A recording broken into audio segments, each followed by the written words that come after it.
The majestic castle of Emperor Mikkel, Sonnet de Brant, directed its spires towards the sky, like needles piercing the golden fabric of the rising sun. At the back of the hall, on an imposing throne, looking thoughtfully into the distance, Emperor Mikkel sat, immersed in thoughts about the fate of his empire and future decisions. In the throne room, following the orator's words, a tense silence reigned and all eyes focused on his majesty, obediently awaiting his decision. Mikkel uttered only one word, pray, but it conveyed silent reflection, like an echo of unspoken thoughts floating in the air. The orator, sweating with fear, decided to clarify, his voice trembling like a string in the wind. And the question floated among the perplexed courtiers, those present in the throne room, trying to understand the meaning of His Majesty's words, looked at each other. And only stifled exclamations were heard through the silence. But the Emperor's secretary, Letitia Woods, knew and understood Mikkel very well. So it was not difficult for her to translate and convey His Majesty's wishes to the courtiers. The Emperor looked closely at Letitia and listened as she announced to everyone the order to investigate the Duke of Liskerla. After a brief silence, and studying the papers once more with his thoughtful gaze, the Emperor continued, and his next word again required translation. The secretary, lost in thought for a moment, easily deciphered the hidden meaning behind the laconic word "see." Behind this lay the restructuring of the navy, which was supposed to lead to significant changes in the geopolitical balance of power. The unexpected turn of events surprised those gathered there. Their faces reflected bewilderment, disagreement, and in some cases, even confusion. However, Letitia continued, because the motives justifying such a decision had not yet been expressed. Consequently, in case of a military conflict with the Tetan kingdom, all their ships would be sunk. Discouraged, the courtiers left the throne room, thoughtful, and dispersed into the adjoining hall. 1, 2, or small groups. Some of those present immediately began discussing what they had heard, while others preferred to think about everything in silence. In times as turbulent as the present, it would be hasty to draw rash conclusions. One of the guests noted that this time the council avoided execution, to which they replied that they still remembered the chancellor, who was beheaded for his discontent. The spectacle was very unpleasant. The young courtier began to show his admiration for Letitia, that if she were not a secretary. She gathered that her role was large, and without her the empire would have fallen long ago. The discussion in the hall continued, and many present were confused and did not understand the importance of Letitia's role, especially since she was of humble origin. Letitia and the Emperor approached the open window and continued conversations about the role of decisions. They recalled the executions of the nobles and the affairs of the imperial family. It was about the Emperor's silence, so those present continued their conversation. But one of the speakers decided to warn the others that they must be careful with words when there are many curious ears, and they can get into big trouble. Letitia, accompanied by a young courtier, walked through the hall, and those present in the hall continued their conversations about how rumors circulated in high society, and that this girl was the only one in the entire empire who understood His Majesty, and also that she has been in this position for 10 years, and that she probably doesn't even realize how much power she holds. The secretary stopped because she felt tired and thought about how much she had worked. And yesterday in particular. Her companion saw the girl's fatigue and sympathetically decided to help her, offering to deliver the papers to His Majesty, and also asked her if she should rest. But Letitia knew that no one would fulfill the assigned tasks better than her, so she said that without her supervision everything would be done haphazardly, and she could not stand idly by.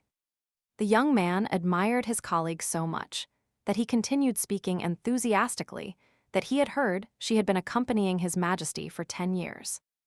And he wanted to express his respect to her. The fatigue still took its toll, so she decided to end the idle chat and sent her companion to take care of the invisible papers. The young courtier no longer bored the girl with his company, so he said he would leave the documents on His Majesty's desk. And left. And the secretary continued on her way down the unexpectedly empty hallway in her thoughts. clutching the folder with the documents against her chest and closing her eyes. She thought about how tired she was of the noise and constant conversations at court. And she whispered to herself that finally silence had fallen. However, the tension of the last few hours made itself felt, and Letitia didn't even notice how her legs stopped obeying. Entangled around each other. Perhaps she would have walked a little further. But she began to lose her balance, and her reaction was to quickly regain the correct position of her body. In gasps of surprise. But the palace corridors are not deserted all the time. There is always someone going somewhere. So the strong hand of the passerby did not allow the girl to fall. The savior turned out to be the emperor, who walked down that hall just in time and managed to grab her by the forearm, thus saving the situation. She regained her balance and looked at her savior, and imagined her surprise when she saw Mikwell. When the emperor realized that the girl was no longer in danger, he smiled at her thoughtfully and a little inquisitively. Then he said steady, and Letitia finally regained her senses and moving slightly away from the emperor. She hurried to tell him that everything was fine with her and that she had rested enough. The secretary decided that since she had met His Majesty, she needed to make a report, adding to the above that she had brought documents for his consideration. And she also compiled a list of official representatives. Mikwell listened to her, took hold of his office door handle, but thought for a moment. He had already taken the folder with the documents and turning halfway towards Letitia. He told her Igla laconically, as always. The girl stood before him, and the thought crossed her mind that she couldn't believe how not only the entire empire, but the entire continent as a whole was afraid of a person with such a beautiful face. Before her mind, Mikwell appeared sitting with a sword in his hands, and yet he stained the imperial palace with blood when he ascended the throne. Countless nobles were executed, and that is why he is called a bloodthirsty tyrant. He is the cruelest ruler in the entire history of the empire. And the girl also thought sadly about how her heart breaks every time she has to announce someone's execution. But she has already made a decision quite important for herself, and now is not the time to back down. It will all be over soon. With these thoughts, the girl followed the emperor into his office, her fingers wrapped in a snow-white glove, tapping something on the stacked books on the table. After a moment of silence, the emperor uttered only one word: cat. But she could only reply that it wasn't worth it and that she would stand up. Mikwell continued standing in front of the girl, leaning slightly on his desk and waiting. And Letitia continued with the formal Your Majesty. She had already made a decision, but still, fatigue and recent embarrassment required more inner strength from her to be able to inform him. Lowering her head slightly, and without looking the emperor in the eye, she continued by saying that she needed to tell him something. It wasn't that easy to inform Mikwell. She took a short break regarding her decision, gathering all her will into a fist. Then she continued her speech, asking for forgiveness for such an unexpected statement. But she wants to resign this year. This was a complete surprise, for the emperor certainly did not expect it. And giving in to an impulse, he moved towards Letitia. The secretary, realizing that there was no turning back, impulsively finished her speech with the sentence that it was necessary to quickly start looking for a suitable candidate to take her place.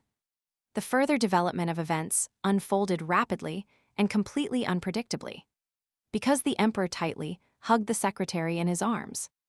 This reaction discouraged the girl, and she could not understand what was happening now. So she only whispered this constant and formal Your Majesty.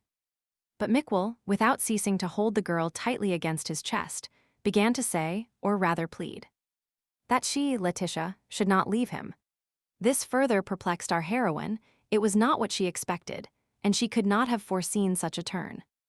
And then he speaks, and not just one word as she remembers, but phrases, meaningful phrases.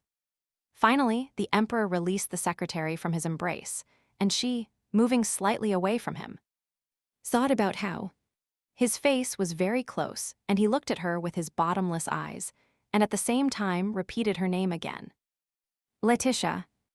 And now the thought began to pound in the girl's head, adding emotional fatigue to her physical fatigue. Such shocks completely exhausted the unfortunate heroine, so she could no longer cope with the accumulated problems. And she began to lose consciousness. Slowly sinking to the floor, she still thought about when he could speak and… Of course, Letitia no longer saw that Mikkel was near and prevented a hard fall. The sun's rays played with the expensive decoration of the imperial chambers, in the middle of which, under a canopy on a wide bed, lay an unconscious girl. She opened her eyes slightly. There was still fog in her head. Her thoughts spun incoherently, but she still regained consciousness, although slowly. After looking around for a bit, Letitia couldn't understand where she was, let alone how and why she ended up here.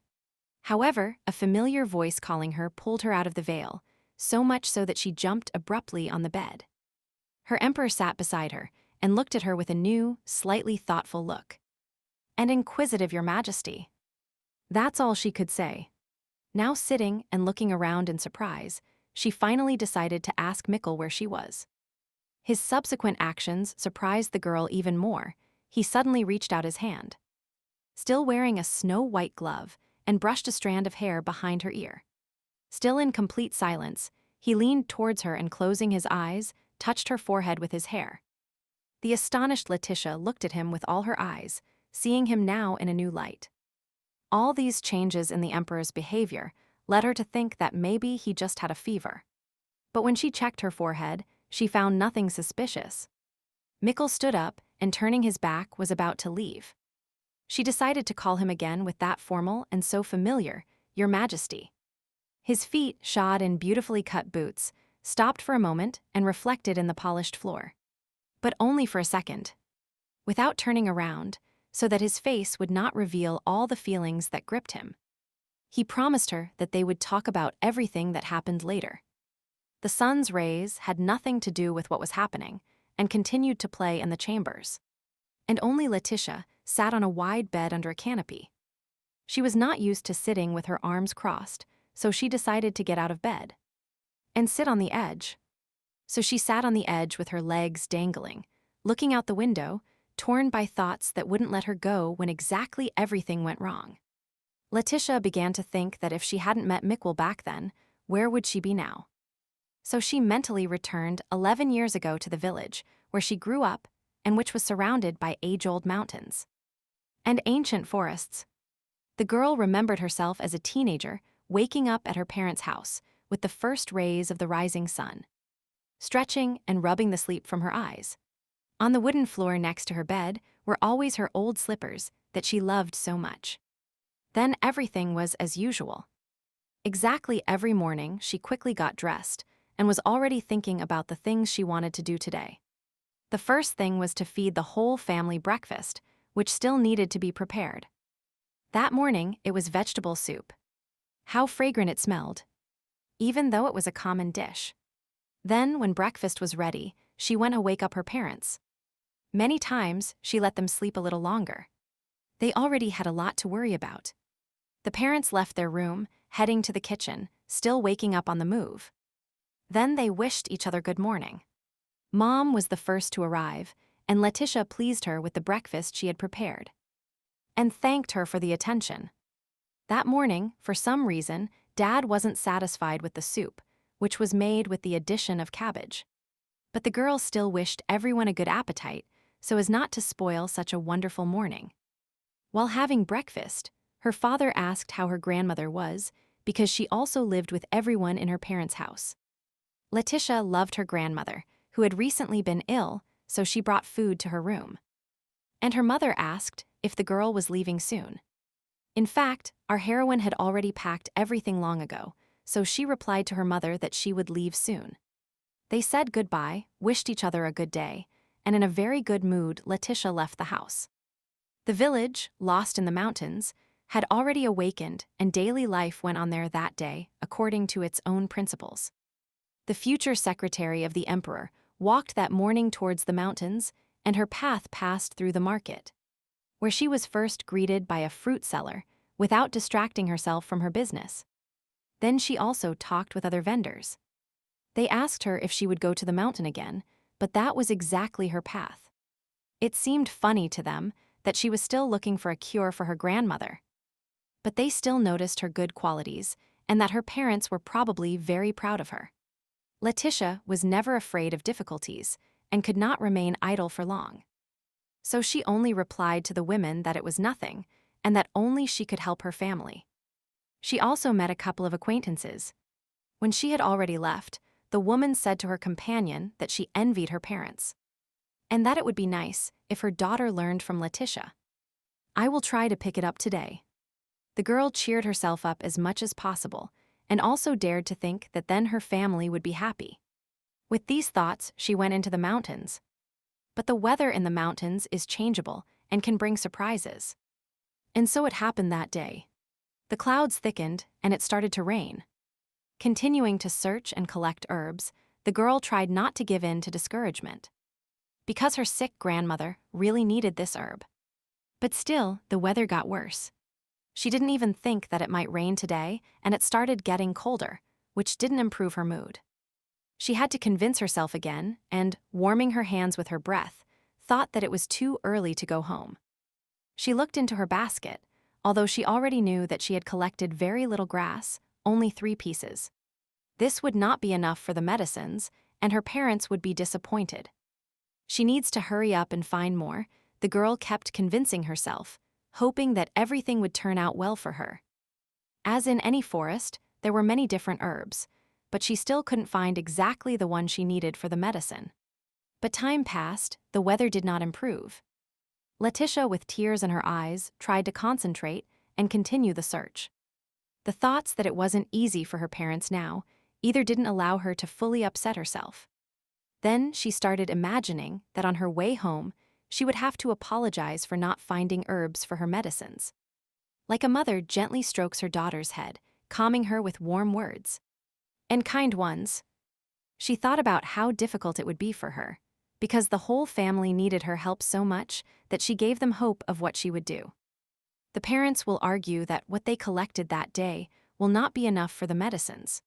So they will have to call a doctor, and Dad will get angry. But Letitia herself knew that this was not an option, because money was running out. Although it was hard to hear due to the rain, a strange noise, like a crack, distracted her from her sad thoughts. But what was it? The girl tried to understand and continued sitting on the wet grass under the pouring rain.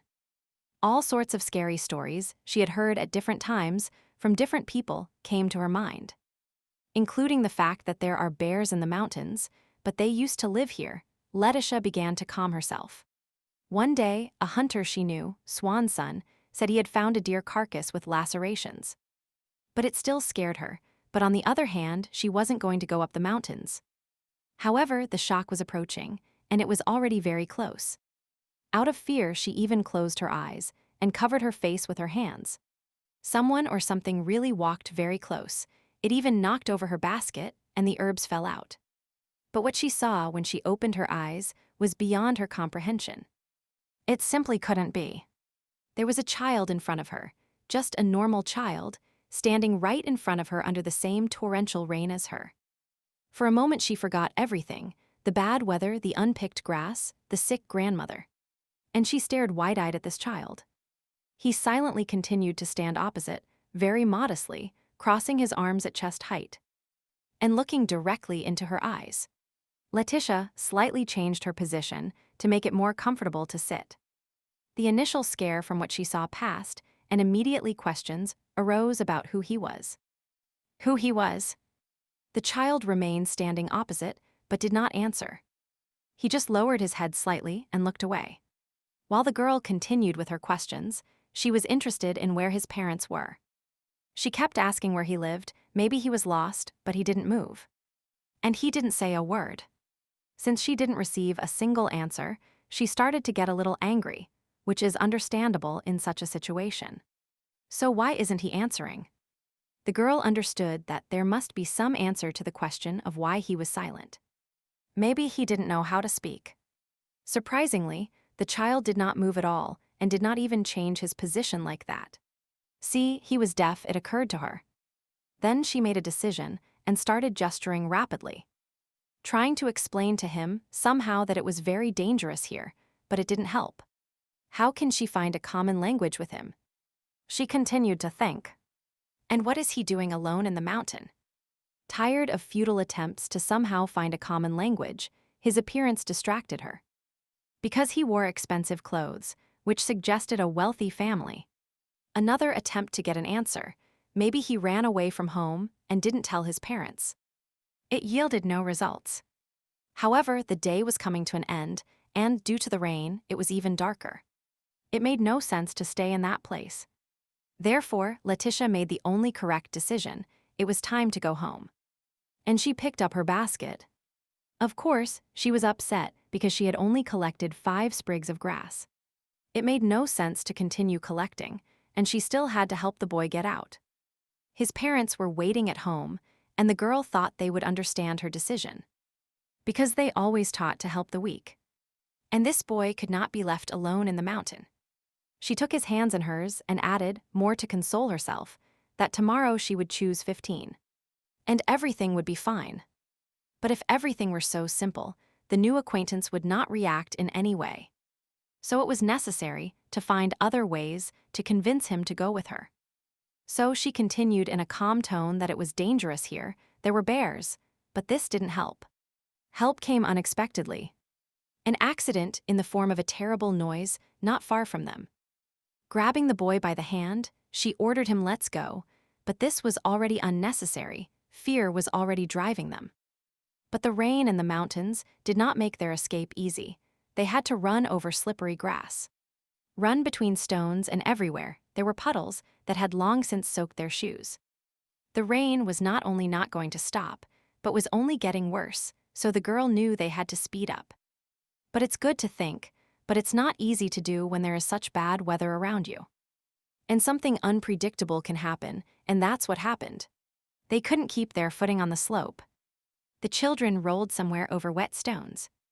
The descent was not very pleasant, but at least fast enough. When the fall ended, and Letitia realized that she was lying face down on the cold ground. Her body ached from such a landing. It was a very unpleasant sensation, but the thought of the basket appeared. The main goal of her trip today. She quickly sat up and began to look around, trying to see in the dark where she might have dropped such a valuable load.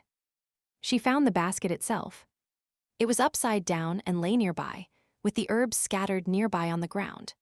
She collected them in her hands, brought them closer to her eyes to see them better, and almost burst into tears. Because her work had just become useless today. Now it was impossible to even prepare medicines with them, so she just stood there. And tears welled up in her eyes. They crumpled, she thought, but suddenly she felt a soft cloth touch her cheek, wiping away the tears. The girl didn't immediately understand what was happening, but upon raising her head, she saw her companion, who took out his handkerchief and wiped the excess moisture from her face. The child tried to comfort her in this way, to express his sympathy, and was clearly sad with her. Such actions on his part not only calmed Letitia, but caused a complete mood change. But now she was amused, which discouraged the child. Seeing that he didn't understand her unexpected laughter, she decided to calm him down and carefully took his hands in hers again. She simply thanked him. And even though the rain kept falling, leaving no dry spot above them, a ray of hope for understanding appeared in their relationship. But they still needed to get home.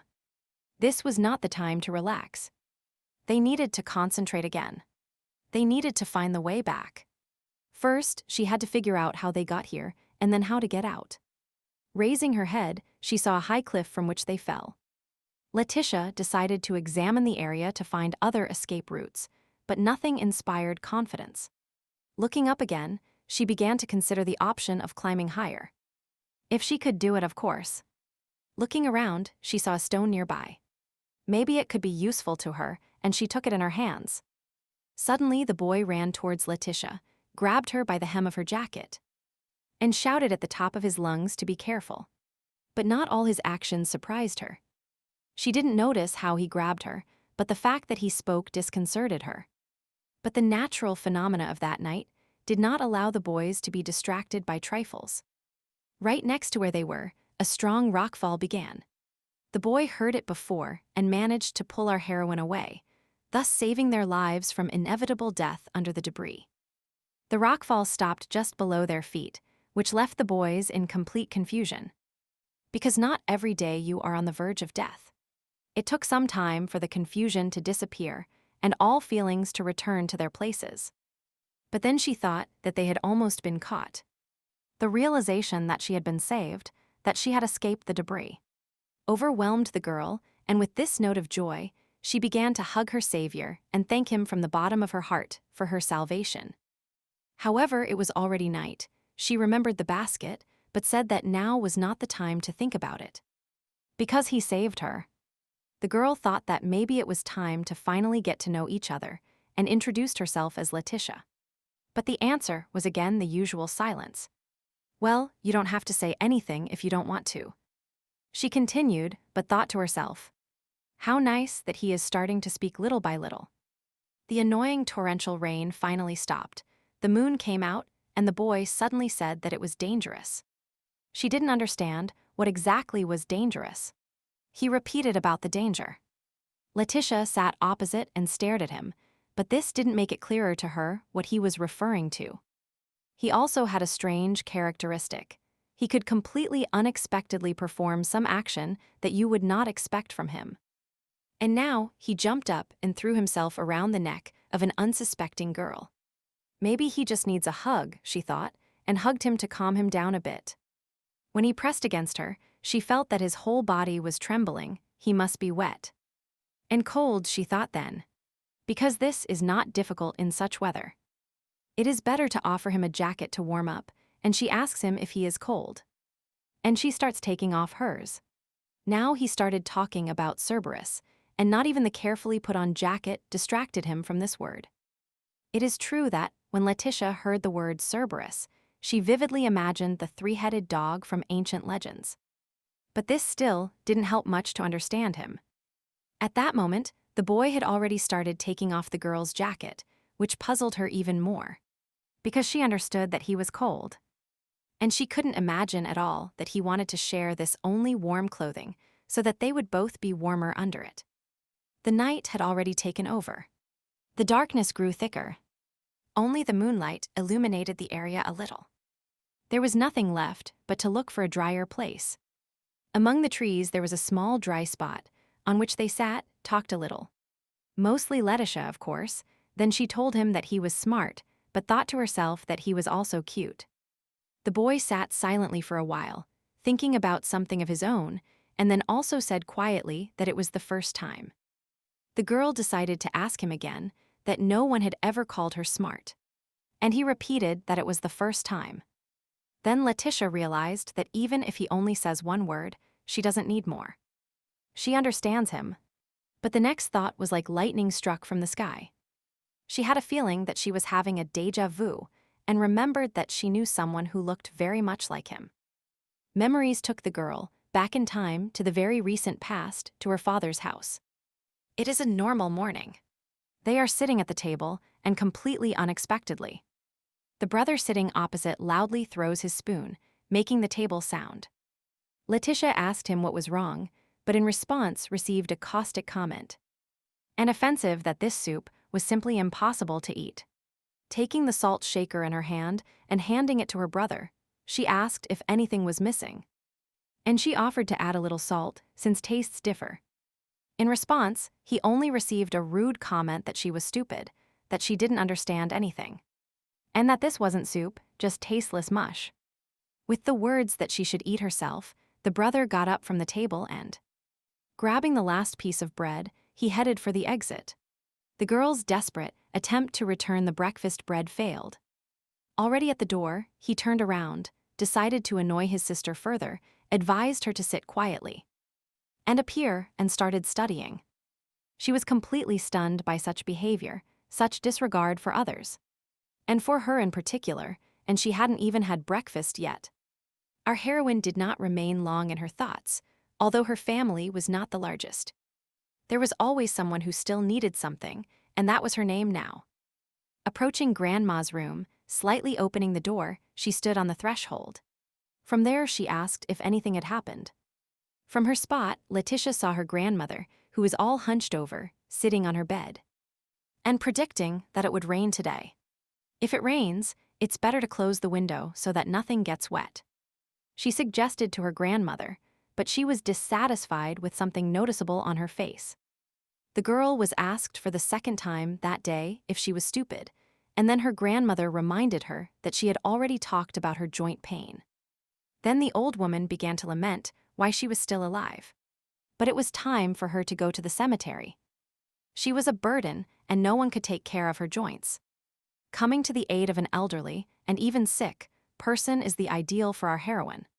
So, with her characteristic enthusiasm, she offered to give her a massage. The memories faded into the background, and she found herself back in reality, where it was night mountains under the moon, and an unknown boy with whom she was warming herself with the same jacket. Thoughts flowed in a completely different direction. Now she was thinking about my companion. She thought there was something special about him, and that he was neither rude nor kind to her. Time passed, the boy remained still on her shoulder, probably fell asleep. Apparently he had wonderful and good dreams. Silence reigned around during the night, from which perhaps the sounds of the night forest resonated. But the girl, tired during the day, also fell asleep. While they were sleeping, morning came.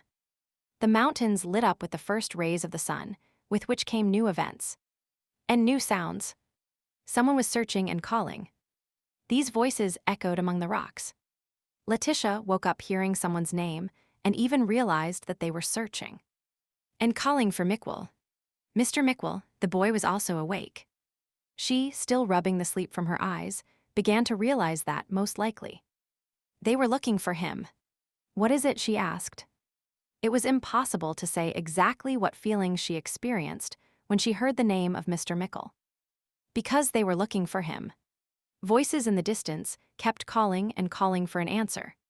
So Letitia took the boy by the shoulder and asked him if he had run away from home. In the distance, she could hear that the search continued, that a decision had to be made.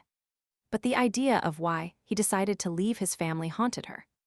And after all, the name was the gentleman, which means he is from a noble family. So thought the heroine, looking at her companion. The best thing, of course, was to ask him if he was a noble.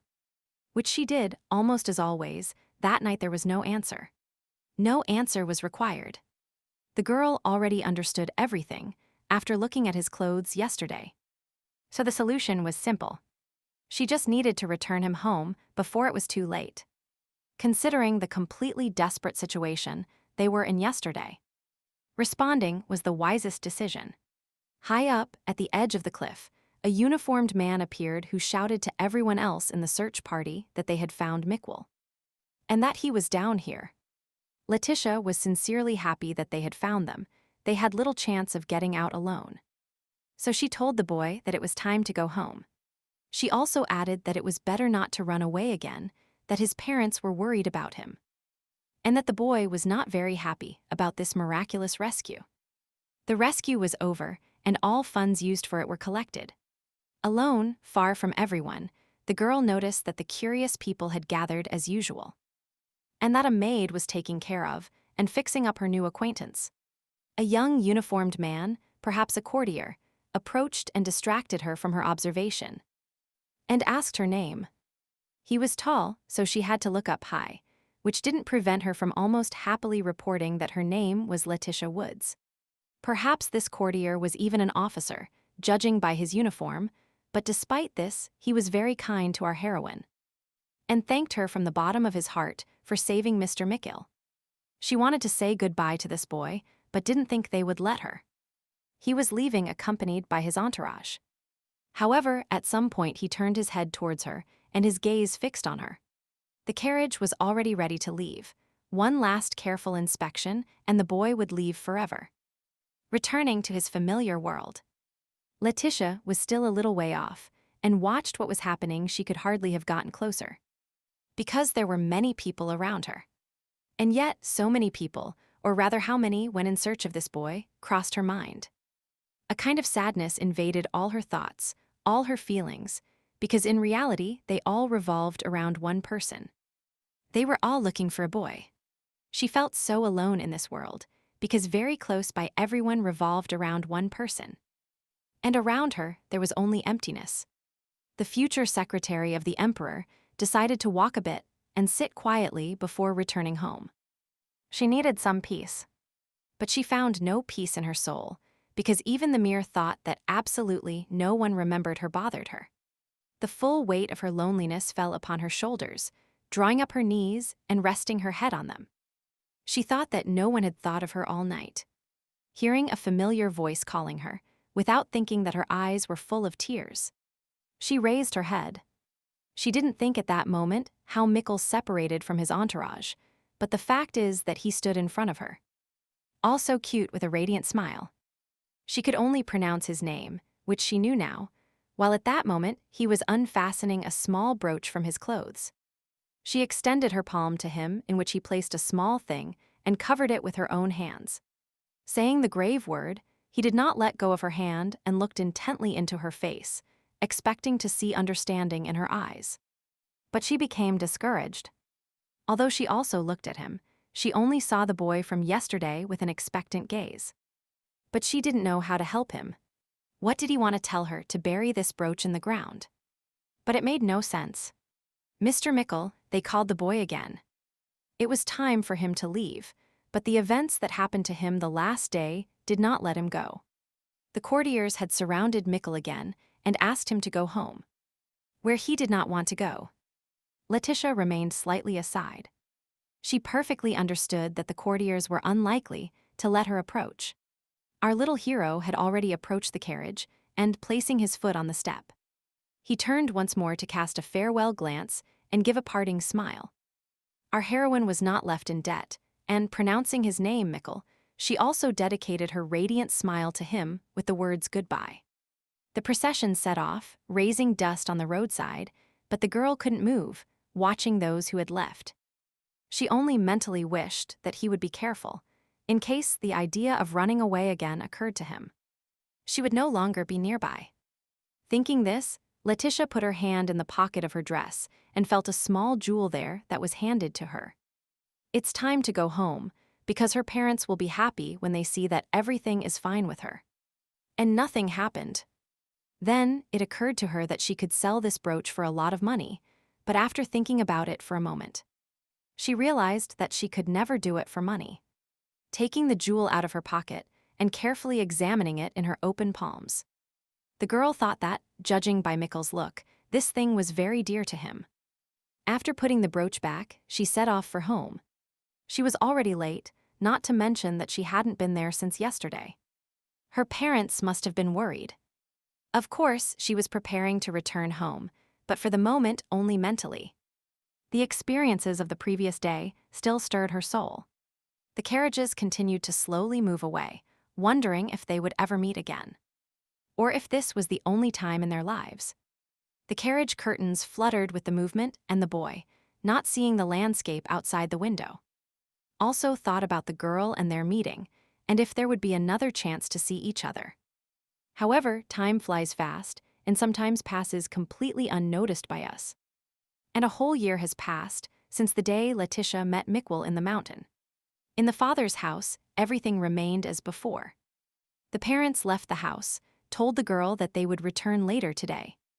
And they ordered her to take care of her brother and grandmother. Having replied to Mom and Dad not to worry, that she always manages. She wished them a good day. She is already 14 years old, her grandmother is still sick and doesn't leave her room, and her brother is still preparing for exams. The parents still leave all household chores to Letitia, and there are many, including washing, cleaning, and cooking. Every day is the same, and it repeats day after day. And she still goes to the mountains and collects herbs for her grandmother's medicines. So, while slowly performing routine household chores, she remembers an event that often happened last year. How she met Mikkel under the torrential rain in the mountains, and the brooch was the best reminder of this incident. Sometimes it seemed like it was just a dream, not reality, but you can take out a precious little thing and remind you that this encounter happened. The housework was done. It was time to prepare for the mountain, although this was also her daily job. She loved it and it was there. She was attracted by its beauty. During the time she spent in this area collecting herbs, the girl studied it well. So she knew where to quickly complete the task, so having finished very soon, she prepared to go home. Looking at the basket again and assessing the results of her work, she realized that for today it was enough. Before getting ready to go home, Letitia thought for a moment, but at that moment she was alerted by a noise in the distance. Yes, she was familiar with this sound. Although today she didn't expect it at all, what it presaged, it did not bode well.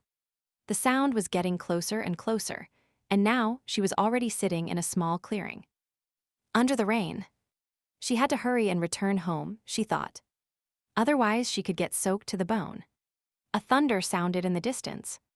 A lightning flashed first somewhere in the distance, then closer. The next one was already right above the traveler.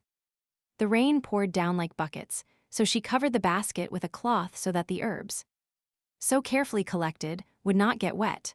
Clutching the basket with medicines for her grandmother, Letitia looked at the sky and thought that indeed a lightning bolt was falling very close. Having quickened her pace, almost running, the girl thought that this was not appropriate. And before leaving home, there were no signs of a storm today. The lightning bolts continued to fall with enviable stubbornness, and it seemed they were aimed specifically at this traveler. After another strike, Letitia slipped, lost her balance from surprise and fell. A storm broke out.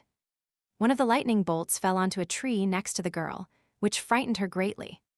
Sitting on a wet path in such bad weather was definitely not the right thing to do. She needs to pull herself together and find a way back, she thought.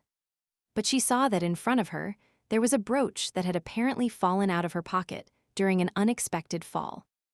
It's good that the lightning illuminated the nearby grass otherwise. It is possible that the girl would not have noticed the loss immediately and reached out to pick it up. The next lightning bolt finally hit its target. Its resonant electrified tentacles enveloped Letitia. The hand fell lifeless next to the brooch that Mikwell had once given her, and which was so dear to the girl. It seemed as if the sky was mixing with the earth. The rain mercilessly lashed the motionless body.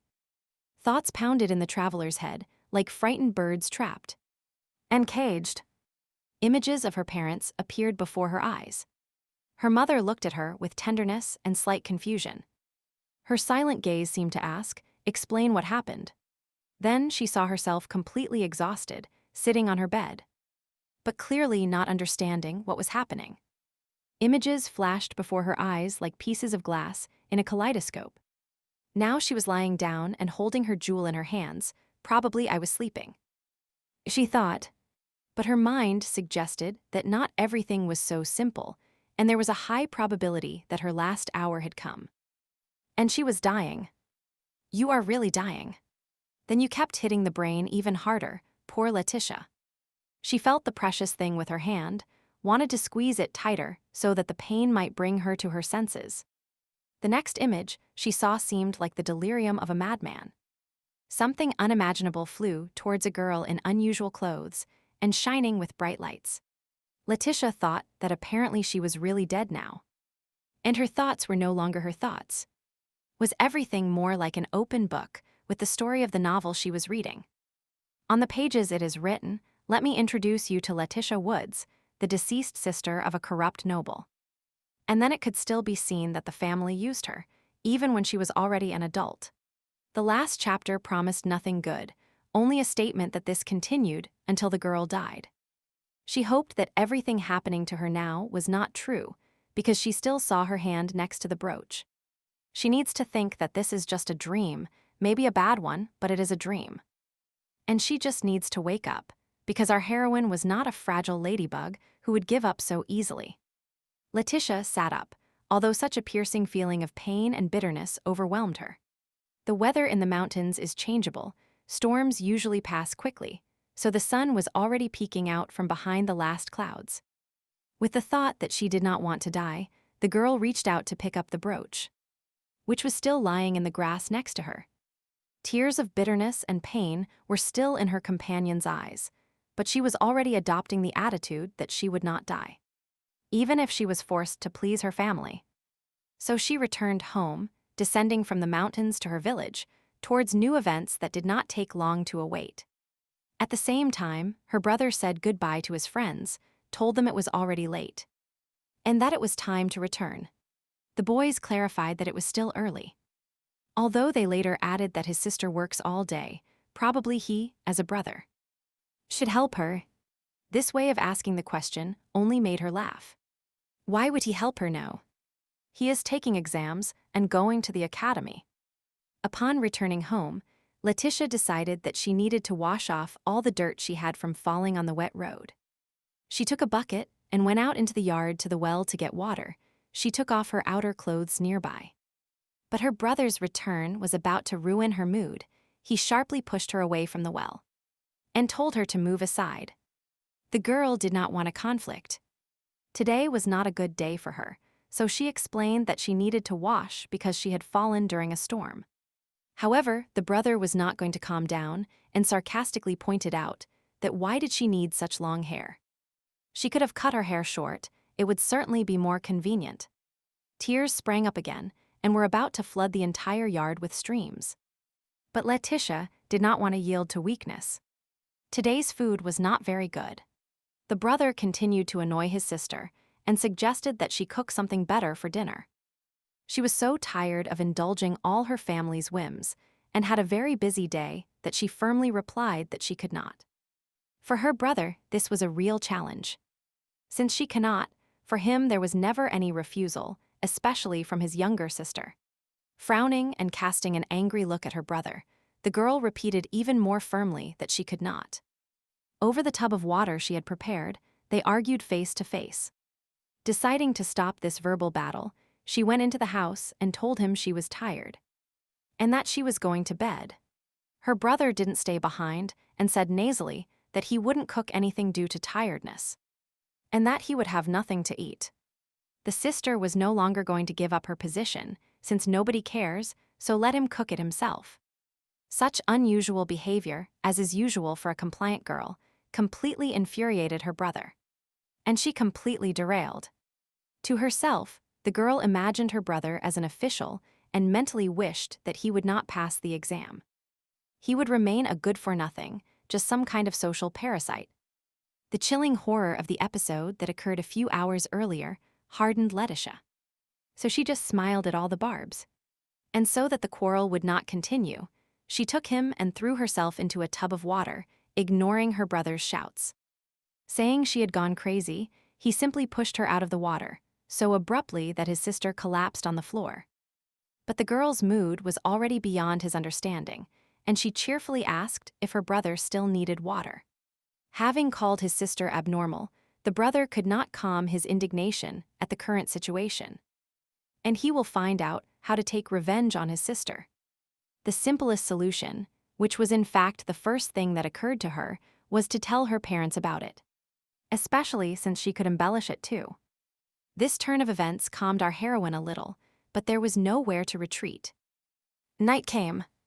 The moon came out, framed by clear clouds. The wind whispered silently in the branches of the trees. The parents returned. The brother told them everything. He probably told a big lie. So they went to talk to her and clarify the situation. Letitia sat quietly on her bed and waited for this conversation, but she didn't know how this conversation could end. Of course, the brother tried with all his dirty soul. For some reason, he also dragged the grandmother along, accusing her of inappropriate behavior towards her. "What's wrong with you, Letitia?" the parents asked. "You can't treat your family like that," they continued. All that remained was to apologize. The father continued his diatribe that she probably didn't understand this because she was too young. But that she should believe him that in adulthood even more difficulties awaited her, and that everyone, sooner or later, face a difficult period in life. But everything, sooner or later, falls into place. And putting his hand on her head, he concluded that everyone has the right to make a mistake. And they will let her get away with it as long as she goes and apologizes to her brother.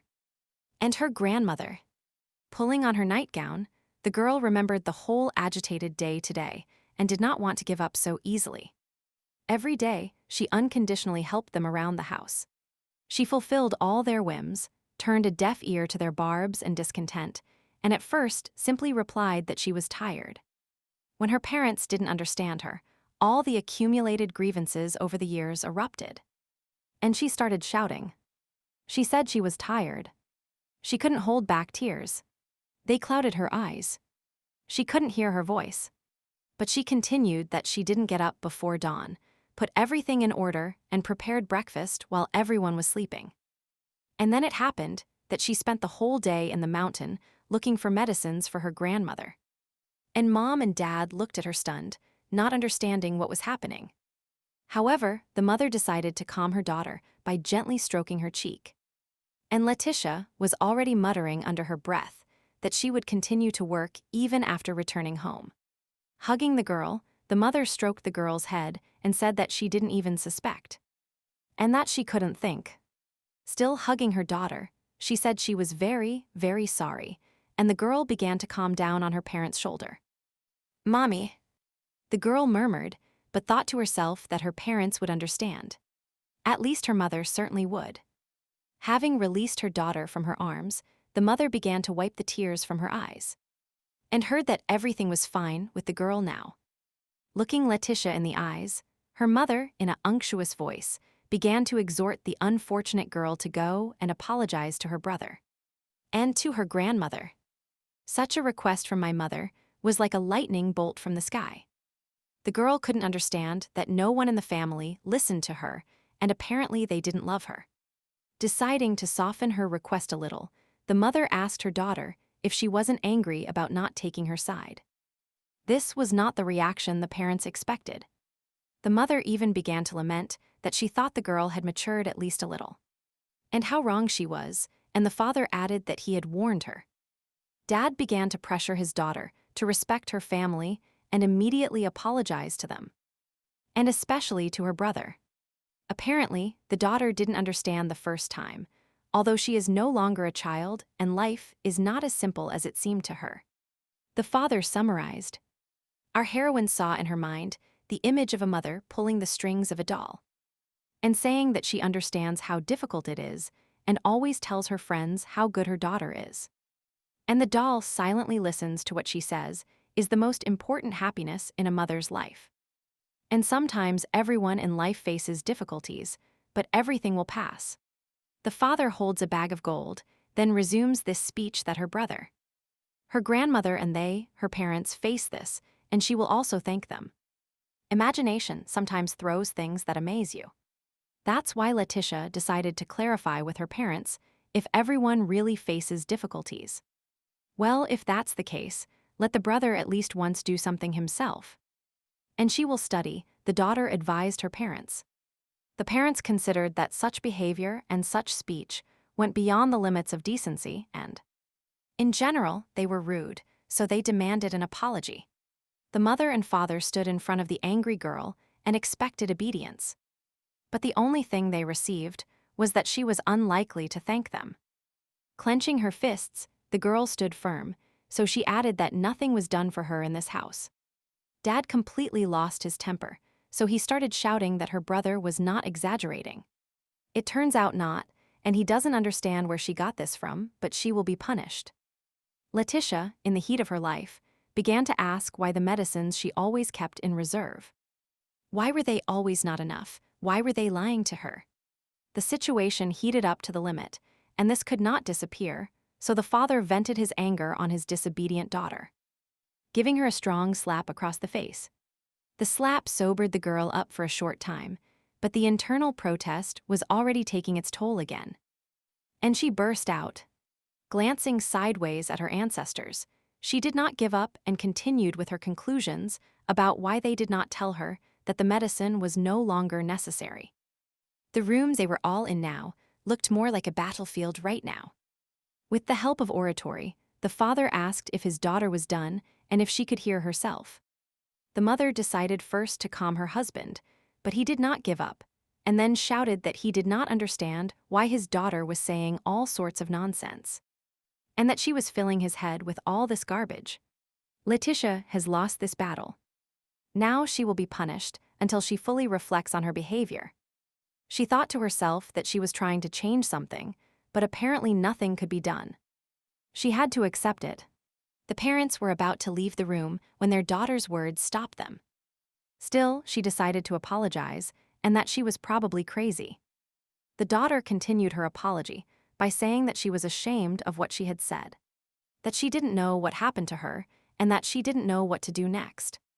The mother was very happy. Then she approached her daughter and, putting her hands on her shoulders, told her to forgive them, that they would let her continue working because it is not difficult. The girl surpassed herself in servility and almost sang that it was not difficult and that she loved working for the good of her family. I also decided to offer to earn money to pay for my brother's studies. But my mother thought it was too much, so she advised her to continue doing household chores because she was still too young. But Letitia was already moving towards her decision, only now in a different way, saying that Jennifer got a job as a domestic servant even though she was younger. Then she added that she didn't try hard enough for the good of the family, but she wanted to help even more. After such speeches, my father thought that he worried in vain that the medicines she brought would not be enough to achieve good sales. And since the daughter wants to be even more useful, that's great, and they appreciate it, so he promised her that he would try to find a job. The brother, who pretended to be very busy with something, listened to the whole conversation behind the doors and drew his own conclusions, which boiled down to the fact that his sister was stupid and was to blame for everything. The next day, Letitia packed her things and prepared for her first workplace. Her parents came out to see her off. Letitia Woods got a job as a domestic servant for the richest family in the province. And since the owner of the house learned about the girl's hard work, he promised to pay her double. The family happily sent off their daughter because they were clearly delighted with the new source of income. And they were already wondering how they would use her. However, they will still have to face the harsh reality that in just 1 month the girl will disappear as soon as she receives her first salary. Voices were heard in the mansion of Baron Jefferson. Someone asked if it was true that she was already 16 years old. The head housekeeper looked at the girl, adjusting her glasses, and she couldn't believe it. Somehow she didn't look her age, and the answer that she was short in the family wasn't very convincing. After complimenting her speech with the fact that now they are not in a position to criticize, she gave our heroine papers to sign, clarifying, however, if she knew how to write her name. But there were no difficulties with this. After this, the maid told Letitia that, as written in the papers, if she left before 3 months, there would be no salary. And if she fled the country, they would make sure she could never return. And this new girl is fine, thought the maid. She liked the girl at first sight, and immediately ordered her subordinate to look for a new job wherever there was room. Bate, that's the maid's name, asked Letitia to hurry, as there weren't enough hands. So they walked together through the long corridors. Our heroine looked at everything as they walked, not hiding her admiration. She had never been in such large houses. She thought to herself that she had worried in vain, that they accepted her here, and what she heard in the market turned out to be true. They told her that Baron Jefferson would definitely hire her, and, as is known, he added 2 years to her age. While walking, Betty began to tell the girl that although maids are really needed, only small ones like her are accepted here. And she continued that if Letitia needs work she will try, there are not enough hands here. That's why they took her without a letter of recommendation, even though this is an aristocratic family. Of course, she will try very hard, convinced our heroine, but the maid replied that this one would last here 3 months. And then she would believe her. Betty offered the option of cleaning or cooking.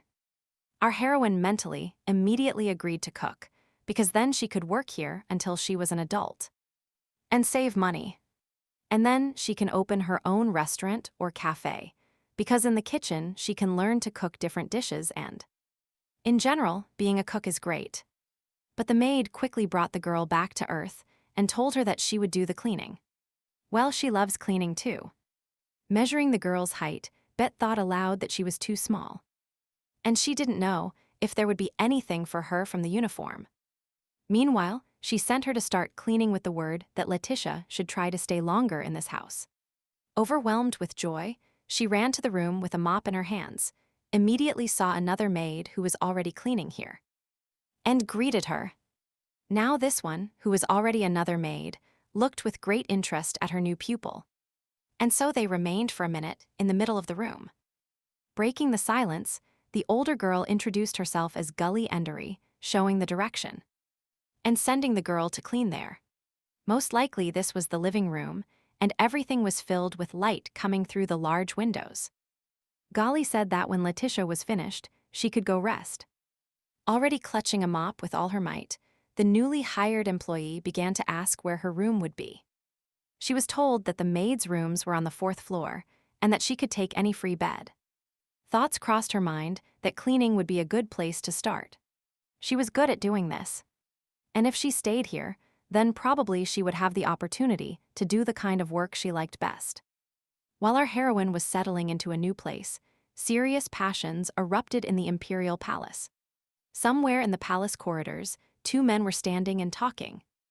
One, with bitterness in his voice, said that he could no longer. That it was easier for him to talk to the wall. The second tried to persuade him that he, Sir Genet, would suffer a little longer. They were talking about someone, so Sir Genet continued that he didn't understand how such a fool could be. And the emperor of such a country, the interlocutor reminded him that even walls have ears. But the gentleman did not give up, and continued that he gives him advice on how to find his way in life. That if Sir Jorge, as the second man was named, still trusts this fool, he might be left without a head on his shoulders. Sir Jorge replied that Emperor Mikkel was not a fool, but the interlocutor just shrugged his shoulders, and added that only he, Sir Jorge, thought so. The conversation ended, and Sir Janet started to walk away down the corridor, and Sir Jorge was left thinking that the departing man was a son of a bitch. The courtier thought that scientists could not understand him, and that he could know about loyalty.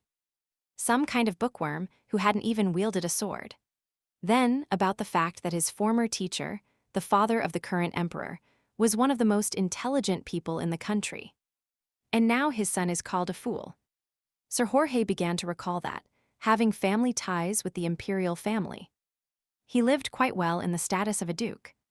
However, the knight and his wife suddenly died for some unknown reason, and the emperor issued a decree about the prince. Prince Mikkel was sent to an estate on the outskirts of the city, where he lived secretly from everyone. Sir Jorge was worried, because if the heir had been looked after by a common nanny, and ordinary and not by heartless mercenaries, then he would hardly have grown up like this. Once upon a time, there was a courtier courting Prince Antonio. Then he remembered how he first went to Prince Mikkel to meet him. He informed this boy with huge radiant eyes that the emperor had sent him, Jorge Valma, to return to his palace home. Then he said that from now on the boy would be called Mikkel Sonnet de Brant, and he would be the crown prince of the empire. Imagine Sir Jorge's surprise and bewilderment when he received only one word as an answer: tree. The future crown prince handed him his toy unicorn and repeated tree. After summoning the mercenaries to the office, he banged his fist on the table so that the sounds were probably heard in the adjacent rooms. He demanded an explanation why he was not informed about anything and knew nothing about the current situation. They told him that everyone reported, besides His Majesty, always personally sent the answer. Sir Jorge clarified that the emperor wrote exactly. After quoting the letter, which said that they were doing an excellent job and that everything should be left as it was, the mercenaries remained standing with their heads bowed. This message fell heavily on the courtier's shoulders. He realized that he was in a very difficult situation. He could not turn back time and could not fix anything. The truth is that the prince did not speak. Sir Jorge decided to talk to the heir, so, discarding the gloomy thoughts weighing on him, he headed to his office. He started by apologizing for assigning such a person to the prince, but he was already correcting the situation. And that's why he scolded the mercenary and threw him out, while Mikkel only said the name of Letitia. Jorge Valmy understood that he needed to learn more than one name of the heir, so he approached the table, probably just hoping for a miracle. The boy was sitting at a table that was huge for his current height. Joyful sun rays entered through the window behind him, but only his name was repeated, and nothing more. Baron Jefferson's mansion was located in a beautiful place, and inside this building life went on as usual. Letitia was doing the usual chores of the maids. Today she was polishing the hall floor when she heard her name. They informed her that there were not enough people in the kitchen, and she was very happy, because she had always been waiting for the opportunity to work there.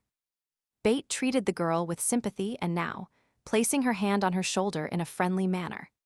She told her to leave the job here to Hallie and go prepare for other things. A week has passed since Letitia started working at Jefferson's, and finally small changes have begun. She will finally get to work in the kitchen.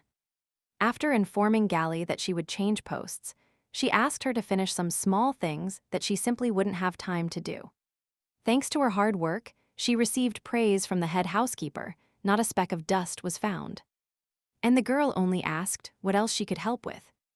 Our heroine showed not even half of her skills, but other maids were always happy for her. And some even admired her. She thought to herself that she hadn't changed. She simply did everything she could and tried to avoid praise, even though it was sincere. She understood that at her father's house too, she was always praised, and was so blinded by the praise of her relatives that for a long time she did not understand what was really happening. Here there was a sincere gratitude for her work. Bate even gave her a gift, and this is only the beginning. Now she will learn to cook well and earn a lot of money. Greatly encouraged by the change for the better, Letitia left the room because she still had a lot to learn. Sir Jorge was at a loss because he didn't understand who Letitia was, but suddenly realized. An image appeared in his head. He didn't know if his assumption was correct, but without delay, he asked the prince if he was talking about the redhead girl from the forest. Of course, it's hard to understand with just one word what exactly is required, or what is meant. But the prince continued to utter the name. The courtier asked a tricky question about whether Mikkel wanted to see this girl. But apparently, he would have to act on his intuition. Intuition suggested that this was the first word he understood correctly. So he had to find this girl at all costs. Ruth, the main cook of the estate, looked closely at the newcomer and was surprised by such thinness. The cook asked Emily to bring the apple pie left over from lunch otherwise. Such a reed could not cope with the work in the kitchen. A fragrant-smelling pie appeared before the girl's eyes, emitting such an odor that it was difficult even to stand next to it. She even started to drool. How good that they told her to stop staring and better walk and eat. Then an interesting thought came to Letitia's mind, and above all, unexpected, what if they just wanted to fatten her up and then send her back to do the cleaning? These considerations made her think, and the fork floated in her mouth. Still, after tasting the pie a little, she realized that for the first time in her life she was eating such a delicious pie, which she informed the cook about. Ruth noticed that she cooked it, so it couldn't be otherwise, and then added that only older maids eat such things. The head cook was a kind woman, so she began to smile and talk about how the girl needed to eat to work well in the kitchen. Our heroine thought that in her previous life she didn't know how to cook, and spent all the money she earned on food. But now she will learn to cook deliciously and open a restaurant. The small village where the girl was born and raised cheered up when shouts were heard that a knight had arrived. Letitia's parents came out to meet the arriving knight and began to ask him to find their daughter. They implored him in tears, saying it was their fault, and that they would do anything as long as he helped them. The knight listened to them attentively. Their tears did not convince him too much. But from what was said, he understood that Letitia Woods had left home. The father insisted that his daughter could not have left alone. Some scoundrel must have kidnapped her with deceit. The knight asked a tricky question about the fact that it was not a murder or a kidnapping. But how did she disappear then? The mother began to lament that they had a girl with a very kind and affectionate heart. And she promised that she would come on the first weekend, but someone saw her getting into the carriage. That she went to Totham, but they had already searched everything, spent all their savings. But they never found her. Totham, the nearest town to the village, the knight thought, and checked the age of the missing woman. It turned out that she was only 14 years old. Sir Jorge thought, at that age they don't get jobs as domestic servants yet. Something didn't add up. He knew that there are poor people who sell their daughters. It happens that girls, unable to withstand hard work, they run away after the first salary.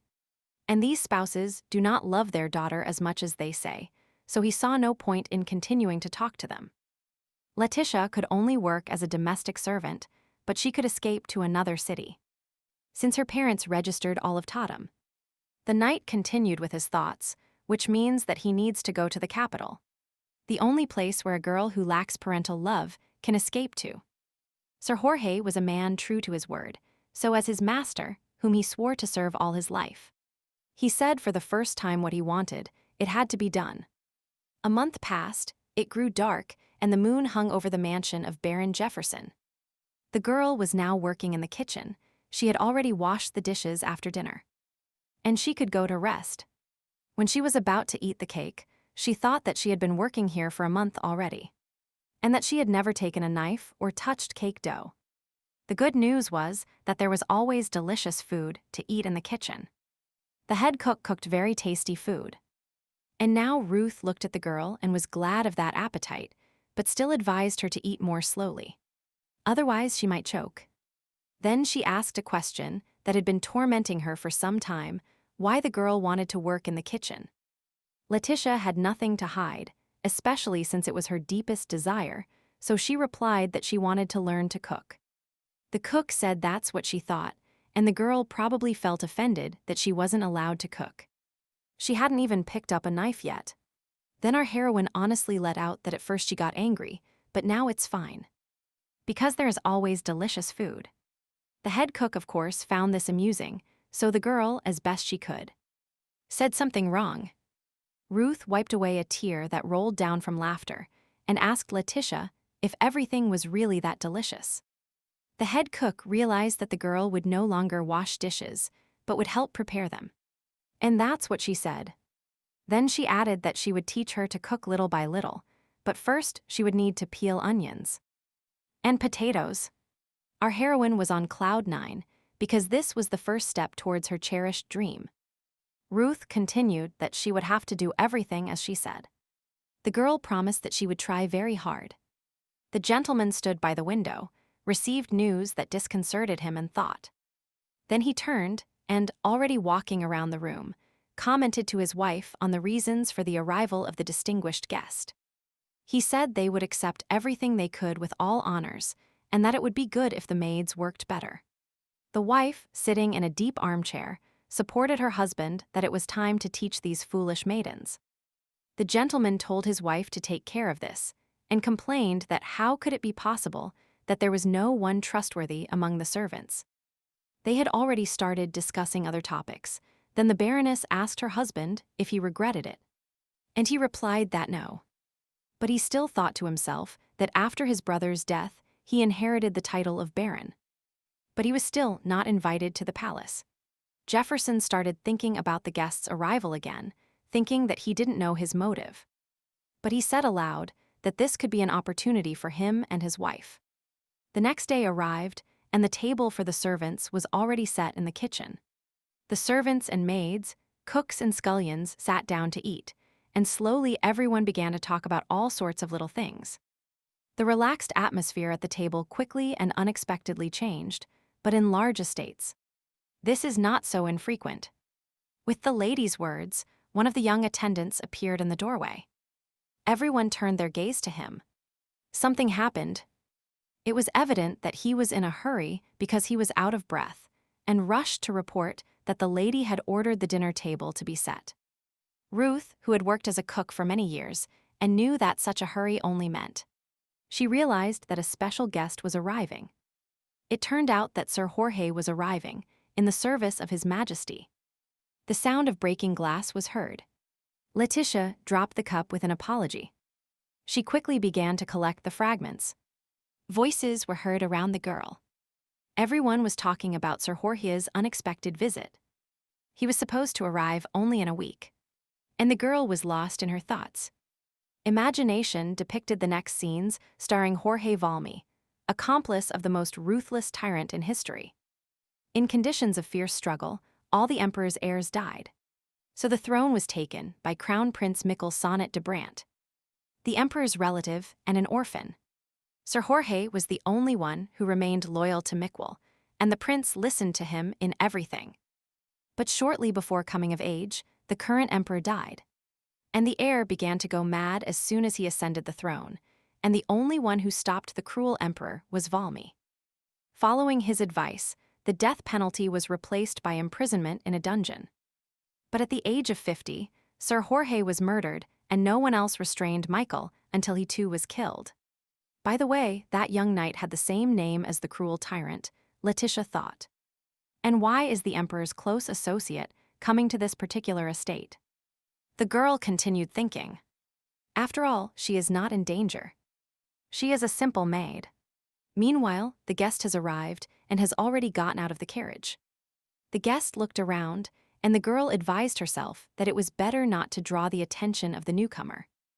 The carriage began to move away, and the knight praised himself for his quick wit because he quickly found this girl. A 14-year-old girl in the capital could only enter someone's service and be a maid. That's what the knight thought. Therefore, by checking all the houses where there were not enough servants, he was able to find her quickly. But all decency must be observed before bringing her to the palace without harming the prince. Sir Jorge continued with his thoughts, and Jefferson was perfect for this.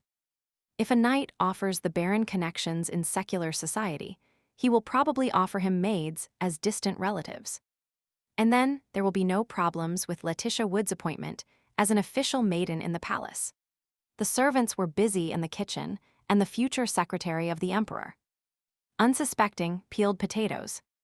Voices were heard, some asked for onions, others for cinnamon, continuing to bustle about the arrival of such a distinguished guest. Letitia was happy with herself because she had never been in such high demand in business. Usually they warned about the arrival of aristocrats at least a week in advance. But today a man from the imperial palace arrived, the girl thought.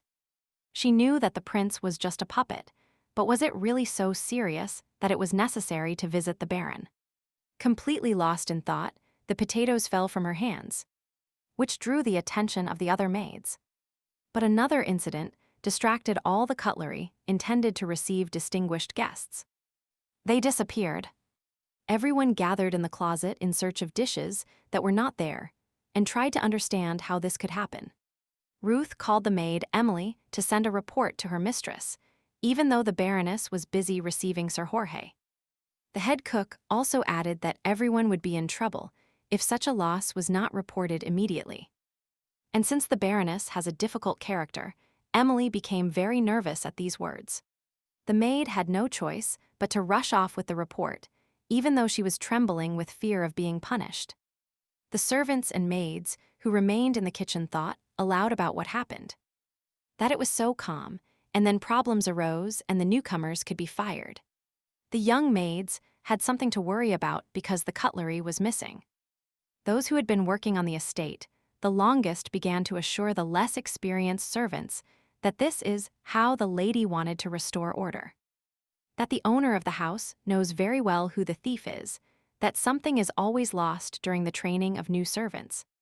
The young maid, upon learning of such intrigues on the part of the masters, was astonished and a little scared, which amused the kitchen servants, because it is necessary to learn to understand these things if you want to stay on the estate for at least a month.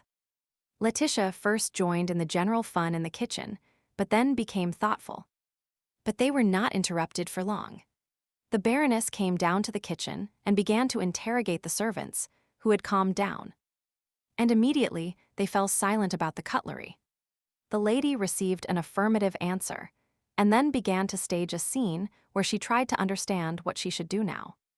She began to order the maids to look for the culprit, until he, taking advantage of the guest's arrival, escaped.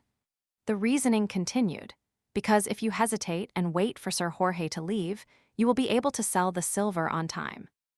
They thought that if they apologized to the guest for such an incident, and immediately started searching everywhere they might have hidden it. Such a proposal frightened our heroine.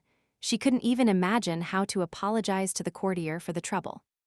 The hostess, not paying attention to the servants, noticed that the thief was still among them, even though these dishes had been washed the night before.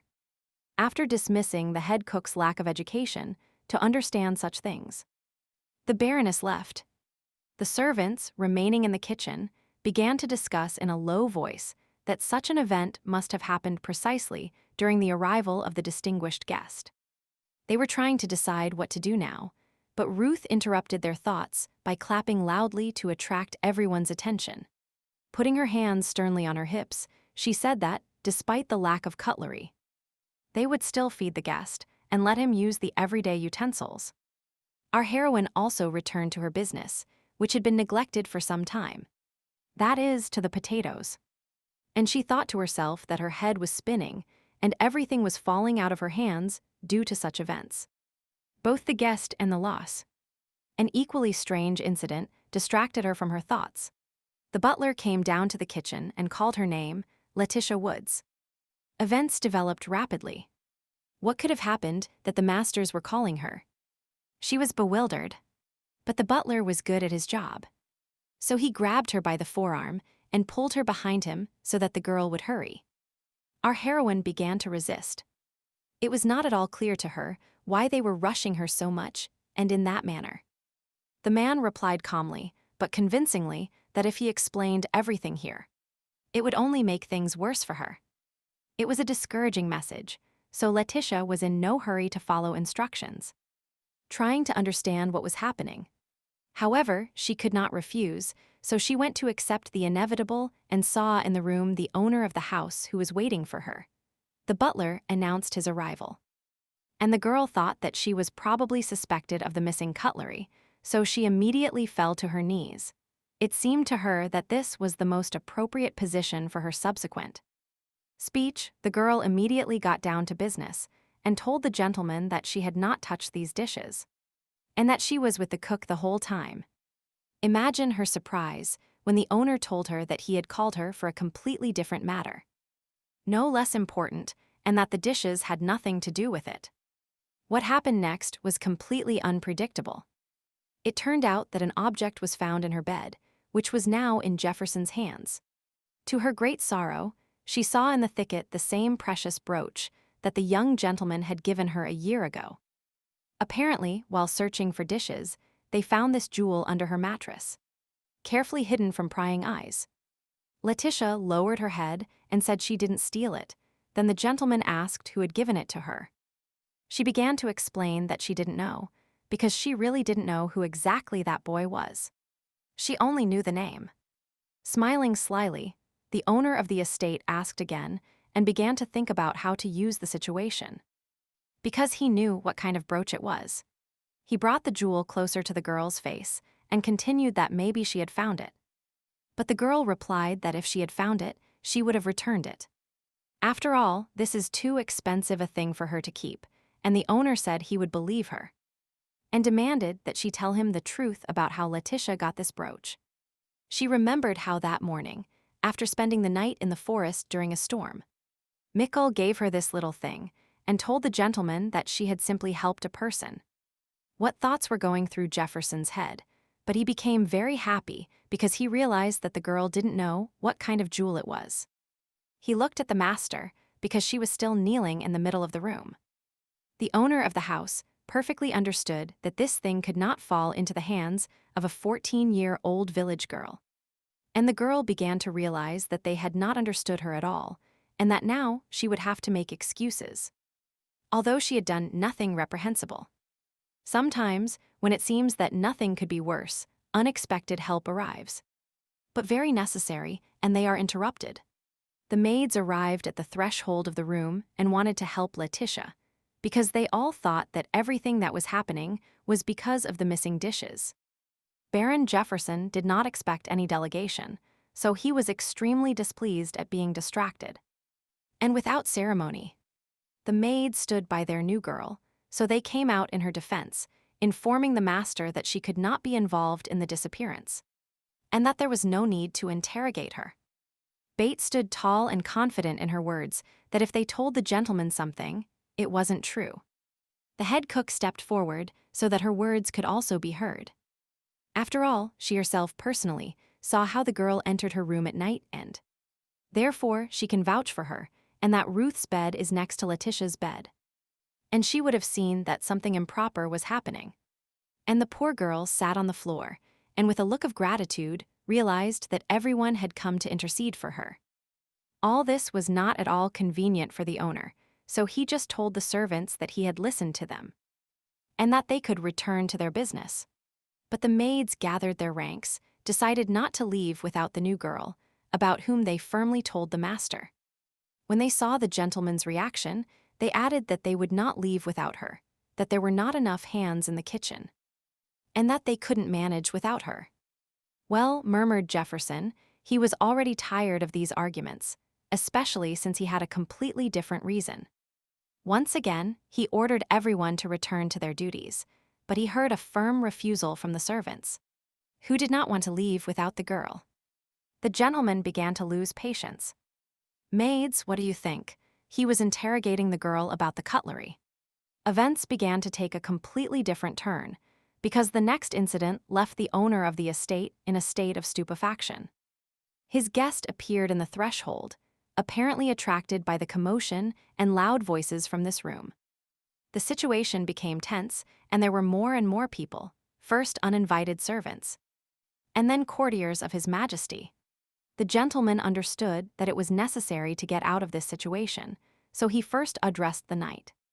Sir Jorge said that he thought everyone was there, because of the cutlery that had been passed down from generation to generation.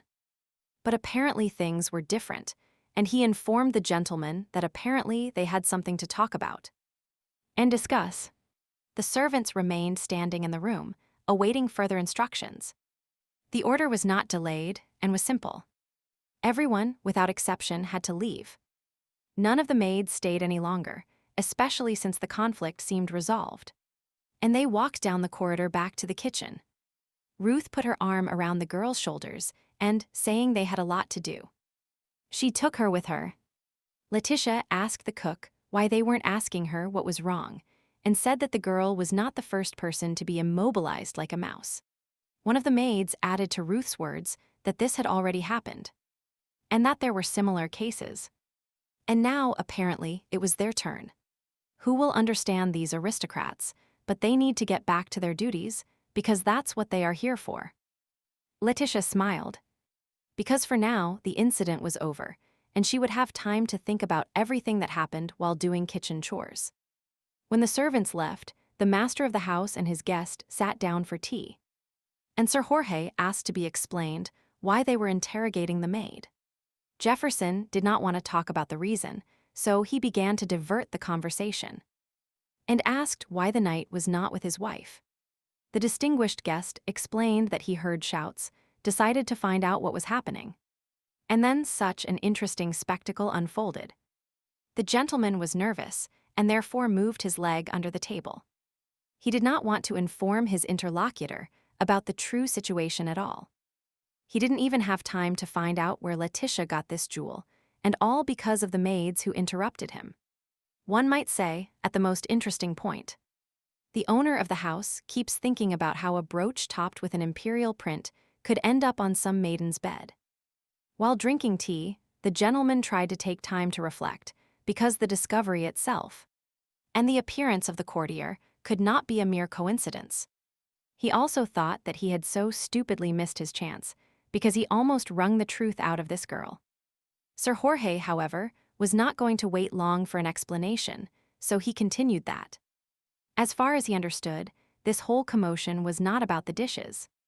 No matter how much the gentleman remained silent, he would still have to tell him everything and, making a second pause, he began to take out the jewel. He placed the same brooch on the table between them, which shone in the sun, rays penetrating the room.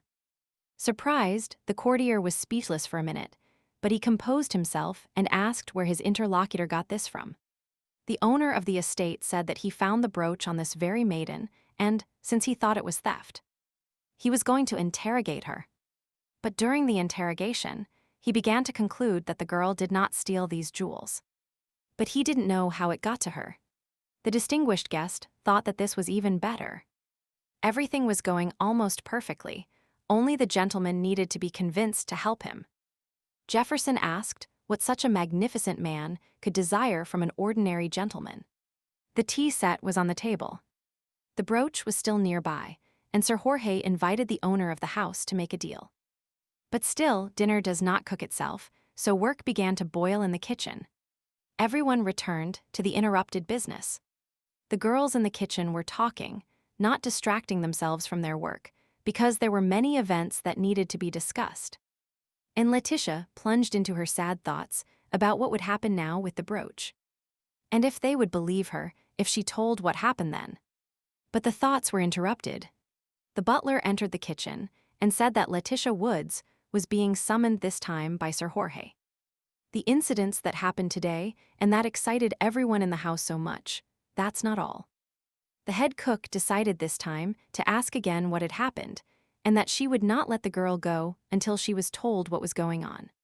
The butler replied that he himself did not know. He was simply ordered to take the maid to the courtier. Our heroine was already trembling from her recent experiences, and the man added that if she did not get up, the guest would come down to look for her. Her nerves were already frayed, so, calming herself internally, gathering all her strength, she replied that she would go. Still, there was no point in wasting time. It was better to go and find out what was happening now. Maybe something about the brooch would become clearer. And the day went on as usual. The sun played on Baron Jefferson's estate.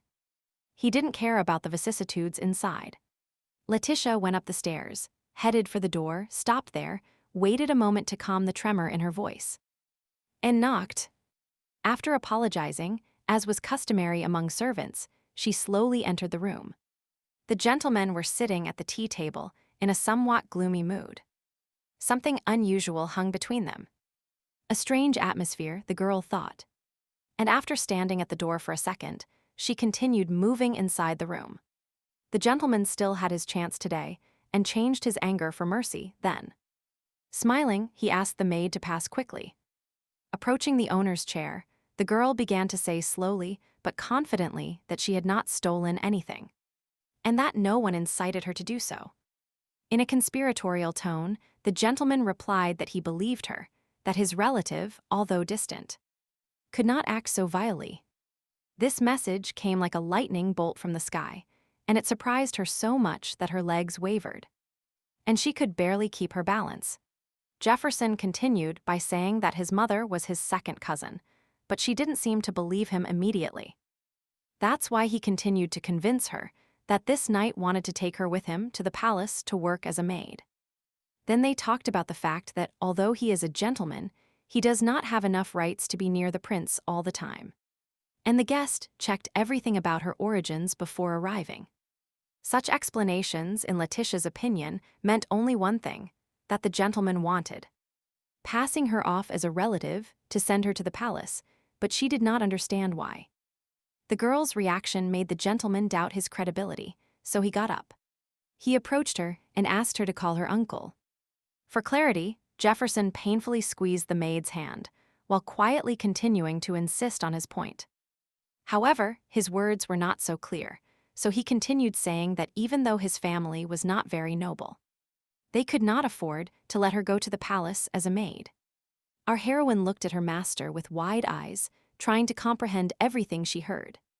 Of course, the place of a servant at the imperial court is very honorable. The girl listened further, and the same palace appeared in her mind. Sad thoughts overwhelmed her. Too many events and speeches in one unfortunate day. The distinguished guest sat down calmly. He listened and waited for the gentleman to finish negotiations with his imaginary relative, and Letitia tried to find at least some reasons to stay, begging him to reconsider his decision. Sir Jorge was satisfied with the direction in which the conversation between the imaginary relatives was developing, and in complete silence, he placed his teacup on the table. Then, with the same naturalness, he took it up again and took another sip. He didn't need to interfere yet. The gentleman was doing an excellent job. Our heroine, losing hope, fell to her knees before her master for the second time that day, and made another attempt. She needed to be convinced so that he would reconsider his decision to leave.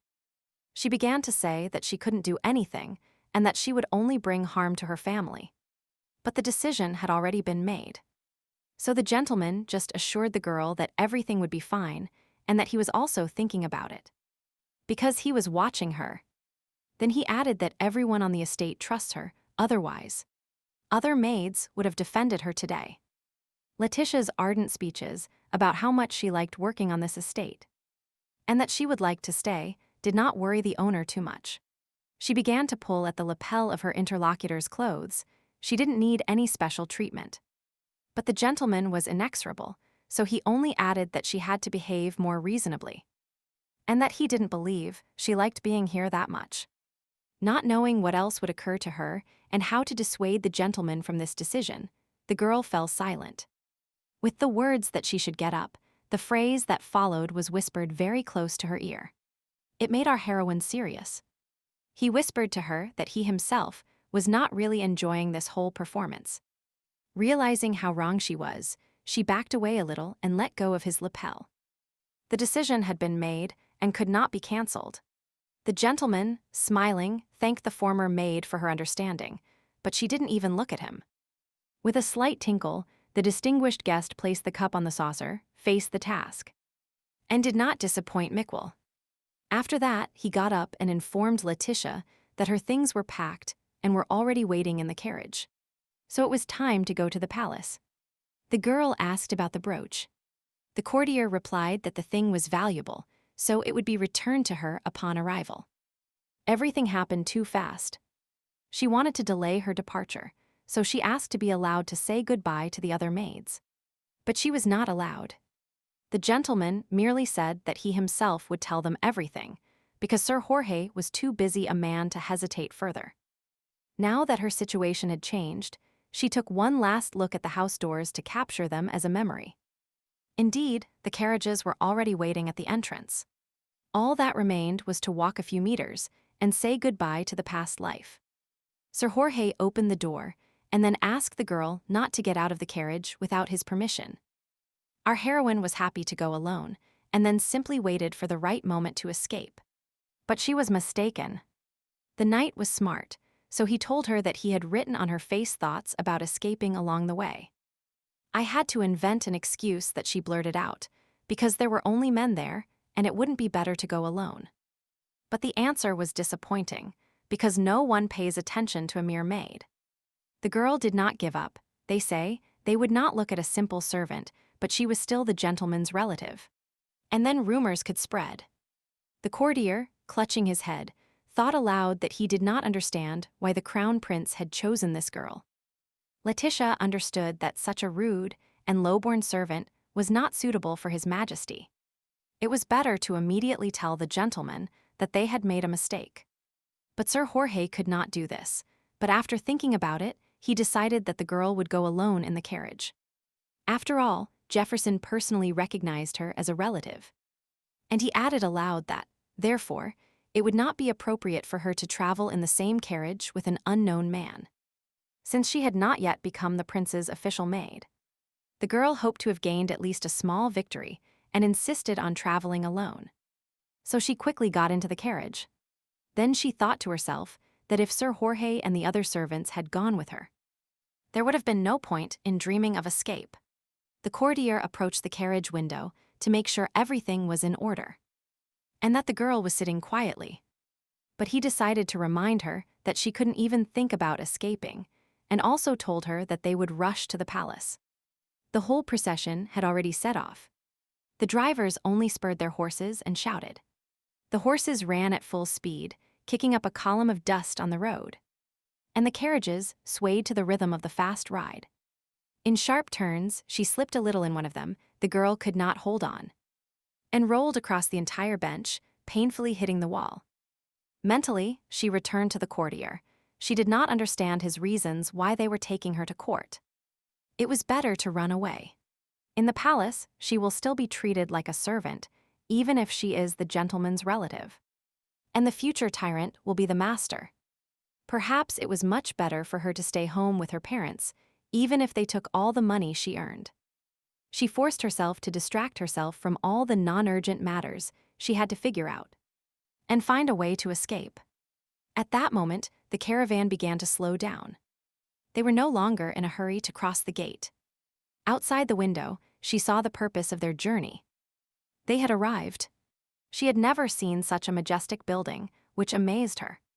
Something was happening outside the window.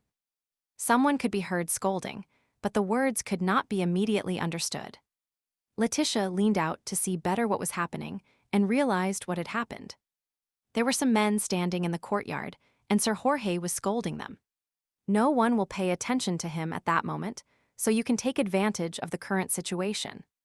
Getting out of the carriage, she looked back and saw that they didn't see her. But the knight only had eyes for his subordinates and was about to discipline them. He told them to pull themselves together, and at that moment the girl ran towards the park, which was located next to the road. She walked a little deeper. It was quiet here, and no voices could be heard from the road. Only the wind whispered in the treetops. Our heroine began to carefully examine the place where she had fled so quickly. She thought there was too much vegetation here for an ordinary garden. The idea occurred to her that if she knew the gardener, she could tell him that she was a new maid coming from Baron Jefferson. And she got lost. Meanwhile, you can find a place to spend the night among the thicket. And when the sun rises, find a way to leave the palace. She thought that they probably wouldn't look for a runaway maid, but she would have to be very careful. And probably pretend. Next time, if she has that opportunity, it's better to get a job with rich commoners. And not with aristocrats. Our heroine was so immersed in her thoughts that she walked without knowing the way. And this oversight led her to the labyrinth. She looked around again to make sure her rather uncomforting conclusion was correct. The day was full of events and Letitia felt tired, and at the same time, she thought that she needed to hold on here until morning. But it's better to leave here first, simply trying to follow the sun, which still shines brightly in the sky. The labyrinths were made in different sizes. But in His Majesty's park, it was made on a truly imperial scale, which the girl could not guess. She could not afford to give up, so, obeying her inner voice. She walked and walked, but there was no exit in sight. She felt lonely, exhausted, and helpless. She couldn't even ask for help because they would catch her right away. But then her attention was drawn to a ray of sunshine breaking through the bushes.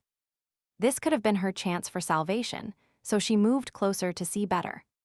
Indeed, it was a small gap in the dense vegetation of the labyrinth that beckoned as if inviting a curious traveler. The hole was small, and the branches of the bushes were quite intertwined with each other. But with a little effort, Letitia managed to reach freedom. Almost falling, far from the labyrinth, she was blinded by the bright light that had been so lacking just a minute ago. But the next image that appeared before her eyes astonished her even more than everything that happened to her today. In a sunlit clearing, right in front of her, walked a boy, the same one she had met a year ago. Letitia called him, surprised. The young gentleman stopped. Surprise and a little confusion were reflected on his face. She already thought she was imagining all this, and most likely it was just a dream. Although a very good one. The boy extended his hand towards the flowers growing all over the meadow, which enveloped his fingers in a warm touch. And peaceful.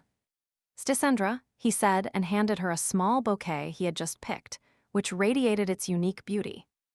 And its inimitable aroma. These flowers are often found in the mountains.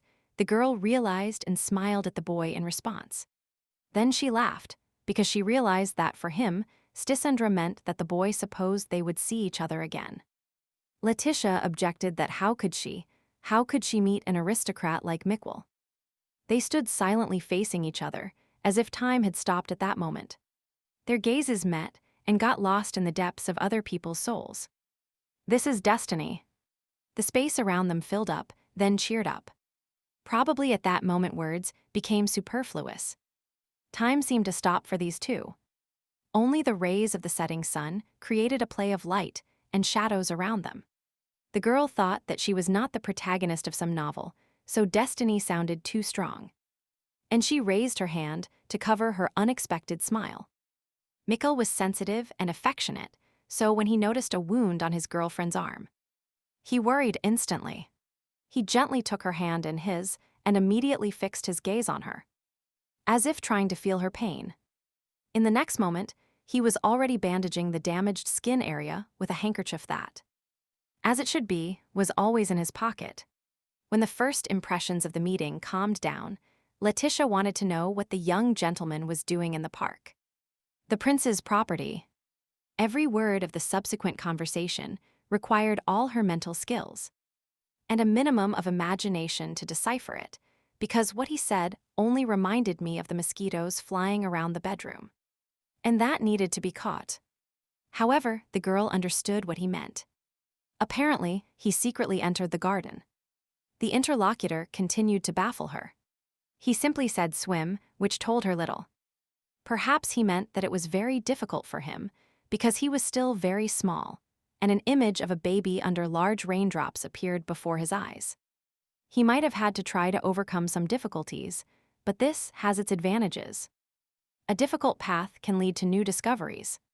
Mikkel carefully picked a handful of fresh fence berries, and with a smile on his face, he invited the girl to try them, saying the word chick. She carefully took the berry offered to her between her fingers, but was in no hurry to bring it to her mouth to taste it. But when I finally decided and ate it, its delicate and completely unknown taste surprised me with a certain unpredictability. Even the fruits are different in the Imperial Park. He summarized, the new experience brought her back to childhood, and Mikkel continued, now it was an ant. Gradually, she got used to his way of communicating and thought that there were as many fruits as ants in an anthill. And she asked the boy if they would be considered criminals and if they would receive anything for eating someone else's fruit. The answer was foam. Without delving into the meaning of the last word, I decided for myself that I don't need to worry so much, but eat everything I can. They were in a good mood, and the nature surrounding them seemed receptive, as if giving them impulses of joy and support. They sat comfortably among the flowers in the clearing, continued to serve themselves berries, and had a cheerful and informal conversation. Sometimes, however, Letitia's thoughts returned to her about her current situation. So after looking at the path, she began to think. Among the trees spread out on the outskirts of the clearing, there was indeed a narrow path that would possibly lead them out of the park. Perhaps this is some kind of secret place created by order of the prince, the girl thought. And no one will find her here until tomorrow. What a pity that this cozy place will soon become the palace of a terrible tyrant, overshadowing the beauty of nature and freedom with its grandeur and fear. And this young man, perhaps a descendant of some high aristocrats, should not just walk around here. Letitia looked at him sadly and remembered their first meeting in the forest. Then she asked him if he had run away again. Looking at the interlocutor's face, she noticed that sadness shone in his eyes. But he continued to sit in silence, not answering her words. She understood without words that he had indeed done it again. What a child! She burst out in disappointment. She is scolding him, she told him, but in her thoughts, she admitted that she herself was somehow better off. Because she also organized an escape and looked at the trees. And she began to explain to Mikkel that now she understood how they really treated her, and that she would no longer tolerate such treatment. How long do you plan to stay here? Probably for a long time, since you ran away, she clarified. And in response, she only heard a squirrel. This is not an escape, he specified. And then he continued thinking aloud that a real escape is when you run away forever, to a place where they cannot find you. The boy sat with his head down and formulated his answer in one word. Now it was a unicorn. The girl, confused, began to babble that it was impossible, because she had already done this. And then why run away if you will come back later anyway? She allowed him not to answer if he didn't want to, and then added cheerfully looking at him. Because everyone had more or less the same reasons. After all, she met these guys who ran away to the capital because they didn't want to live with their family. It was unbearable for them. Emotionally, Letitia began to tell Mikkel everything about how she hated her relatives because they deceived her and used. Listening attentively to every word, a deep sadness was reflected in his eyes. But he remained silent so as not to disturb her story. It seemed that nature itself had fallen silent so as not to disturb such a sad story. The girl only omitted from the story how she was punished, because this could scandalize such a young creature. During the confession, the young master periodically uttered separate words. And not entirely understandable, but it seemed to her that they were comforting.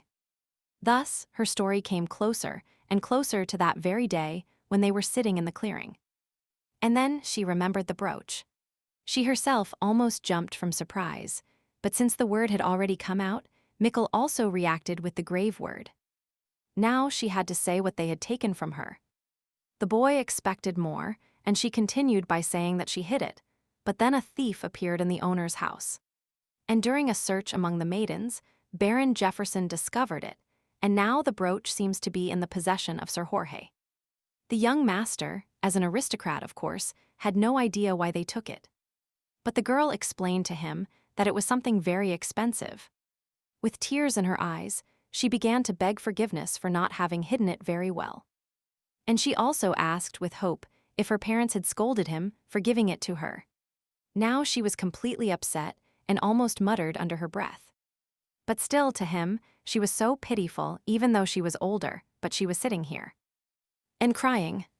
He had a heart full of kindness and compassion, which he willingly shared with others. So once again, he handed her the handkerchief. His care and attention gently touched her wounded soul, filling it with peace and gratitude.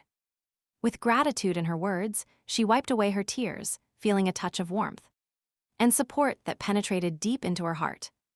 Boomerang said. Letitia realized that she wanted to return the brooch to him, but she didn't know how to help him. So they sat holding hands. Having delved into himself, Mikkel thought of the simplest plan available to him by right of birth and therefore he said smelled. What kind of smell? The girl ran through her head, but the thought quickly formed, because the boy decided that he had asked Sir Jorge for the brooch. The young master listened silently to our heroine's diatribe that this was nonsense, and that Sir Jorge was not the type to fulfill someone else's request. Having expressed his thought, he calmed down a little and added that he did not need to take such a risk for her. His fingers slid gently over her hand. The touch was full of understanding. As if conveying his words through this contact, and he added a sparrow. Letitia did not yet realize, but she was beginning to understand, so she said aloud that it was true that Sir Jorge might not be as dangerous as a sparrow. She continued her speech, expressing her fears and worries that the prince might be different. He might hate the boy as much as his parents. Having heard about him, a unicorn objected. He didn't believe everything would turn out well. But he looked at her attentively, as if trying to overcome her doubts. The smile on his face was calm and confident, as if a ray of hope penetrated the darkness to convey his determination and faith that everything would be fine. He may have spoken little and not always clearly, but he still conveyed his quiet confidence to her. She calmed down, so she decided to clarify the situation with the brooch a little, and told him that there was no need to return it. After fidgeting with her skirt, the girl added that she was very ashamed in front of him. That it happened like this. He gave it to her, but she couldn't save it. Having spoken about the incident that tormented her, another idea suddenly occurred to Letitia. Almost brilliant. She grabbed the completely stunned boy by the hands, almost shaking them, and began to ask him if they could take her to his house as a servant. The cool thing about the idea was that they would take her to his house as a servant, and she had a brooch as proof. Mikkel was already a man of few words, but this would have left anyone speechless, because he could not establish any connection between the brooch and what she was saying. Finally, letting go of the boy's hands, she began to detail her plan, which was that the boy should lose the jewel in the forest. And she found it and kept it to return it. Mentally flying in dreams, she dreamed that since he walks around here with such freedom, it means he has a high status, and maybe the prince himself won't pay much attention to some maiden, and he will allow her to leave. Looking enthusiastically at her interlocutor, she awaited a reaction and approval. It was a good proposal from her point of view, since on Mikkel's face one could read not only surprise, but also confusion, whether because of her words or not understanding her. Without delaying her explanation, she continued by thinking that she was good at washing, cleaning, and even knew a little cooking. What she doesn't know how to do, she will learn later, and in general, she definitely won't cause any problems. She continued. After a pause, she heard grapes. The last word made her think that he agreed. Then she ran into his arms with words of gratitude. Not accustomed to such unexpected emotional expressions of feelings, the boy was paralyzed in a state of shock.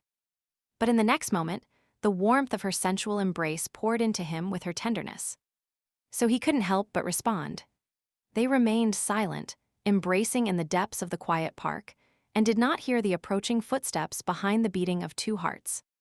When Letitia heard the knight's voice asking about her action, she slowly turned her head. And fear froze in her eyes. Sir Jorge stood behind them furious, asked her what she was doing, and then also said that Miquel was not one of those who could be touched by people like her. She had already moved away from her new friend, but the knight continued to scold the girl anyway. And she didn't understand who he was talking about. In the book that appeared in the girl's mind, Sir Jorge had a bad reputation. He was loyal only to Emperor Miquel. She looked at the young man next to her and thought that the knight was loyal to him, the young man whom she thought she knew everything about. As the sun sank below the horizon, its rays pierced the grass, turning it a bright yellow hue. The knight had already addressed his master, with the words that he had been looking for him for a long time. And if he wanted to be in a quiet place, he only had to let him know, and he would be escorted at any time. The boy listened to his confidant, and then, dismissing him as an annoying insect, he spoke about thin ice. Sir Jorge looked at his master again, but could not understand or predict the wish he was expressing to him. The girl interrupted with a comment that it was said that everything was useless. The knight turned his gaze to her and asked, a little surprised, what she was talking about. Confused and realizing that she was in a hurry with her explanation, she lowered her head and waited for him to at least scold her again. However, the courtier was an inquisitive man, and something in her words seemed not devoid of meaning. So he looked at her with narrowed eyes. Then he decided to give a more detailed explanation of the idea expressed, and continued by making the knight imagine that he was walking on thin ice and, as a result, he would fail. Since the girl had already captured the listener's attention, she continued by saying that the knight had stepped on something strange. She explained further, stumbling a little, not fully understanding what she should call the boy Miquel now. Or His Highness, that his requests were not fulfilled in the same way, and therefore it was useless. A little nervous, Sir Jorge asked if the prince's words made sense. But how could he be sure that the girl hadn't thought it all up herself? Miquel, although he was a kind boy, was also the crown prince, so in a tone that did not allow disobedience. He pronounced her name Letitia. Our heroine confirmed the prince's words that this was true. But the knight, without fully believing it, began to ask if it was really true. This couldn't be true.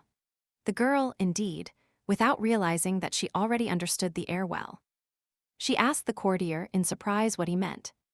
The word thorn interrupted the verbal duel between the girl and Sir Jorge and led it in another direction. Letitia was not surprised, so she explained that this was a warning for the knight. So he had to be careful. It's like touching a flower with thorns, she concluded the phrase, already looking at the courtier with inquisitive sympathy on her face.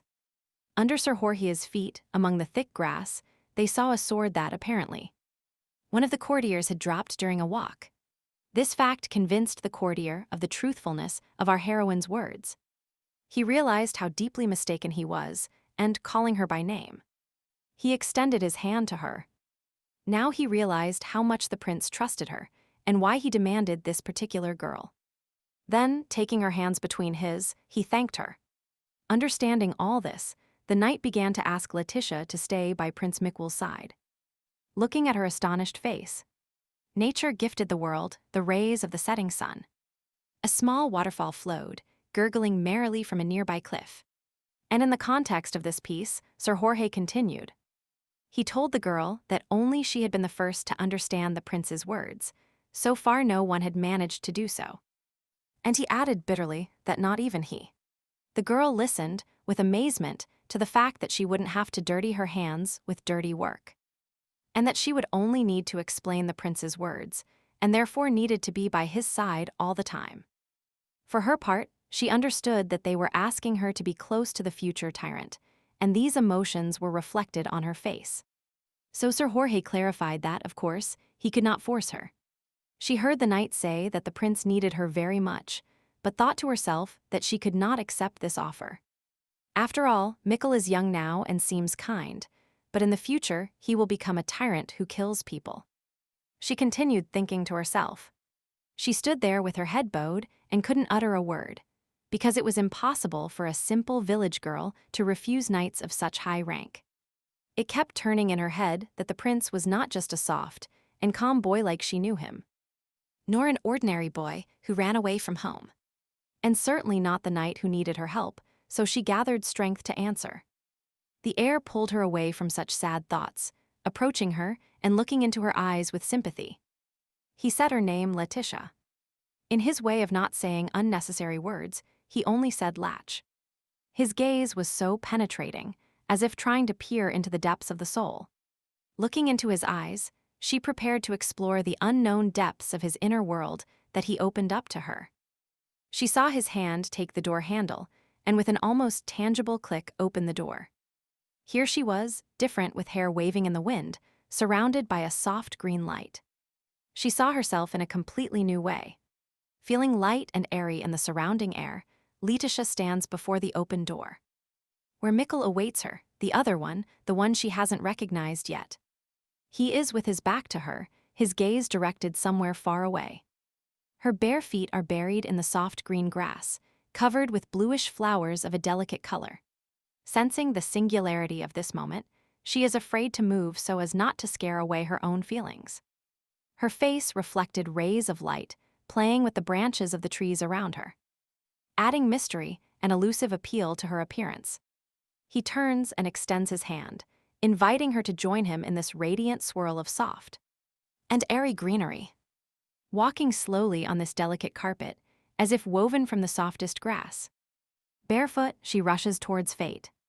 Thus, with tenderness, they revealed a new facet of their inner world to each other, creating a unique connection between them.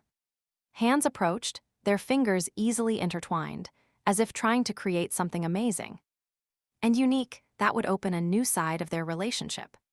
At that moment, Letitia realized that she was already connected to the little prince, as if their souls were destined for this meeting. The morning sun, rays penetrated through the high arches of the windows and created a play of light and shadows in every corner of His Highness's palace. In the castle, its inhabitants were already beginning to wake up, and our heroine also woke up in one of the many rooms.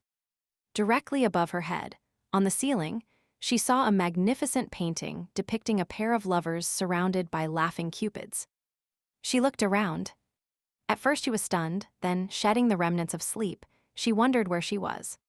The images of the past awakened the entire range of mixed feelings she experienced yesterday. She remembered how the last day ended, agreed to stay here in the palace and be at least a servant in any other position. She hit her head with a pillow in the hope that it would wake her up. But nothing happened. Maybe she was crazy. How could she decide to commit such madness? She thought, covering herself with the same notorious pillow, which did not help. Still lying in bed, she tried to comprehend her action, which did not make her happy today. And she heard people ask her if she was okay. A new day began to come to life, and Letitia was used to getting up at dawn. And now that they asked her, she sat up in bed. In front of her, she saw a very pleasant maid who was very interested in her well-being. She did not detect a fever in the girl, but then began to say that the girl had been in the garden until late at night, and that she probably had a hard time. Her health was fine, so the maid asked if Letitia was ready for breakfast. And she agreed. Servants do not stay unnecessarily in their master's rooms. Therefore, our heroine heard from behind the closing door that they were about to serve her breakfast. Out of habit, she began to make the bed herself, and thought that apparently Sir Jorge would not force her to work as a simple maid. Perhaps this was to be expected. She continued reflecting on the current situation. And she sat on the edge of the bed. Looking at the fresh bouquet that was on the table, she remembered the knight's words that only she understood the prince. She couldn't refuse because it would be, she thought, a betrayal of the prince. Mikkel trusted her, perhaps more than anyone in his life, and here only she can understand what he says. Before our eyes again is a scene from the book, where it is said that the prince was a relative of the emperor, who was raised as a puppet and his parents died long ago. The emperor was not interested in the heir's life, and since childhood, the prince did not have a person with whom to share his secrets. Only Sir Jorge. Letitia compared the facts and understood that Miquel's hatred gradually grew stronger and drove him to madness when the knight died. She regained self-confidence and decided to stay, especially since here she can earn more money than in the gentleman's house.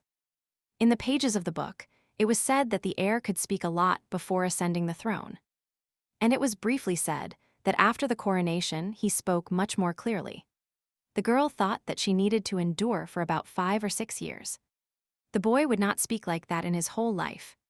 He will be able to save money, and as soon as he leaves the palace, he will immediately return to his idea of opening a restaurant. And it's good that she still can't enter the kitchen. The maids who entered distracted her from her thoughts. They brought her breakfast and asked where it would be more convenient for her to eat at the table. Or in bed. Her confusion amused the maid, and then she simply warned her that she would probably be more comfortable in bed. In front of her, a small table specially equipped was placed on which there was a variety of dishes. The sight and smell of these dishes could excite anyone's imagination, and even more so that of a hungry girl. The maid looked at Letitia's drooling, smiled a little, and told her that since the cooks did not know the preferences of their new manager, they prepared different dishes. Our heroine felt a little embarrassed, imagining the fuss caused by preparing her special breakfast. Therefore, the girl decided to simplify the maid's task, saying that she loved fruits, white bread and pies, and that she didn't need something special and different cooked every day. Her maid took note of the information she heard and replied that she would convey her wishes to the kitchen staff. Letitia asked for a glass of milk, saying that it was a completely appropriate request. As soon as the maid left, Sir Jorge entered the room and noticed with surprise and a little amusement that the girl had not yet escaped. She replied why she should run away, because even if she takes that step, she will probably bring down the entire empire to be able to bring her back. The courtier loudly thanked the girl for understanding the situation and handed her an envelope. "This is a servant's contract," he asked, and slowly began to pull out the attached documents. It took her some time to study the papers, covered in small but legible handwriting. The girl was slightly surprised to see that the duties of the Imperial Palace fit on a single sheet. The rest were her functions, but when she got to the salary, she was surprised to find that it was 10 times more than she should have received from the gentleman. Once again carefully, rereading everything, I set out to sign because whatever it was already too late to back out, and it made no sense. But still, an inner voice told her that everything had to be weighed carefully. And she froze over the papers with a pen in her hand. Letitia asks Sir Jorge what the document states that she is not a servant to explain to her who she will be. And the knight pointed out to her that she is not as stupid as she seems at first glance. He continued by wondering who she would be, that he wanted an honest answer, and why other maids served her. The courtier's answer was astonished by his stinginess, for they told her she would be nobody. Such a brief and unintelligible remark seemed familiar to the girl, as if she were talking to Miquel.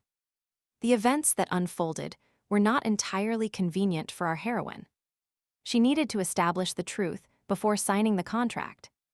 Therefore, pointing to the laid-out papers, she began to demand clarifications, because if she is nobody, why does she have so many responsibilities? Sir Jorge tried to explain himself, because with her background, she cannot even enter the palace, much less be an official maid of the prince. The girl replied that she herself understood this, and understood why Baron Jefferson organized this whole performance with his family connection. She continued by saying that then why couldn't she simply be the heir's personal maid to always be with him? Probably Miquel is no different from other aristocratic people, she observed. And with these words, she put down the pen. The knight somehow distractedly looked at the ceiling and said that he did not believe that his position was limited to a simple servant's place. Then he continued that everyone except him considers the crown prince an idiot who cannot string 2 words together. She understood that the boy was simply expressing his thoughts in such a unique way. And this did not mean at all that he was an idiot. And she loudly said that the knight was not just an aristocrat, but a close associate of the heir himself. And she continued with her question that, if everyone considers the prince inferior, then why is everyone afraid of Sir Jorge and Jefferson too? The courtier just smiled, but still replied that the gentleman was a simple peasant who arrived in the capital only 6 months ago and understood nothing. And he continued, all this is related to the reputation of the imperial family, so most people only know that Mikkel is not very smart. Letitia began to realize that the emperor was desperately trying to control the rumors that the prince could not speak. And that thanks to this, it is only known that the heir does not think well. Therefore, when he ascends the throne, there will be no problems with the fact that in childhood he could not express himself correctly. It turned out that the boy was quite intelligent, and only she could prove it to everyone. She had a lot on her shoulders. The difficult burden of responsibility for the future rested on her. Not only of the prince, but of the entire empire. Sir Jorge did not break the silence, thus allowing the girl to think about everything that was said, especially since she was still very young. Our heroine was the first to break the silence and express her thoughts. And she received an affirmative answer.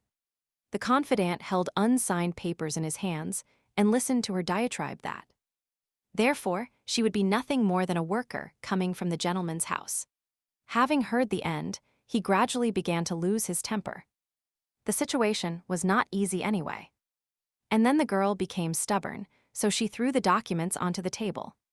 This throw relieved the knight's internal tension, and having calmed down, he continued to convince her. Having carefully placed the sheets of paper in front of her, he leaned over and said that since she understood everything, then let her sign and stop wasting time. But our heroine was not a timid person, and the maid's position did not fully satisfy her with so many responsibilities. Maybe she could become a lady-in-waiting. The knight refuted her arguments and judgments, because the legend that Jefferson composed was not enough for a lady-in-waiting. And to be a palace employee, you have to wait until you come of age. Letitia listened to her interlocutor's speech. The close one, however, continued, but in another tone and key, he knew several more ways to keep her here. And one of them was to make her the prince's bride. But the heir cannot marry before ascending the throne, otherwise the brides always die. Having ended on such a non-optimistic note, Sir Jorge held his breath, anticipating another verbal attack from the girl. The answer was not long in coming. Letitia said she wanted to put her in such a dangerous role. For some reason, she looked at the bouquet again, which the knight no longer liked. He only assured her that he had not seriously considered such a method. After all, offering her the role of a bride who would be murdered for turning an idiot prince into a reasonable emperor was dismissed by the knight as nonsense. By becoming a nobody, her life would be saved. After all the events she had experienced, the girl decided to defend her position. And this meant doing something for which she could stay, and she said a unicorn. The stunned courtier asked again, and Letitia, maintaining superiority in this duel, asked Sir Jorge to remember this word. She felt emotions boiling in her chest, but tried to contain them, preventing them from bursting out. Sir Jorge knew that it was important to remain calm and even-tempered at that moment. Otherwise, he might say too much, especially since he was ready to give his life just to save this girl. With her arrival at the court, a new stage in her life began, and the first step was trying on a new dress. The set was beautiful, as if created especially for her. It was adorned with details. The ruffles fell gracefully to the floor, creating the illusion of lightness and elegance. Letitia was not used to such elegant and luxurious attire, so after a few steps, unexpectedly for the maids, she fell to the floor. When falling, she hit her nose on the floor so hard that it began to bleed. The servants rushed to help calm the annoyed girl and remove the traces of the wound. We will have to get used to it, thought our heroine, and asked aloud if there was no simpler clothing. But the maid stood firm, because Sir Jorge said that even if no one can see the girl now, this is a temporary situation. and she wondered if they were paying too much attention to her, since she was only explaining what the prince was saying. I couldn't immediately remember what her new position was called in the signed documents. And then the name came to mind. After all, she is now the heir's translator. She will play the role of translator until Mikwell learns to express himself as is customary. He says, for example, stove, and the girl explains to the courtiers that they are behaving too arrogantly. And again, she plunged into her thoughts, from which she was pulled out by the maid's words that it was time for second breakfast. They brought her delicious cakes, decorated with fresh berries and topped with whipped cream. In addition to cookies, it was clear that the chefs took her wishes into account. While enjoying her meal, she thought that she felt a little awkward about having to convey the prince's most intimate thoughts. At that moment, Sir Jorge entered the door. His shoes were so light that his steps made almost no noise, so Letitia did not immediately notice his arrival. She only looked up from her breakfast when the courtier approached the chair and asked if she was ready. Then our heroine got up and, accompanied by Sir Jorge, walked through the spacious palace corridors. Along the way, a thought occurred to the girl. She expressed it to the courtier. And it was about why he personally could attract people like her, which clearly baffled the interlocutor. Then he commented on her question that while he was going to fetch her from the gentleman, the prince remained alone, without protection, and therefore was in danger. Sir Jorge replied that no one could harm the prince, whether he was present or not, and for one reason, which he affirmed that if someone tries to harm His Highness, the person who is trying to raise in status can be named heir. In the novel, it was written that if Michael is killed, not by order of the emperor, then someone would have to take his place, but he would be immediately eliminated. And besides, in the eyes of others, the prince is just a fool who will never become emperor. It is much more profitable not to touch him. Letitia heard the knight say that if she did her duties well, then maybe something would change. Then she asked Sir Jorge that if he did not do a good job, he could translate the prince's words only to him. The courtier stopped abruptly right in the middle of the corridor, so the girl did not immediately realize that her interlocutor had fallen behind. And he turned to her and said that her appearance began to threaten the heir, but that he could not simply leave him. The girl asked herself an internal question that it was not because of her, but because he left her in the palace. And why? Then she thought that she regretted that they treated Mikwell like a fool, but it was better to avoid the threat of death until he was ready for it. Life at court has its advantages, but unfortunately there are many threats she does not yet know about, and many of which they will have to solve. The courtier, amidst his lies, stepped forward and called her to follow him, but quietly, and added that the prince was probably already waiting for them and would probably be happy because he doesn't like studying. Our heroine was astonished by the fact that His Highness had scheduled lessons for today that she did not know about. She believed that she also needed to prepare for classes, but he told her that it was not important. Then he explained that she should not worry, because she still wouldn't be able to convey the heir's schedule every day. She thought that she would approach the heir not only if necessary and ask him out loud, but also when it was simply necessary to talk. Then Sir Jorge decided to clarify the situation and asked her what she thought. That time was divided only between talking and silence. But this is not the case. Otherwise it would turn out that there is only vigilance and sleep, and she fell silent. The courtier ignored this and continued by saying that she would have to adapt to Mikwell's schedule to be ready to help him at all times.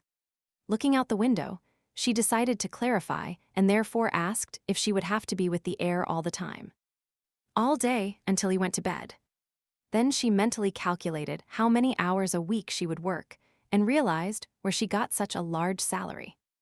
However, the conversation continued because Sir Jorge wanted to dot the I's so as not to talk about the topic again. The knight decided to answer Letitia's question, whom he had asked before, about why he could not leave the prince. This is because His Highness is very upset by the fact that no one can understand him. And the prince cries every night, and his close associate pretends not to know anything about it. The girl heard all this. In her thoughts, she saw her familiar boy, who buried his face in the pillow. And she could not imagine that a future tyrant who would shed a sea of blood could be like this. After thinking for a while, she completely agreed with her inner imagination that Mikkel could cry at night. She knew him as a sweet and understanding boy, and despite his loneliness, he had a kind heart. Letitia put her hand to her chest and promised the courtier that she would try hard. She will become the heir's voice for as long as necessary. And she understands how important this is. Such a solemn moment was interrupted by shouts coming from behind the closed door to which he was facing. And then the door opened, and a middle-aged woman appeared on the threshold. Of a rather strict appearance, it was Tessa Schubert, a teacher at the academy. She led the girl to the classroom, and while walking told her that she forgave her for being late in view of the first day. Adding that today, as far as she knew, there would be 2 people in class. Mikkel was already sitting at the large table, and the teacher indicated a seat next to her for Letitia. The girl was indignant because she had never studied at the academy and even had difficulty reading. But the teacher was pleased with the news that she knew how to read. Mikkel smiled and waved, and our heroine thought that now she would really study with him. The teacher was already displeased with the lateness, so she said that if the girl was not going to study, then it was better to let her go. She didn't need strangers in class. If she spent all her time with Mikkel, she now realized that classes would also be part of her responsibilities. And classes in the palace could only be at the academy. And the classes are naturally led by the teacher, so she better concentrate and not make mistakes. The heir called her by name. She looked at him and saw his face radiant with joy at meeting him. He told her slippers, and the girl imagined them as homemade ones with pompons and soft. It was clear that he was asking her not to worry, and she thought that if she understood him this way, she could help him not become a tyrant in the future. Pointing to the textbooks placed in front of them, the teacher began her lesson by saying that they would write them themselves. The boys, unanimously and almost simultaneously, picked up their books and silently looked at the title, which stated that this was the history of Debrin. Then Letitia, driven by curiosity, opened her copy and opened her eyes in surprise. Before her eyes, there were only completely blank pages, and after looking at them for a little while, she thought that this was not a book. The teacher continued by saying that they themselves would write everything they study, and thus compile these textbooks. The girl decided to clarify exactly which subjects her curriculum included. In response, I heard that circumstances were such that her teacher assumed commitments in 3 subjects, such as history, politics, and mathematics. Since not all teachers will teach them now, she will reinforce this small number of lessons. Letitia thought. The classroom was well lit by the sun, which sent its playful rays through the huge windows of the Imperial Palace. For the girl, the content of the lesson was simply terrible. She didn't understand a single sentence, so she put down the pen. But the teacher remained firm in her intentions to convey her knowledge to the students. So she asked them to write down at least what they remembered. Our heroine honestly admitted that she remembered nothing, and the teacher decided to see what the prince had written. But unfortunately, His Highness also had blank boards, which could not fail to annoy Tessa Schubert. Throughout the years of service at the academy, the teacher is not used to students not wanting to understand the lessons. Therefore, she suggested trying a question and answer session, since both under her charge were not yet accustomed to taking notes. Mikkel supported the idea with the word plum, and the student translated that the prince liked the idea. And in general, he loves fruits. Hearing this, the woman, sighing with relief, continued the lesson, approached the board on which the map hung, and pointed to the place with a pointer. Then she said that before the arrival of the Bran Empire, the continent was divided many times into a large number of countries. Letitia shut herself off again, because she knew nothing about the history of the empire she lived in. The teacher continued that the territories of these countries were very small, and even countries that were similar in surface area to small villages declared themselves states. The students clearly did not hear the teacher's speeches about some Emperor Bakshiv, and that he had a country even smaller than the capital they live in. To attract their attention, Tessa Schubert asked why the continent was divided into such small states in those days. The girl thought that if this was before the founding of the empire, then, from her point of view, it was very logical that small countries existed. Ankylos, said the prince. Apparently in this way he decided to join the history lesson after all. The word pulled the student out of her thoughts that wandered in her head. But she didn't know what to say. The teacher began to ask our heroine for an explanation of what His Highness meant in one word, Ankylos. Letitia found herself in a very difficult situation. She didn't even know the word itself, much less what it could mean. The word Ankylos was heard again from the lips of the crown prince, who was trying to convey his thought to his friend, who was trying in vain to understand him. The teacher looked sternly at the prince. Then she turned her gaze to the girl and clarified if she had heard correctly that with her help, she could communicate with the air. Tugging his dress under the table, Letitia was terribly nervous because before she understood everything Mikkel said. But now she didn't. She had a feeling that everyone around her was crumbling into small pieces. And everything vibrated, which indicated her silent numbness. Her state of anxiety passed to the air, who looked at the girl fixedly and with sympathy, not knowing how he could help her. Taking his book in his hands and heading towards the exit, the teacher said that since the girl did not keep her promises, she would no longer teach and would talk to Sir Jorge. Our heroine was completely discouraged and was ready to cry upon realizing her powerlessness. And even Mikkel's calm voice nearby did not help. As she was leaving the classroom, the academy teacher turned and told her that she hoped that with another teacher the girl would not waste her opportunity. At first, the room was plunged into deep silence, and only the noises coming from the street reminded that life goes on. And the girl, realizing the difficulty of the situation, began to ask His Highness what kind of word it was and what it meant. With this question, she put Mikkel in a mental dead end. He didn't know how to say it. He didn't know how to do it. This fact greatly annoyed him, and what saddened him even more was that Letitia was upset. And she needed his help. The girl looked at the prince and decided that she needed to find a solution to this problem. Because the problem was not with him, but with the fact that she did not know this word. She had not finished explaining everything to the air when footsteps were heard behind the door.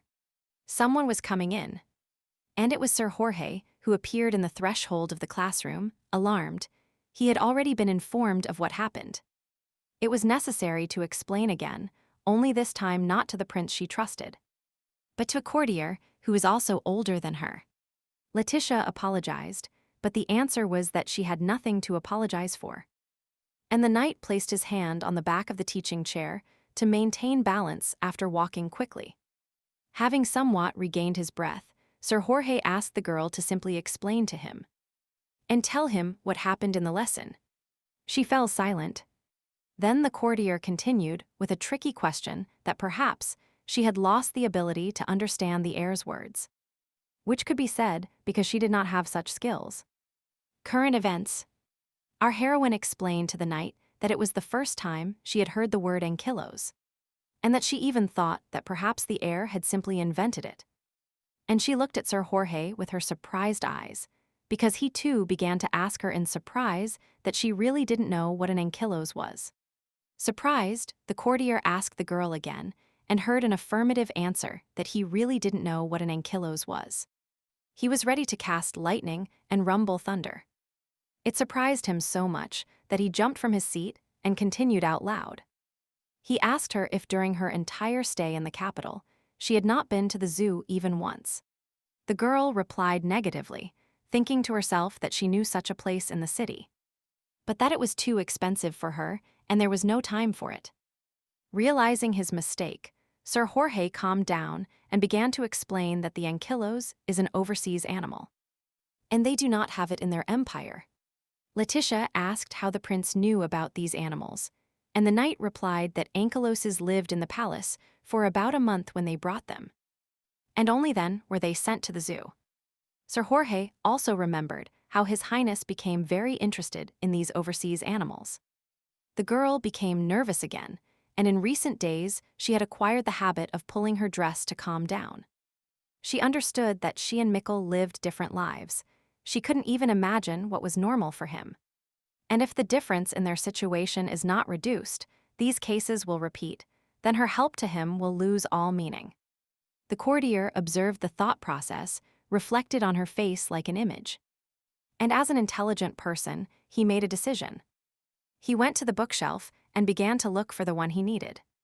After looking through the spines of the books a little, he found the one he was looking for. Opening it, Sir Jorge smiled and commented out loud that he was not very good at drawing this animal. Handing over a book with an open page, he added that he made the mouth less scary, and that the color of the ankyllos was brighter. The drawing depicted the same overseas animal that the girl could not see in the territories where she lived. She carefully studied the drawing, then put the book aside and said so thoughtfully that she now understood what the prince meant. Then she continued by saying that the teacher asked them to explain why there were so many small states in the past. And pointing to the animal's spine, she continued her thought that these bumps on the back resemble mountain ranges. The girl grew up in a mountainous area and often went to the mountains in search of herbs. But there are other landscapes in Debrin. The knight supported the expressed idea and further said that before roads were built, the supply of goods was not established. So our heroine took her first history lesson and realized that the terrain changes depending on the territory. And that's why there were so many small countries. Letitia suddenly began to apologize to the courtier for the poor performance of her duties because she had failed the first day. But the interlocutor replied, although somewhat excited, that she was talking nonsense and facing everything perfectly. The student's subsequent phrase somewhat reassured the gentleman. He said that the teacher had left, and that it was his fault because the prince answered the question, but due to ignorance could not translate. And it would be good if she herself went to explain everything to the teacher. But unfortunately, Professor Schubert clearly indicated to Sir Jorge that she would only give him one chance. And since she left, it means she won't be back. Upon learning of this fact, the girl thought that the knight must have put a lot of effort into inviting the teacher Tessa Schubert. And now there is no one to teach them. At that moment, the confidant knelt before the young heir and fervently proposed a temporary solution to get out of the situation. And it consisted of him training them himself for the time being. Sir Jorge continued by saying that naturally he could not reach the required level. But Mickle stopped his speech and affectionately said, "Strawberry," which meant he liked the idea.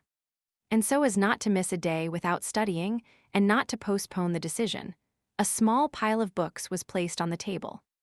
Looking at the colorful covers of the books, Letitia thought that this was probably for preschool children, although it was probably more interesting than the teacher's incomprehensible words.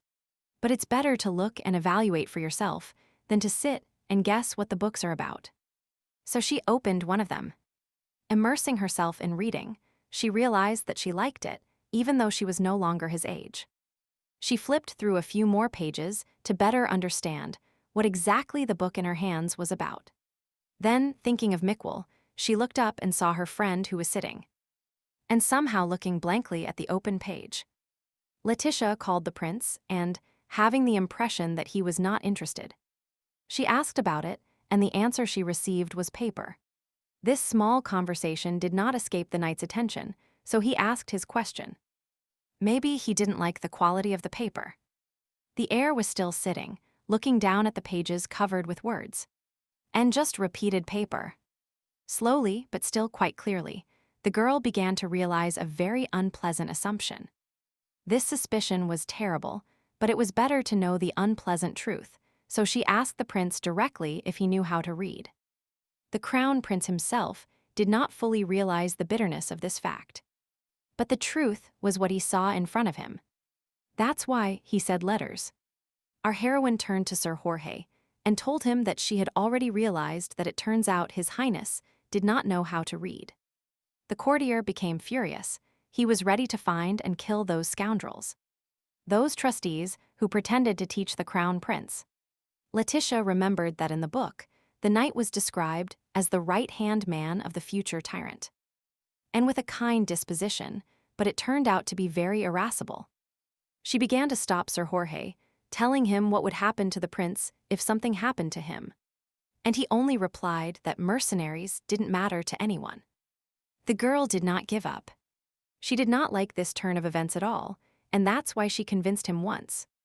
And again that he was not like that. This stopped him for a moment, but his emotions were still raging inside him. And he could barely hold on before falling to his knees in the middle of the classroom. Sir Jorge said that now he would have to crawl on the floor his whole life, begging His Highness for forgiveness because of her. Our girl was a compassionate and kind person. She understood that the courtier was not to blame for what happened. And so she began to tell him. But he did not give up because he was a fool and he followed the emperor's orders. He thought it was the only right way, and he didn't even go to check on the heir himself. His sin was that he believed that teachers would teach His Highness everything, even though he always knew who the trustees really were. Commissioners. But then a gentle touch stopped his emotional flow of self-deprecation. The courtier raised his tear-filled eyes of despair and saw his young master, who sat next to him on the floor, stroking his hand to calm him down. The prince said, "Son," with such an expression in his eyes and on his whole face that it seemed as if he himself was that ray of sunshine that brought kindness to everyone around him. In reality, the phrase about the sunlight did not require interpretation, but still. Yielding to an impulse, Letitia said that everything was fine, everything would be fine. Tears of joy and tenderness were replaced by tears of pain and sadness. And the three of them felt in the sweet bliss of peace of mind. Sir Jorge was the first to recover. After all, he was older, and it was not right for him to weaken so much in front of his younger pupils. So he got up and wiped away the last tear. Then he suggested that he needed to teach her the alphabet, but the girl asked permission to teach the prince to read herself. It was a good idea. The knight already had enough daily responsibilities. So the boys began to study on their own. Letitia, with love and patience, began to teach the young prince the alphabet. Fortunately, he mastered it faster than she would have imagined. And seeing how quickly he mastered the alphabet in one day, he even began to doubt whether he was acting for the public. Pretending that he couldn't speak. Observing carefully each of his steps towards mastering new knowledge. She realized that in life it often happens that not everything happens as we expect. The prince quickly mastered writing sentences, but they always turned out to have an incomplete meaning. As if he had eaten a delicious plum, but there were no seeds left in his sentence. And even if she asked him to rewrite a more complete version, he repeated only what he had already written. And so on. He certainly understood what she meant, but he doubted that other people could correctly interpret what he had written. In the entire empire, there were only two people who were on the prince's side. It was her and Sir Jorge. The rest were only happy if Mikkel looked like a fool. But she knew for sure that in a few years, he would be able to speak like an ordinary person. And Common and her greatest help would help speed up this process, especially since she had already taught him everything she knew. It was time to look for a new teacher. The heir did not like the idea of another teacher, and he began to insist he set a stone. And she presented him with a rock that could not be moved. Then the boy said bed. But then Letitia clearly explained to him that this number would not work either. The teachers would come to his dormitory. And they would take him out of bed. Our heroine continued by saying that she would speak to Sir Jorge to start looking for another teacher. And although she said it in a friendly and sincere tone, there was no joy on the prince's face. Then he added that this does not cancel her presence, no matter which teacher comes, and with this he finally managed to communicate with the inflexible boy. Seeing the cheerful surprise bloom on the heiress's face, Letitia could not hold back laughter, which echoed throughout the room. His Highness raised his hand with his little finger extended and said the word name, urging her to swear by his name. And on this cheerful note, they intertwined their little fingers and, inspired by fun, made a vow of eternal fidelity to each other.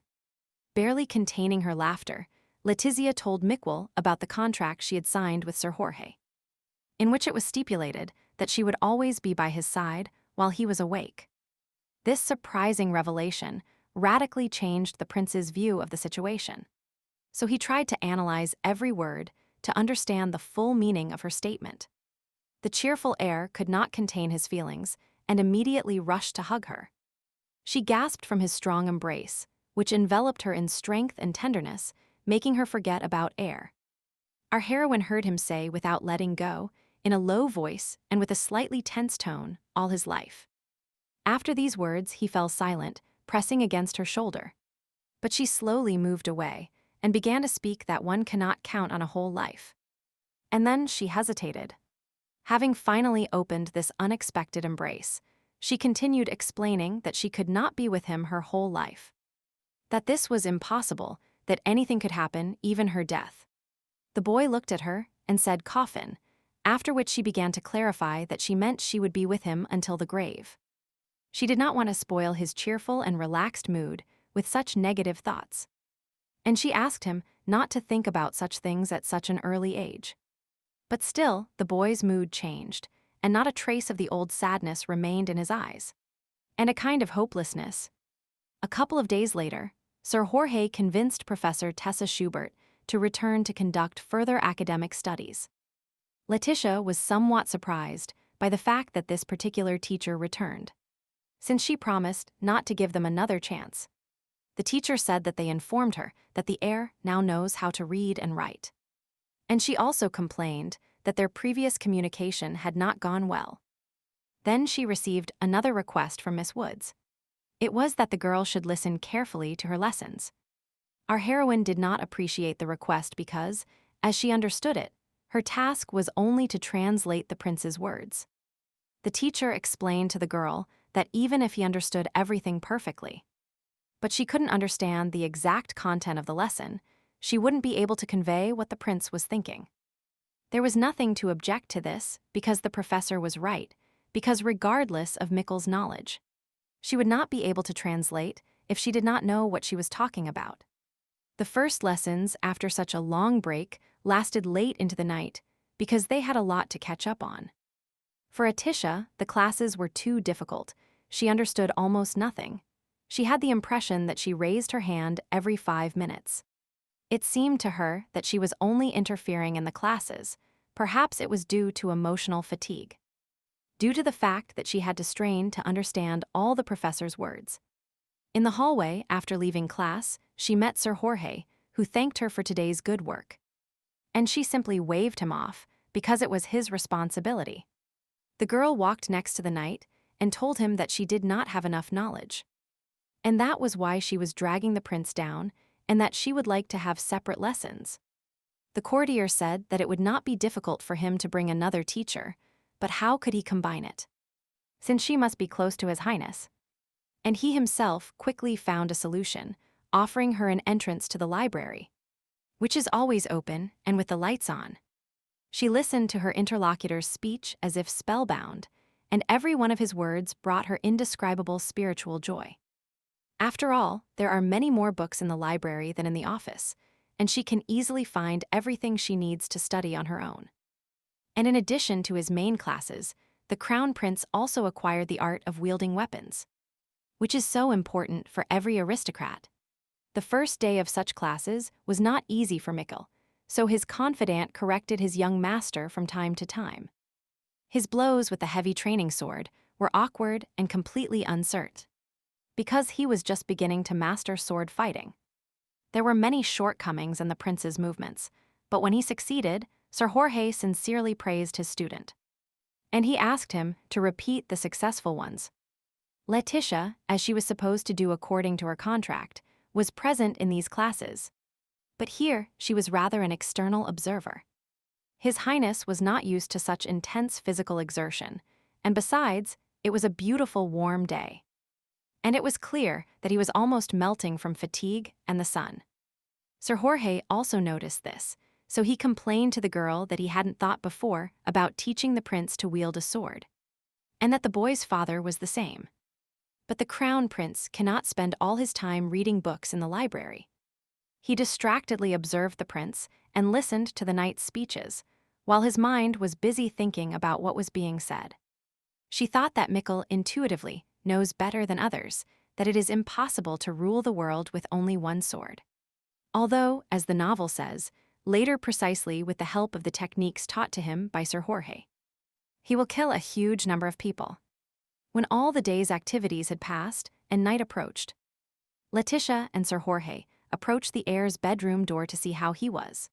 His Highness was already asleep. The rays of the moon penetrated through the windows and illuminated the child's peaceful face. She looked through the half-open door, and seeing this scene, she thought that apparently today's training was exhausting. And that's why he went to bed early. He closed the door silently and told the courtier that he would definitely go to the library again today. He wished her good luck because he was sincerely glad for her attitude, which is not typical of all young people. Time moves inexorably, and 3 months have passed since Letitia Woods became the Crown Prince's translator. She still spent her free time from official duties in the library reading books. Walking past the huge library shelves, she thought that she would rather consider herself a translator than a nobody. An empty place. And although many around her did not understand the meaning of this word, every time she called herself that, it seemed to her that she was clearly and distinctly aware of her role in this mansion. And in order to do her job better, she needed to get to know Mikkel a little better, which turned out not to be such an easy task. Her ability to understand everything always surprised Professor Schubert, and in those moments, Letitia did not understand what she was talking about. However, it is good that the teacher now understood what was happening, because there were several cases where she tried to stop teaching and leave, so the girl had to explain everything. Miss Woods thought to herself that it was good that she was studying alone in the library, and not with a teacher, otherwise her salary would have run out long ago. Because she offered to pay for the lessons herself. The girl had already studied a lot in the books, and she was about to move on to studying politics. And she was even ready to stay up at night to understand everything well. Such thoughts overwhelmed our heroine one night in the library, but suddenly she heard her name in her ear, Letitia. Imagine her surprise when she found Mikkel standing nearby, slightly leaning over and smiling mischievously. His eyes shone with the knowledge of some funny joke, and a smile formed on his lips that spoke of some secret they would not reveal. His Highness tried to tell her, but the words reluctantly bounced off his voice. She had to regain her composure. When the initial surprise passed, and she remembered what time it was, and that they were in the library, where he shouldn't be, she grabbed him by the shoulders and demanded that he return to the bedroom. But he was not going to listen to her demand immediately and only said Orchid, looking directly into her eyes. She replied that if he was bored, he should wait until morning, and then asked how he knew she was in the library. Because he never talked about it. He repeated Orchid, which only provoked the girl. She snapped at him that she missed him too, but that they would see each other tomorrow morning. His action now is the same as a unicorn complaining about guards looking in an unknown direction. Indeed, no matter how small, it is difficult to pass such strict security. And nobody noticed him on the way here. His reaction to what was happening made the already cheerful boy laugh even more. So he added mischievously a wizard, and she realized that he had somehow fooled the guards and servants. There was nothing left to do but take the heir back to the bedroom as quickly as possible, without anyone noticing. So she took his hand so that he wouldn't disappear from her sight again. Saying that it was time to return, she led him through the long palace corridors. While walking, the girl thought about the prince's action, as he used some kind of trick. Otherwise, there was no way to go unnoticed through all these corridors. And he fooled everyone at his young age just to see her. At that moment, it seemed that the future could not be changed. She comforted herself with hope and believed that she could change the path of life for which she and Mikkel walked, but it was truly in vain. But the intense and quite long day, and then the night exhausted her, so walking fast was not easy for her. Letitia stopped and asked the prince to let her catch her breath so that she could then continue returning to her quarters. Having regained some breath, she looked at her companion. He was standing with his small fists clenched and looking out the window with a penetrating gaze. Looking at him, our heroine tried to understand the thoughts and emotions that were now tormenting the child's soul. Then he turned his gaze towards the object that interested him so much outside the window. And she thought that what he was looking at, the sky, no, he was looking at the moon, which shone so brightly this afternoon. She approached him to see better, and asked him why he was looking at the moon so attentively. What was the reason? And he answered with only one word: brooch. Letitia realized that Mikkel was talking about the day they met. And about the brooch, then she was surprised to think that she had completely forgotten about his gift. Realizing she was wrong, she began to apologize and babble something about the fact that she wasn't herself at that moment, and that her gift was no small thing for her. The prince listened to her, but his reaction was the complete opposite of what could be expected at such a moment. He smiled and extended his hand to her and said, "Rope." Despite the child's young age, he knew how to resolve any conflict, and looking at him, her tranquility returned. She placed her hand in his and thought, what does it matter what happens in the future? He just needs to live next to her for a few years. And then there will be less hurt and pain in his heart. And maybe he won't become the tyrant the whole empire fears in the future. But that will be for later. The future can still be changed. Now he was holding her hand, and this gave her hope and confidence. And if at that moment someone had passed by, they would have seen two teenagers standing in the dark palace corridor. And the moonlight illuminated their silhouettes. Under the rays of the rising sun, a new day began, and the palace awoke to its normal life. Letitia was no exception, and although today she could have rested a little longer in the soft bed, she couldn't do it. A maid burst into her bedroom, excited about something. She was in a hurry because she had news for the girl. Her mood quickly transferred to our heroine, so she quickly got rid of the remnants of sleep and began to ask what happened. The maid didn't bother to wait and said that His Highness had finally received an invitation ticket for a ball at the Imperial Palace. This was, of course, wonderful morning news, but somehow it disconcerted the girl who had just woken up. It turned out that, until that moment, the Crown Prince had not attended the Imperial Ball. And the ball was to take place in 10 days. And since she is a translator, this means only one thing: she will definitely have to attend the ball. An inner voice told her that today was a difficult day, given the latest news. The maid chirped, handing her the dress, that there was no need to hurry now. But it was probably possible and necessary to prepare slowly for the ball. However, seeing the girl's not very happy mood, the servant offered to tell her a secret way. And leaning into Letitia's ear, as if someone was spying on them, she began to whisper her secret to her. The trick was a success. Our heroine's mood improved noticeably.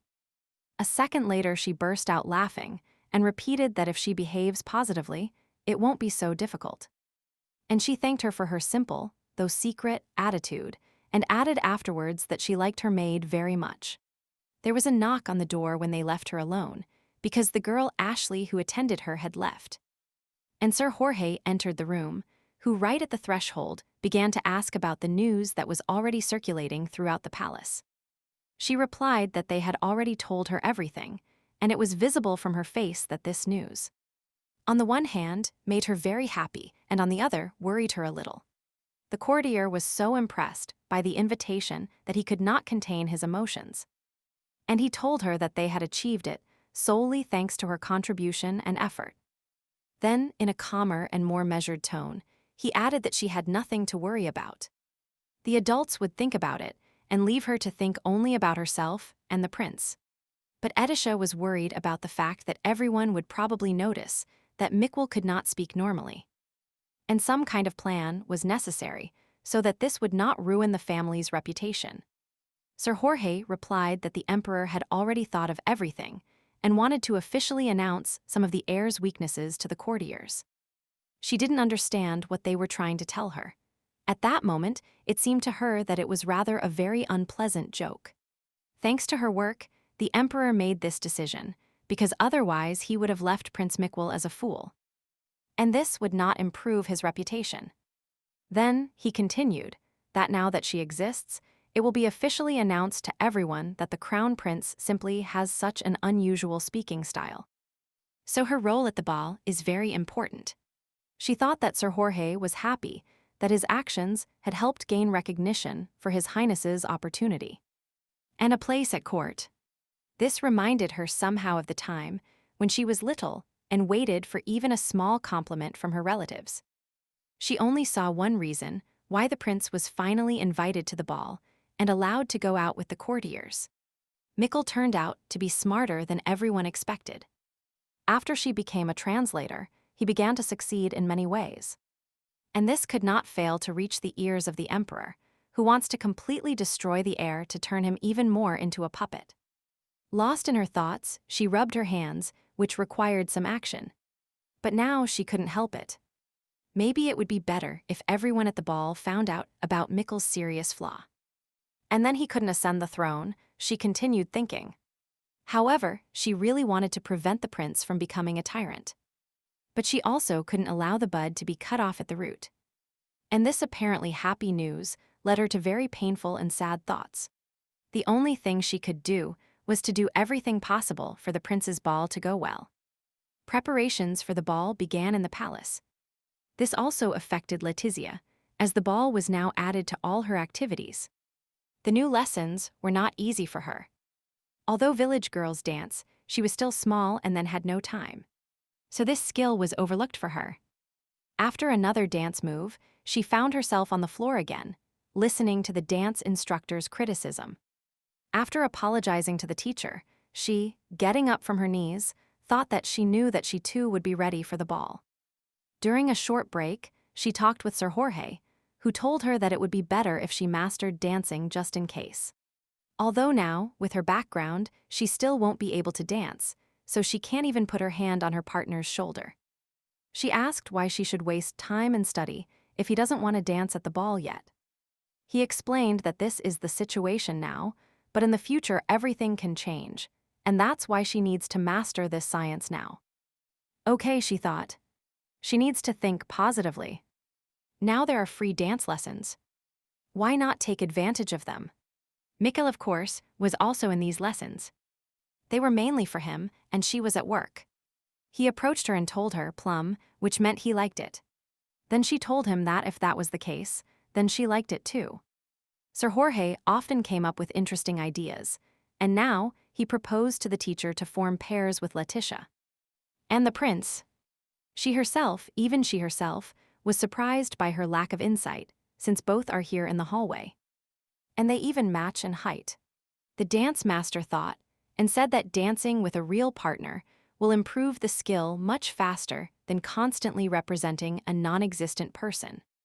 The girl objected that she didn't need to dance well, but Sir Jorge besieged her with the phrase that the prince needed it.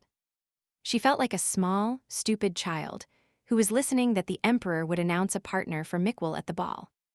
And it would probably be some lady of his age. Then she looked at her dance partner and thought about how many times she had convinced herself not to be fooled by that angelic face. But he really seemed to shine everywhere.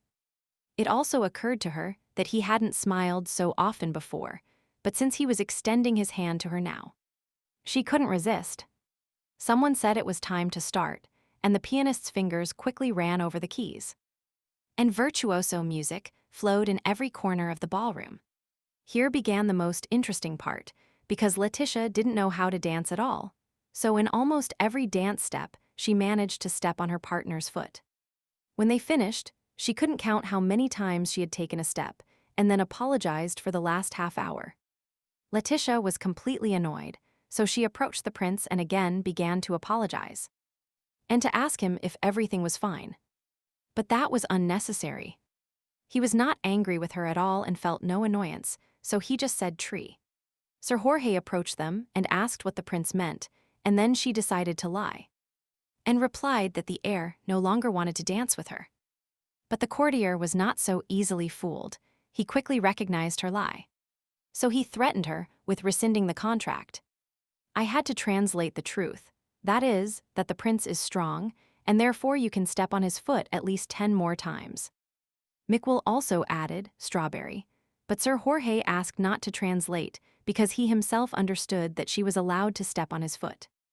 They formed pairs again, and the music began to play, so they started dancing again. But not much time passed, not even a few minutes, when Letitia's foot was again not on the floor. She stopped the dance and, looking pleadingly at the courtier, said she couldn't do this anymore. Because now she would only cause bruises on the prince's body. But the mentor stood firm. He knew there was no harm, and the teacher echoed that with wool shoes you can step on the prince's feet as much as you want. It won't hurt. And if she is worried and doesn't want to hurt Mikkel, she should try to learn to dance quickly. The courtier finished his instructions. Letitia, of course, did not deliberately step on the prince's feet throughout the lesson. But all her tricks to finish the training with her produced no result. Her class schedule had been very tight in recent days, so when it got dark outside, she was free. Sir Jorge often accompanied her to the bedroom door, and today was such an afternoon that he asked God if she was going to the library. The girl replied that she was tired and would not go, and at the same time she put her hand on her head somewhat feignedly, which prompted her companion to ask her what else she wanted to tell him. Remembering the prince's words about the night that he was not scary at all, and that she should not be afraid of him, she decided to express her demand and asked him to return the precious brooch that Prince Mikkel had once given her. A heavy silence fell. The courtier was in no hurry to answer this request. She didn't quite appreciate his slowness. It seemed to her that he simply didn't remember what they were asking him about, and therefore, she explained that it was about a lion-shaped brooch. Sir Jorge replied that he himself understood what was being said, then demanded that the gift be returned to the prince, who, it seemed to him, wanted her to wear it to the ball. He asked her how she could believe his words, and it surprised Letitia so much that she didn't even know what to say in response immediately. An even more oppressive silence fell. The knight's mood deteriorated, and she thought about what he didn't like. The man was the first to break the silence and asked her if she knew the meaning of this thing. But she, of course, understood, and this brooch was very dear to her. And she also knew that it was something expensive, and that she could not earn money for such a thing in her whole life. And that she didn't deserve it. Sir Jorge explained to the girl that this brooch was the only symbol of the imperial family that His Highness had before receiving the status of crown prince, and that it came to him after his father's death. And he continued that if a girl appeared in the capital with this brooch and declared that she was a descendant of the imperial family, they would most likely believe her, and even now this is still possible. This was a real revelation for her, because he gave her a very important relic. Looking at the full moon, which hung right opposite the window, she asked the knight if the prince knew the value of the brooch when he gave it to her. He replied that then probably not, but now he probably realizes it. And he fell silent, looking at the girl. Since she did not answer, she just stood there, lost in her thoughts. He himself asked why she was asking about this brooch at this moment. Then the girl asked if the knight had thought anything of her when he asked her to return the jewel. He told her no, and even the opposite. Shifting from one foot to the other, she heard that all this time he was wondering why she wasn't asking him to return it. But her thoughts carried her away, and they referred to whether Sir Jorge really thought that she had only just now learned the value of this brooch. And that, if he doubted her, what was she doing in this house? He drew her attention to the fact that she had kept this for a long time. And carefully. Then he noticed that she was looking at him with a stupid expression on her face, and asked if she had forgotten the incident at the gentleman's house. But the girl, on the contrary, clearly remembered that day in Jefferson, who asked her where she got such a thing from, and then desperately wanted to return it.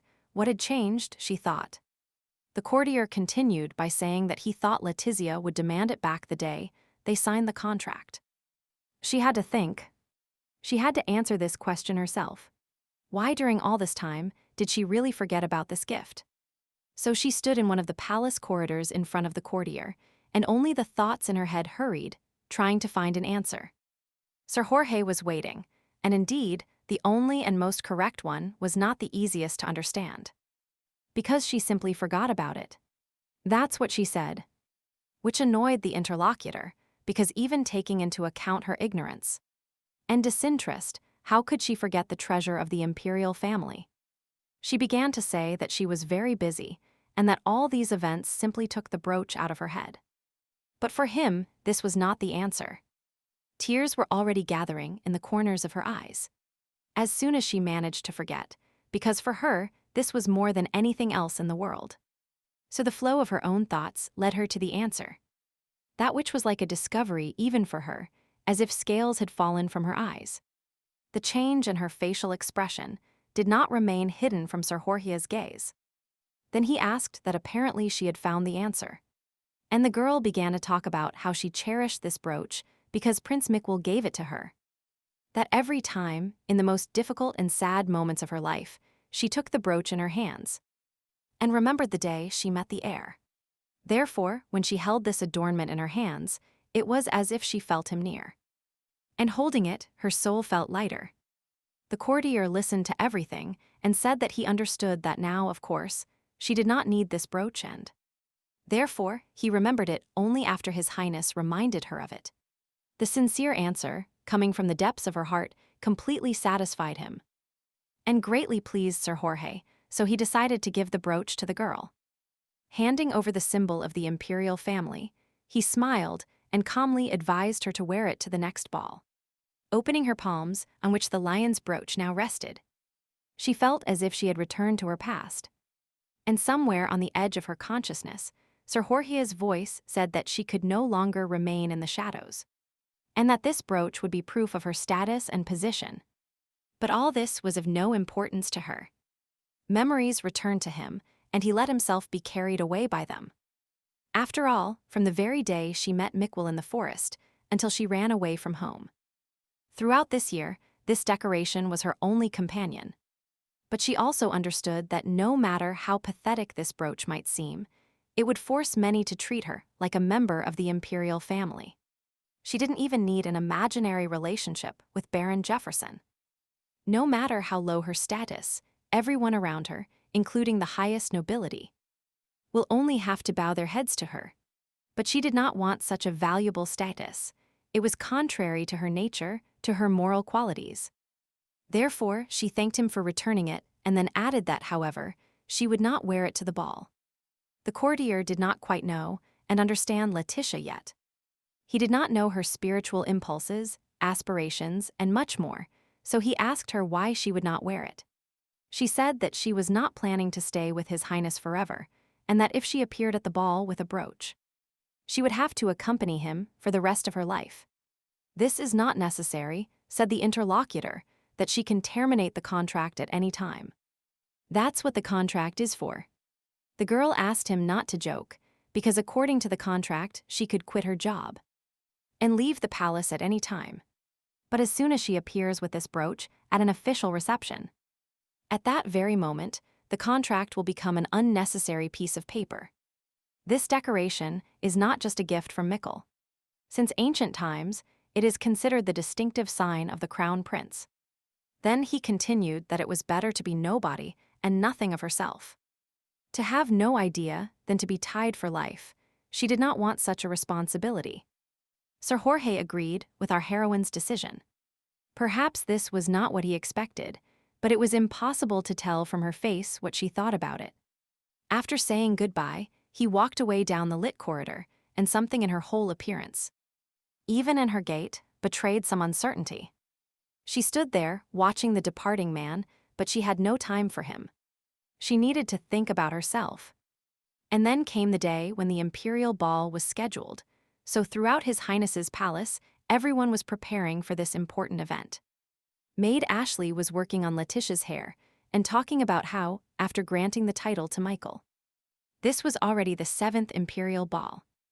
However, Ashley said, His Highness could not attend any of them, although the excuse was that he was too young. The girl listened and thought, because the prince had not received an invitation before. Why, and what was the reason to invite him now? Then she thought and looked at the beautiful twisted hairpin that lay in front of her. And that, due to her thoughts, did not attract her at all. Out loud, our heroine said that she had a bad feeling and was afraid of making a mistake in something. The maid encouraged the girl with kind words, telling her that there was nothing to worry about, and that no one knew any secrets, but that she would reveal it to her now.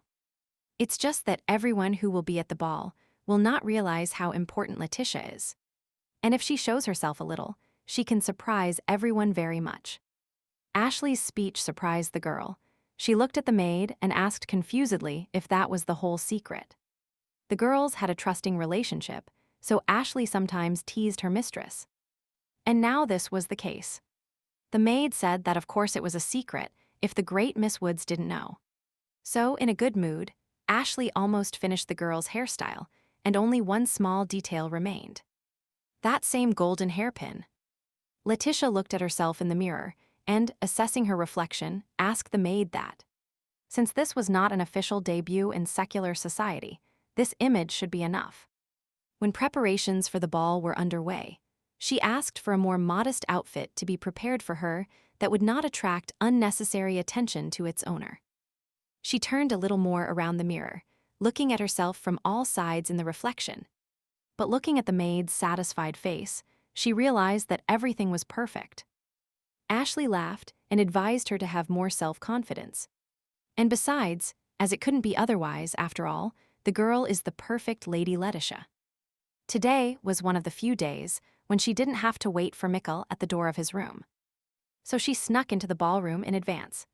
She thought it would be better if she approached the crown prince when he solemnly entered through the doors. She also remembered that Mikkel wanted them to enter together, but she didn't want to and couldn't fulfill all the boys' whims. The girl began to panic a little.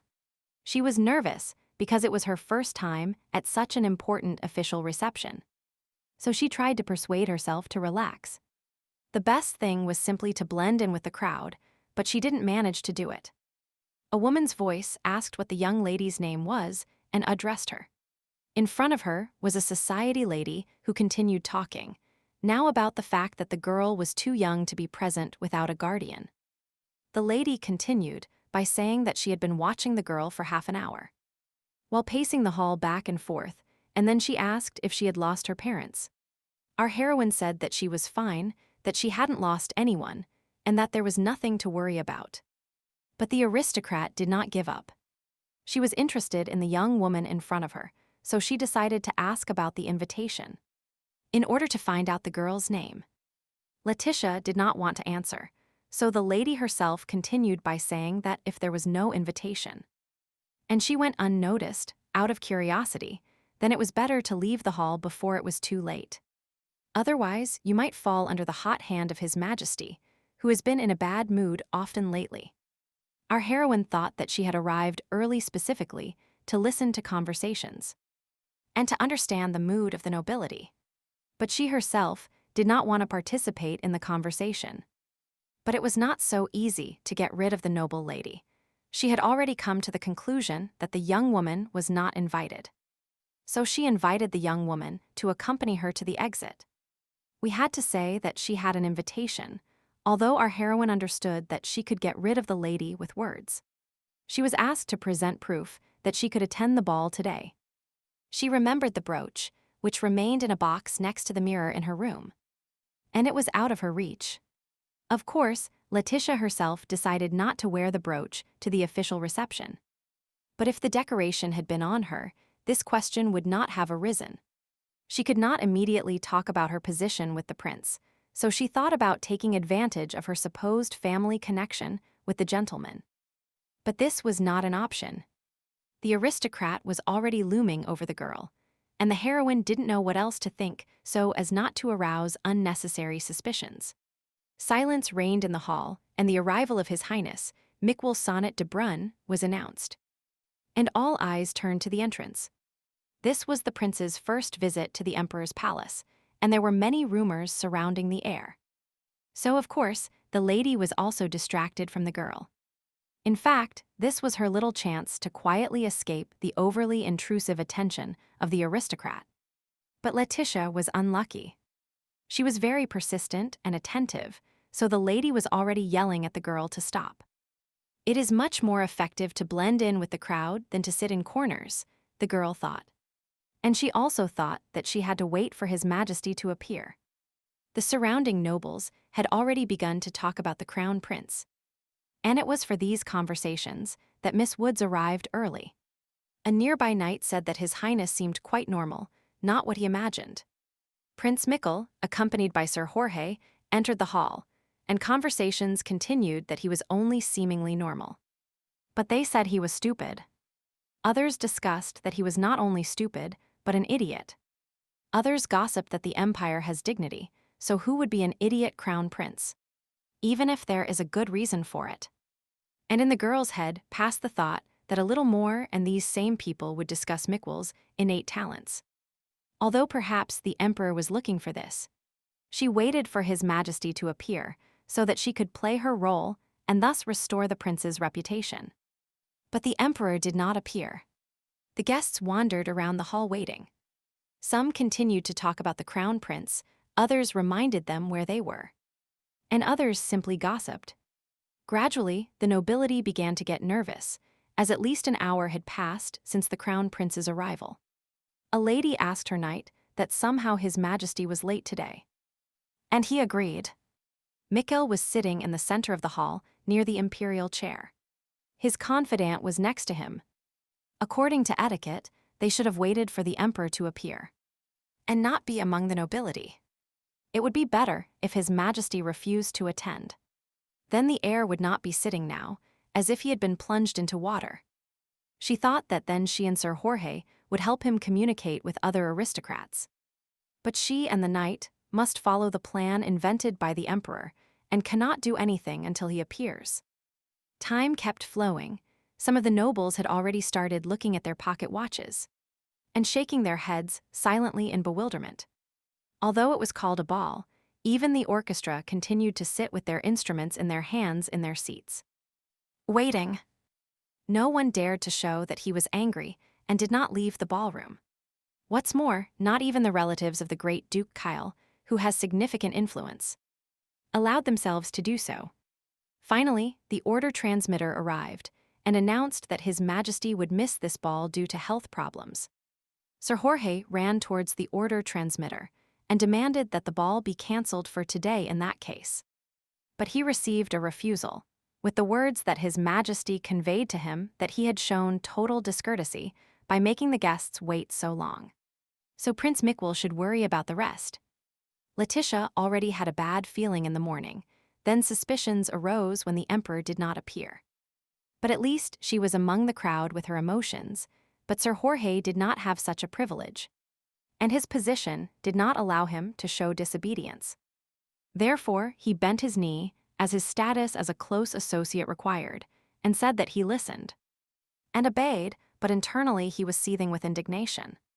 Perhaps only his hands betrayed him a little, but he restrained himself as best he could. Then he turned halfway towards his prince, realizing that today they would probably be defeated. The situation could not be worse. Letitia had already decided that it was time to intervene to correct the situation. Obviously, this is exactly what the emperor wanted from the beginning. He had his own plan, which he saved for later. Initially, His Majesty was going to personally announce at the ball that Mikwel has an extraordinary mind, and that he only has a speech development delay, after which he would confirm it with her help. But the aristocrats should have already noticed that the heir did not exchange a word with anyone. What's more, he didn't even speak to his entourage. Even if Letitia intervenes now and tries to explain that only she understands His Highness's words, it will sound like an uncomfortable lie. She still gathered to help, but she thought about the emperor's true goal, to turn Mikkel into an idiot, and Sir Jorge into a fraud, to lock them up in the palace. Or the goal was a knight, because one way or another the heir is already treated as a fool. But someday he will show the world his extraordinary mind and be able to compensate for the suffering caused. However, Sir Jorge is different, and if they start treating him like a fraud who made the crown prince look like a genius, then his reputation cannot be lower. Maybe he would even be deprived of his place as the prince's only close confidant. But if he fell from grace now, he would definitely be mentioned in an unwritten novel. Letitia thought, yes, this is just a temporary difficulty. Sir Jorge will not fail here. He will definitely find a way to overcome this crisis. But the girl was thinking about all this, and her close associate needs to solve the problem now. Today at this famous ball, the one who relayed the orders repeated His Majesty's words that the emperor ordered His Highness to take care of the rest. The palace has its own etiquette, and even if you understand that you have fallen into a well-laid trap, you must observe it, so the knight bowed to the one who relayed the orders, as if he were an emperor. Mikkel had been sitting on this chair in silence for almost an hour, without the slightest opportunity to correct the situation in any way. His mood could be easily read on his face. Those who were close to him had no choice but to obey and run with a heavy heart towards their inevitable fate. He knelt before his young master and told him that he would have to take control of the ball into his own hands. Mikkel has experienced a lot in his 10 years. Not all adults can carry the burden that rested on the shoulders of such a young child. Sir Jorge began to encourage the crown prince with words that he would manage, that he would succeed, especially since Miss Woods would arrive soon. And he thought to himself, he should have understood it beforehand. But the idea that he could receive recognition from His Majesty clouded his eyes. And it was his fault for not having calculated everything completely. At that moment, the crown prince was quite a pitiful sight, so those who were near him could not look at him without a bleeding wound in their heart. Letitia had been on the sidelines of what was happening for so long, she couldn't hesitate any longer. So she went to Sir Jorge. He looked at her and thought that they had already fallen into His Majesty's trap, and Miss Wood's presence would not help much. But for some reason, seeing her face made him feel calmer. She had already approached the knight, and perhaps they could have done something to get out of this situation. But there was another trap that was already entering the hall. With the uncle's words, another eminent guest calmly walked through the huge hall full of aristocrats straight towards them. The close man knew the voice of this noble well, because he was truly his uncle. But this was not the meeting he expected. There was such silence in the ballroom that even if a feather had fallen, everyone would have heard it. So the sound of the footsteps was like thunder in a gorge. The nephew was in no hurry. He knew his worth and had a goal he planned to achieve today. So there was no rush. The butler announced, His Excellency Duke Per was a tall young man with beautiful hair reaching his waist. He finally reached Sir Jorge and stopped, showing by his appearance that, even though they were waiting for him, he was already here. He stopped the knight's official greeting with the words that it was not necessary to address him so strictly. After all, he was his only uncle. Call him as before, simply Ilya. But these cloying speeches did not convince Sir Jorge of his sincerity. He knew his nephew too well. Then he turned to the heir, noticed that they hadn't seen each other for a long time, and asked how His Highness had been doing lately. Mikkel leaned against the back of the chair, clenched the armrests with his long fingers. But of course, he didn't say a word. Not hearing the prince's answer, Duke Per turned to his uncle and asked if the rumors were not lies. But the knight replied that the prince was simply worried. Then Ilya continued that there really is a reason. After all, this is the prince's first ball, although he led dances at the age of 10. But everything depends on his personal qualities. After this dialogue, taking just a couple of steps, Duke Per approached his uncle. And in a low voice, so that no one could hear his dialogue, he said that the knight should return. Then he would find a way to save him. Sir Jorge thought that today his assumption about His Majesty's true intention had changed several times.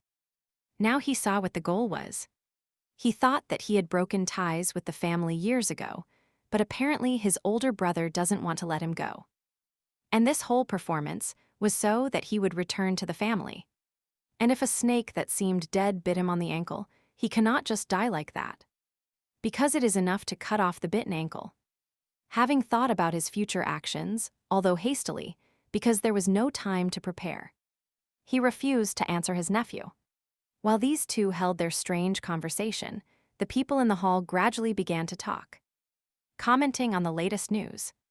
And Letitia thought she couldn't even imagine that Sir Jorge was the uncle of Duke Per, especially since the Duke's name had become terribly boring for her in class. So she still thought that even she, with her stupid head, could realize that everything happening now was not done with the goal of destroying the career of Sir Jorge, but rather to return him to the family. She only wanted to get one answer from the knight, but this, of course, only if he could survive. In the unwritten novel, it was said that if he refused to return to his family, he would lose not only his own title, but also his life. And if he accepts the Duke's offer, he will not only sink Mikkel, but also her into the abyss of hell. But this is better than if everyone died. But who knows, maybe in the novel Sir Jorge grabbed the hand of the ducal family, saving his life. She still hoped for a favorable outcome. Maybe the knight could cope with this critical situation. Perhaps Duke Per offered his uncle something else, but he simply and definitively stated that he was not interested. The girl looked at the courtier, and her heart skipped a beat. She had never seen him like this before. And this did not bode well. The Duke at that moment replied that he obeyed his uncle's will, as he could not persuade him to do otherwise. And then something happened that no one could even imagine. Sir Jorge knelt before his nephew. But this turn of events, especially because it was unpredictable, confused Ilya himself. The close one, gathering all his strength, waited one more second and, sighing, prepared to deliver a speech. Quiet voices were heard in the hall, which were also disconcerted. They said that it was unthinkable for Sir Jorge to bend the knee. The knight began his speech by saying that, most likely, both the Duke and His Majesty already know about his crime. But here and now he confesses everything. Duke Per realized that at that moment something irreparable could happen, and therefore he tried to stop his uncle. But he continued by saying that all this time he had been deceiving His Majesty. The Emperor and His Highness, the Crown Prince. Silence returned to the ballroom. Everyone was afraid even to move, so as not to miss a single word of the confession. Sir Jorge continued by saying that most likely everyone present in the room had heard about the dementia of His Highness. So it was he himself who spread these false rumors. The aristocrats awaited the final words. As in a concert, the musician's final chords are awaited with great anticipation. Letitia did not know what she could do, but she saw that the knight was now signing his own death sentence with his own hands. Pointing to the air, he continued that, in fact, His Highness has the same sharp mind and insight, and he deliberately hid the truth. The highest nobility gathered today, for the ball expected a pleasant evening. And light, and they considered such speeches indecent, so all sorts of threats from different sides against the speaker were heard. The close one allowed the crowd to speak, otherwise his words would not have been heard at all. But then he continued by saying that for him, it was as easy as taking candy from a baby. Because the Crown Prince has speech problems, the hall began to buzz again. Many discussed what they had just heard. Someone could not believe that this was the same Sir Jorge, who was the knight of His Highness Antonio. Someone simply lamented. The order transmitter silenced the room and asked what it meant that the Crown Prince was mute.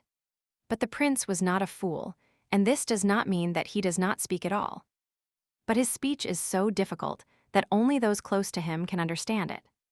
Finally, Letitia realized that he was doing all this for the good of Mikkel. That he was going to revive the idea of this ball that the emperor had destroyed. At that moment, Sir Jorge continued his speech, saying that by taking advantage of His Highness's favor, he deprived him even of the opportunity to show his extraordinary mind. He was preparing for today with the same thoughts, but it seems the emperor guessed everything. He continued. One of the aristocrats came forward and began to ask what the objective was. The knight stood up and listened as they shouted at him how devoted he was to His Highness the Crown Prince. He fell silent and prepared for his final word. His internal tension reached its limit. His fists clenched in such a way that if it weren't for the gloves, there would be blood on his palms. The time has come. It was time to end this performance, so Sir Jorge continued that if someone has a head on their shoulders, he will guess it. Whoever hasn't thought about it is informed that his goal was to deprive Mikkel of the title of Crown Prince. Hearing all these speeches, our heroine was very worried in her mind. She understood that he was simply slandering himself, but this did not soothe her soul. The air also heard from his face. It was impossible to know exactly what he was thinking. But he was never stupid, so he understood the action of his close collaborator. Everyone in the room was talking, different assumptions arose, opinions sometimes coincided, and sometimes diverged, but what is happening today will be remembered at court for a long time. Letitia also listened to the conversations, but what could she do? She was unable not to stop, not to correct the situation, and the knight's speech continued. He said that Mr. Mikkel was not fit for the place of the Crown Prince. It belonged to a deceased person, and that he could not kill the only son of His Highness Antonio. One of the aristocrats, who had known Sir Jorge well for a long time, could not believe that he could be so wrong about a person. For some reason, Letitia brought up a weapon, a sword, with which the knight was supposedly going to take his young master's life. And she herself felt uncomfortable with such a thought. She pushed this image away so that there wouldn't even be the temptation to think about such a thing. Sir Jorge turned to her, and in his eyes, she read the whole plan that he was conveying to her with his gaze. She understood everything. It was a difficult choice for him, but he saw no other way to give Mikkel a chance to grow and become a worthy emperor. Then he addressed his nephew and said that there was enough noise already and that His Excellency wanted him to go to prison himself. Duke Per frowned and shouted at the guards to arrest him immediately and then escort Sir Jorge. A miracle did not happen. Everything turned out as expected. The guards quickly responded to the order. His Majesty's future secretary was still a very young girl today. And what was happening now, before her eyes broke her heart? Tears appeared in the corners of her eyes, but she didn't even want to stop them. Anyway, no one paid attention to her. Sir Jorge was arrested by the guards in front of countless aristocrats invited to today's ball. And he, led by the guards, still turned his head towards Letitia to say goodbye and silently say his last words. Although the knight did not say a word aloud, he still spoke to her and tried to pronounce it as accurately as possible. She could not read lips, but she could distinguish the last words because they were words he was used to repeating. Who among the guests said that? Who would have known that Sir Jorge thought this way, and what would happen now to His Highness? The girl was wiping away the tears that were already running down her cheeks, and although no one saw them, there was no point in staying in the ballroom with a sobbing face. The prince at that moment was still sitting on his chair, which was next to the emperor's chair, who did not appear today, and this caused such a scandal. Duke Per clenched his fists. He was not happy with this turn of events. He had completely different plans that now fell like a house of cards. Ilja accepted this offer from the emperor, only to return his runaway uncle to the family. But who knew that things would take such a turn? Thought the nephew of the knight. In any case, the family's reputation must be saved somehow. And for this, we must try to find some way. He looked around the hall to assess the situation around him. He needed a little time to think about everything. Ilja was of the highest nobility, and such an event would be a stain on his family for a long time. So he suggested, what if we imagine that his uncle never existed? And also that although today he did not get the desired result, he fulfills the requirements of the imperial family in order not to lose money. The emperor ordered that the crown prince be isolated as much as possible. And his uncle was too talented. That is why, for some time now, rumors have been circulating in the palace that the crown prince is much smarter than he seemed at first glance. The emperor would never show mercy to pawns whose moves went against his plans. However, be that as it may, the crown prince received the title personally from the emperor. Duke Per continued to think to himself that the heir was still valuable, so the emperor wanted to eliminate everyone close to him, and then announced to the whole empire that he was an idiot. Therefore, Ilya decided to finish off the heir right now, before the eyes of all the aristocracy present at the ball. Especially since today it was revealed that his close collaborator turned out to be a fraud. In the Duke's opinion, everything was going well for him, and he should not miss this opportunity. But His Highness spoke for the first time in the whole evening. All eyes turned to Mikkel. Ilya did not immediately understand what had happened, and asked again what His Highness was saying. And the crown prince uttered the word messenger, because he could no longer remain silent. He needed to take on the responsibility that was his birthright. Letitia looked at the boy with all her eyes. He could really summon the courage to speak, she thought. She had been rehearsing her entrance for so many days, so now she needed to compose herself. Because she can handle it and translate. Therefore, in a voice loud enough for all the courtiers to hear, she said that His Highness mentioned continuing the ball. The Duke turned to her and asked in a displeased tone what she had said, and what other trick he was trying to pull. Our heroine did not take her eyes off Ilya. She only confirmed his words, that His Highness took charge of continuing the evening. Sir Jorge told her that if she showed weakness, the prince would look the same in the eyes of others. So there was no way to give in. Disbelieving his ears, the Duke asked how such a meaning could be expressed in one-word messenger. She gave a simple explanation, since His Majesty's messenger arrived and ordered to continue. And that is exactly what the heir offers. Then he asked if the Duke really wanted to oppose the Emperor's order, as well as the prince present here. Clearing his throat slightly, Ilya asked that it seemed to him that this girl was embellishing His Highness's words a little. Mikhail had already composed himself after what happened a few minutes earlier, and therefore confidently added the word foam.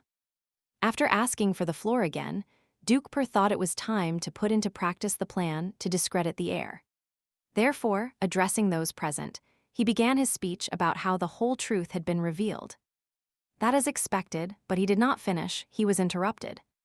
Because the future secretary had already said that the prince referred to his unnecessary questions, whose essence would dissolve like foam. For His Excellency, this was already the limit of insolence, so he began, almost shouting. To ask who she was to humiliate him like that. She, of course, knew that today she would not have an easy role and prepared for that day. But not everything went according to plan. And also Sir Jorge's forced speech, under the pressure of the situation, which ended with his detention. Still, she continued by saying that, as the knight said, she is one of the few who can understand His Highness's speech. There was also unrest among the aristocrats in the hall. Such events do not happen every day, so a society lady came forward. This was a woman Letitia had already met at the beginning of the evening. She even talked about how she had seen this girl recently. But she never recognized her from some family. Then, the aristocrat continued by saying that she decided that the girl entered the ball in secret. But now it seems to her that she looks more like the heir's personal maid. However, Ilya knew court etiquette well, so he doubted the assumption that the girl was too young a maid. Also in the lobby, it was rumored that she was young, that she was still ready to work. And that in general, she hardly had any official status. Letitia stood in the middle of the hall and waited for new developments, while the atmosphere did not bode well. But then she felt someone take her hand. She saw that it was Mikhail who approached her and supported her with his protective touch. The whispers in the hall intensified. The courtiers were perplexed because with his behavior, the crown prince showed his attitude towards the girl. She understood that showing intimacy in such a situation would not help to improve it, and tried to withdraw her hand. She even started telling the prince that this could not be done, but he remained firm. And his gaze was fixed on those present. He was not going to give in to the aristocrat's wishes, so he loudly announced to the whole hall foam. But when he felt his young master's hand tremble, he realized that it was only an external calm. And ostentatious. So she thought that she needed to compose herself and concentrate on the role assigned to her in order to help him. And she translated the intended meaning for everyone, that His Highness was saying that his words were not worthy of attention. The society lady stepped back at these words, and as the prince added the word stone, Letitia translated that his explanation was correct. They needed to finish this performance until the end so as not to return to a similar situation in the future. The prince said one sword. Our heroine thought to herself that this expression had several meanings. But at that moment, he most likely referred to Sir Jorge. Since she was silent, she was afraid to talk about the knight now, because that could only complicate his situation. He persistently repeated. Not knowing what to do, the girl kept thinking that if she did not convey the exact meaning, no one would guess it. Perhaps if she cheated a little with the deciphering, nothing terrible would happen. She would do it for Mikhail, but still did not want to do it. After all, she is the only one through whom he can communicate with other people. And if she gives him a different meaning, different from his intention, and conveys it to others, then irreparable things can happen. Mikhail's faith in her will shatter into small fragments, because even if the only one he can talk to betrays him, most likely, the prince will no longer trust anyone. Moreover, she was going to leave him very soon, and then there would be no one left with him. She couldn't do that. Sir Jorge, who could never take his place under the heir's command again. He was a man of honor, and sincerely followed the foolish prince who could not communicate properly. After thinking about all this, Letitia said aloud that His Highness mentioned Sir Jorge, and that the person he was talking about was in no way himself. The aristocrats did not like the speeches they had just heard, so they no longer hid their indignation, although still not out loud. The prince continued with the word, a bee, and our heroine translated to everyone that the knight devoted himself entirely to work the whole time. He supported His Highness, so he expresses deep gratitude to him. Duke Per listened carefully to the speech about his uncle, and that the prince considered the arrest of his close collaborator unjust, and he expected his immediate release, given that his intentions and desires were correctly conveyed to those present. The crown prince leaned back in his chair and waited for the hall to calm down. The aristocrats began their discussions. All sorts of speculations arose about where this girl came from, and that, most likely, she was a disguised commoner. Moreover, they continued on the other end of the hall, that these are just words he composes well to pass them off as the crown prince's speeches. Letitia heard snippets of some conversations. She was not ashamed and spoke loudly enough, so she decided to clarify the situation. And she loudly confirmed the assumption that she was a commoner dressed as a young woman. She said that she never went to school, that no one raised her, and that when she woke up in the morning she did the housework. After which she went to the mountains to collect herbs, and upon returning, she took care of the house again. To top it all off, she asked those present how such an uncultured girl could embellish the crown prince's words, and that His Majesty can easily distinguish, in order to then confirm that her words are not a lie. To which the order transmitter, after thinking, says that Prince Miquel indeed looks unshakable. It was being discussed again, in the hall, that apparently she could really communicate with the heir. Otherwise, how could a village boy understand his thoughts? For the nobles, this was a controversial topic. They had never encountered anything like this before. But this gossip did not suit Duke Per at all. Therefore, he decided right here and now to finally complete his plan to destroy the prince. And he asked him to answer that if all this is true, then it turns out that the heir has intelligence. And to top it off, he added that, according to his observation, this was not the case at all, which disconcerted our heroine, who didn't know how to respond to such an attack. But the support Letitia needed so much now came from a completely unexpected direction. One of the ladies approached them. The girl recognized a familiar voice. It was her teacher, who said she could give him the answer to this question. Professor Schubert was a well-known socialite at court, and also had some weight in the highest circles of society. So they listened to her. The hall fell silent. Everyone wanted to hear what the professor would say, and she said that she had been teaching His Highness politics for several months now. The girl still didn't know much, so she was sincerely surprised by Tessa Schubert's presence at the ball. But the fact that she was here today also surprised some of the aristocrats, who hadn't seen her at balls for a long time, because the professor had recently dedicated a lot of time to research. The teacher continued by saying that she had been teaching the prince politics for 3 months. And history, and in both subjects, she had reached such a level that she was not inferior to academy students. The aristocrats couldn't believe that the heir, whom everyone considered an idiot, was already his age, and in such a short time had reached the knowledge of academy students. Duke Per recalled to himself that they had already informed him that the professor was studying with His Highness, and he saw nothing surprising. But he decided to clarify how the student and professor communicated, since oral speech is impossible. So, perhaps they had written conversations, but they received a negative answer. Then, calling the nobles to judge this situation, he said that how can one learn if there is no oral communication? Or written?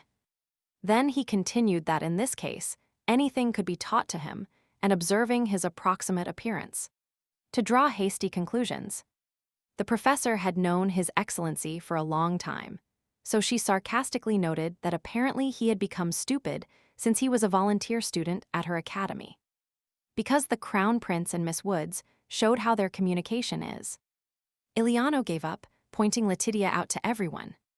He asked if the teacher was referring to this girl who stole clothes from her mistress. Tessa Schubert asked the Duke to get used to watching his words, because the clothes were granted to her personally by His Highness. Then, to stop all the gossip, she put her hand to her chest and swore that all of Letitia's words were true, and that she was staking her reputation on it. That all the words were correctly transmitted and definitely belonged to the heir. The evening turned from a ball into an evening of discussion, because now everyone was talking about Tessa Schubert. That thanks to her research, the Empire's borders had expanded considerably, and that she is not someone who would unnecessarily interfere in such a situation, and that she has no reason to deliberately interfere by sponsoring an uninfluential prince. Much more was said, and it was preposterous, but Duke Pear was not going to believe all these stories. He wanted other evidence. To which the professor said that anyone who has communicated with His Highness for more than 3 months can check for himself. And our heroine heard from the teacher that she did not go to school, and that even though she was in all the lessons with the prince, she could not understand much. However, no matter what subject they asked her, she always gave an insightful answer. The Duke listened, and thoughts ran through his head about who would have thought that the professor was being condescending to the prince. The spies informed him that she did not feel the slightest sympathy for him. They informed him that she was interrupting his studies. He didn't start training the heir just because Sir Jorge agreed to pay his huge debts. After considering this information, Ilya bowed to Professor Schubert, and then addressed the courtiers, who were still discussing the latest news. The Duke began to talk about insightful answers and was about to discuss this topic with others. But the professor interrupted him. She asked His Excellency to allow her to warn him once again to be more careful in choosing his words. This did not stop the Duke, and he began to say that there were no fools here who would believe her words, because it was obvious why she took the teacher's place. He continued, now they were talking about the huge debts that remained after her family's collapse. But she replied that she was not on the verge of ruin. Ilya did not expect such self-control from the lady, and even the fact that she was trying to humiliate her did not shake Tess Schubert's will. But it was too late to retreat, so she continued by saying that it was only thanks to an agreement with Sir Jorge that she agreed to train the prince, when all the eminent teachers refused to even try to teach something to the crown prince, whom everyone considers an idiot. Looking at Mickwell and Letitia, the professor agreed with the Duke, because he does not have the proper title to call the heir this. Believing that he was succeeding in discrediting the professor, he decided that he could accuse her of collusion to pay the debt. Since her words cannot be trusted, it is quite obvious that she is covering up a blatant lie about the heir's mental capabilities. A sinister silence reigned in the hall. The courtiers no longer knew what to think, because there were too many revelations for one evening. This reaction of the courtiers surprised His Excellency a little, who expected immediate support, and that he would only have the last word to destroy the crown prince's destiny. Taking advantage of the moment of general silence, Miss Schubert approached Mickle to ask him a question. She wanted to prove to the aristocrats the truth of her words, so she needed to speak with His Highness in front of everyone. The professor asked our hero if he had made any mistakes during the time he spent with him teaching sciences. He replied, the Varon, that since Letitia started translating, it means that it cannot be said that he forgot everything that happened. But now he has no complaints. Then the teacher asked the girl a clarifying question, why she was giving such an interpretation.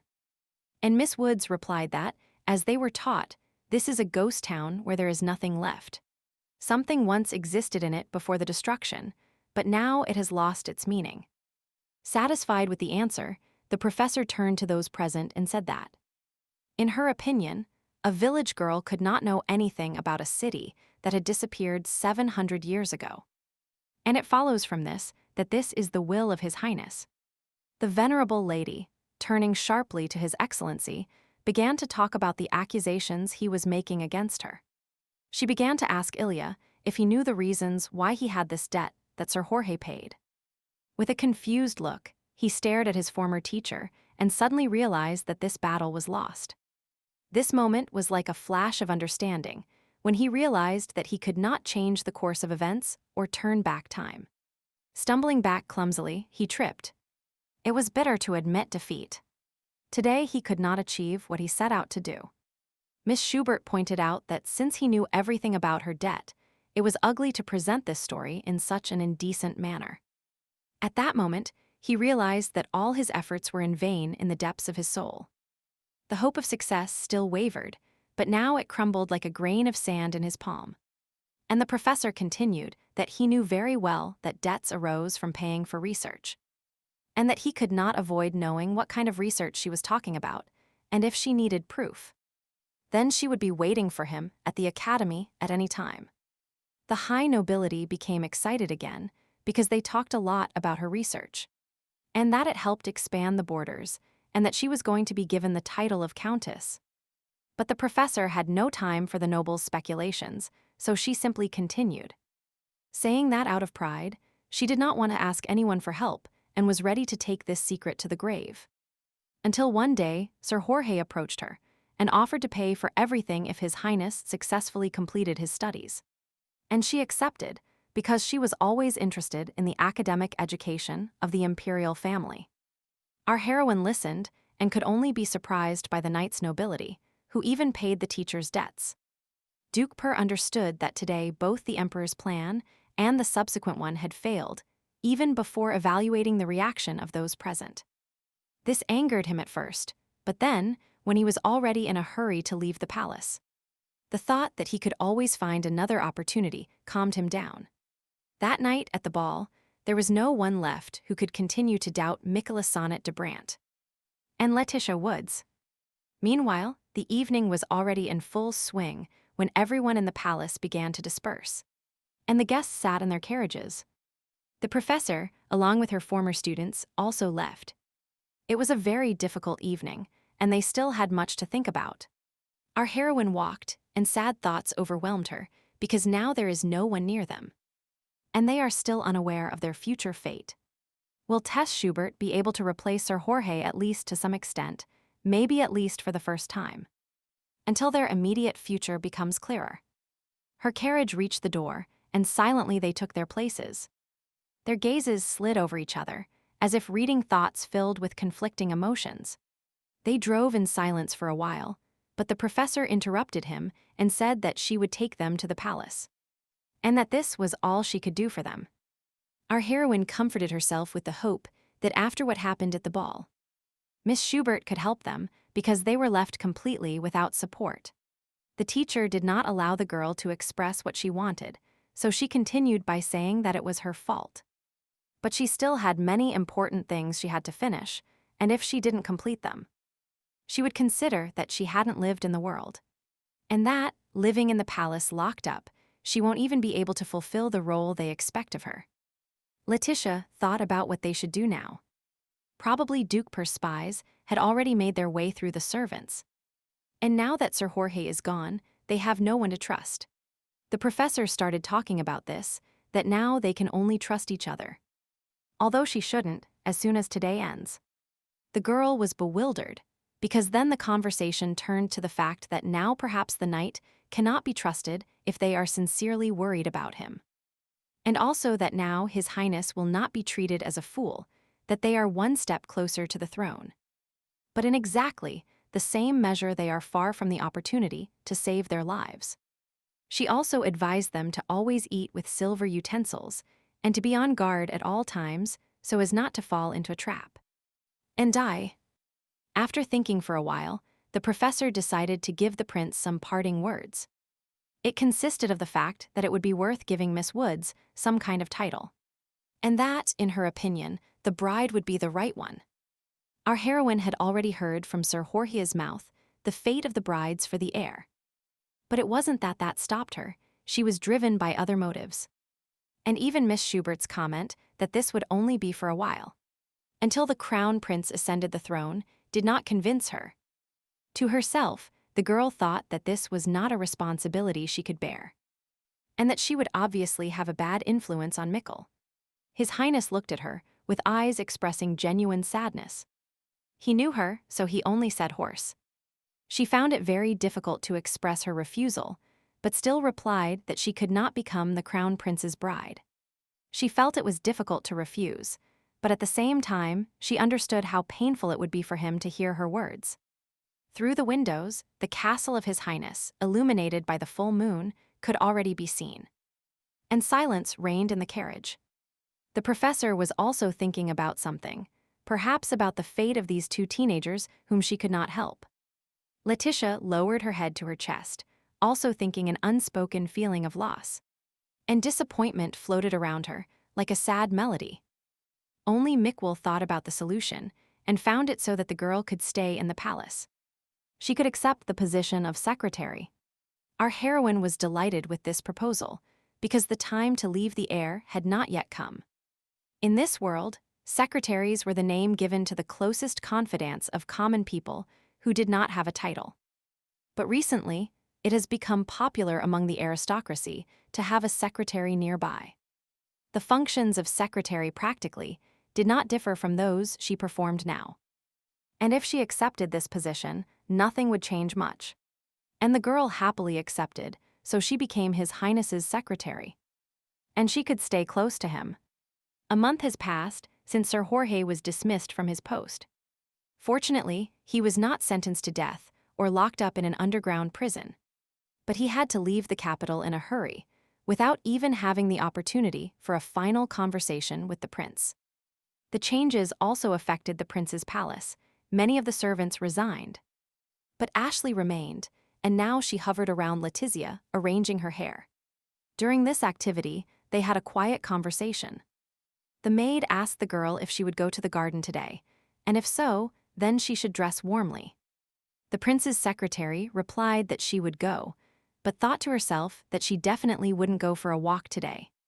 Handing over a picnic basket, the maid noticed that she had brought hot tea with lemon, since it was cool outside. And she also added that the tea would seem too sour to His Highness, so they would definitely tell him about it. The maid, picking up the basket, checked the lunch and noticed that there was no drink included. So she prepared it herself. For some reason, Letitia thought that probably, due to the lack of servants. Ashley had prepared all dinner herself, so she decided to go down to the kitchen and find out everything herself. The crown prince's palace, where the maid didn't rush, began to gradually gather dust. Looking out the window on the way, the girl thought that the corridor was completely empty and, therefore, it was scary. But still, it was unlikely that someone would try to kill the heir after losing his loved one.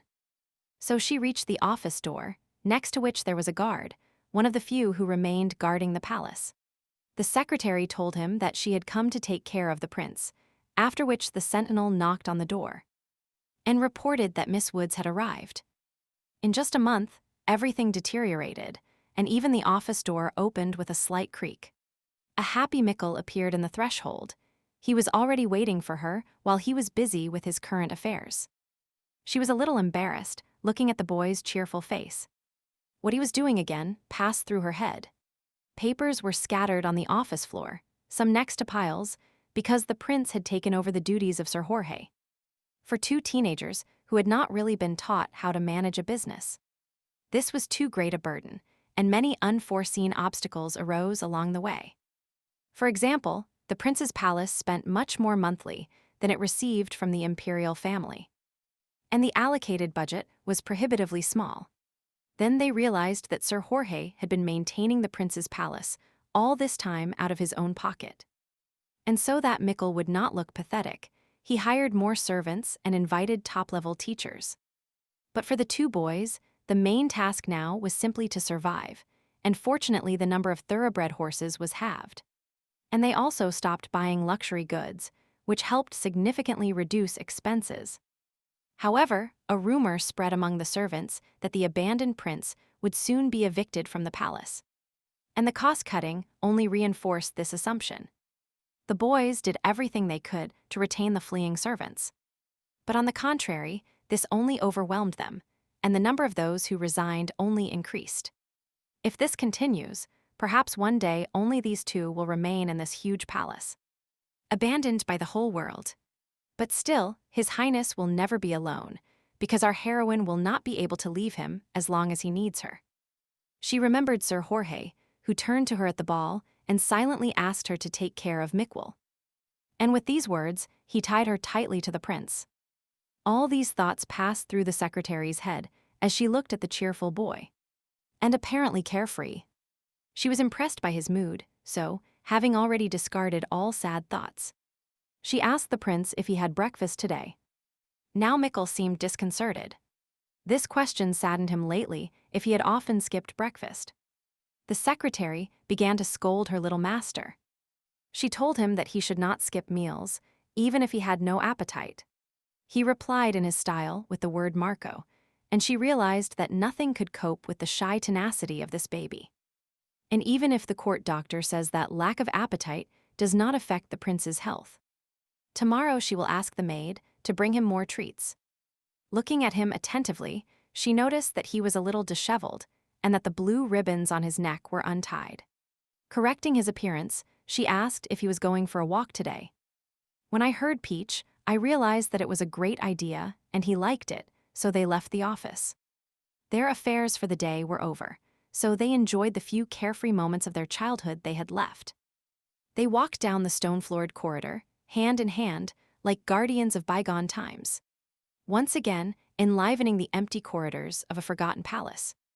The sounds of their shoes rhythmically stepping on the marble tiles created a kind of symphony, filling the space with a mysterious musical pattern. But their solitude did not last long. Very soon the guards caught up with them, who asked them not to hurry because the boys sped up their pace. They felt uncomfortable with the guards behind them, so they continued their way in silence, with only the sound of footsteps echoing like a ghostly echo. Letitia thought that perhaps the prince also did not trust the guards now, following Professor Schubert's warning. That night she arose before their minds like a phantom figure, reminding them of the words spoken by the teacher that resonated in their minds like bells in their heads. Every phrase was like a pattern on glass, leaving a mark on the soul and filling the space with the invisible gravity of advancing thoughts. Despite the temporary illusions and fears, the professor was right. Although many of the servants have abandoned them, spies of Duke Purr or the Emperor are still hiding disguised as servants. Therefore, it is not surprising that the Crown Prince, like a taut string, is the only one he can trust now. She will have to stay longer next to Miquel to take care of him. He remained her support in difficult times. Now it's her turn to give him a shoulder. Sunlight entered through the window, making her think that it had been a long time since the weather was so wonderful. And such bright sun. Maybe a walk would cheer up the boy, she thought, and if I told the guards they were going to the garden, maybe they would leave them alone. But suddenly, Miquel started talking about clouds, and then about snow. And she only wanted to offer him a walk in the garden, where they hadn't been for a long time. And it turns out, he wants to go where it isn't snowing. Apparently, she still hasn't fully understood his intentions. She didn't want to argue with the guards about what could arouse unnecessary suspicion if they turned out to be spies. So she told them in a completely serene tone that His Highness felt uncomfortable in their presence, and that perhaps they would prefer to stay warm.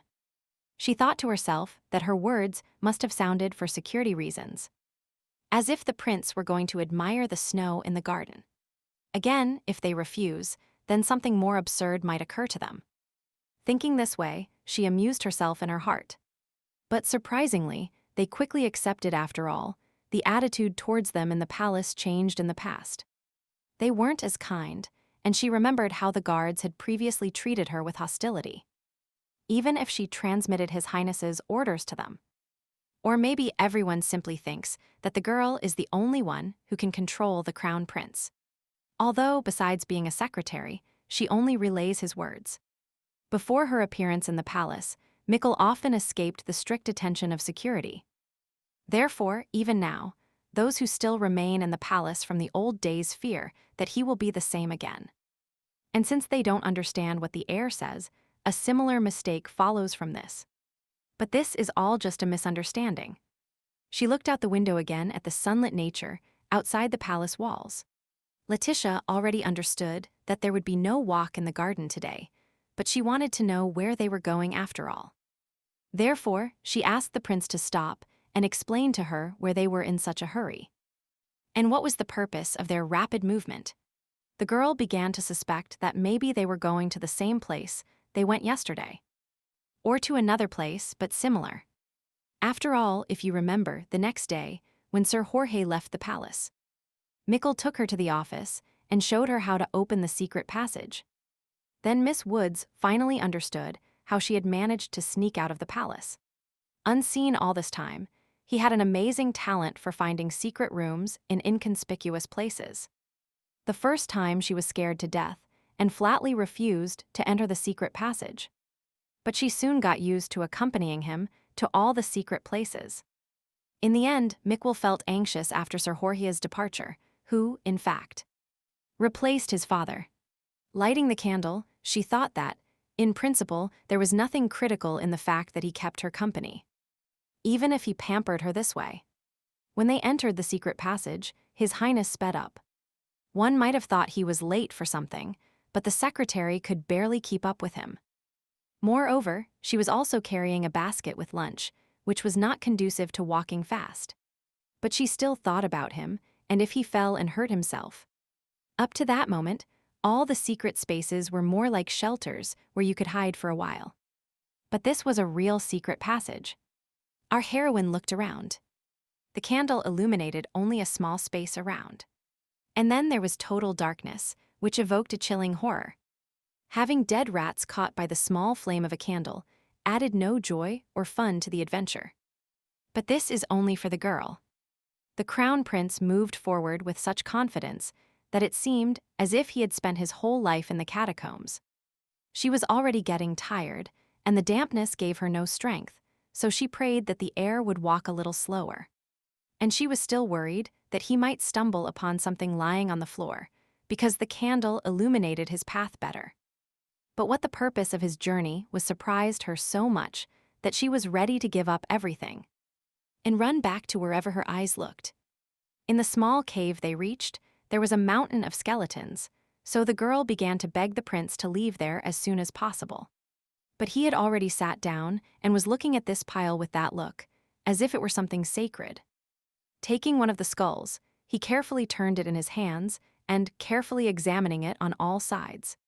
He said it was a treasure. The prince's gaze was fixed in search of something specific, disturbing the air with his invisible magnetism. That dragged him towards the next goal. Finally, she realized that he was not interested in the skeletons themselves. He was looking for something specific, which was apparently somewhere among this pile. However, what could be hidden here that would interest the crown prince and continue his persistent search? She approached, although this did not make her happy. But still, a little light probably wouldn't interfere with his search. And I myself wondered what these remains were doing here, and why there were so many here. What could have happened here in this secret passage? While she delved into the jungle of her conjectures, he still found the desired object, which, fortunately, was not at the bottom of this pile. Miss Woods saw how he pressed a certain thing against his chest, so she realized that Mickle had finally found his treasure. It was clear that the prince was holding something important in his hands, but he stubbornly tried to hide it from Letitia. His fingers gripped the object with genuine tension. In his actions, she noticed a persistent confidence mixed with the determination to keep the secret at all costs. It would be difficult to find out what he found unless she forced him, but she didn't want to start a confrontation in such a terrible place. But here too you can play a little, so she told him that even if he didn't show it, she wasn't that interested in his trinket. But this trick failed. His Highness was offended, and he had no choice but to stop trying to find out what he found. They stood facing each other for a while, frowning, but this was not a place where you wanted to stay longer than necessary. Therefore, our heroine suggested having lunch with only lemon tea, which would help them warm up. After noticing his dirty hands, I thought that he needed to wash them somehow, because they were not even allowed to appear in the palace like this. Looking around completely confused, it's clear that there's no place to wash your hands here. But still, she asked the prince about some nearby place to rectify the situation. Mikkel replied about the sun, but that didn't make it any easier, because water flows from the park waterfall too. But there is no soap there. The girl was already completely desperate, but she tried to persuade him to go somewhere else where no one would notice them. The word library gave her some hope. The only thing missing was for him to show them how to get there. And they set off. Sometimes the air showed her the way, so she wouldn't miss the detour to another tunnel, which he would enter now. He was no longer in a hurry, so they walked casually. The word duck came from his mouth. And she replied that it was the duckling. They were about to exit an underground tunnel, so she was worried that no one would see her. If the servants see the dirty prince, they will definitely be bombarded with a rain of questions. And when this news reaches Sir Jorge, she mentally stops, recalling that this is impossible, because he is no longer in the palace. So now, even if rumors spread that they saw her, with the filthy air walking in the corridors, no one will question her. And yet, she didn't want the palace servants to see him in such an unpresentable form. She wanted him to be the perfect crown prince in the eyes of others, and not a fool who barely managed to save his life. And so that her wishes do not remain a chimera, she needs to stay with Mikkel. After walking a little further through the dungeon, the kids returned to the office. And from there, they went to the floor corridors, where the maids were running. Letitia had never had to walk through this palace in this way before, so such a secret trip was new to her. Following the boy, she noticed that he moved in a somewhat special way. Her worries about his dirty appearance were in vain, because even though there were servants walking in the corridors, for years he skillfully avoided them. The 10-year-old boy, who seemed to move randomly, actually reacted to the slightest whisper. He hid perfectly at the right moment behind columns or in the shadows of statues. And all this time, she obediently followed him. She asked him not to be so fast, because if she hadn't followed on his heels, in 8 out of 10 cases, she would have lost sight of him. His skillful way of moving helped him avoid unnecessary attention, but she had no choice but to adapt to his manner. Sometimes, when they encountered an empty corridor, they continued on their way openly, like a pair of walking teenagers. Moreover, the day was still in full swing, and the rooms were illuminated by the abundant natural light pouring in through the windows. He suddenly stopped and began to hit the wall, not looking for a place, but knowing exactly where the mechanism was. The prince, of course, had already taken his secretary through the back streets and the secret rooms of the mansion, but here, in plain sight, she did not expect that there would also be a secret passage. The panel in the wall began to slowly open. The mechanisms once created during construction worked perfectly. Mikkel studied his palace well as the servants' working hours, because now no one was bothered by his sudden appearance. Behind the panel, as befits a secret passage, it was dark, and she did not want to plunge into total darkness for the second time that day at all. She hoped they would come to wash their hands and take the boy to a more familiar place. And bright. The prince said thumbs up and pointed to the tunnel behind the panel. She understood, but she didn't want to go first. Moreover, she remembered his trick when he scared her with a secret mechanism, and then she was the first. That's why she told him that she wouldn't fall for his pranks again. And not even the word he said, beat, convinced her.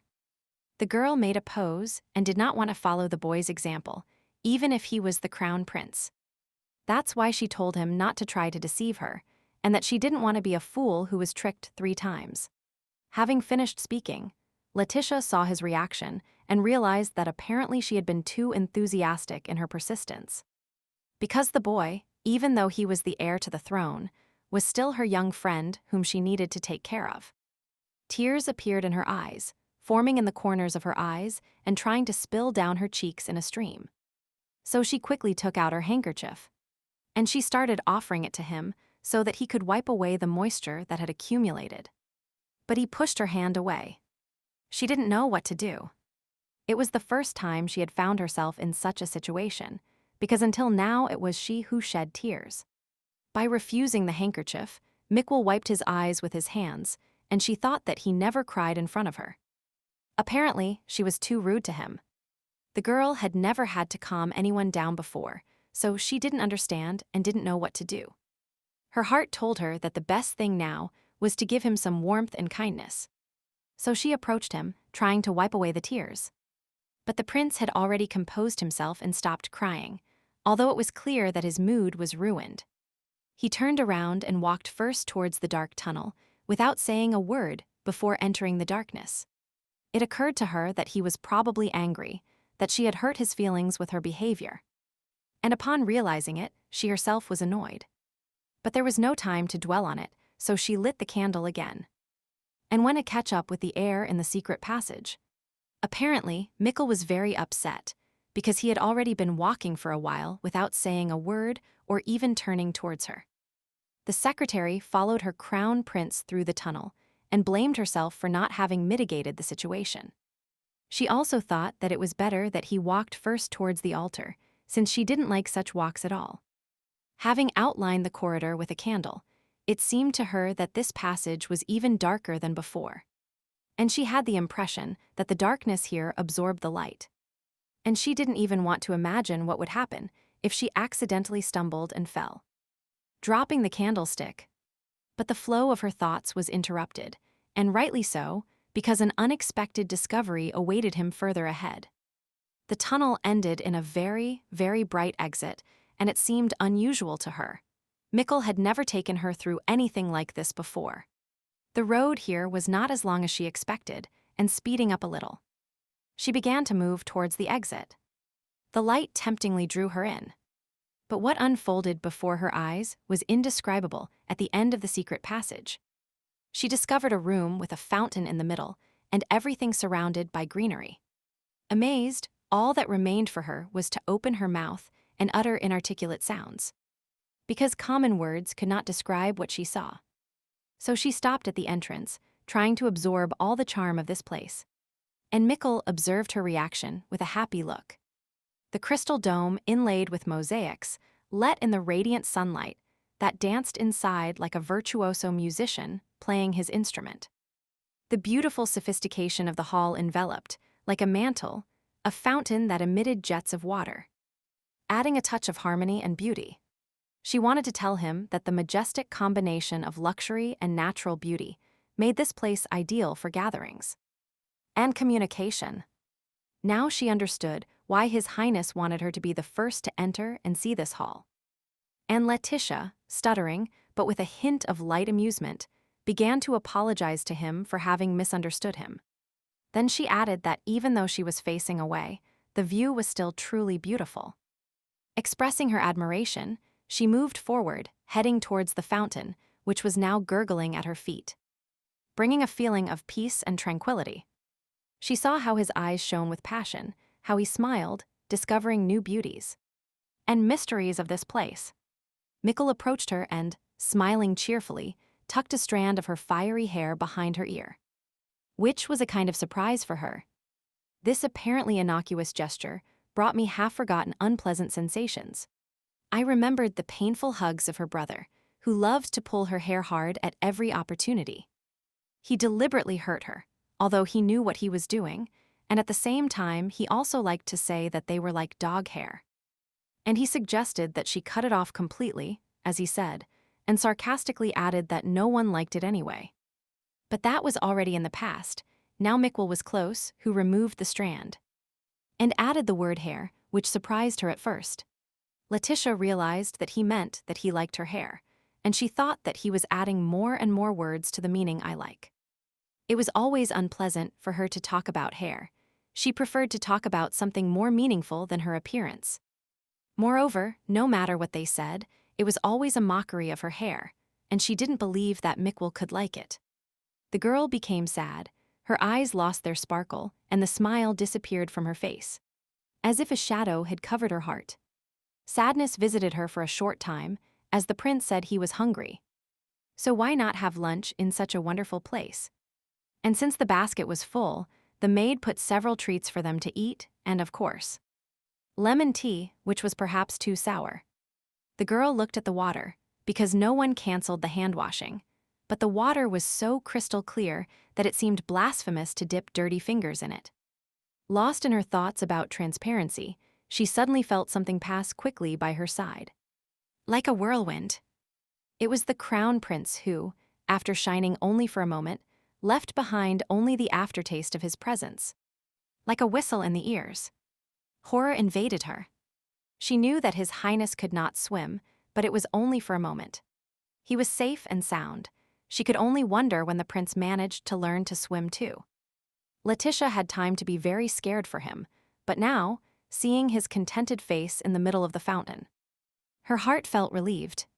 For some reason, the girl was worried about the cleanliness of this reservoir. She didn't even want to think about washing her hands while he bathed completely.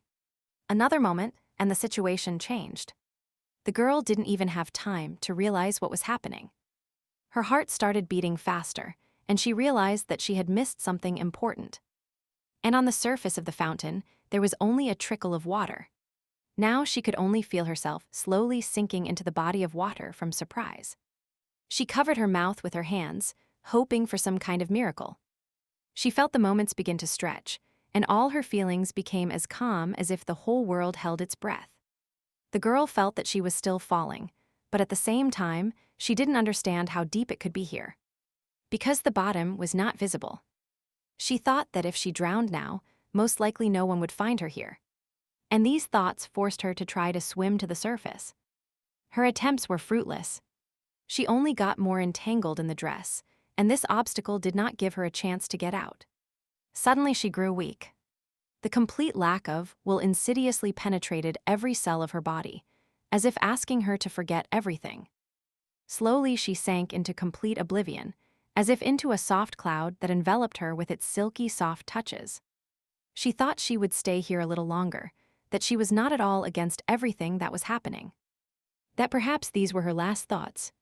A familiar voice called her name from afar, which she couldn't even fully reach her consciousness.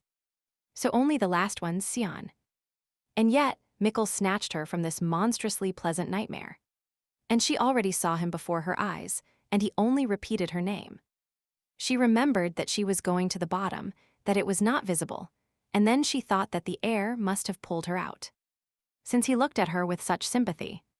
Looking around, she had the feeling that the world was returning to her with new colors and feelings, and the rest was a dream or an illusion. The teenagers were still standing in the water, but she was already chatting animatedly. That she was fine and that she only wanted to wash her hands, and she finished swimming. And having said all this, she began to recall how she leaned over the water and thought for a while. And then she found herself in the water. She completely forgot that Mikkel loves to play, so his next swim with such pranks could end in drowning.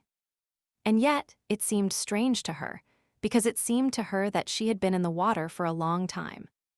But her body weighed nothing. Our heroine thought that this lake was something strange, because even her clothes were dry. She wasn't wet at all. The prince's voice startled her from her thoughts, and then she decided to ask him if this place was dangerous. And suddenly, he was catching people. And he just extended his hand to help her up, and they were going to have lunch before starting to swim. But this was not what caught her attention, but the fact that the heir's hand was completely clean. And all the dirt had been washed away. And not only that, because looking at him from head to toe, she noticed that his clothes looked new. They plunged into this pond together, but it was not contaminated in the slightest. And it still shone with its crystal transparency. And then she realized that the lake has a special power. It is a purification. A fountain that cleanses not only the body, but also the soul. She remembered that the book said that they would appear at any moment in one of the corners of the Imperial Palace. And I thought that, probably, this is why she now feels as calm and peaceful as never before. Looking at her companion, she became interested in what feelings he was experiencing now. They must be the same.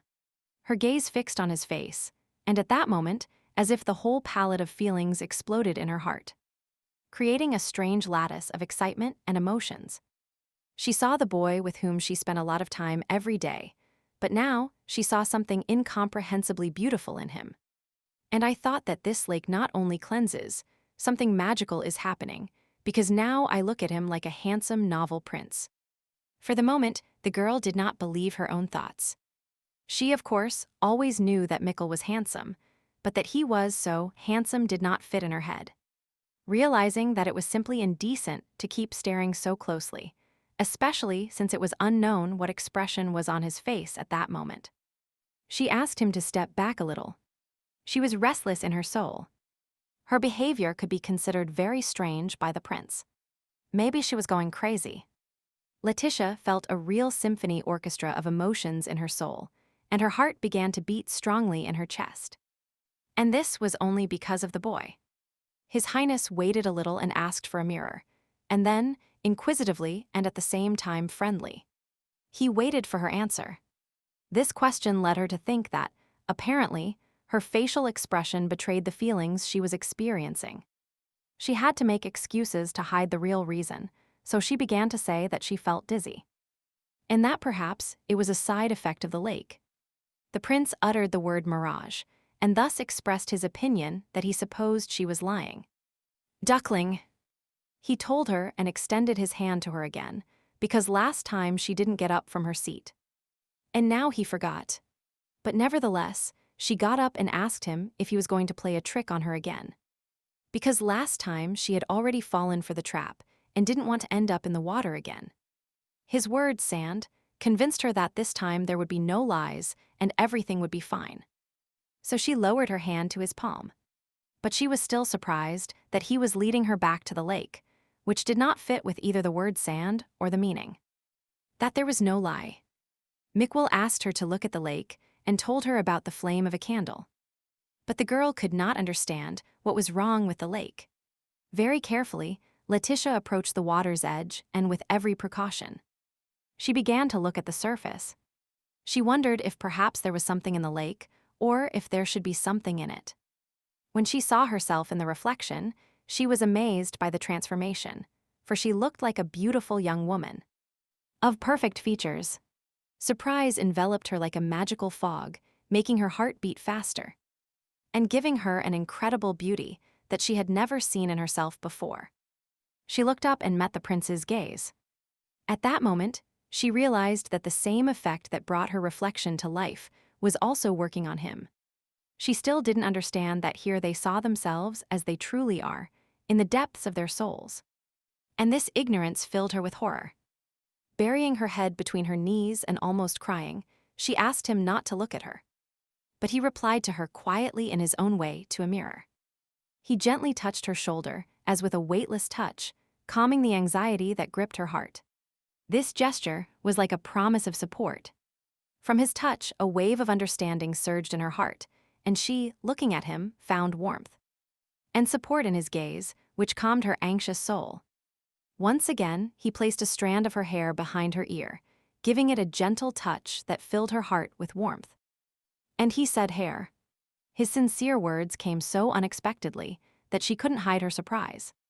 He looked at her, and his gaze was filled with sincere admiration. At that moment, she felt their connection had become even stronger. Suddenly, she remembered that they were going to have lunch, and she had forgotten. But still, a smile of joy crossed her face. She stood up, smoothed the uncomfortable strands of her hair, and said that now she would prepare everything. Her voice sounded with a note of optimism and determination. Her gaze filled with sadness as she felt the invisible connection suddenly break. As if the thread stretching between them disappeared in the blink of an eye. Letitia at that moment quickly prepared her camp lunch and casually told him that he had probably been hungry for a long time. His mention of his thumb reminded her that he was the only one in the whole palace who offered her his first meal. And his word is a sword, which if Sir Jorge were with them, he would have taken care of the prince first.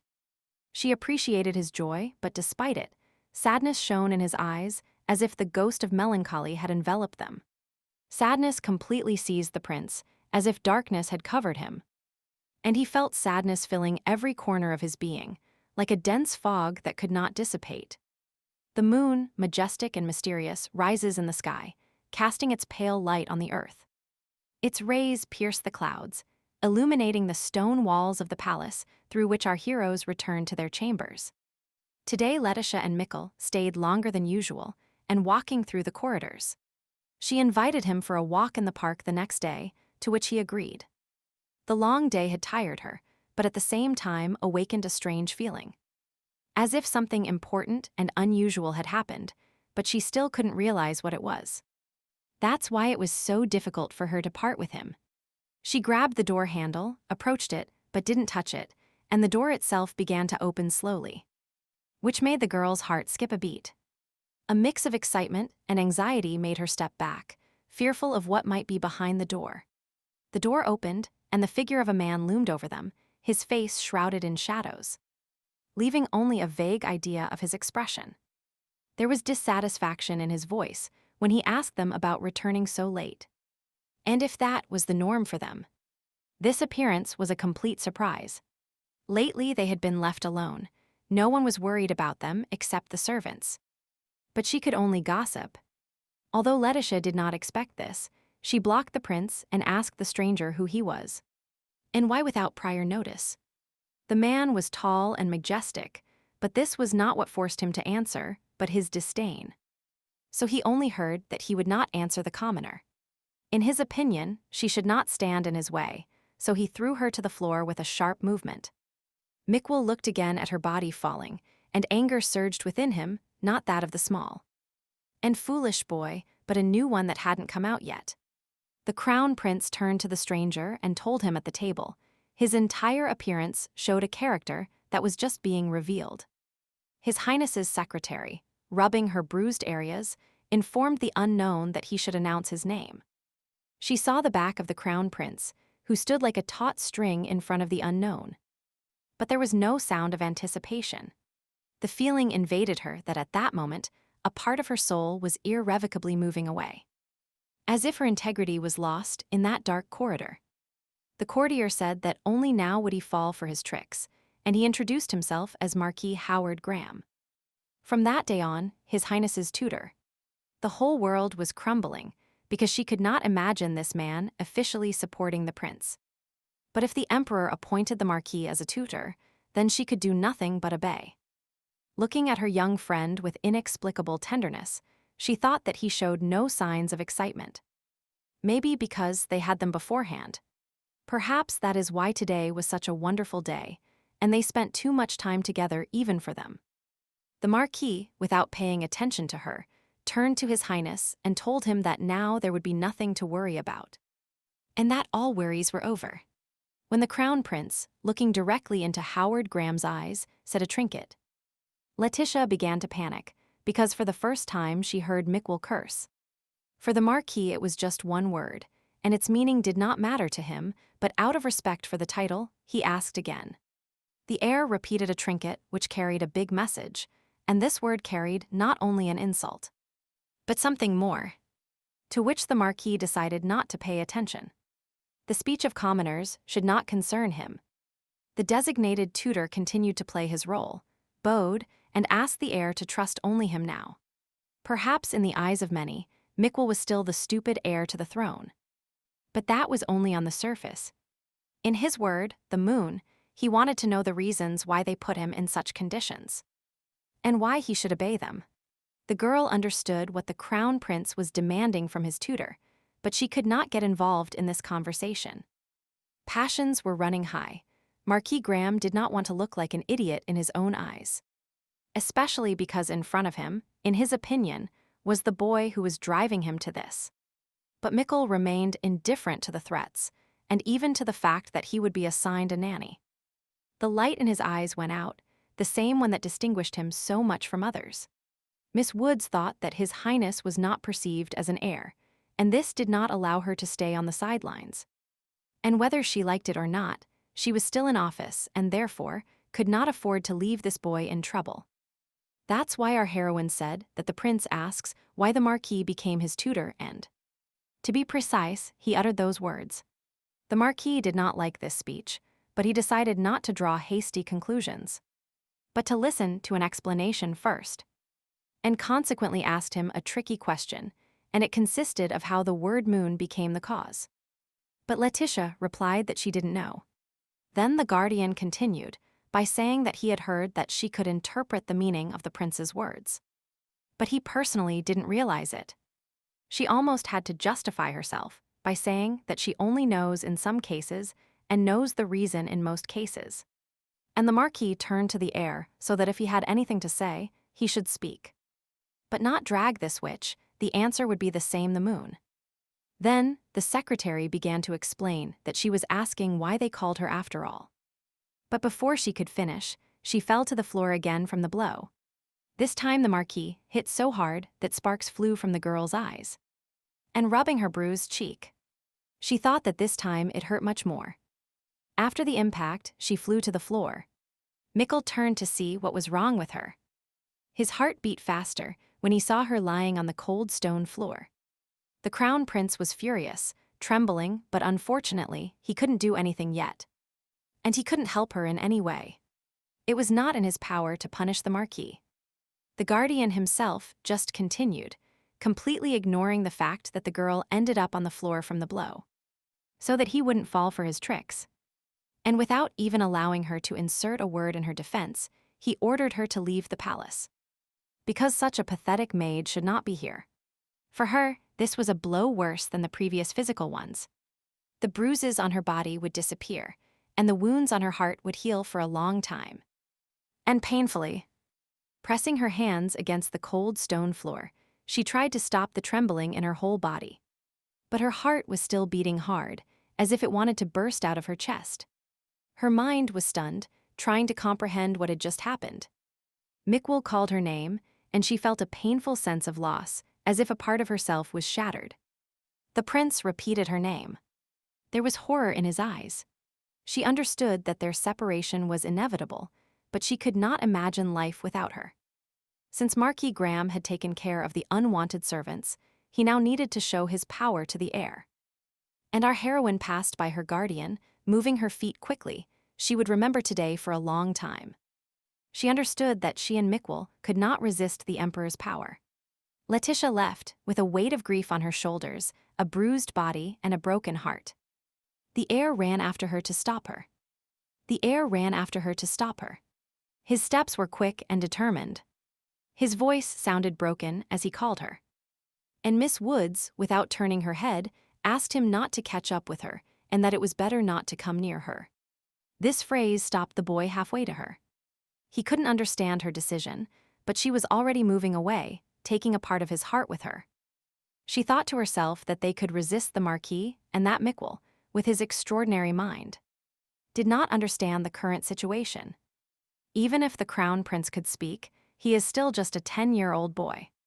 And he is not in a position to confront the guardian appointed by the Emperor. She understood that if the Marquis wanted to, he could simply kill the heir and pass it off as an accident, but suddenly she heard his voice say, "I don't want to." And that stopped her for a moment. The phrase the prince threw at her clearly told her that he did not want this separation. And he stood there frowning and waited for her reaction. Did he wait for what could not happen? No matter what he did, the Emperor decided for everyone because such decisions were in his power. And yet, Letitia turned to her prince because she had heard correctly. He actually said a complete sentence. Something that had never happened before that moment. But she only replied that she had to leave, because if you think sensibly, in the eyes of other aristocrats, she was just a commoner who had no right to vote. Letitia was leaving. Her footsteps sounded muffled in the empty corridor, and Mikkel remained where she stopped him. And his gaze was fixed on her figure moving away. Tears welled up in his eyes, but he tried to hold them back. Without turning around, she just hoped that now he would speak even without her. After seeing the whole farewell scene, the Marquis decided that he needed to put an end to the matter. So he began to catch up with our heroine. He quickly caught up with her with his long strides, and the girl, feeling his back, internally bristled with a premonition of trouble. After catching up with her, he told her in an icy tone that she should never dare to walk near His Highness again. Then he considered that he had handled the task perfectly. Duke Per got rid of Sir Jorge and took the annoying maid away. In the secretary's office, the maid waiting for her mistress was late, and she began to worry that something had happened. She was tidying the bedding and didn't suspect at all what had happened at the other end of the palace. Upon seeing Letitia, the maid immediately began to ask why it was so late today, and said that she must be very tired. But when Miss Woods approached, it became clear that she was very upset about something. and her whole face was covered with traces of tears. Therefore, Ashley jumped up from her seat and sympathetically began to wonder what would happen if her mistress came in this form. The secretary threw herself into the arms of her maid so that at least one living soul could hear her. And Ashley asked if perhaps His Highness was playing a trick on her again. But that wasn't the point. What happened was much more serious, and the main thing is that there wasn't a single living soul in this world who could help. Having calmed down a little on her servant's shoulder, the girl said that now she would have to leave the palace. And then she added that she would immediately go to collect her things, so as not to delay waiting for more trouble. Ashley still thought that the crown prince was to blame, which is what she asked. But she was perplexed when she learned that it wasn't him at all. But our heroine said that the servants would find out everything the next day. And that for now, she had to think about everything herself. And she also added that Ashley should simply call her by her name. All formalities could be omitted because now she is nobody. The maid grew fond of her mistress, and they had a very warm relationship. So she took Letitia's hands and told her that of all the ladies she had served, there wasn't one as incredible. Of course, it was pleasant to hear such kind words, but now I couldn't calm the heart beating in my chest from melancholy and despair. The girl looked at a petal falling from a flower and said how she could be called incredible if she couldn't even cope with the role of translator.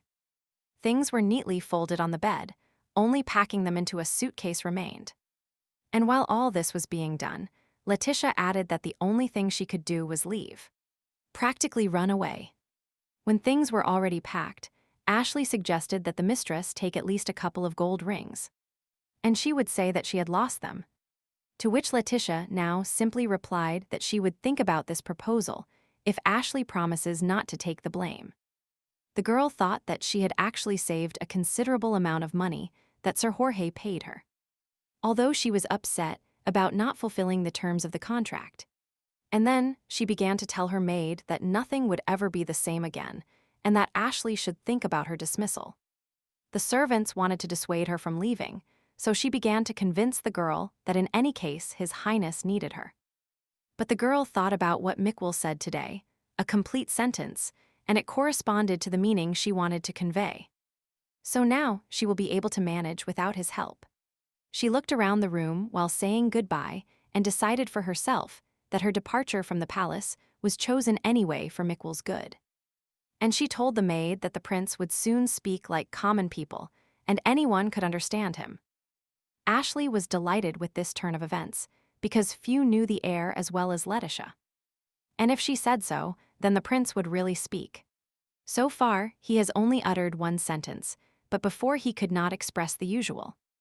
I like it and I don't want to, but now that Mickle has expressed his unwillingness, he will be able to master other expressions.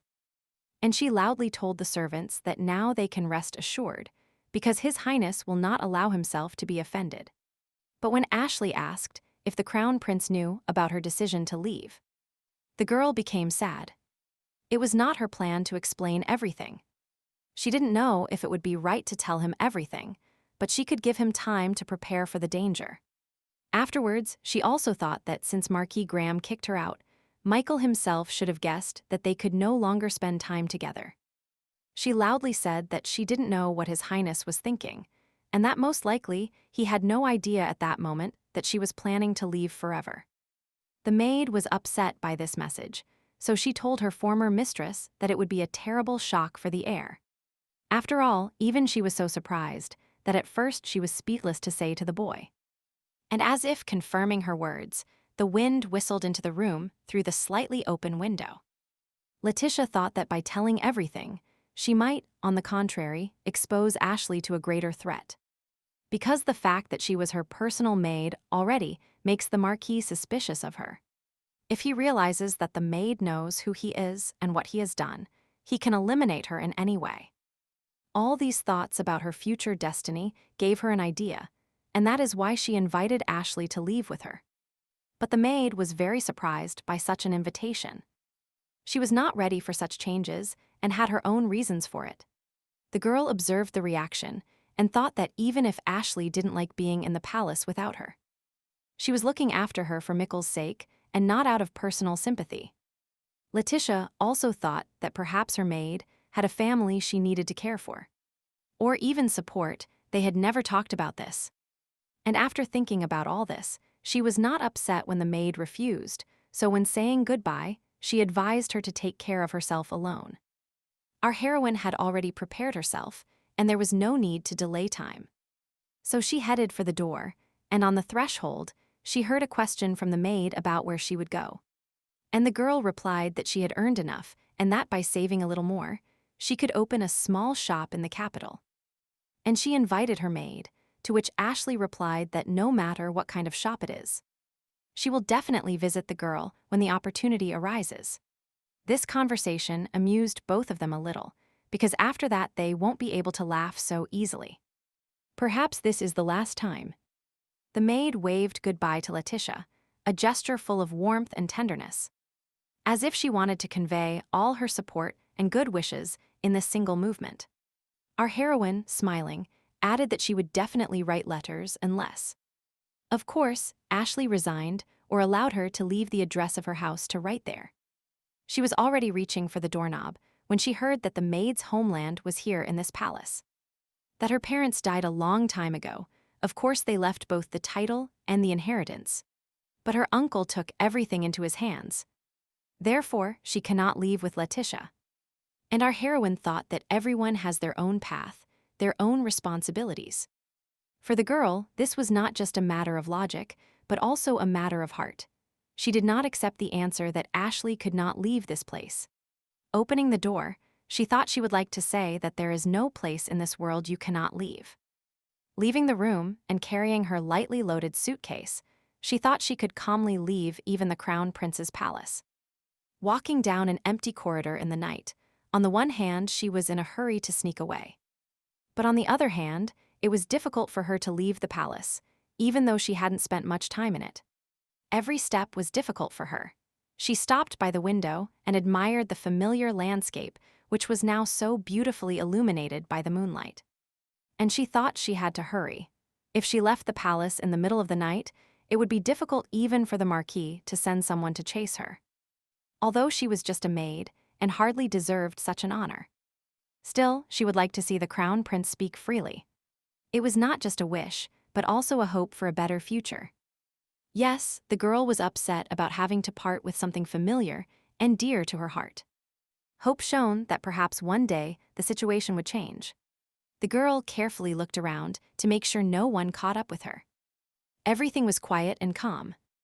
Only a slight breeze played with the leaves of the trees. She felt her heart begin to beat faster with excitement at the unknown future. Suddenly, she heard a familiar voice calling her. She stopped surprised. She couldn't believe it was him. After all, she didn't even hear Mikkel following her, but she was even more perplexed how he managed to escape again. Letitia turned around to see if she was mistaken. Her heart was hoping he would appear. But still, he shouldn't be here at this time. Behind her was the Crown Prince, who despite all the twists and turns that had happened today, had found her. Mikkel's appearance was disheveled, and even a superficial external examination did not please him. What could have happened? She thought. She didn't want to think that the Marquis had already managed to do something to the heir in his absence. Even if the Emperor had appointed him, the Marquis would not risk doing anything indecent against the Crown Prince. Although he couldn't say anything. She thought that most likely the boy got dirty because he was looking for her in the palace park in the dark. Her first reaction was to examine the prince to see if he had hurt himself. Because he was not just a boy running around some outskirts of the empire. She looked at him intently, observing every detail, as if trying to read every line of his face to make sure he was healthy and safe. But she still stopped at the touch, because he had already taken the first step to speak. So there was no point in indulging him so as not to stop the progress. Instead, she began to ask him what he was doing here at such a late hour. But he only repeated her name. She held her suitcase, gripping the handle tightly, but at that very moment it seemed to her that it weighed a whole ton. How heavy it was for her. And she said that it was better for her to leave the palace, because now she would only be in the way. but in response to the heir, he said sugar. Letitia did not want to get into an argument now, because her decision was not easy for her anyway. So she told him that now, he could manage without her help. His suitcase was becoming an unbearable burden, as were the prince's words. But she still continued to say that since the prince now had a tutor, many problems would disappear, including financial ones. All the words she spoke were just a screen behind which she wanted to hide, and a wall she built to stop him. But after hearing him talk about strawberry jam, she realized that he had started to express himself like before again. But she was sure to see an improvement in his speech. Our heroine thought that the Marquis had definitely done something to the heiress after she left. And that's why he stopped talking again. Of course, the Emperor does not want Mikkel to really claim the throne, so he sent Marquis Graham as his tutor. But his appearance changed the story, which was not yet written in the novel. Now events are unfolding differently. She still hoped that without her, he would speak sooner or later, but his intervention was already influencing the course of history. In the book, which does not yet exist, and no author has even begun to grasp the idea, it is written differently. But after meeting the prince, people began to notice his talent, and Sir Jorge, who was supposed to look after him, lost his position. And therefore, if she runs away now, most likely Mikkel will have to live with the stigma of a foolish prince for the rest of his life. And every day of his will be filled with even greater pains than before that meeting in the forest. Because now his new guardian, Marquis Graham, who will weave intrigues, will be with him and show his power. The suitcase was already superfluous, so she threw it aside and made an important decision for herself. That could radically change her life. She could not leave Mikkel, and, to avoid irreparable consequences, she needed to take responsibility and stay. Smiling, she extended her hand to the boy and told him that she would be with him, and that now they would return to the palace together.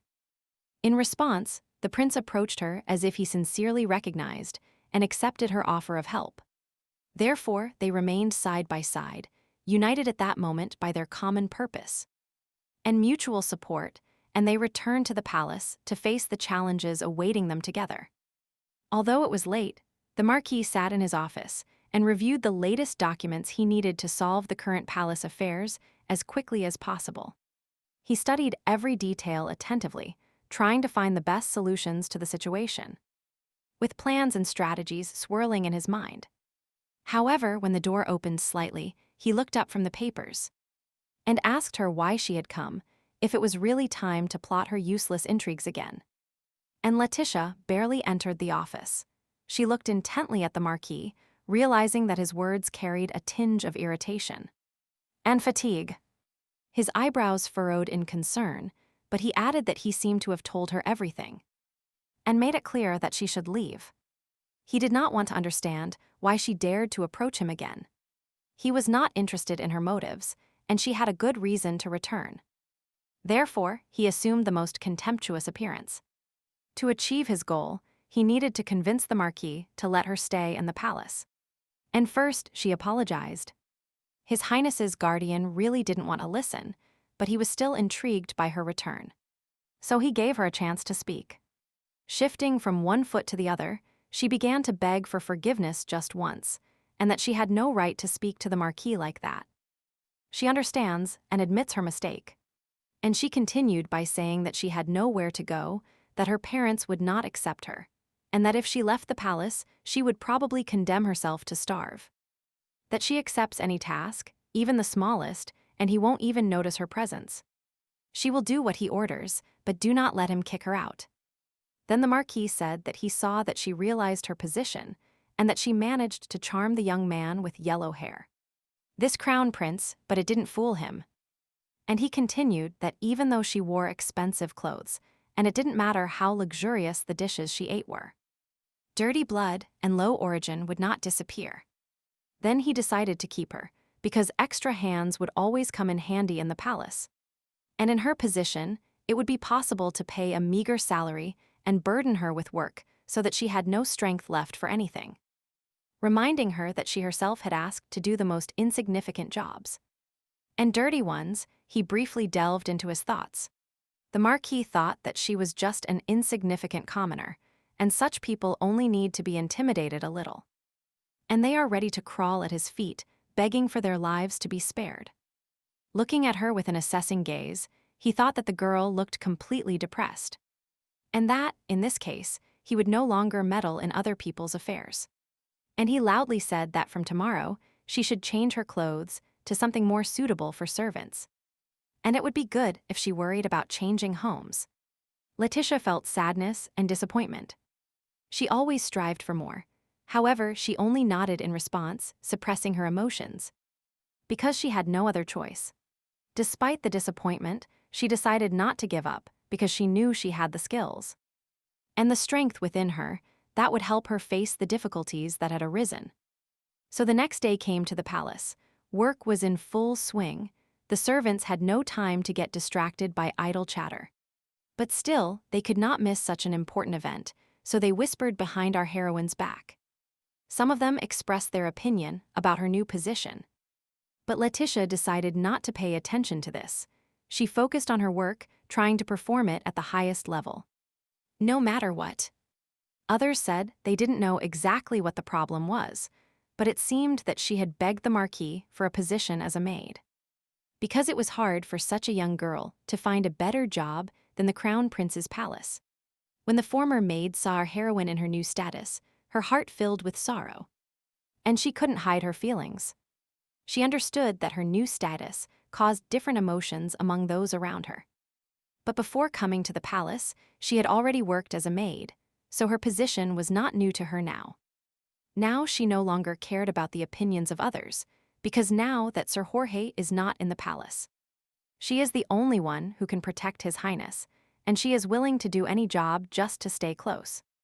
And in another corner of the empire, an important carriage arrived at Duke Per's mansion. As had long been expected, it brought a very interesting guest.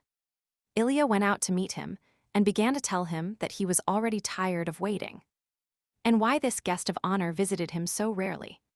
The servants bowed to greet the newcomer, and the Duke spoke of how a sumptuous dinner had been prepared for the occasion. The host showered the guest with compliments and casually asked him to feel at home, and to forget about past disagreements. The guest was in no hurry to enter, but still walked on the spread-out carpet, listening to the cloying speeches of the host, in whom he did not particularly trust. And there were reasons not to believe, because Sir Jorge, and it was him, came to his nephew, who more than once questioned his trust. But the years inexorably advanced, leaving behind all sorrows and sadness since Letitia moved to the maid's position. 6 years have passed. The young girl, who had just gotten a job in His Highness's palace, rejoiced at the luck that helped her realize her cherished dream. The girl thought that the salary here was higher than in the mansion where she worked before, and that the garden was much more luxurious, not to mention the new acquaintances and impressions. Passing by the portrait of the Crown Prince, which hung on the corridor wall, the young maid noticed that even without seeing the prince in person, she understood how handsome he was. And nothing could extinguish the joy and delight of the new maid, not even the fact that she appeared at a rather busy time. As the more experienced servant pointed out to her, Hildegarda, which was the name of the older girl, told the young one to get ready because an important birthday ball was approaching. To which the new maid said that at the previous house, there were parties almost every day. So she was used to work and could endure it, especially since she didn't want to lose such a great place. And in her dreams, she flew high, supposing that she could start a relationship with some son of high nobility, and thus increase her status. The older maid brought her younger colleague down and told her that she would be working with Mrs. Letitsa. The young girl did not understand such honorable treatment and asked the older one why she was called Madam, if she was from a very noble family or was going to be a personal maid. The maids who overheard this conversation laughed because they knew that Letitia was a commoner, and it was unlikely that she could become close again. All these omissions put the young maid in a mental dead end, because this situation was truly extraordinary. And another maid was enjoying the handkerchief Sir Terence gave her, thus giving her hopes of the latter's romantic feelings. 2 more maids approached her and began to ask who she had with her, Was it the new fencing master? And then one added that they wouldn't give him the title anyway, as he was the second son. While the trio was discussing the new teacher, Hildegarda was already pointing out to her young colleague, our heroine, who was carrying out her official duties. Our heroine went from being a sweet and clumsy girl to a beautiful young woman, for whom even an ordinary maid's outfit looked good. Passing by the conversing trio, she asked them if they had finished all their business. That they were standing here and doing nothing. The girls decided to include Letitia in their discussion about the new master, and said that he was not only handsome, but also courteous. Letitia now understood why they were so amused, so she decided to calm everyone down a little. Because things wouldn't change on their own, and she said that Sir Terence was kind to everyone. But the maids laughed more than ever, and Miss Woods didn't immediately understand what had suddenly made them laugh so much. And she was about to stop them. She turned to see what had caused such an outburst of fun, and found the young teacher standing behind her. His innocent appearance and awkward position caused even more laughter among the maids. The excitement made them look at the situation from a different perspective, as the conversations they were having might not be entirely suitable for outsiders' ears. So they exchanged glances, feeling awkward and somewhat uncomfortable. Sir Terence said that he had just heard his name and was curious what the conversation was about. His sudden appearance might seem strange, but he only wanted to know what was going on. One of the maids began to sincerely thank the young aristocrat for the handkerchief he had given her earlier. But he only replied that it was not worth it. He wanted to impress Letitia, so he added that courtesy and good manners are not the moral duty of any gentleman. Unfortunately for him, our heroine did not have time for his courtship, so, citing urgent matters, she walked hastily down the corridor. Letitia remained a mystery to many. She did not allow strangers into her soul, so even now the girls, along with the teacher, looked at her perplexed. Sir Terence thought it was better to retreat, especially since he was about to start a lesson with His Highness. So he said goodbye to the maids. When he left them, they gossiped a little more. They were very interested in knowing if Miss Woods had a lover, and who it could be. Their conversations were interrupted. Another maid arrived loaded with cleaning supplies and looked extremely displeased with their idleness. This reminded those gathered that things were at an all-time high and that they needed to disperse, because everyone had their own work that needed to be completed today. And the new maid was also reminded that she should have joined in cleaning the premises a long time ago. But the girl was quite stupefied by what she saw, because the fact that our heroine didn't even pay attention to the Count's son made the young girl suspicious. And the new maid hurried to follow Letitia, as she had to work with her. But the thought spun in her head, and what if she was from a noble family? And maybe she should just ask her. Now working in tandem with Letitia, she still asked if what they were saying was true. That she was a lady and was caught sneaking out in the middle of the night with a certain gentleman. Miss Woods replied that there was no need to believe rumors, and the girl, seeing how her older partner worked, realized that judging by the way she did her job, you couldn't say she was from a noble family. The young girl was full of curiosity. She couldn't believe that Letitia really had a lover, although she couldn't deny that she had a beautiful face. So she thought that perhaps they were just playing a joke on her, as she still knew nothing about what was going on in the palace. And while she believed all these stories, the others looked at her and laughed heartily, because she was new and believed everything. Time passed, and Letitia and the young maid found themselves organizing the office. It was necessary to show it to her and tell the new girl everything so she wouldn't make any mistakes. And Miss Wood advised caution when her partner was cleaning the shelves. She loved these books very much, many of which she had read a long time ago, and now they were going through the shelves. So she wanted the same respectful attitude from the new one. And she loudly added that even if the new girl sees that the books are scattered, it's better not to touch them, but to leave everything as it is, because His Highness does not like things to be reorganized. The new maid listened to the farewell words and thought to herself that she had heard that something was wrong with the lady. But she seemed a bit fussy. Looking at the desk and writing utensils, she realized that everything was very neat. And she seemed very diligent and thought that perhaps it would make sense to approach Letitia. The new girl was terribly curious, and Miss Woods was clearly hiding something. So looking at her, the girl decided that she would get to the bottom of the truth, and asked our heroine, out loud, that she wondered how long her older partner had been working here. And she was very surprised when she found out that 6 years had already passed. She will probably soon move up to the housekeeper position, as she has been working in the palace for so long. Although she looks very young. Letitia looked around the office and was satisfied with the work done.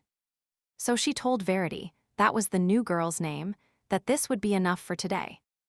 And tomorrow, they would start cleaning the adjacent rooms and corridors. Then I looked at my partner and thought that it was probably difficult for him out of habit. But after asking him about it, she learned in response that everything was fine. And not as bad as she expected. So it was already possible to leave the office, especially since there was already a lot of time. And it was time to relax a little and think about lunch. The new girl was delighted and called our heroine to quickly go down to the kitchen to join the rest of the servants. Otherwise, she might starve to death, she added cheerfully. But Miss Woods was in no hurry to leave. She began to arrange the curtain and said not to wait for her because she still had things to do here. Verity couldn't imagine what else could be done here or what kind of cleaning to do. Because after cleaning the office, it looked perfectly clean. But Letitia had other plans, which she was not going to devote to the new girl or anyone else. This seemed suspicious to the curious young maid. She was eager to get to the bottom of the truth. So she said she could stay and help. They would finish all the work faster. And the fact that she persistently expelled her from the office aroused her curiosity even more. And she didn't want to leave without getting answers. Our heroine once again told Verity to go alone and that she no longer needed her help. That she would figure everything out herself. The new girl felt with all her insides that something was wrong here and that there was some kind of secret she wanted to reveal. Miss Woods was already starting to get nervous because she couldn't get rid of the annoying maid, who clearly wanted to meddle in other people's affairs. Looking at the bucket of water, Verity thought that she would not be able to find out the secret so easily. But if she showed wit and ingenuity, she would succeed. And already wandering down the corridor, it occurred to her that perhaps this is why Letitia is called a mistress, and that she imagines herself as the mistress of the palace. Verity was worried about what Miss Woods had to do to expose her. And that most likely she was dating a man there. And that, judging by the way they hid, he was most likely married. And this secret only fueled her irrepressible curiosity. The new girl walked past the portrait of His Highness when she swore to herself to find out who this mysterious companion was. A month later, she still hadn't succeeded, so she lay on the bed and complained that everything was pissing her off. And this behavior of hers surprised the other maids in the room. She remembered with what diligence she hid, but Letitia always found her and sent her away. And she couldn't catch the right time or place. The servants in the room had already begun to worry about the new girl. And they began to wonder among themselves about the reason for this behavior. Realizing that there was no way she could find out the truth herself, she decided that perhaps the rest of the servants would help her, and therefore she ran to her roommate. Verity began to ask what she knew about Mrs. Letitia. Her insistence on this matter discouraged the maids, as they knew nothing special. The young Melanie said that she only knew that Ms. W. Woods was the longest-serving employee, and that many left quickly. But she didn't know why. Sitting on their beds facing each other, the maids continued to talk about their long work experience. Melanie said she had been here for 4 years already, and when she first settled here. There were still many maids who had worked in the palace for a long time. And looking at them, she noticed that the experienced maids always addressed Mrs. Letitia with respect. And this is how initially such an address arose from those older. Verity thought she had found a clue that perhaps Miss Woods was from some ruined noble family of the highest nobility, which she immediately told everyone else. But another maid, who had been listening to this conversation but had not yet entered it, said that she didn't believe such a thing was possible. And she added that one day her parents showed up at the palace and asked for money, and she saw them. So she couldn't say that they looked like aristocrats. This message aroused even more suspicion among the curious maid, so she concluded that our heroine definitely has a patron. So none of the servants really knew anything, so they only told rumors, of which there were 10 cents a dozen. This is why Verity thought there were too many suspicious points to call Letitia an ordinary maid. And common, but she didn't know what the secret was. But she convinced herself once again that she needed to find out everything personally. A week passed. A ball would soon be held, for which all the servants were diligently preparing. Today they were cleaning the grand ballroom of the palace. Every servant strived for perfection, knowing that the success of such an important event depended on their work. And the curious maid also took part in this big cleaning. One of the servants advised everyone to try hard, because only a week remained until the celebration in honor of His Highness's birthday. And there was still a lot to do. And another maid said that at this rate, they are only approaching their funeral. They still need to rest sometimes so that they have the strength to keep cleaning. Verity always watched our heroine closely, so when she saw Letitia quickly preparing to go somewhere, she decided to watch her. Miss Woods was careful not to attract too much attention from the rest of the servants, so she turned around to make sure her departure went unnoticed. But still, this maneuver carried out by our heroine did not escape anyone's notice. So the curious Verity decided for herself that today she would not miss her chance. Letitia entered the office, approached the desk, and decided to more accurately arrange the writing instruments that someone had already rearranged. It was already late. The wall clock was silently ticking. Counting the time, very little remained until the meeting. The curious maid diligently hid around the corner. Her eyes shone with impatience. Several fantasies arose in her head about what she would soon see. But she was careful not to attract unnecessary attention, knowing that she shouldn't be here. Letitia's measured steps scared her a little. Her heart beat faster than usual, anticipating the moment when she could lift the veil of the secret that had tormented her for so many days. Our heroine stood by the window and waited for the long-awaited meeting, carefully listening to the melodic tapping on the marble floor of the corridor. And Verity's heart beat even faster when she also heard someone approaching the office doors. But her curiosity was stronger than the fear of being discovered. But the young maid realized with relief that her secret had not been discovered and, at the same time, she was happy that she would soon be able to reveal it. Letitia stopped and looked intently at the dark corner where Verity was hiding. Her sensitive hearing and experience helped her notice even the slightest sounds. And she ran to the maid so that she wouldn't inadvertently give herself away, thus putting both herself and the other in danger. Covering the curious girl's mouth with the palm of her hand, her eyes flashed with anger. She didn't need the consequences of finding a stranger in the office. Miss Woods was very tense. She had managed to fool Verity for a long time, but now she just said that she was not far from a sudden death. And since the young employee did not want to listen to her words, she continued by saying that she should leave here as soon as possible if she didn't want to say goodbye to life. But the girl was not going to leave, and giving up so quickly, she decided for herself that even under penalty of death she would stay and find out who the secret suitor was. The word donkey was heard in the office, so Letitia let the unfortunate servant hide in the darkness. And she herself went out and replied to the person at the door that she was a little tired today. Then, to avoid unnecessary conflict, she invited the person at the door to go to another room, because in this room, an uninvited guest was waiting for him. Verity remained in her hiding place and listened to our heroine explain that there was nothing dangerous. Just a new maid, but unfortunately her head still hurt, so they would have to be fired. Such words led her to wonder who this lover is, if he can easily deprive her of her position. Probably at least someone from the ducal family. And then, since events unfolded this way, and she would be expelled anyway, she mustered her courage and came out of the darkness. Unfortunately, excessive curiosity often gets people into trouble. So even though she now knew Letitia's secret, what she saw took time to sink into her mind. The young maid made several assumptions in her fantasies, but now she realized that she would have to answer for her reckless actions. Because the real reason for Miss Wood's secret was revealed before her eyes. His Highness was standing on the threshold next to our heroine.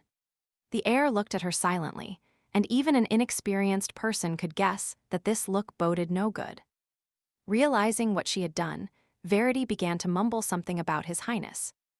El Príncipe Heredero, pero si detuvo en seco. In the next minute, she was already running out of the office, thus losing her excellent position in the palace. And all her dreams of a wonderful future were shattered overnight. Letitia took care of her and thought that no one had pursued her with such insistence for a long time. And she told the heir out loud that now he would have to deal with this situation before several rumors spread throughout the palace. Mikkel responded with the word Björupim, which our heroine knew as a monster from old legends. But she did not like the meaning. Because she cared, not like the crown prince, and his word, the coin, did not convince her. Because she saw nothing good in the rumors. His Highness liked these meetings, but he was tired of hiding from everyone in dark corners. So he began to persuade her not to stop these rumors. The heir tried to compensate for a peculiar series of words with eloquent gestures. And he continued convincing them that today's incident was in his favor. She understood that, on the one hand, he was right, because in this case she would be safer. But on the other hand, that undermined her prestige. And he continued and said a rainbow, which meant that it is not something she can interfere with. Just as people cannot damage a rainbow.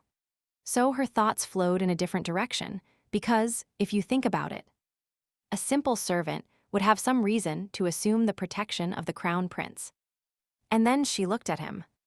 She saw the same boy who, although he had grown up, was still the same child deep down. Letitia vividly remembered the day, 6 years ago, when Marquis Graham arrived at the palace, and how much the events of that day had changed their lives. In her mind, there was a guardian who told her he hoped she would flee cowardly. With his tail between his legs, like a dog. She was tougher than he expected, so he changed his mind, but on her terms. Since His Highness needs her, he allowed her to stay, but in a different capacity. And this position had served the Marquis well for many years. The Marquis knew she was too smart for a simple girl, so he decided to train her like a dog that has learned to bite the hands of its owner. From the height of his status, he understood that he had the power to harass the girl with his constant complaints. Even on the smallest occasions. The next day, Letitia attended to the heir and his tutor while they took care of their daily business in the office. The Marquis read the document, and it said that in addition to the above, that at the upcoming birthday ball. But he did not finish the sentence. Because His Highness was completely indifferent, he sat with the thoughtful gaze of a young man not interested in listening to his tutor. Written documents were also placed in front of them, but he didn't even look at them. He only tapped something with his long fingers to the rhythm of his thoughts. Seeing such a lack of attention from his pupil, the Marquis decided to take it out on the girl who had just served tea in the cups.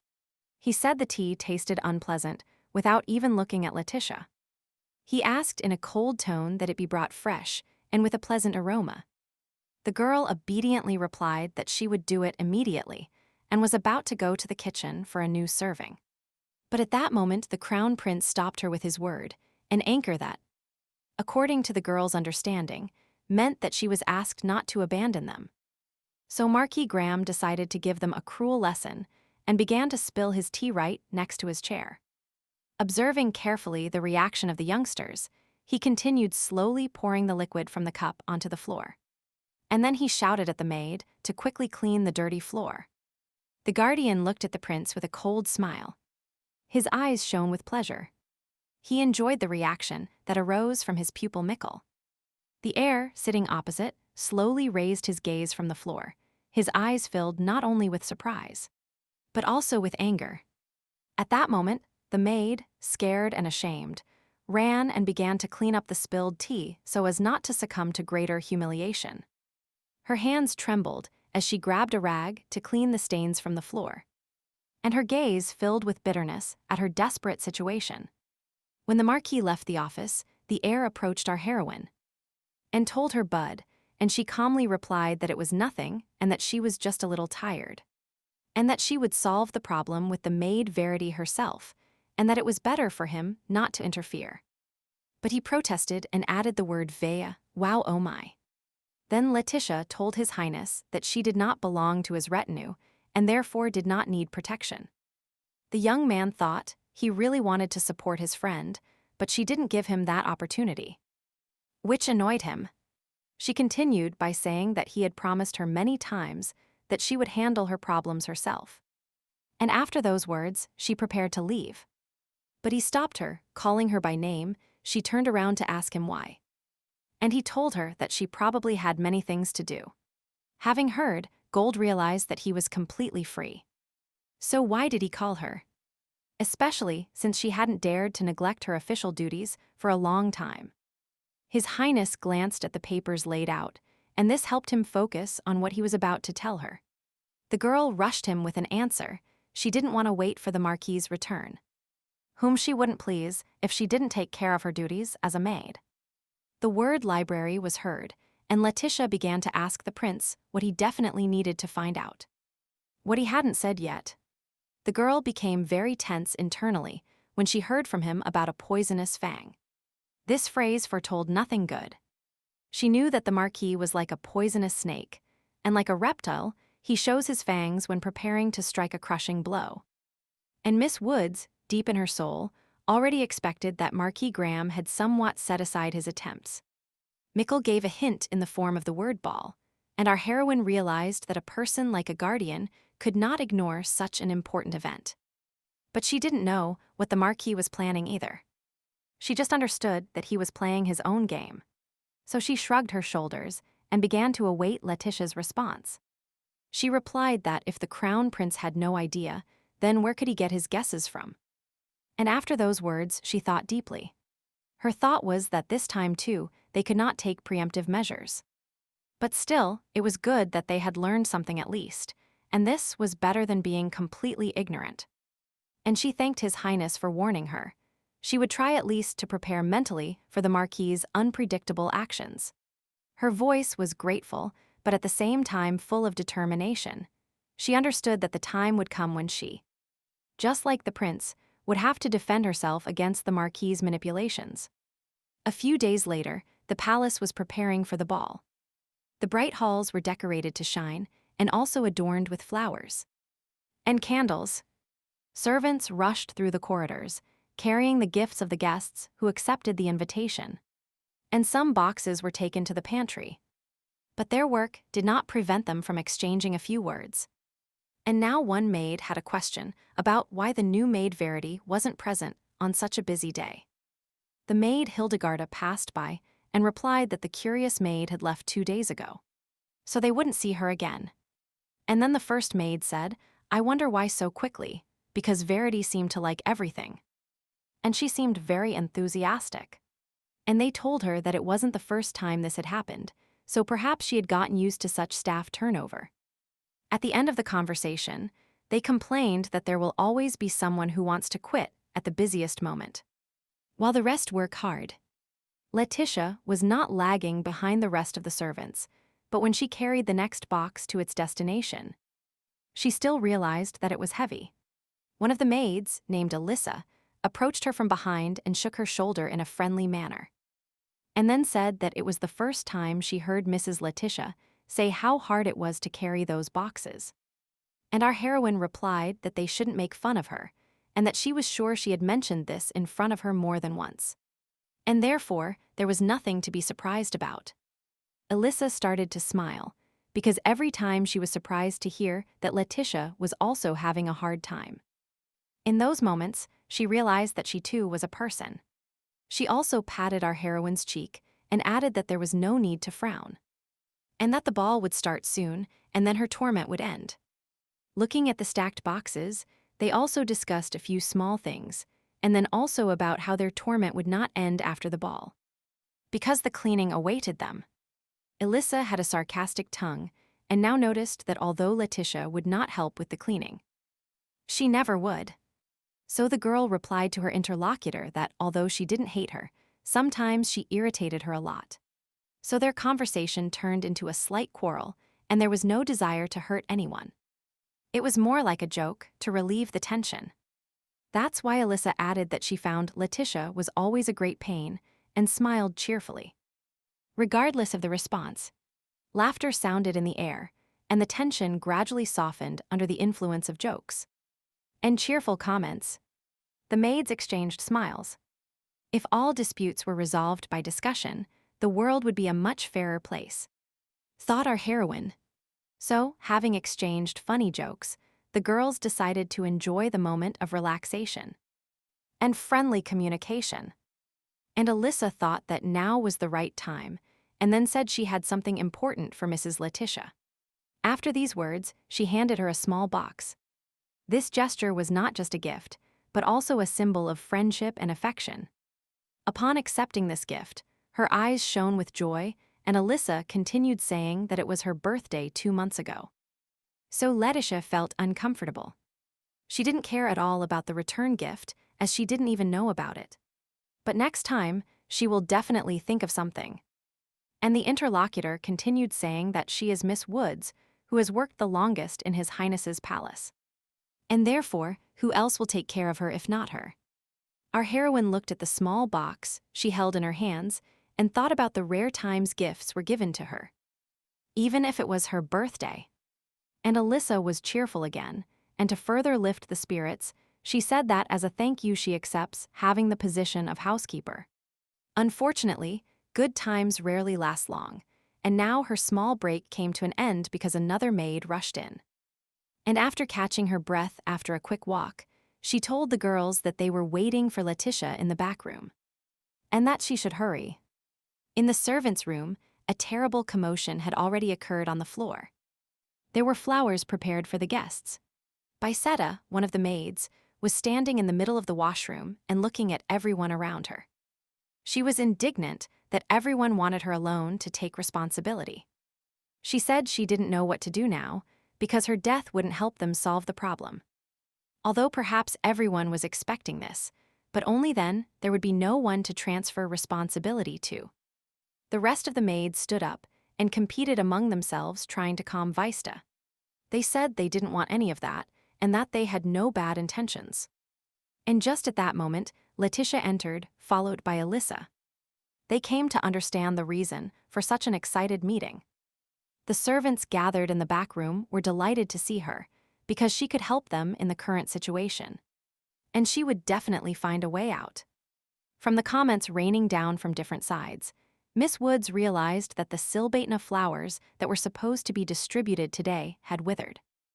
Somehow, one of the maids remembered that the Silbatnas had been planted in His Highness's garden since last year. But everyone was afraid to go to the old gardener, because it was unlikely he would listen to them. And he would simply send them away with nothing. The maid Vitsetta proposed the candidacy of Letitia, who was always so good at solving all kinds of problems that periodically arose at court. These were other problems that once again fell upon our heroine. But looking around, she realized that almost none of those present would dare to take that step. She had no choice but to accept, but still, she warned those around her that the gardener would definitely not give them permission. So do not raise your hopes too much. And Vitsetta had already cheered up upon realizing that support had finally arrived, and jokingly said that her burning at the stake would be postponed by half an hour. And our heroine thought that today was a ball in honor of Mikwal, and whoever was to blame for the withered flowers would not allow the celebration to be ruined. She had already thought of a way, and therefore asked the other maids to stock up on knives that would be useful in the garden. The servants' imagination ran wild, because one of them already hinted that Letitia was going to threaten the gardener with a knife if he refused. Miss Woods calmed everyone down and said she was not going to do anything criminal. But while distracting the old man, they would have to quietly cut the Silbatines. She knew the gardener's character well and understood that nothing she said would convince him to help them with the flowers. No matter how much you beg him, he won't even listen to you and won't take into account that flowers are needed for such an important event. Therefore, they can only pick them themselves, but it is better that they are not caught. She asked everyone to be as attentive as possible while she distracts the old man. As he will probably refuse to cut the flowers for them, she will try to get him out of the place they need. And everyone agreed with her plan. Only Alyssa remained silent, so Letitia turned to her and asked why she was silent. And she replied that everyone was thinking about Silbatines in the garden. But no one wanted to take responsibility, so they remained silent. But she didn't care and adopted a resolute pose, showing with her whole appearance that she was definitely not going anywhere yet. So Letitia told him that she and the others would assume all responsibility for this act, and that she also had nothing to worry about. But Eliza was not satisfied with this approach. She didn't want the girl to suffer the consequences that would definitely come. And she said that if Letitia didn't tell her now what she planned to do after stealing the flowers from the garden, then now she wouldn't let her go anywhere. So Alyssa stood up, blocking the exit from the servants' room and awaiting an intelligible answer that would convince her. And our heroine said that she would simply try to convince the gardener and that they should trust her. She had already thought of everything. The maids already wanted to finish this matter as quickly as possible, cut flowers, and do other things. That's why one of them said she trusted Letitia. A couple more maids began to apologize for their cowardly behavior. But they also confirmed that they had full confidence in our heroine's proposal. Alyssa was indignant. She didn't understand why the girls thought their words gave them the right to take advantage of her. But they replied that everyone was to blame, but still, they shouldn't stop Mrs. Letitia. And the girl decided to stop this verbal battle. So she said she would go anyway and that she had already thought of everything, and Alyssa tried to dissuade her again. The maid could not reason with Miss Woods, who only added that the ball was in full swing, and that if they went now, they would arrive on time with the flowers. From the open windows of the palace, overlooking the garden, beautiful music could be heard. That recalls the beauty and sophistication present in life. The servants walked through the corridors, and Letitia was glad that the ball had not yet ended. And this story might not reach the Marquis's ears. The girl knew they weren't going to have fun and dance, but the melody now playing in the hallway brought back memories. She paused to better recall the last time she heard it. And she looked towards the hall, where the dancers, like whirlwinds, floated over the polished floor. Their movements were full of grace and elegance, emphasizing the splendor of the moment. It was with this melody that she once rehearsed a dance with Mickwell. Now it seemed as if she were in her past life. The echoes still resonated in her ears when Letitia suddenly froze on the threshold of the hall. Did she see something that made her heart beat faster? Before her gaze was a couple in the center of the ballroom, the crown prince extending his hand, inviting his partner to join him in the dance. Together they created an image of an ideal couple. As if taken from a fairy tale, her beauty and splendor captured the gazes of all present, making it impossible to look away. The young girl shone with beauty and elegance, like a star illuminating the entire room with her bright glow. The prince next to her radiated confidence and grace, and his gaze was piercing, as if he saw everything happening around him. This appearance made Letizia think that, despite all the Marquis's pressure, Mikkel had become a prominent person over the last 6 years. The young couple simply looked incredible. Together, they created an illusion that seemed to fill the air around them with magic and romance. But nothing could hide from the gaze of the crown prince, and even the beautiful lady who was nearby could not eclipse the one who just a second ago admired him through the open doors. Looking again in the same direction, she realized with regret that Letitia had already disappeared. Like a fleeting vision. Her image was still before her mind, but the girl herself had already disappeared. She had disappeared into the numerous corridors of his palace. She had a very important task, so she was talking to the gardener about how he needed to cut 100 pieces of silbatine. The old worker did not like the idea and told her that he would kill her, and probably not even figuratively. To which the girl replied that if he didn't allow it, someone else would definitely die. But the gardener didn't care. Miss Woods decided to take a different path and began to offer compensation for the damage, and promised that they would replant the flowers. But the garden worker simply dismissed him. She, of course, understood that the gardener's duty is to care for the flowers and not give them away to everyone who asks. And generally, this is exactly the reaction she expected. But she also needed to distract the old man's attention, so she began to suggest that perhaps then they would cut other flowers instead of the wild ones. The old man became thoughtful, began to look around the garden, and invited our heroine to look on the other side of the garden and showed her the direction. Now he baffled her, because he also pointed to the backyard of the garden, where not garden flowers grew, but simple wild plants, although well cared for. She could only hope that the rest of the maids would have time to cut the silbatines they needed there. But it was already too late, because he and the gardener had not moved far from the place where the servants were cutting flowers. And the man noticed them. Letitia tried to cheat and told the gardener that perhaps it was some drunk aristocrat's son who had gone out into the garden for some air. But it didn't work, because the gardener heard the woman's shout and was not fooled. Moreover, he added that his hearing was worse than his own. She urgently needed to think of something else to calm the old man, because it wasn't her fault that they had a supply of withered flowers. But the gardener got very angry when he realized that they had tricked him in such a simple way, and how he had fallen for such a trick. He asked Letitia why she did this to him, and she told him the truth, that it was her responsibility. And the gardener said that she was a maid, and that her duty was to clean, cook, and other household tasks, and not to cut flowers by tricking an old man like him. Miss Woods explained that it was also her responsibility to protect her colleagues. But the old man was already leaving. He just told her to do whatever she wanted. But when I turned around, I noticed that the girl did not leave, but stood like a pillar, despite how he kicked her out of the garden. Then she apologized for her action, and this softened the old man's heart. He was glad that she still had some conscience left. And Letitia, realizing that now was the time to smooth over the situation and avoid negative consequences in the future, offered her help in any work. She said that after the ball, she would help him in every way she could, not just her, but also all available servants. The gardener took the cut stems in his hands and complained that these silbatines were planted anyway, not according to his wishes, and if they had cut them all, they might have unearthed the roots.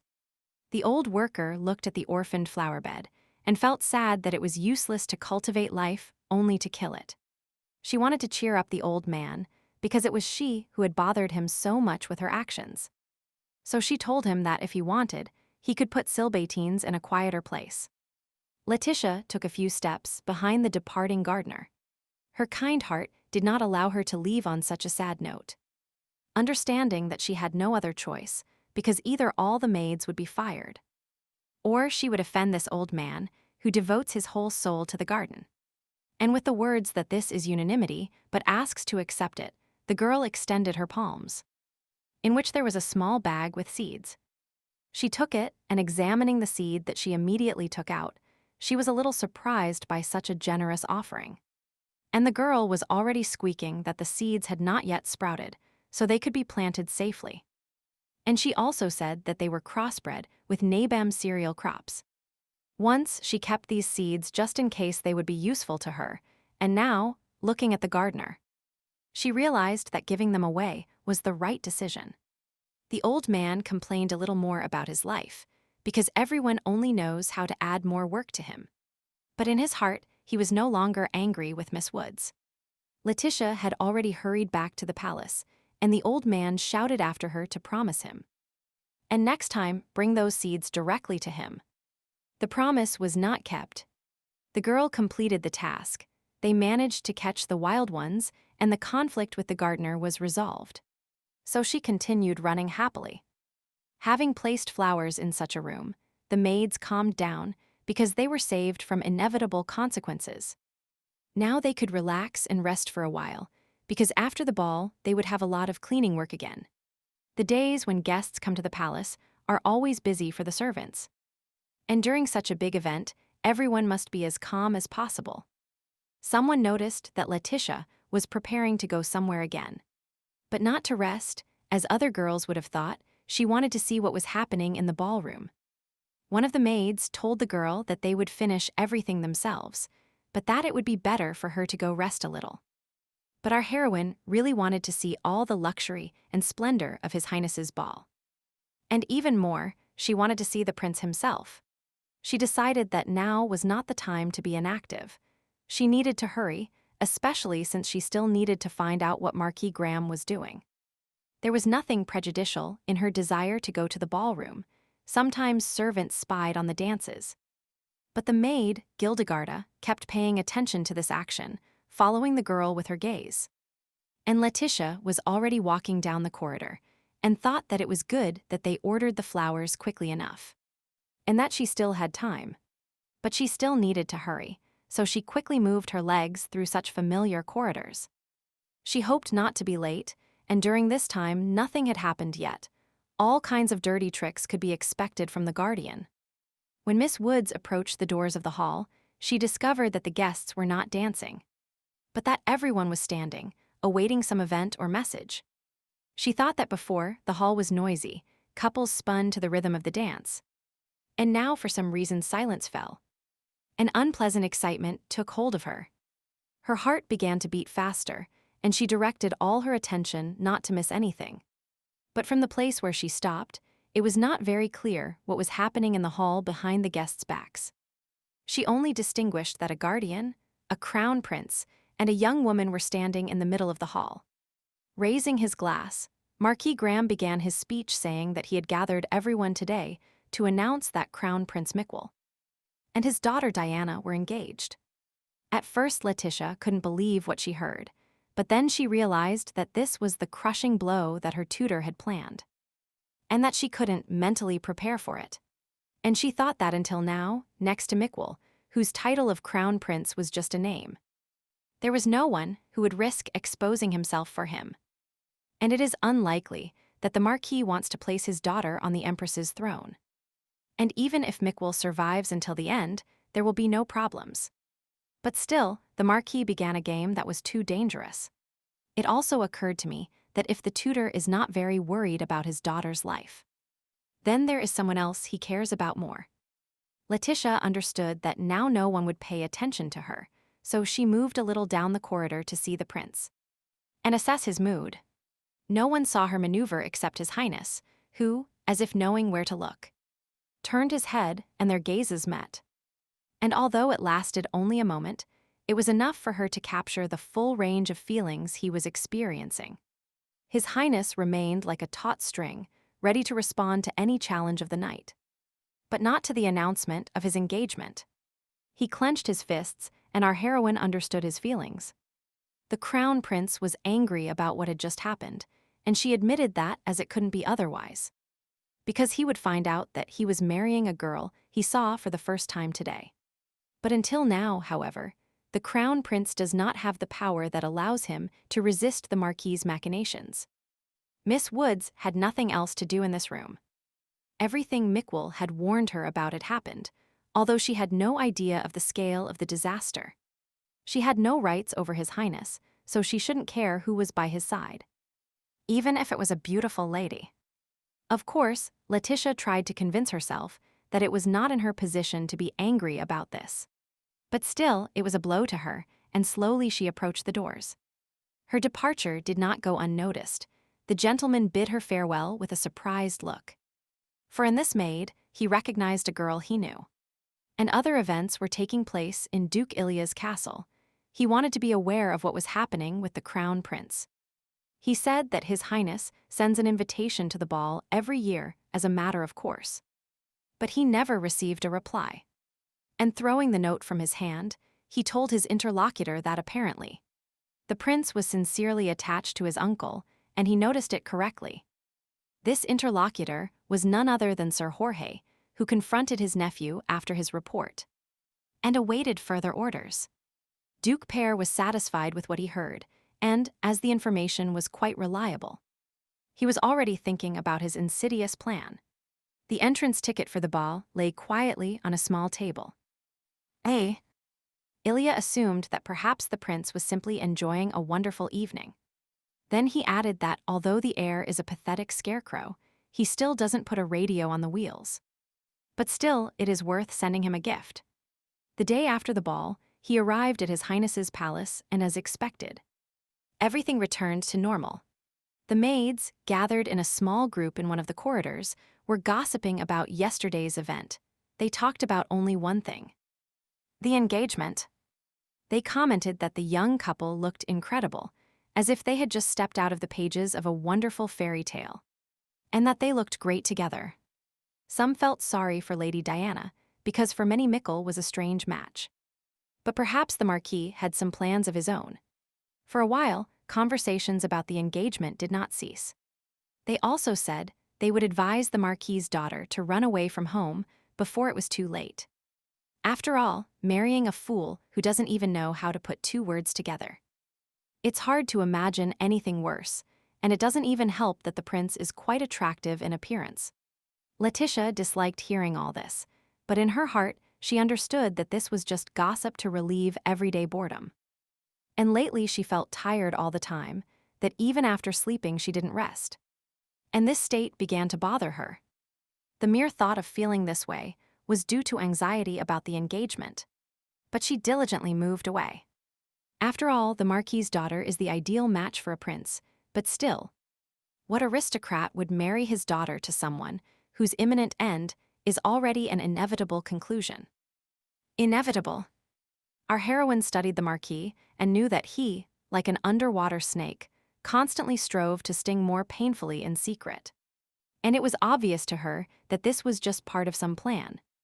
She felt tired again, so she decided it would be better to go rest a little. Otherwise, she would only be in the way of others. Upon leaving for the corridor, she heard voices and also saw the back of Sir Terence.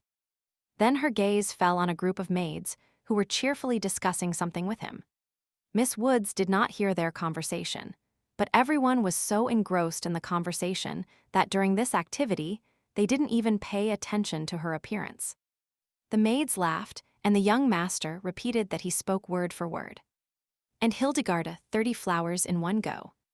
She moved a little closer, without anyone noticing, when Sir Terence finally saw her, and greeted her, although at the same time he was a little embarrassed. The maids noticed that Letitia looked pale, so they asked her if perhaps she was sick. Or perhaps overworked. She agreed that she was tired from getting ready for the ball, and the nearby girls agreed that several experienced maids also got sick. And all the newcomers got sick. Sir Terence smiled mysteriously at that moment and told those gathered that they had to go check the flower bed and assess what flowers were planted there. The maids were delighted with this offer and quickly got ready. Only our heroine realized that she had no strength for such a walk today and refused. Before leaving, the girls asked Letitia to lie down and rest a little longer, because she didn't look very well, and then they would clean up what was left. The young aristocrat said goodbye sweetly and also gave her instructions to rest, and somewhat surprised her with his concern. She stayed alone. It was time to give in to a certain laziness that, generally speaking, was not characteristic of her. But now all the weight of fatigue fell on her. A cup of hot tea awaited her on the table, and she relaxed a little by stretching out on the sofa.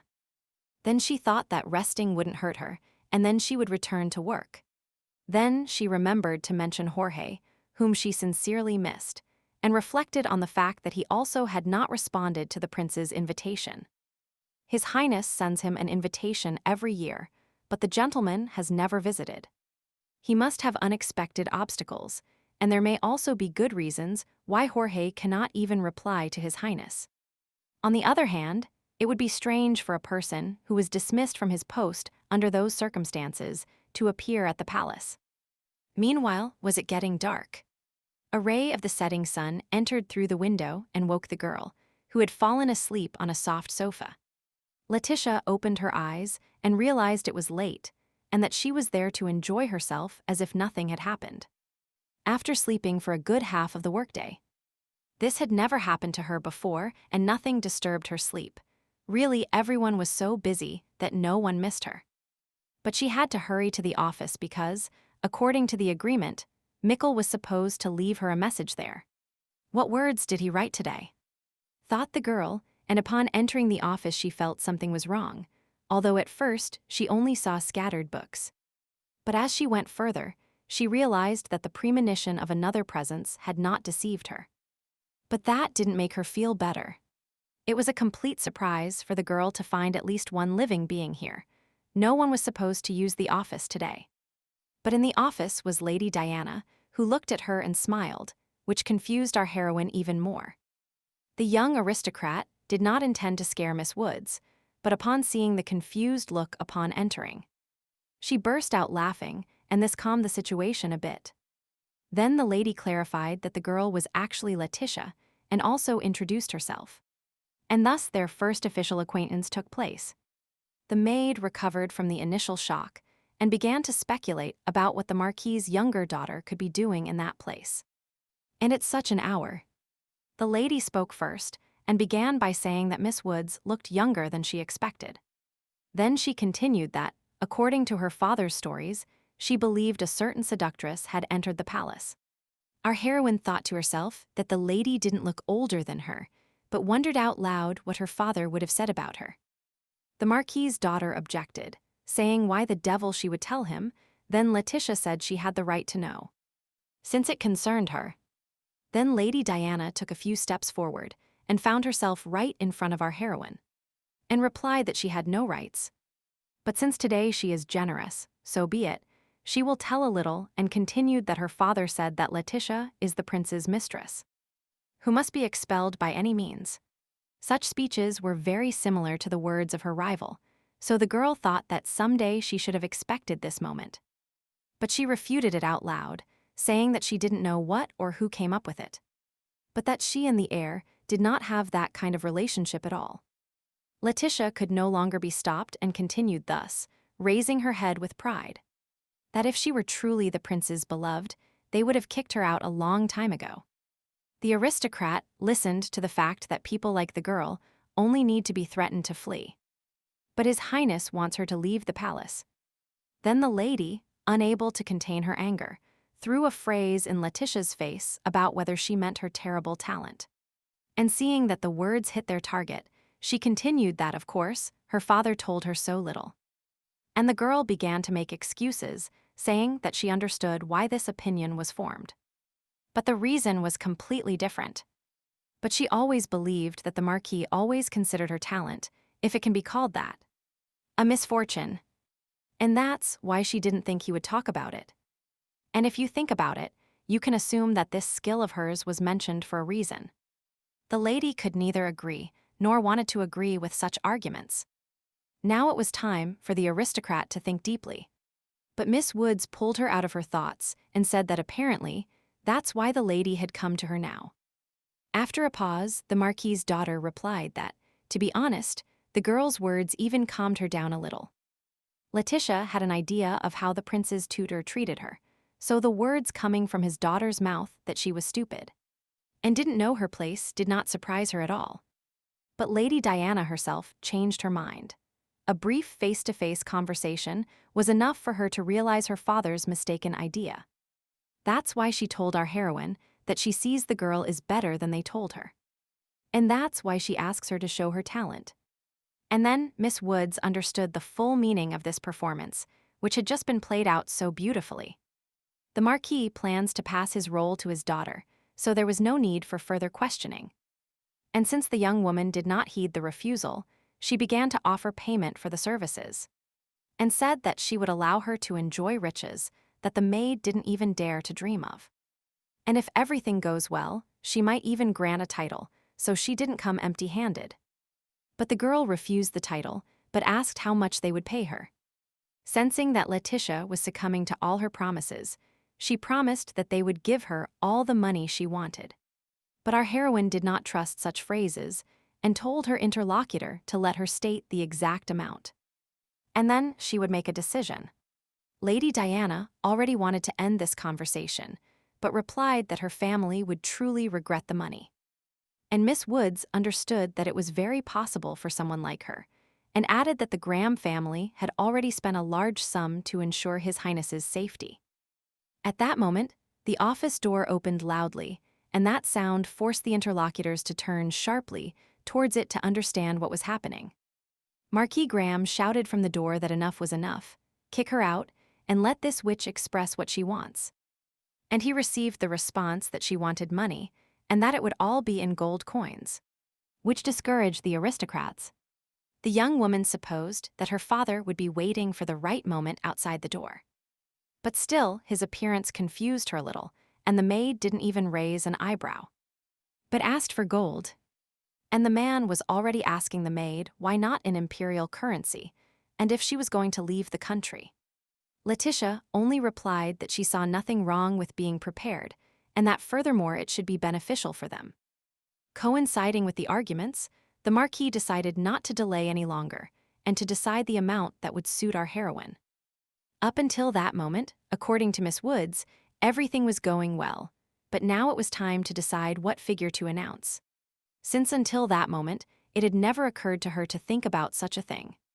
Therefore, I asked for a little time to think, but thanks to my natural perception, I quickly found a solution to this problem. And she took the writing instruments that she herself placed every day on this table. Then Letitia slowly took a sheet of paper and set about writing, which incredibly surprised the Graham family. Then the Marquis asked her what she was doing, if she had decided to ask for help, and if so, he would like to know who she was going to turn to. The girl had already put the paper in an envelope and said that there was no need to negotiate with Her Excellency, so she would accept everything he gave her. However, the amount must not be too small, and inside the envelope is indicated the minimum amount she would accept. The Marquis looked at Letitia and understood that this insidious witch was interfering with his plans again. Now he planned to trick him, but he didn't say it out loud. And he continued saying that first they must name the amount they are willing to pay. And if it is more, he will take care of training the lady. Then Diana summarized that if her father mentions the amount and it turns out to be less, then what will happen to her education? And the aristocrats received the answer that Letitia does not need money, so she might as well refuse this question.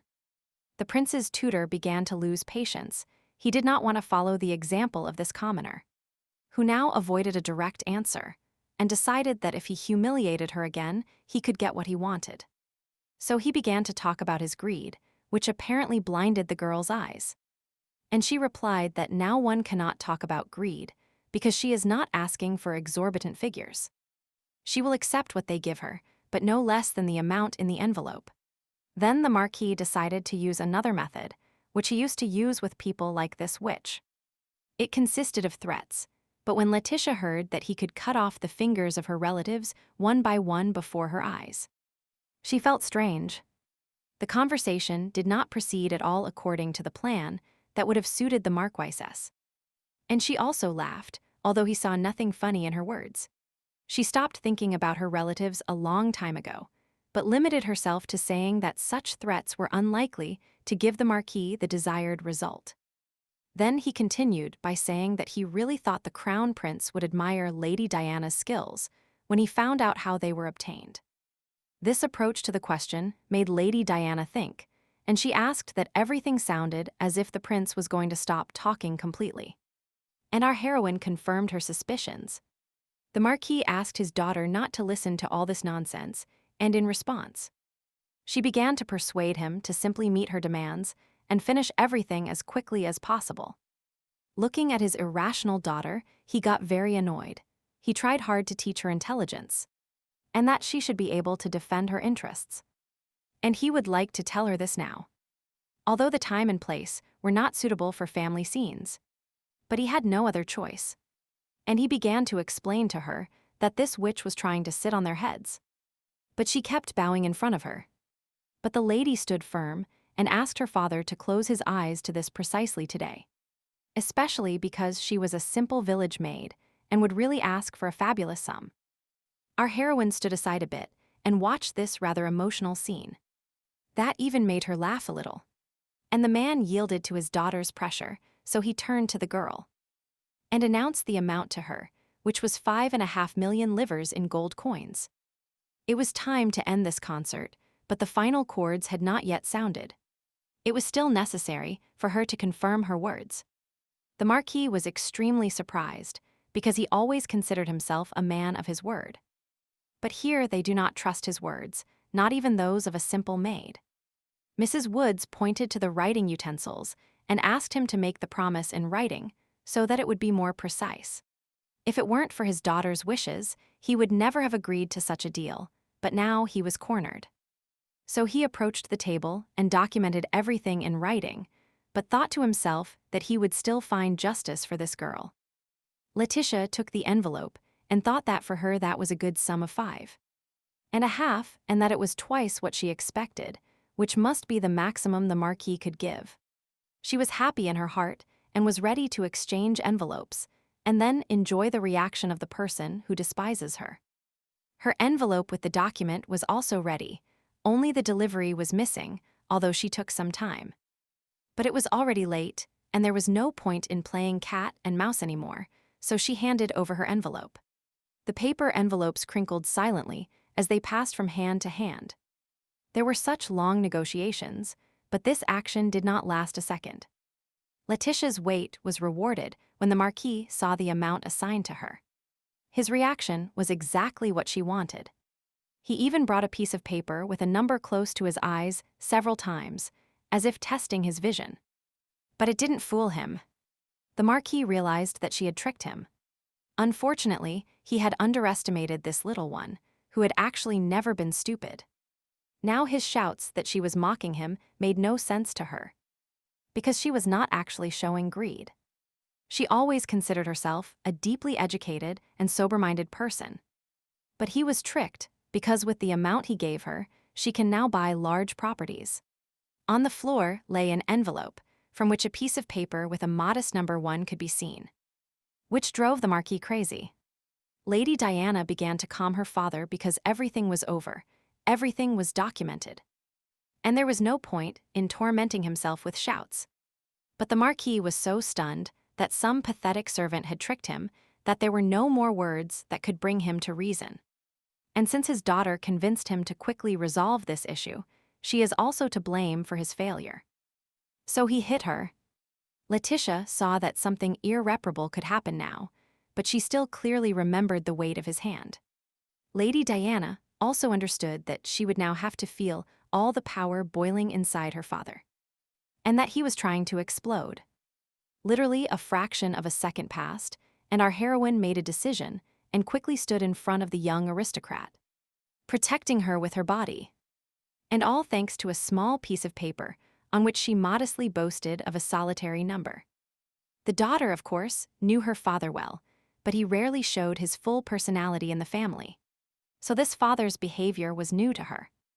Miss Woods, on the contrary, was essentially aware of this trait. And the ardor in her cheek was proof of this. Marcus Graham, unfortunately, was not a kind and understanding person, and court life only worsened his already poor qualities. Gnashingly saying that the girl had achieved what she wanted, he decided to leave the office so that he would never see the man who had humiliated him so much again today. The girls were left alone, and Letitia signed a new contract, according to which she would now teach the young lady her supposed talent. Negative emotions gradually subsided, and Lady Diana had a question she couldn't wait to ask her new teacher. But she wanted to do it as smoothly as possible. So she started with the fact that she was interested in something and received the answer that she could ask whatever she wanted. Lady Diana was curious to know why Miss Woods agreed so quickly. And with such a question, she greatly surprised our heroine. Therefore, she replied that she thought the Marquis had a completely different opinion about it, and that he was completely right in his assessment. The Marquis's daughter also added that she found the idea of the envelope very funny, and admits that she felt somewhat discouraged by such a presentation. After a short silence, she also said that she thought the girl would refuse any amount, no matter how they named it. Such revelations from the aristocrat now left Letitia perplexed, because then, why was it necessary to create such difficulties and provoke her in such a way? The lady understood that she had said many unnecessary things, but with her action, the girl briefly provoked a wave of credulity in her, and empathy. And she began to explain to her that Letitia had seen her father, and that was her whole plan. Because she understood that if she had offered her money, the girl wouldn't have even listened to her. so they entrusted it to her. It was impossible not to agree with this. And our heroine thought to herself that over the last 6 years, she and the Marquis had studied each other well. The piece of paper was still at her feet, and Lady Diana could not fully understand why the maid agreed the first time. If she really didn't need the money. Our heroine paid attention to the piece of paper and realized that it was better for the Graham family not to discover the enigma it contained. So she quickly picked it up. And then she replied to the prince's fiancé that she could think whatever she wanted, she didn't care. Thinking to herself that, however, she was going to give away the only thing she possessed, so she wanted to be a little capricious. And she told her interlocutor that this had never happened before, and it was she who first asked him to teach her a way to communicate with His Highness. And also noticing that he didn't know for what reasons, but even Sir Jorge never tried to learn from her. Maybe he also believed that it was something akin to magic. Then the Marquis's daughter, looking closely at the girl, said that now she understood her father's attitude towards the maid. And what he meant. And she continued that they warned her to be careful of Miss Woods because, despite her young age and simplicity, deep down she was a cruel and treacherous witch. They were so close to each other that even the breath of the interlocutor reached her face. But those tricks didn't work on Letitia, and she said that the lady held her in high regard. The Marquis's daughter replied that, in her opinion, this assessment could not be more accurate. And then she added that teacher Letitia Woods would take very good care of her. Our heroine saw that the lady held out her hand to her, and not fully understanding why. She started thinking, but decided not to back down and extended hers in response. Thus, they sealed the agreement between them with a strong handshake, the consequences of which are still unknown. The next sentence from the prince's fiancé left the maid completely bewildered, because she heard that now they could begin the lesson. Looking out the window and determining the time by the sun, she thought that it was already the second half of the day. And she was already late today because she overslept in broad daylight. Thinking deeply that she would no longer have time to clean, she paid no attention to the lady asking what was stopping her. The maid knew that if she neglected cleaning due to the lady's training, then she was sure that Mikkel would be the first to suspect something was wrong. And she did not want to bother him. The decision was natural, and she told her student that if he helped her with the work they would progress faster in learning. And she explained it by the fact that she is a very busy person, although this may not be obvious. It was getting dark, the moon was already peeking through the window, and if she could, she would have laughed herself to death. Because two girls of completely different statuses were cleaning the office together. At first the lady simply watched the maid's actions, but then she took the rag and began to repeat with her, and thus really helped with the work. Letitia observed the Marquis's daughter and said that her duties included the simplest things, but that if the lady was having a hard time, then she could stop. Miss Woods knew for herself that although she did simple and insignificant work, it was still hard work, after which you could barely make it to bed at night. And she also realized that it was familiar and that she had been doing housework since childhood.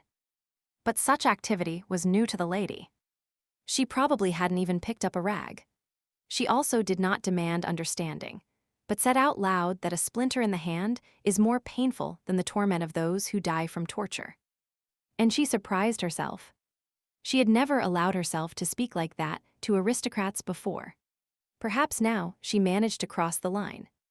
But Lady Diana's reaction was completely different. She, of course, was surprised, but something else surprised her. That is, why the commoner expressed such a thought. And she asked Letitia where she had heard this, and her answer was that it was her thoughts that did not suit the lady. So she also added that then the girl was not just any servant. The prince's fiancé continued questioning her because her father couldn't say such a thing. Maybe His Highness spoke that way. But our heroine, realizing that wise thoughts are not the property of the aristocracy, replied that if the prince had said this, they would not be in their current situation now. And if all this time, the Marquis thought that the heir was just playing like this, then this is fundamentally wrong, and that the lady should not think that Mikkel can express himself like ordinary people.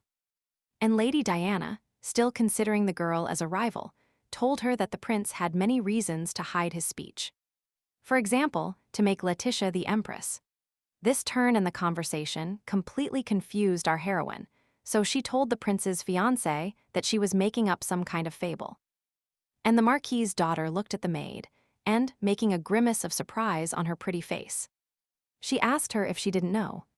Silence fell, and then our heroine replied that His Highness, even in theory, would not have done such a thing, that it was not in his character, and again silence fell in the office. Each of the girls was thinking of something different, and neither wanted to speak first. So they remained frozen in silence. Before Letitia's mind appeared the image of an aristocrat walking arm in arm with the crown prince, and already an empress in 5 minutes. And in her head spun the thought that apparently Lady Diana was trying to tell her that Mikkel would like to see her as his official wife. Or simply wouldn't back down, clinging to the place of the imaginary crown prince. And then ascend the throne with him. She thought so, but she didn't like either option. Miss Woods decided to pretend she didn't hear the question and ignore it, but said out loud that she was done cleaning, and that it was time to spend the money her father had given her. And Lady Diana replied that this is quite primitive, but it does not exceed her expectations. And that's why it's good, and you can start studying. But she recovered her senses in time, because it was already late and she herself was tired. So she told Letitia that it was better to cancel today and let the maid go rest. But upon saying goodbye, she turned around, already standing at the open door, and added that she was really looking forward to tomorrow's lesson. But that was all for today. Miss Woods returned her greeting and wished her to be careful on the way, after which she was finally left alone. She liked this blessed silence so much that she didn't even leave the archway immediately. She wanted to enjoy every moment of this moment. Because it didn't last long, the fatigue from the past few days and today's busy day made themselves felt with an incipient headache. And coming to her senses again, our heroine kept repeating what had happened today in her sick head. And she thought that she couldn't imagine where these people came from. The next day was the first lesson. The teacher said that if the prince says, "cat," then it means, make yourself comfortable. And the student asked, what does dog mean in this case? And he received the answer that in this case, the prince is saying to do as you are told. Then they looked at the word puppy, because in other cases it will also have the same meaning as the word dog. And the lady carefully wrote everything down. Mrs. Woods explained that in most cases, the student needs to decide for himself and rely mainly on intuition. And the lady asked a tricky question if in the same situation, he says something that differs from her interpretation. This could happen. And the teacher calmly replied that if he said something that had nothing to do with it, His Highness would repeat it again. Lady Diana did not fully understand the teacher's instructions, so she clarified that if it concerned the opposite emphasis on this word. And Letitia saw her students' misunderstanding and thought that they weren't paying her to guess. But that clear answers were demanded of her, arguing this by saying that this is the only way the prince's fiancé will be able to maintain a full dialogue with him. And our girl replied that she should try to talk to him in person to understand what he means. The Marquis's daughter was very pleased with this proposal, as it was one more reason to see the heir, to get to know him better and explore the situation in general. It was very difficult for the maid, who was also a teacher, to explain to her student that there was no clear answer about which word to understand. Because this was not a question with multiple answer options. Everything changes depending on the time and place, and there are days when he suddenly stops using a word that until yesterday he still used perfectly. She tried with all her might to convey it as clearly as possible, but the lessons were slow, although regular. Sometimes it seemed to her that in reality only she could understand him, but why couldn't she find the answer? The evenings passed quickly, but the truth is that even the words they learned today could change their meaning at any moment. Still, she hoped that one day the lady would learn to speak freely with Mikkel, and that he would no longer need her help. Although Letitia had no intention of leaving the crown prince, and the mere thought of it was unacceptable to her, there were too many things connecting them. She was worried about being the only link of communication. which greatly limited Mikkel in many respects. But perhaps it was her fault, because in the unwritten novel, the crown prince who became emperor spoke like an ordinary person, and by the age of 16, he should have spoken already. However, to date, his only progress has been an increase in vocabulary and a change in the meaning of words. He also continued to use gestures that, unfortunately for her, only she understood. So if this continues, his speech may remain like this forever. The expression on his face 6 years ago, when she begged him for a place as a maid on her knees before the marquis, was still alive in her memory. She remembered how he shouted something at her with his face contorted in anger, but then she couldn't understand a word. After that, he locked himself in his room, and for an hour, the only thing heard from there was the repetition of her name. And then they had no opportunity to communicate, and then the prince devised a code, which they used, although for her it remained a mystery how he created it. But the limit had been reached, and all this had to be put to an end before the crown prince ascended the throne. While Letitia cleaned the office, she thought that although the lady was not the most pleasant person, she still hoped that with her help, Mikkel would open the doors to a new world for him. And suddenly found the same famous piece of paper with the solitary number 1 on the floor. And she thought she had missed it. But she felt that she was not here is the JSON requested. What was her surprise upon discovering someone who was already walking through the palace, as if it were her own home.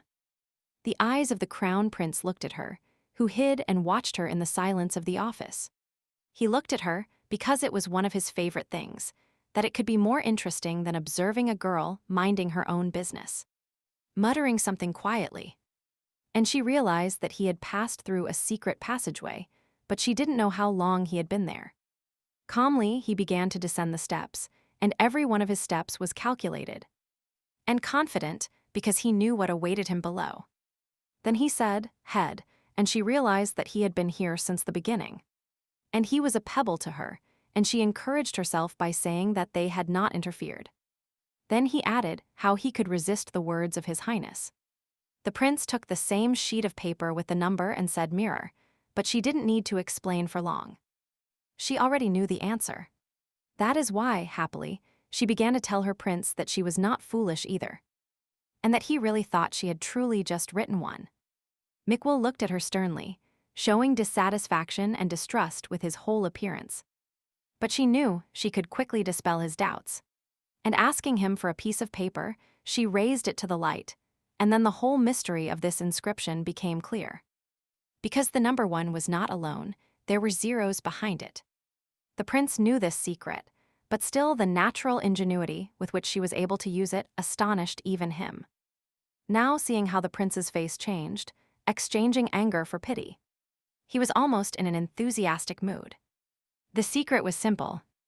The ink with which the last numbers were written was special, so they only appeared with certain lighting.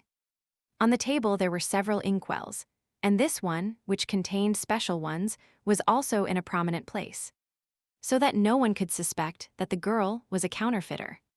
The crown prince cheered up and said octopus, and yes, she agreed, because it was a very good trick she managed to perform. Letitia had never been a boastful person, but at that moment she was so proud of herself that she couldn't help but draw attention to herself. She reminded the prince that she had spoken of this ink, and that someday it would be useful to him. But he grew sad and replied starfish. He didn't like the translation, because it meant it was fake due to its external resemblance to a star. Or rather with the limb of a starfish. Because no matter how much you cut it, another grows in its place, and besides the cut branch, a new star grows. That is, in essence, the enemy attacking the starfish is doing it a favor. But translating both words together, he realized that Mikkel meant by that her plan was magnificent, and it would attack the weak points of the marquis. He observed that the prince combined 2 words into one, although small, but it is still a definition. And this taking into account the fact that in the past, he limited himself to only 1 thrown word. From the joy of realizing, she cried, but they were tears of joy. She covered her face with her hands so that he wouldn't see her tears, but Mikkel found it hard to see her despair. She didn't want to show him her tears, so she said that yes, she was happy. But with so much sincerity that it calmed her prince. Letitia comforted herself with the fact that Mikkel would eventually learn to express his thoughts better. But she was frightened by the idea that his linguistic skills would stagnate. In her opinion, she had a butterfly effect compared to that same novel, and she was responsible for the changes that had occurred. So she could only think about how to protect her pupil. But at the same time, she desperately wished that he would master speech perfectly, because that would benefit both Mikkel and her. Apparently, she was too absorbed in her thoughts because the air repeated the word moon, which she didn't hear the first time. She returned to reality and replied that it was fine, but thought that if His Highness started speaking better, she could leave her job. She always told him sincerely what she thought and felt, but now it seemed to her that her words had somehow deeply hurt his feelings. And looking at him, she thought that there was no need to tell him with such insistence about his inability to express himself correctly, because that way she was annoying him once more. Mikkel was not worried, he was annoyed, and although he was good at hiding his true feelings, he was not always good at hiding them near her. Therefore, quickly and with great emotion, he began to tell her that he would never leave her, even if she quit, and that she would keep in touch with him. And that her dream is someday to open her own little shop, which he can always enter, and in which he is always welcome. She still continued saying something, but he only listened to the stream flowing from her lips and calmed her troubled soul. He took her wrist in his hand, thus confirming his total and unconditional trust. There was something special in this simple touch, as if he were transmitting not only his consent and understanding, but also something else, and completely elusive until now. It was as if a weight had been lifted from her, because once again she realized that he not only trusted her, but also fully supported her. And with this note of confidence, she promised him that she would definitely do everything possible to help him speak. The days passed, and life in the palace continued as usual for the general tranquility of the servants. No special events were planned. Letitia walked down the hall and enjoyed a moment of peace, because she had finished cleaning for the day and only had an evening lesson left. The idea that she would again have to meticulously study the words of the Crown Prince and Lady Diana gave her a headache. But she did not have the opportunity to enjoy the peace for long in the palace. It is almost a luxury that not even all aristocrats can afford. Although the unexpected encounter with Sir Terence was not unpleasant, she still did not want to distract herself from her business and thoughts. They hadn't seen each other for a long time, so she asked about his well-being, as the last time they met he didn't look well. She was genuinely happy when she answered that she was fine, and that last time she was simply too tired. So there was nothing to worry about. Then the fencing teacher got to the heart of the matter, because His Highness is extremely quiet, and he doesn't know the best way to teach him, especially since the prince is very capable, and he is unlikely to be able to teach him anything else. He didn't like the fact that this question was directed at him, so he sent the young aristocrat to direct it to his tutor. Sir Terence did not pay attention to his slightly rude tone and said that since she communicates most closely with His Highness, that is why he addressed her. Such insinuations offended our heroine, so she asked not to be gossipy and not to contact her again with such questions. What happened next could surprise even the most determined person, because the young master said that he saw everything with his own eyes. Our heroine was surprised by what she heard, because she couldn't even imagine where and when the teacher could see them with the prince. And she began to recall situations where they could be seen next to the prince. But at the other end of the hall, the figure of the heir's fiancé had already appeared. And Miss Woods interrupted the conversation by saying she was busy now, and that perhaps they would continue the conversation later, but there was no need to persuade Sir Terence. He himself was pleased to withdraw. Lady Diana and Miss Letitia continued their conversation a little away from the teacher, and he could not hear what they were saying. But the situation itself, in which two girls of such different classes separate and speak peacefully about something, generated many questions from Sir Terence. During the next lesson, the Marquis's daughter asked her teacher if she had told His Highness about her lessons, And she replied yes, but thought to herself that she was tempted to say that the crown prince was here, and had heard the entire conversation. This did not please the young lady much. She got up from her seat and approaching Miss Woods, she began to ask what the prince told this one, and since the heir did not comment on these lessons in any way. Letitia then said, which caused indignation among her highborn student. Our heroine thought that this was an unusual reaction to a completely common message. And this only caused her bewilderment, but she did not show it openly to avoid unnecessary questions. And she told Lady Diana that Miquel takes everything that happens for granted, because he knows he can't change anything, although he protests. Then, the young aristocrat said that if she went now and told her father everything, the girl could be arrested for treason. To which our heroine replied that the lady would not do this because she still needed her, and His Highness would be delighted to have a new interlocutor. And she will also be very happy, because it will be good for someone else to be able to dialogue with the crown prince. But the Marquis's daughter still did not trust the maid and saw in her the beloved of her fiancé. So she asked why she would be happy, and continued by saying that if she learned to communicate with the prince, Miss Wood's position at court would become more precarious. The maid never thought about this issue. The prince himself was important to her, and that is why she wanted to see him as a full member of the aristocracy. And it's not that the lady is wrong, because if more people can talk to Miquel, then her transmitting his words will no longer be useful. But is this so important given the loneliness the heir is experiencing due to everything that is happening now? Letitia didn't care, and the Marquis's daughter shouted that she really didn't care, even though her father would immediately separate her from His Highness. So the girl replied that it was unlikely that her daughter knew that her father had already kicked her out of the palace once, but still called her. And she heard in response that the Marquis did so then, because at that time, Letitia was the only one who could communicate with the prince. So she herself replied that she could not teach the lady everything, and that, of course, she would hardly want to do it, lifting the hem of her dress so it wouldn't interfere when taking another step. Lady Diana looked angrily at her teacher. Then she changed her mind and remained standing in the same spot. She was waiting for an explanation of why she couldn't learn everything, and thought to herself that this girl was once again falling short.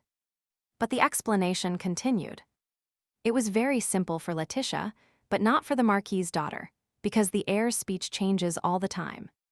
For example, today one word means desire, and tomorrow it might mean reluctance. Besides, words she hears for the first time often appear, and it happens that one word has several meanings. So whether her student will be able to learn all this is another question. And when asked how Letitia understands all this, she replied that one must be able to use ingenuity.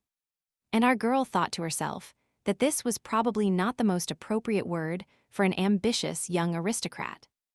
But the answer still surprised Miss Woods, as the lady replied that it would be easy for her to do so because she had been doing it all her life. And she realized that the lady wasn't lying to her, but still couldn't hide her surprise at her student's attentive gaze. And so she explained her confusion, because she thought Diana didn't seem like a person who had to look at others' opinions. So the lady already gave her answer, because there really aren't many people around her with whom she has to be intelligent. And despite this, the lady has to behave carefully, because she even needs to control the mood of her own father. As strange as it may seem. Then she continued that she, of course, knows that her father loves her and values her highly. Perhaps even more than her brother and sister, but sometimes it scares her. It sounded like a confession, although Letitia herself also always looked to her family's opinion and therefore she understood Diana well. Meanwhile, the lady continued that sometimes she wonders what would happen if she jumped off the chessboard that her father had set up. Despite the fact that the aristocrat quite despised her teacher, our heroine had a good heart and wanted to support her, so she calmly told her that everything would be fine, and continued that even if the lady jumps off this board she will still be fine, you just need to do it once. And be prepared for the consequences. Letitia also said that she herself did it only once, and there wasn't a day when she regretted what she had done.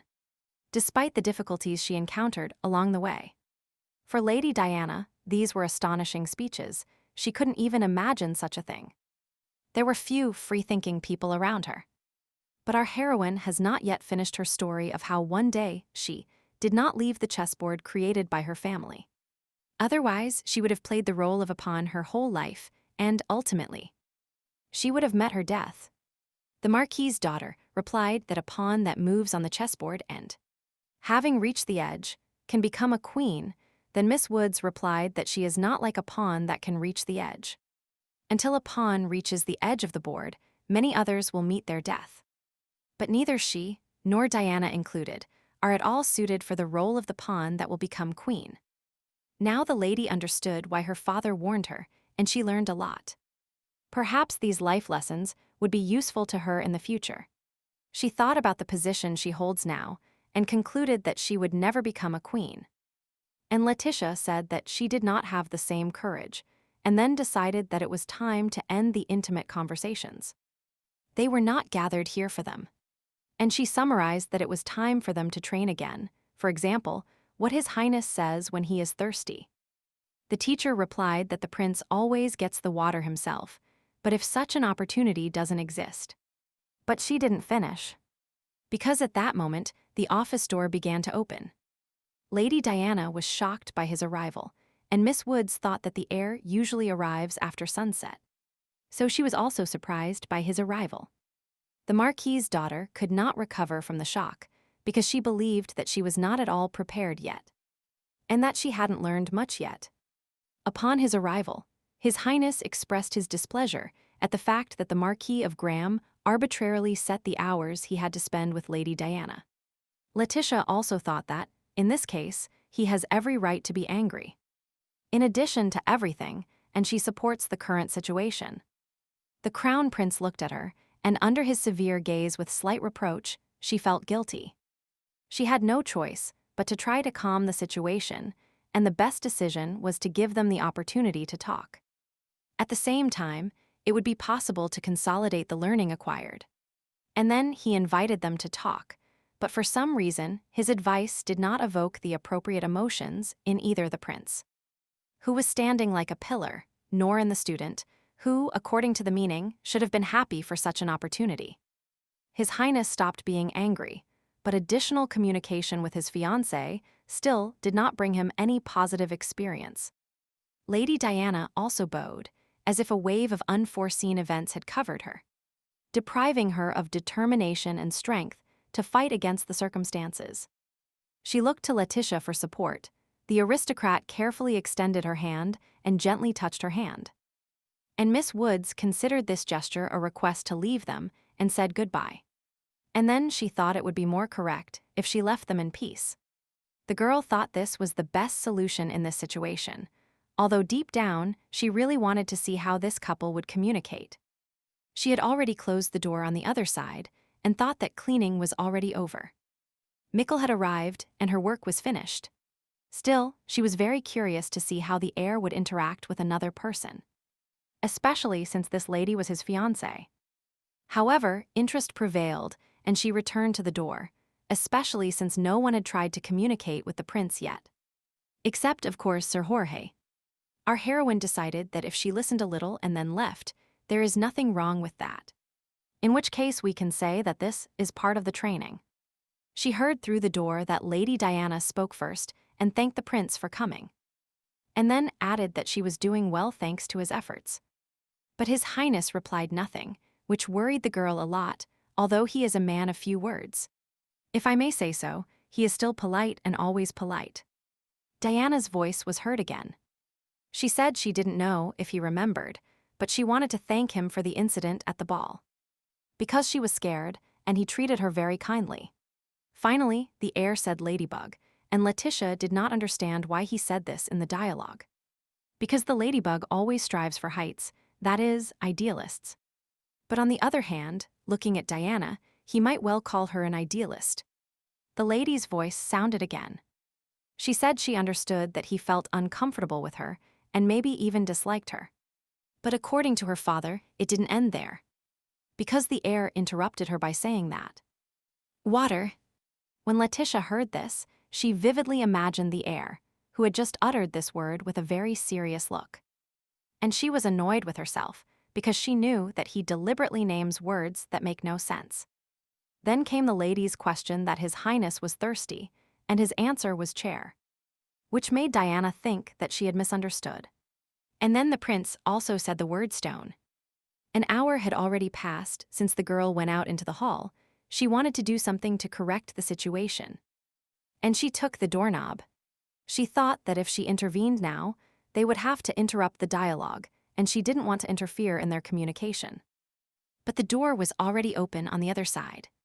Letitia managed to move away in time so as not to be knocked down, and also not to come face to face with the person who was leaving. Be that as it may, she had to face Lady Diana. She was extremely uncomfortable for having been caught so stupidly. But when she saw tears in the eyes of the Marquis's daughter, she got angry and immediately forgot that out of decency she had to apologize. She knew the reason for these tears and perfectly understood what the lady's condition was now. Because, probably, she herself would have worried if she had been in such a situation. Wiping the corners of her eyes, the lady asked the maid what she had heard. Although she simply asked to start a conversation.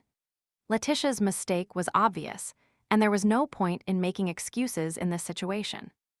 So she didn't. But the lady was not bothered by the fact that they were being overheard, but by the fact that she had been so embarrassed in front of the prince. And she said that it turned out that she really hadn't learned anything. And then, turning to her teacher, who may be like that today, but she hopes that in time everything will turn out well for her. And there will be improvements. Having said this, she was about to leave the palace, but our heroine could not allow Diana not to discover the truth and leave upset, so she called her. And Letitia ordered her thoughts because she still couldn't close her eyes to this, although it wasn't easy for her to tell this truth. She said that it wasn't Diana's fault. It was all His Highness's fault because he told her all sorts of nonsense that made no sense. This upset the young aristocrat even more. She felt that she had lost the last island of hope in this sea of troubles. But the girl didn't know why the prince did this. And it's not that she didn't have conjectures, but she couldn't read what was in Miquel's soul either. And she also didn't want any careless words, she said, without thinking to destroy the relationship between the engaged couple. Meanwhile, the heir's fiancé became quite sad because, as she said, His Highness must not have liked it because it threatened Miss Wood's position. Letitia replied that this assumption was fundamentally wrong and that there was no need to think like that, because she and the crown prince did not get along like that at all. But these words did not console Diana in the least, and our heroine continued by saying that she was not noble enough to connect her beloved with another. The girl also said that if she had seen such an image, she would have broken off all relations with the palace a long time ago, and continued that she only swore to His Highness that she would stand by him only as long as he needed her. But Lady Diana did not believe a single word of the maid, and that is why she said that she really didn't have enough practice. So today they would practice until night. Having said this, the girl thought that although Miquel was the real reason, she could not leave Lady Diana in such a deplorable situation. While Miss Woods was thinking, the Marquis's daughter stood up and waited for the girl to finally confirm that the lessons would continue at night. Letitia returned from her thoughts and realizing that she had already made her wait. She replied that she would do everything she could. The next day arrived at the palace, and with the morning sun came the hope of new opportunities and prosperity. Our heroine was carrying out her daily chores and was now cleaning the hallway at some point. With an imprecise movement, she spilled all the water from the bucket. Another passing maid asked her if she was well. Miss Woods, taking the bucket in her hands, quickly replied that she was a little tired. And I thought to myself that lately she had worked hard and even given lessons late into the night, when you would have rested here. The maid offered to finish cleaning for the girl, especially since the housekeeper was not here today. And nobody said anything, and she let Letitia go rest. But she only asked for help carrying the tools to the storage room, and then she thought she would gladly rest. But unfortunately, she couldn't. Then, remembering the lady, she became sad to see if everything was fine with her after what happened yesterday. Last night, after cleaning, Miss Woods returned to the office, as she and the lady had agreed, to continue with her studies. Diana was waiting for her, and when she entered, she said that there was no time to waste, that it was better to start studying as soon as possible. As the girl walked towards the table, she wondered why the prince was doing this, since the lady tried to talk to him, but he didn't even deign to give her a brief answer. Sitting down, she continued to think that she realized that he did not like Diana. But where did so much hostility come from? Perhaps because she was the daughter of Marquis Graham. This is the most possible option, but if you think differently, becoming the Marquis's son-in-law is an excellent way to save your life. She understood that it was not about banal sympathy, but what exactly could she not understand? The thought was nearby, but the answer was not given to her. The girl was completely immersed in her inventions, so she didn't immediately realize that Lady Diana had already called her name several times. And only when the Marquis's daughter approached and shook her teacher's shoulder. She woke up from her thoughts. Then the lady saw that the girl looked sick, so she suggested she go rest. And the aristocrat did not accept the refusal, so she also added that what could be taught in such bad conditions. And then she also said that her illness prevented her from sensibly assessing the situation. So, once again, she suggested that she go to her room to sleep well and that they would meet at another time. The lady continued by saying that she felt guilty for forcing the girl to overwork herself, which greatly surprised Letitia, who did not expect such speeches from the lady. And Diana continued now that all this was her greed. She wanted to understand the words of His Highness, which others could not understand, and because of her, the girl went through difficult moments.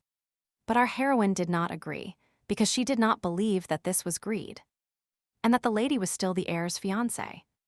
Diana said that there had not yet been an engagement, so she didn't think they could call her fiancé. And with this statement, she was stunned. And Letitia heard the question her interlocutor asked her. It was about whether she really thought that she and the prince would get married someday. But neither the fiancée herself, nor even the ordinary servants of the palace, although not entirely ordinary, knew the answer to this interesting question. Diana dismissed her teacher by saying that today neither she nor the lady herself can continue with the lessons. They will only waste time. The maid really remembered the cleaning, but Diana replied that she would clean up herself, and that the maid shouldn't even think about disobeying her. The young lady was already on guard, because if the maid didn't leave the office immediately, she would personally accompany the maid to her room. Neither as a maid nor as a teacher, the girl could disobey the order of the Marquis's daughter. So she said goodbye and headed for the exit. Outside the door she felt completely unwell, she felt disgusted, her eyes were blurry.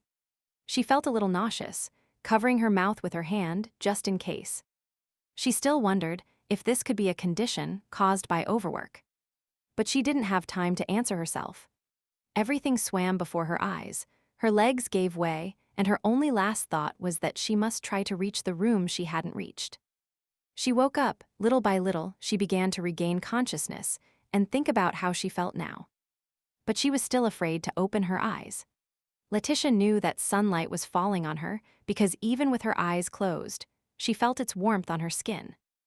Then she began to feel the bed she was lying on and realized that somehow it was too soft. And it didn't feel like she was in a servant's room. These thoughts made her sit up in bed, but what she saw did not make her feel better. But quite the opposite, because she was in bed but clearly not in her room. She thought that no matter how she looked at the situation around her, it was not like in a servant's house. Maybe Lady Diana had suffered it. Of course, it was clear that they were worried about her.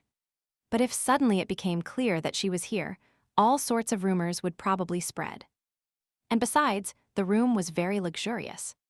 The girl decided to call the lady, but she did not answer, and a moment of disappointment flashed in her eyes. She did not want to be alone.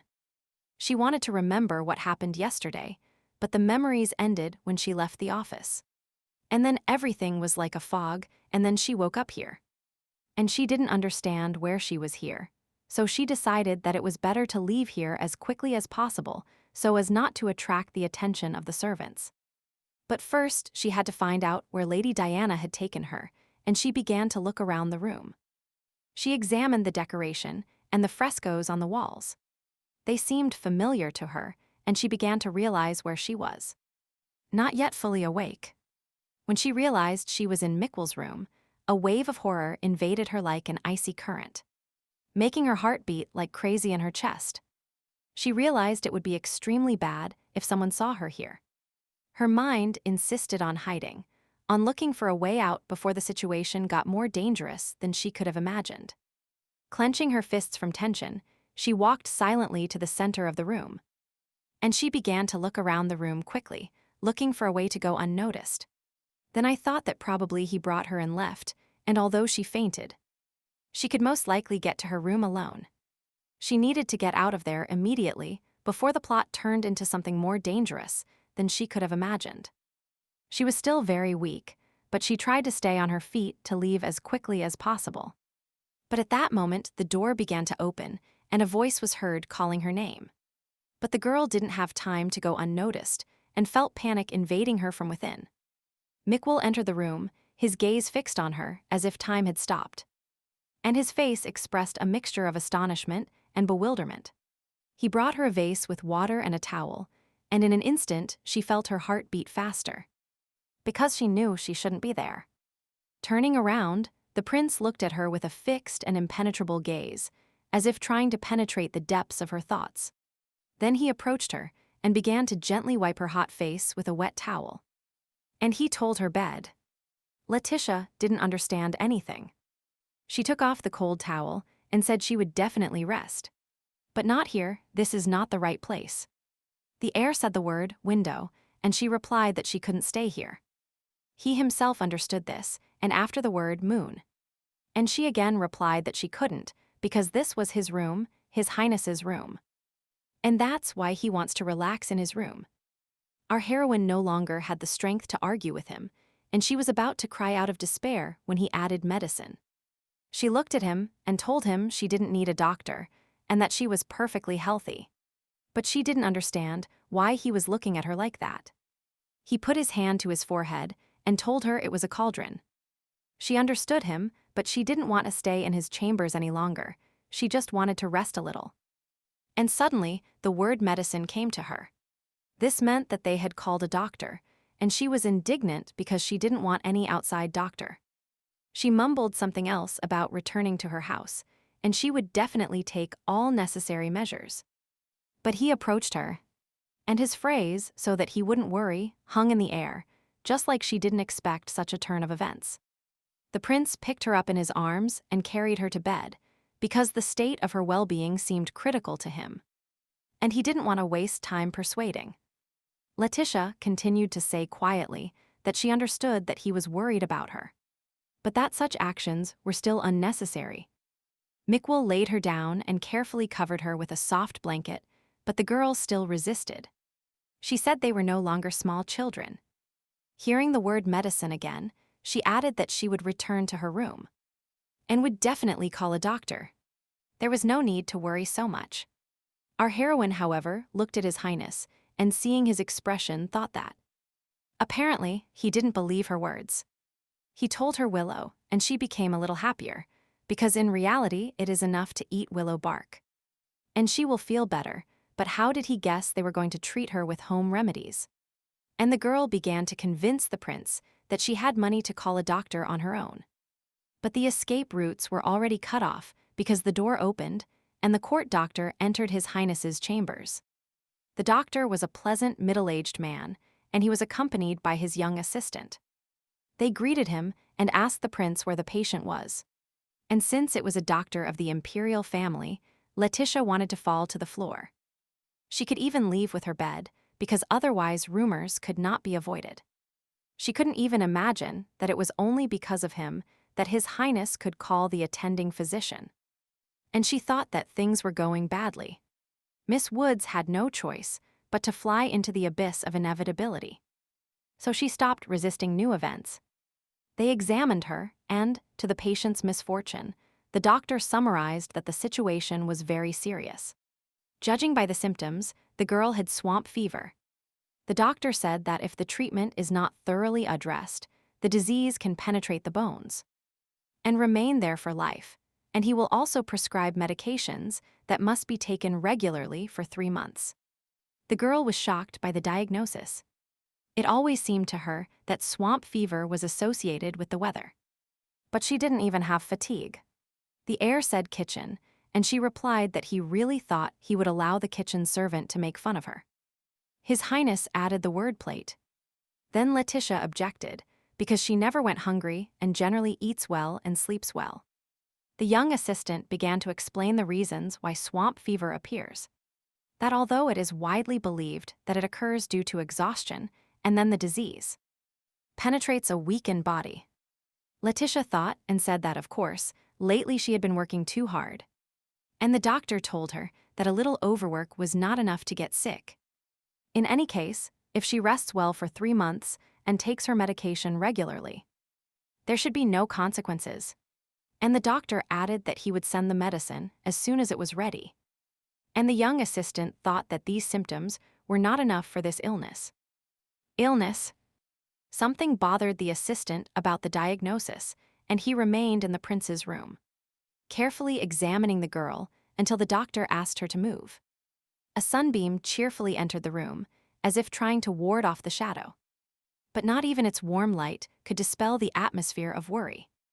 Mikwell looked at Letitia intently.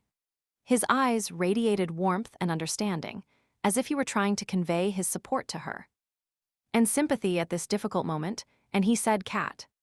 She replied that she would be more comfortable if he wasn't capricious, and then asked that apparently His Highness was not going to let her go. Our heroine understood that if the prince decided to take her treatment seriously, she wouldn't be able to cope with his stubbornness. She felt somewhat uncomfortable in this situation, because not even her family had worried so much about her. She looked at Mikwell, who at that moment was serving her hot tea, and thought that he was always very kind to her, and that he constantly took care of her. The girl didn't want to leave him, and it turned out that in the end, she was the one who didn't want to leave here. And she fell asleep with these thoughts. Letitia woke up because the crown prince called her name, and she apologized for not hearing what he was telling her. His Highness gently pushed the hair away from her hot forehead. She felt uncomfortable and pleased at the same time. His touch made her heart beat faster. To calm down, she began to say that the medicine would soon be brought to her because the skill of a personal doctor could be trusted, and that she had said that she only needed a little rest. He told her snowflake, to which the girl replied that although she was somewhat frivolous, he was too pessimistic. Our heroine still wanted to wait better for him, and that it was simply overwork, which she told the prince, and he, bringing his finger to his lips, said London. She made a response movement and said she understood what they were telling her, that his incessant chatter calmed him down a little, and that this was a compliment. Mikwell and Letitia were chatting so pleasantly that they didn't realize that a servant had entered at that moment and brought the medicine that the family doctor had sent them. Rumors among the servants could not be avoided now. They would spread like a comet throughout the palace, and they would acquire all sorts of fables along the way. His Highness abruptly took the bottle and looked at the servant so clearly that the latter mumbled inarticulately that he was sorry. The prince closed the door of his chambers so forcefully that the chandelier under the ceiling swayed a little and rattled, emitting a slight crystal tinkle. Our girl knew that in no more than half an hour, all the servants, from maids and footmen passing the kitchen boys to the stable boys, would be commenting on the latest news. She thought of this thought when the prince sat next to her bed and holding a bottle of medicine in one hand and a spoon in the other, he told her. She didn't immediately realize what they wanted from her. But then, hearing it again, she looked at the spoon and realized that the prince was going to give her the medicine by the spoonful. Letitia, by inertia, repeated after the prince and then, imagining this scene from the side. She thought that probably it seemed very funny to her. But when the spoon with the medicine was in her mouth, somehow she didn't feel like laughing, although a little joy remained with her. But the prince was clearly satisfied with the result obtained. He looked at her, and mischievous devils ran through her closed eyes.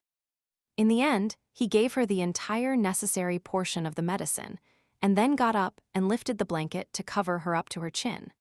She began to be capricious by saying that she could take this medicine herself, that she was no longer a small child and was actually 4 years older than him. His Highness moved away from the girl. She began to call him. She wanted to say something more, but he didn't listen at all. Or he pretended not to hear.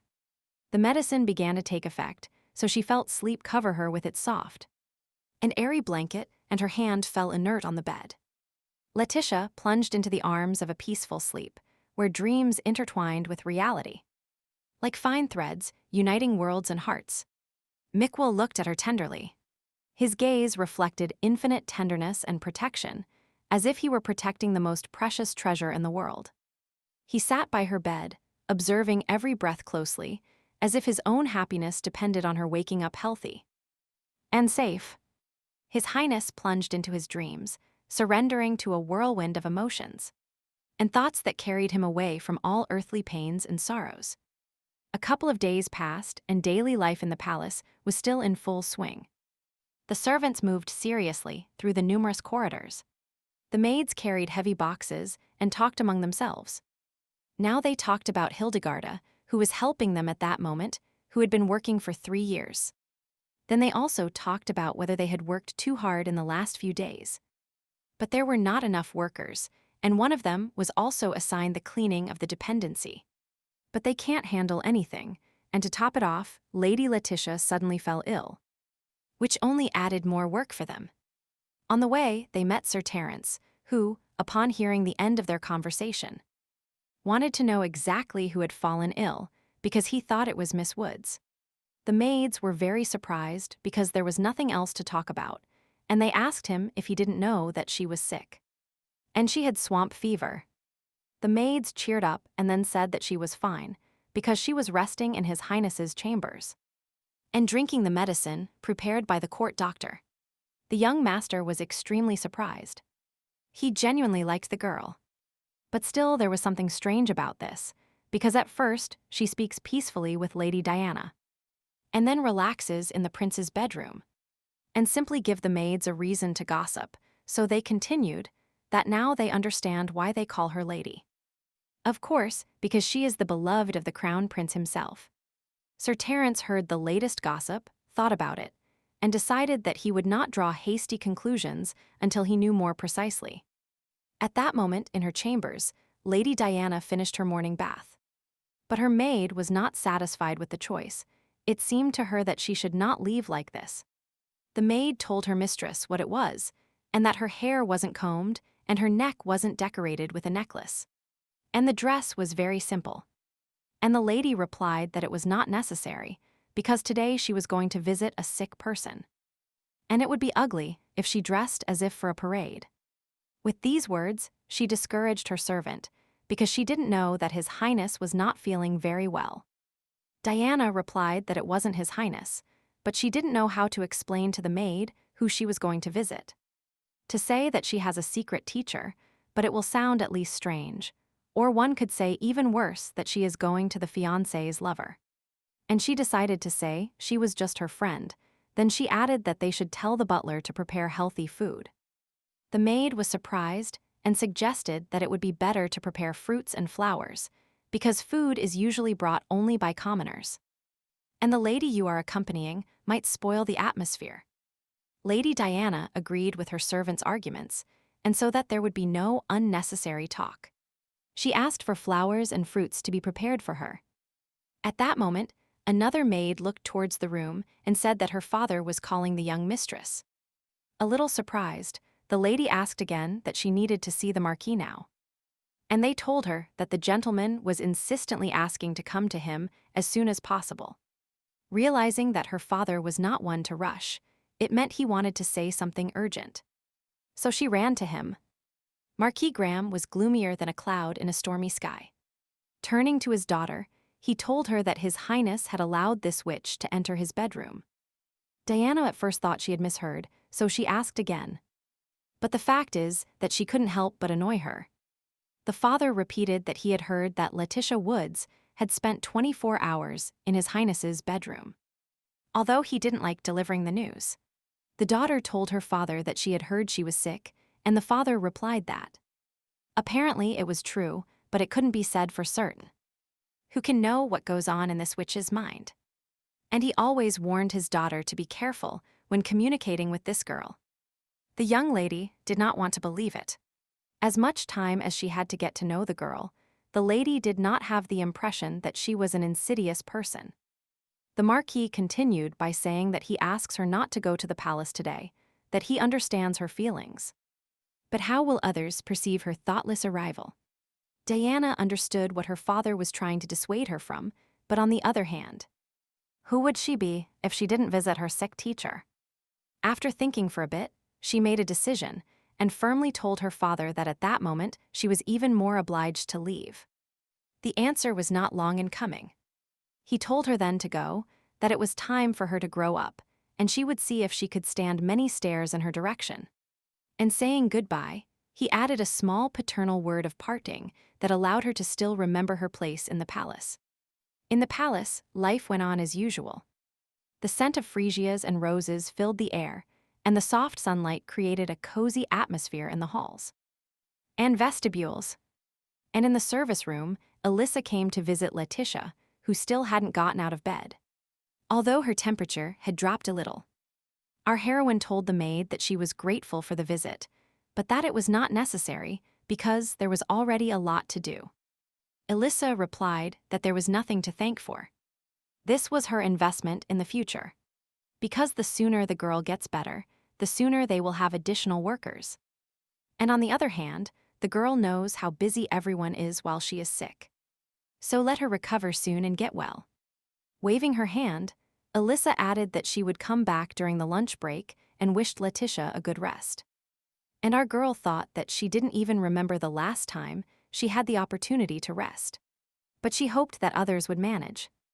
It was a wonderful sunny day outside, and here she was lying in bed, resting and taking medication regularly, while life was in full swing for others. Then she remembered Lady Diana, whom she hadn't seen in 3 days, but she had probably already found out what happened to her. And at that moment, the young lady had already arrived at the palace. She heard her father's advice. So she finally put on an outfit more appropriate for her status. She walked, and the servants followed her with their eyes. The lady thought to herself what she was doing here, because she knew from the beginning about the relationship between Letitia and the crown prince. What was happening to her, she knew that His Highness had feelings for someone else. And because of this girl, he had to endure all kinds of harm. So why did she come to visit her? Because Letitia is diligent and smarter than she seems. Basically, the girl should hate the lady for threatening her place. However, the situation has now radically changed, because she is now like a rival whom she must supplant. In the office where she entered, the lady was cleaning an unknown maid. But upon seeing her, she became cautious because she didn't know why she had come there. But Lady Diana didn't care about the servant, so she asked where she could find Miss Woods, and somehow surprised the maid with this question. So the young lady added that she wouldn't repeat it twice, but would take her to Letitia without delay. And then she added, but in an even colder tone, that perhaps the girl is where a decent lady dares not step. The maid did not want to argue with the aristocrat. It always smelled of consequences, and Diana, seeing the reaction, summarized that, as she understands, she knows where to find the young lady. The lady wanted to speed up the process, so she decided to bribe the maid and began handing her coins. The maid quickly replied that Miss Woods was in her room and that she had seen her when she left. And the lady had nothing to worry about, because not everything was as one might think. The aristocrat quickly realized that financial injections had paid off. So she put a small bag in the maid's hand. The maid's speeches flowed like a spring stream. She said that if my lady was interested, then it seemed this was not a simulation. And Letitia looked very pained. Diana decided that, in this case, she definitely needed to visit the sick person, and asked the servants to take her to the servants' quarters. But the maid did not want to leave her place of work, so she might receive a reprimand from the housekeeper. But the lady was angry. She accepted no refusals. And at that moment, at the other end of the palace, Mikkel, together with his young fencing teacher, was training in a specially equipped room. The sounds of the training swords resonated in the air, recalling the endless struggle between master and student. The prince, focused and elegant, wielded the sword masterfully. His confident movements were full of energy and grace, reflecting his inner strength and determination. The heir's gaze filled with an indomitable desire to win, and every movement of his sword emitted luminous reflections. Sir Corge at one point showed His Highness several interesting techniques. He used one of them, after which the master's sword flew out of the owner's hands. Sir Terence looked at the sword and told the prince that it was incredible and that he was improving with every practice. And that a little more and he would lose, although that phrase made him feel weird because he had just lost his weapon during the lesson. They were distracted by a maid who brought them fresh drinks so they could soothe their throats, which were dry from training. The teacher invited his student to take a break to rest a little and catch his breath. Taking his drink, Sir Terence sat on the bench. He was worried for a delicate moment, but didn't know how to approach it. Thinking that now was the right time, he asked His Highness if he knew how Miss Woods was feeling. The young aristocrat said he really hoped everything was fine with her, and that she was always working wonderfully, and this caused him concern. Mickwell listened to his interlocutor with a serious face and continued that he had heard that thanks to His Highness, she could rest properly. He continued by saying that it might seem tactless on his part, but it never occurred to him that the prince and Miss Woods could be so close. It was impossible to dismiss Sir Terence. He said that after all, His Highness maintained the same distance with everyone. And it didn't seem like he had any point of contact with a common servant, so he became interested in knowing if Miss Woods was not an ordinary servant.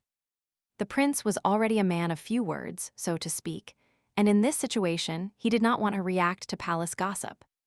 Even more so he withdrew in silence. Leaving the master to think about conjectures and assumptions, the heir returned to training.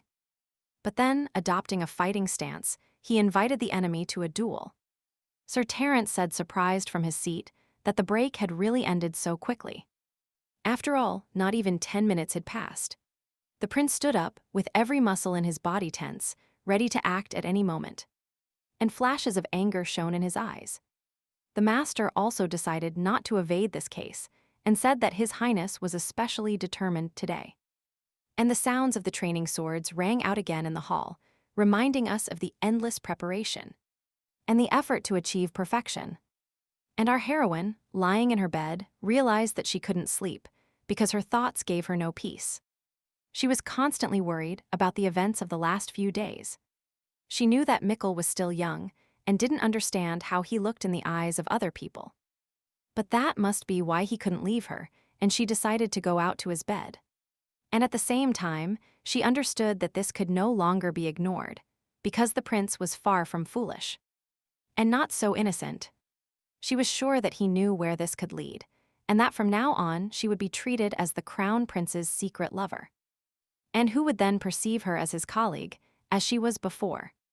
And she decided not to stay close, because it was to her detriment. Sitting on the bed, she decided to leave as soon as the promised training was over.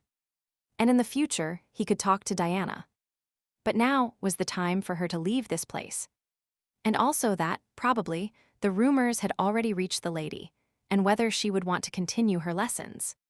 Letitia did not know, just as she did not know if Mickle would cooperate, but she was distracted from gloomy thoughts because who would be?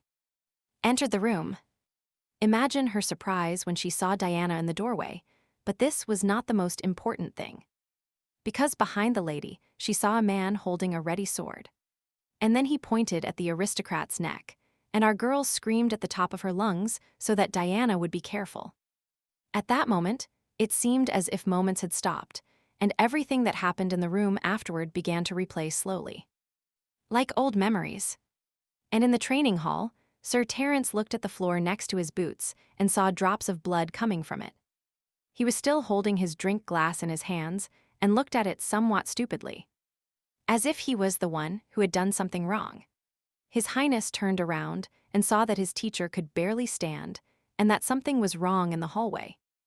A sword appeared before his vision, and went out of its sheath with a slight metallic sound, allowing the weapon to complete the task for which it was intended.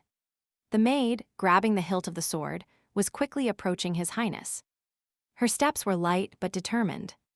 A sudden tension hung in the air. Warning shouts were heard, but shouts alone do not help. A teacher jumped in front of her. His task was to protect his prince at all costs. He needed to stop this attack. It was difficult for him because he was already wounded, but duty was greater than any injury. As long as he had strength, he would be on guard. At some point, he pushed the enemy back a little, and taking advantage of the moment, turned to the heir and ordered him to leave here before it was too late. There was no point in waiting for the guards. And the crown prince accepted this proposal because they had nothing to defend themselves with. There were no military weapons in this room. But he stopped when he heard them tell him that he should have remained an obedient puppet. But it was clear that life was not that valuable to him. He was challenged by a masked man in a black cloak who stood and waited, while His Highness meekly surrendered to the mercenary's mercy. But the heir was not afraid. It was not in his character. His whole life he firmly accepted the challenge of fate, no matter what it presented him with. The assassin was prepared for such a turn of events, so he said that the prince was a good boy. And he was ready to die by his sword. And in the servants' quarters, Letitia and Lady Diana, realizing that the door would soon be broken down, and mercenaries would burst in, they decided that it was necessary to block the door. The situation was clearly out of the ordinary, because where has an attempt to murder the crown prince in his own palace in broad daylight been seen? They dragged furniture to the doors, but it was clear that they wouldn't last long either. Miss Woods remembered that Mickle had told her that she also had a secret door in her room. So she began to feel the floor, and quickly found the right floorboard, which rose under the pressure of her hand. This was her only chance to escape. Having opened the hatch, the girl asked the lady to go down as soon as possible. Now every second counted. It was impossible to hesitate, and Diana began to walk carefully, and our heroine asked her to be careful. Because it was dark downstairs. There was darkness everywhere, and there was a damp humidity. This tunnel had been abandoned for a long time. And that is why they felt a little uncomfortable. And the girl said that they needed to hurry, because the mercenary does not know their exact location. But there is still a high probability that he also knows this place. And then, carefully, but as silently as possible, she closed the lid and locked the latch so that the pursuers could not open it immediately. Their eyes gradually got used to the darkness, but they still walked slowly, trying to stay close to each other. Diana asked her companion if she had been here, and the girl replied that she had never been here, and therefore did not know where this tunnel led. Suddenly, the young lady stopped and almost screamed, and Miss Woods looked over her shoulder to assess the situation. The lady's first fear passed, and she said there was a dead snake in the way. And at first she confused it with a live one, which is why she was scared. Our heroine advised her companion to stand still and not move. And she would look, and then added that, judging by its healthy appearance, in front of them was a viper. Letitia said that if you look at the healthy appearance, it is not completely dead, but apparently it was released a long time ago. And most likely the snake is emaciated. Therefore, due to extreme hunger, it has no strength to attack, so if they do not provoke it, it is not dangerous, and they will be able to pass by. Still, they had to hurry before the mercenary followed them, but the girl thought that the assassin was a woman. Miss Woods thought to herself that if a mercenary burst into the servant's bedroom, most likely His Highness was also in danger. After a while, they reached the exit and got into the service room. But our heroine had no idea where exactly they ended up. And the lady, looking around, felt unexpectedly pleased by the fact that this warehouse was not used very often.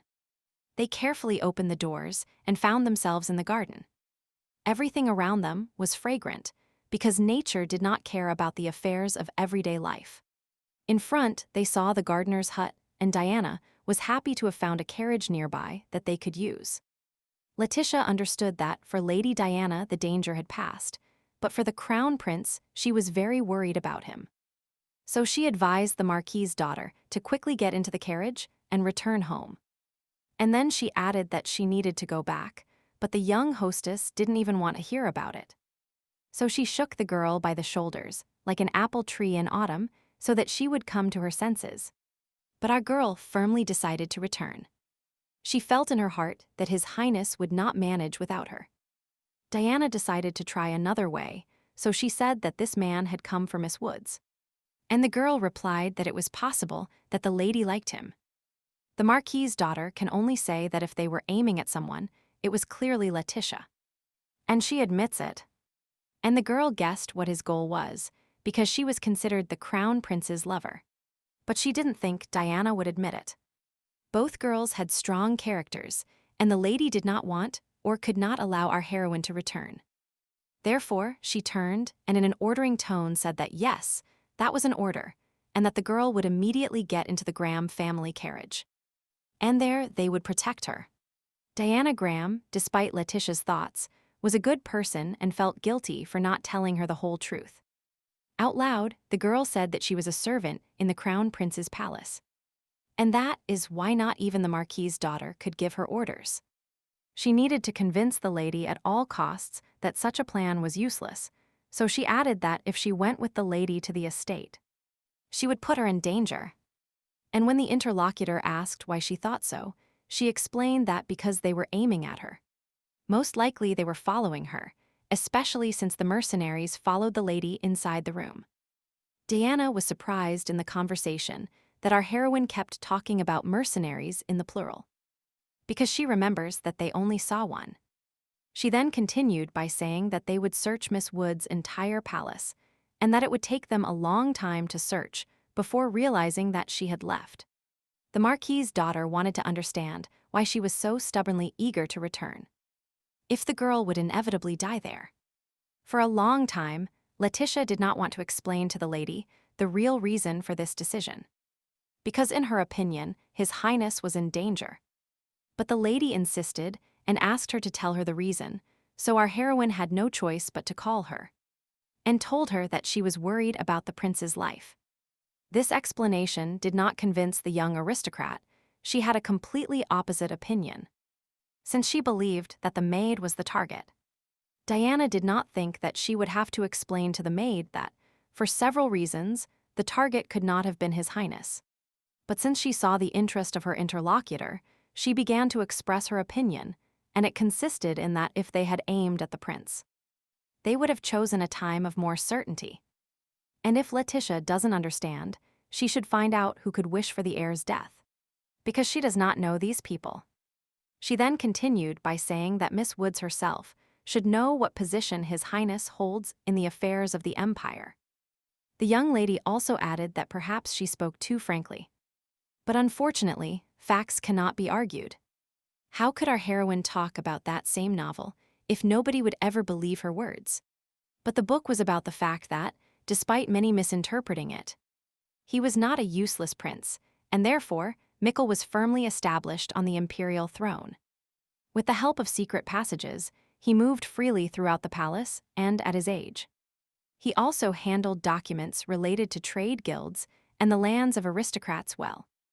And no matter what Letitia thought, Diana insisted on her own, and that is why she continued that she had no intention of belittling her lover, and that his goal was a girl. Miss Woods tried to argue, but the lady only added that it would be easier to kill the crown prince, or the common maid, and that the answer was on the surface. It was not easy to argue the young aristocrat's points, but the maid did not want to give up, because she knew in her head and heart that she needed to return. And then, remembering something very important to her, she said that she had a task to complete. She took a brooch that Mikkel had once given her out of her pocket and handed it to the Marquis's daughter. Lady Diana took the jewel in her hands and began to examine it. And a completely expected question arose of where the maid got such a thing from. After handing over the brooch, our heroine thought to herself that if they were to kill her, they would definitely take it away, so it would be better to keep it with the prince's fiancé. But the young aristocrat knew a little more about this gift, so she couldn't hide her knowledge. First, she still needed to clarify what Letitia knew, and only then make the right decision. And to this, Our heroine replied that they told her that this brooch is a symbol of the imperial family. The Marquis's daughter knew that her father definitely did not say that, otherwise she would have known. But when she learned that the girl had heard about the brooch from Sir Jorge, she was surprised and indignant at the same time. Out loud, the lady said that she had only heard that the gentleman was a traitor, that he was fired after he became too arrogant, but that she didn't believe she couldn't know something so basic.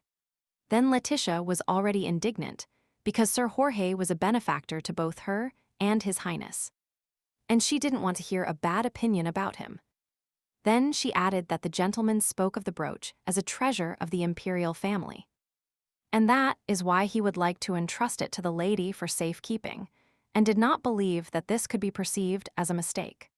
After hearing this, Lady Diana replied that then Miss Woods should know that this thing is not a simple symbol. It contains a secret that this treasure keeps. The Marquis's daughter held the jewel in her hand, and showing it to the girl, told her closer that it actually contained ancient magic. Letitia did not expect this. She looked at the brooch as if she had seen it for the first time, because in her opinion, there were no magical facilities in this world. Lifting the decoration to the sun, the lady thought that everything was as stated in ancient manuscripts, and stated loudly that upon seeing this treasure, it absorbed light and flames. And to the maid's involuntary question, she replied that she knew about this because she found a description in ancient records, and that if the light is kept on it and handled correctly, the brooch can become an incredible weapon. And our heroine, recalling one day, thought that then it turns out that the fact that she survived the storm was not an accident. If the brooch absorbed the light of that lightning bolt, a small mistake can pose a serious danger. After thinking about it, she asked her interlocutor if she knew how to handle this brooch, but she received a negative answer. After that, the Marquis's daughter seriously placed these jewels with a secret in Letitia's hands, and said that this was the kind of thing that could easily be passed on to someone else. Miss Woods, clutching the brooch in her hands, listened to the lady continue her speech about how she could not accept something so valuable. And that is why she told her to take care of it, so that it would not fall into the hands of the assassin.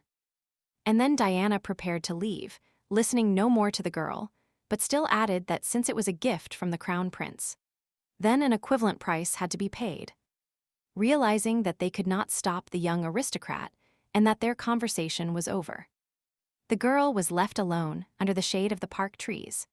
She still held her hand to her chest and looked with a farewell gaze at the departing lady, when suddenly the sounds of the surrounding nature brought her out of her thoughts and reminded her of life. Regardless of what she heard, she needed to think about solving the vital problems weighing on the prince. Looking at the sun, she thought that since it was now at its zenith, then His Highness should be training in fencing. The girl ran through the palace corridors in the right direction, realizing on the way that if the prince was not there, it meant that he had already been attacked. Her thoughts hurried to the rhythm of her steps, but to keep her heart from jumping, she needed to calm down, because perhaps not everything was so bad. She also remembered that in their haste, she and the lady only slightly blocked the door to the room. But the assassin apparently had no experience, so this confused him. The mercenary could not break down the door, and since he did not follow her, he knows nothing about the secret passages. Thunder rumbled somewhere in the distance, and then she thought that this was a warning to her, that the real danger was just beginning, but she would like her worries to be in vain. Unfortunately for her, not in vain was she in such a hurry, because after running a little further, she discovered the guards who had been killed, and their bodies lay on opposite sides of the hallway. This heavy and bloody spectacle delayed her for a short time. It looked like a real massacre was taking place here. However, now was not the time to stop, so she lifted the hem of her nightgown so as not to get dirty, and hurried on. The girl flew into the training hall and immediately assessed that the situation was critical, but that she would still need a minute to catch her breath. What she saw only confirmed all her fears. The mercenary and the prince fought to the death. Their swords met from time to time, emitting peculiar sounds, rather a cacophony. Having made a successful attack and taking advantage of the moment, His Highness wiped the blood from his face. But in the next second, he was ready to throw himself back into the fight.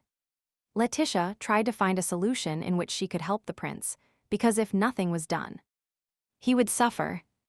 And at the same time, she did not want to interfere now, so as not to worsen things with her reckless actions. But she took a hesitant step forward. But this move turned out to be fruitless for her, because our heroine slipped and unexpectedly fell to the floor. Fortunately, she didn't feel any serious injury, but she experienced great fear from the unexpected fall.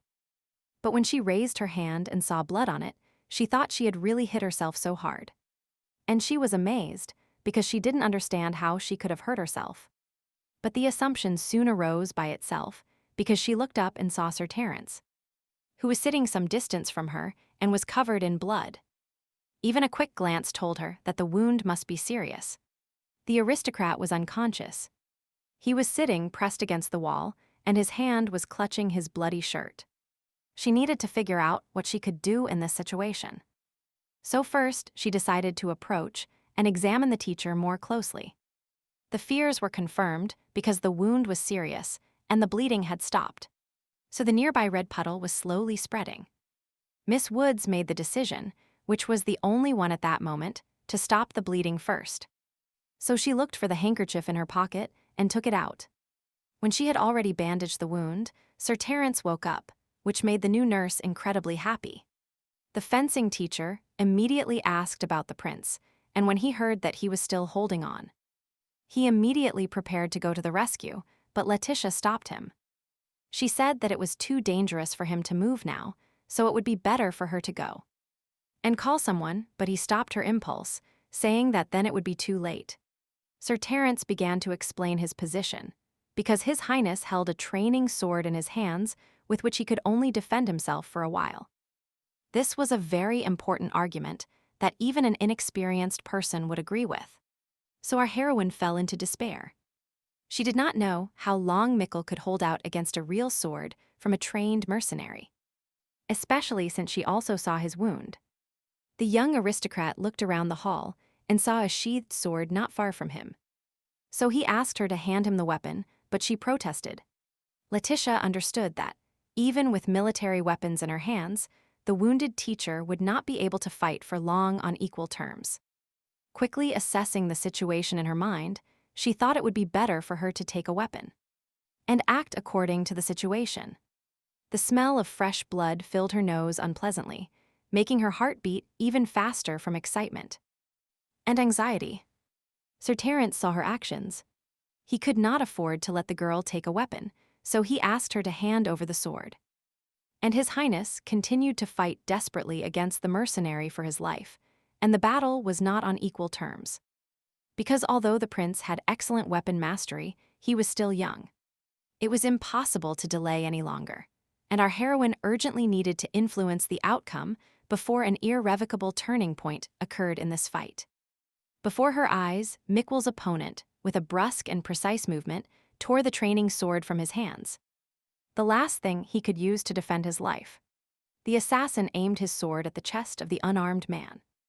His Highness began to back away from such an attack, but he made a mistake with the direction. Cornering himself, there was a wall behind him.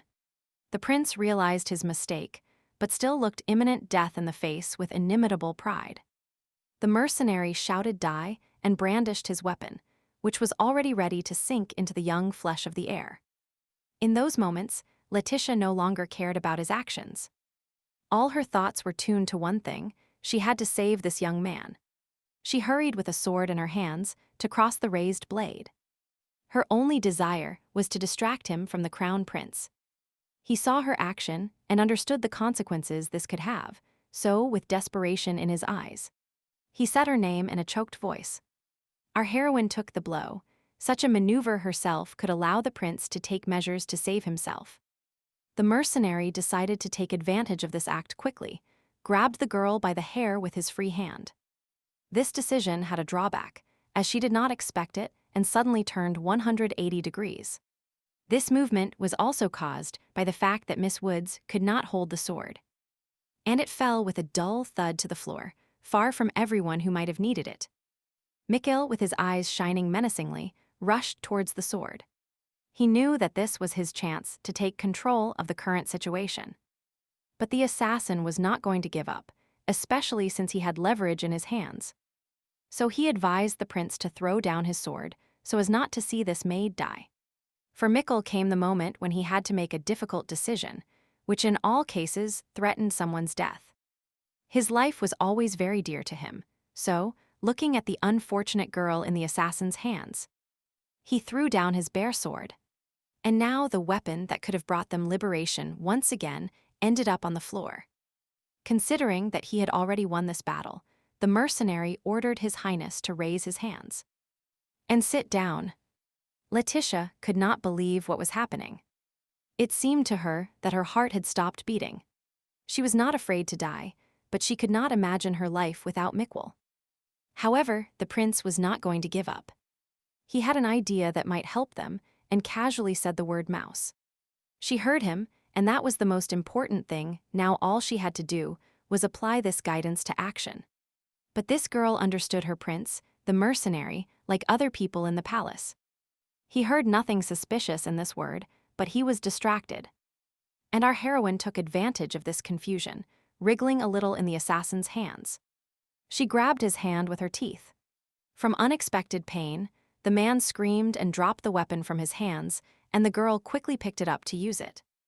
Letitia was not trained in such abrupt maneuvers, so while trying to stay on her feet, she accidentally swept the sword through her hair.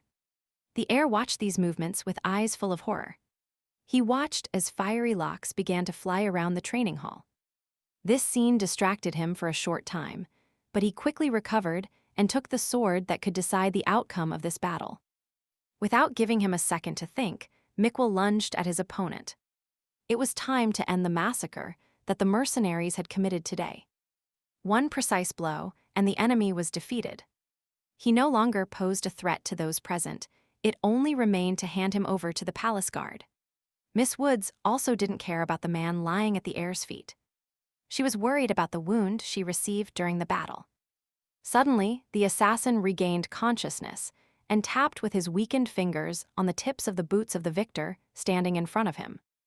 The crown prince was not bloodthirsty by nature, but he did not want to be merciful to the man who tried to kill him and his loved ones. He raised his sword over the mercenary. Letitia could not watch the last moments of the defeated enemy, so she closed her eyes and turned away. The pool began to spread across the polished floor with its sticky substance, and thus the prince fulfilled his first sentence. The girl heard her name pronounced by the heir, thereby conveying his deep feelings, and at the same time asking for forgiveness for his act. She did not want to accept the fact that in the future he would become a tyrant. She still hoped that what was not written in the novel would not happen. While she remained immersed in her thoughts, the heir took a step towards her. On the way, he stepped into a pool of blood, but paid no attention to it. He was worried about something else. Approaching her, he reached out for her hair and then tenderly pronounced the word hair. Since childhood, Mikkel was very fond of these fiery curls, so now, touching the cut ends with his fingertips, he continued to enjoy them. It always surprised her that he was so attracted to her hair that he even used this word to mean "I like it." She stood next to him, her head slightly bowed, but then looked up at him to see the full extent of the sky reflected in the eyes looking at her. She also saw that he was upset by the fact that one side of her locks was much shorter than the other. Then, laughing, she explained that it happened by accident, as she was startled when they grabbed her by the hair. And since the first scare of the event had already passed, it was time to take on other tasks, which were also urgent. Letitia said she needed to ask for help, that Sir Terence was injured, and that the prince should also heal. And she ran, adding as she ran that she was coming and going.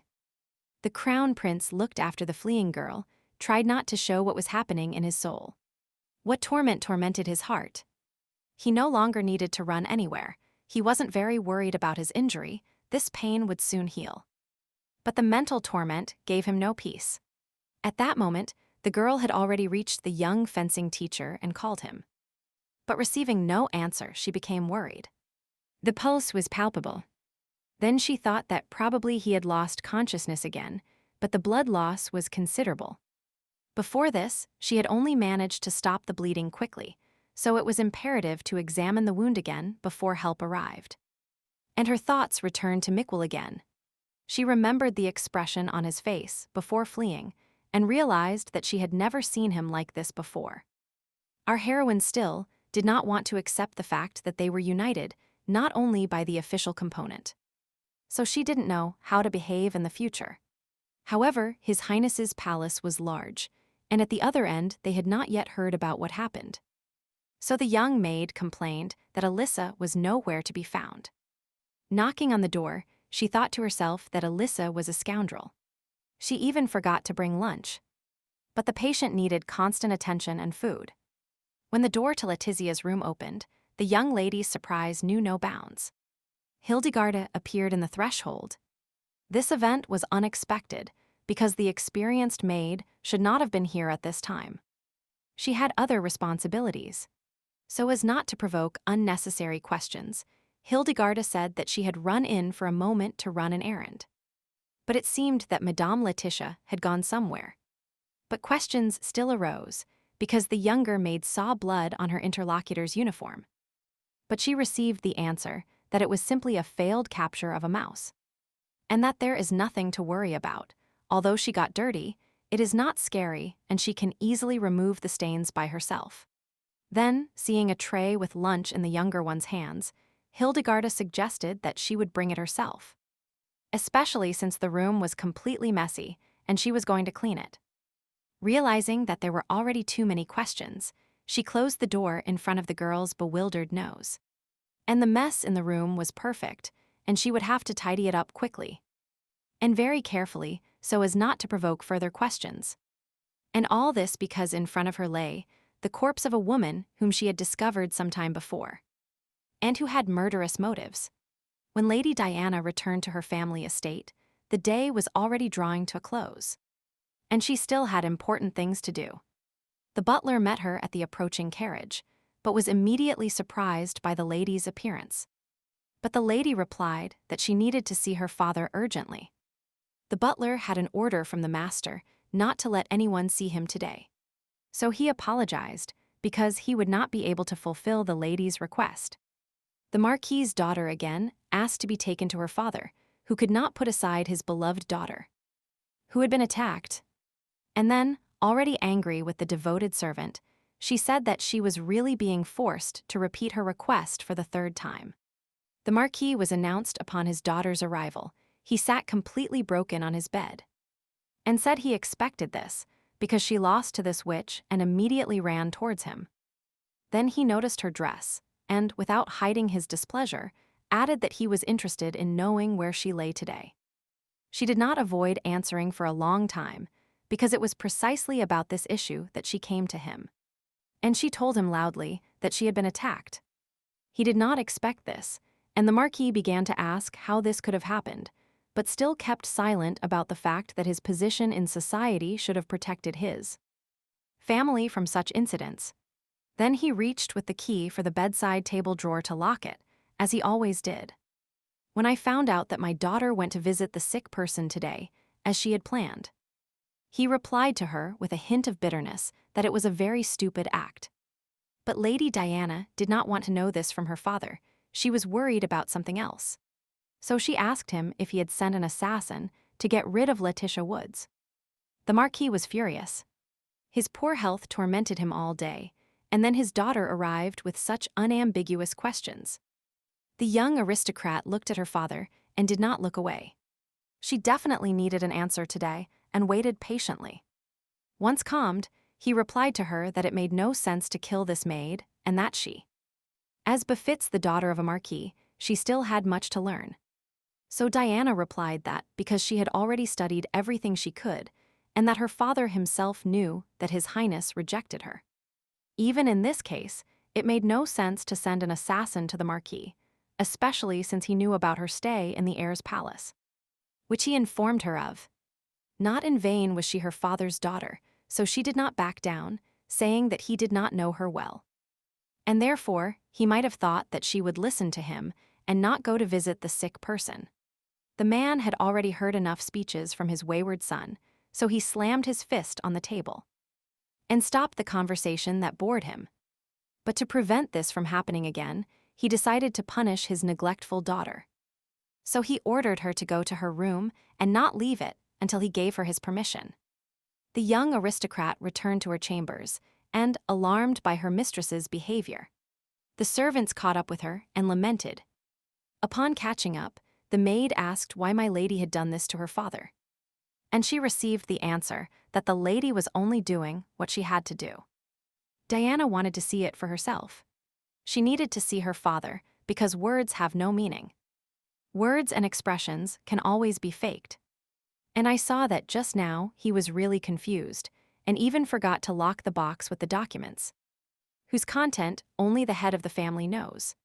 And she never had access to them, nor did she even have the opportunity to look at them, as she could not prepare to become an heiress. All these observations led her to believe that, if her father had sent an assassin, there would have been no reason for him to lose his composure so much. So now Lady Diana was sure that this was not the work of Marquis Graham. But then the question arose of who dared to take such a step.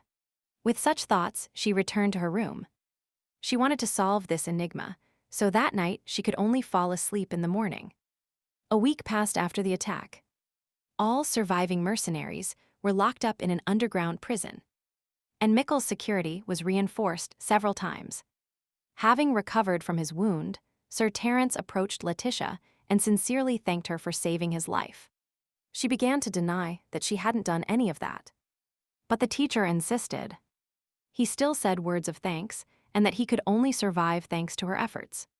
Our heroine listened to all these boasts, thought to herself that she had bandaged the wound a little, and asked for help when everything was over. He was still not fully recovered from the wound, and was a little pale and looking at him. And listening to his sincere gratitude, she felt for this young man with all her soul. Few people directed words of gratitude to her, but his sincerity opened a small door in her heart, which helped the emergence of a new friendship. It seemed that everything in the palace had returned to normal, but under the pretext that the room where the attack occurred was poorly guarded. Changes occurred for her. Mickle moved the girl to luxurious apartments that she couldn't get used to. There was a special attitude towards her, and she hoped to return to her normal life soon. But this was an illusion. She sat on the bed of her new room and thought that they still didn't allow her to work as a maid, and that they had been arguing with His Highness for a week. But the most important thing that worried her was the attitude of the rest of the servants towards this situation. She saw them, but there was some tension in communication. In addition to that, she learned that the prince had placed her under secret surveillance. The girl's thoughts gave her no peace. Again, if Marquis Graham were in the palace, he would not allow her to stay in these apartments. But for now, he cannot use his position. The Marquis's thoughts flowed smoothly to Lady Diana, whom he had not seen since then. But he wondered how she was. Our heroine heard rumors that her father had placed her under house arrest, so she had to stop studying for that time. Our heroine has firmly decided that she will leave this place as soon as the promised training is over. But at this rate, it is likely that this will not happen soon. She was still completely immersed in her thoughts when a strange noise distracted her. Someone must have come, she thought. Mickle entered her room. The girl determined him by his way of walking. He had soft boots that made almost no noise when walking. But she was so tired of her thoughts and this isolation, which she had not fallen into of her own free will, that she did not want to be the first to start a conversation. When the prince said her name, she replied that she was not angry because she knew that all his actions were aimed at her safety. He said the word window, to which she continued that even if he tells her she is free, the assigned guards and this room are restricting her. The heir looked at her with his ashamed gaze and with words about wildflowers that he hoped to reach her. But his mood was not the best. So she replied to him that she knew, and that she was already tired of hearing how dangerous he was. A painful silence reigned in the room. She was still sitting on her bed. Her hair was already neatly cut, and she looked wonderful, but she was restless in her soul. Letitia was not going to tell him that her head was full of completely different thoughts. So she said out loud that apparently today she was a little tired, And again, all sorts of suspicions came to her mind. She again thought about who could have sent the mercenaries and when the assassins would appear again, and if it would be safe for her to stay next to him. The Crown Prince perceived her mood and was well aware that he was partly to blame. But he also knew that a solution could always be found. Having said her name, he continued with the word sky, and this interested his interlocutor. She turned to him. The girl understood that he was inviting her for a walk together, but such a walk would attract unnecessary glances. And then gossip. She looked at him, waiting to see a response to the reason for this invitation, but he waited calmly. And patience his consent. So she thought that Mikkel would not invite her for a walk without any reason, and she followed him willingly. When they reached the office and entered it, Letitia was very surprised, as she did not understand why they had come to this particular place. His Highness remained silent, although he asked her the reason for his arrival. Something prevented him from answering.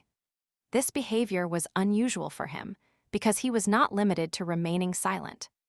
And she began to suspect that he was hesitating. Suddenly, a malicious smile appeared on his face, foreshadowing that he had finally decided on his decision. And he was ready to share it.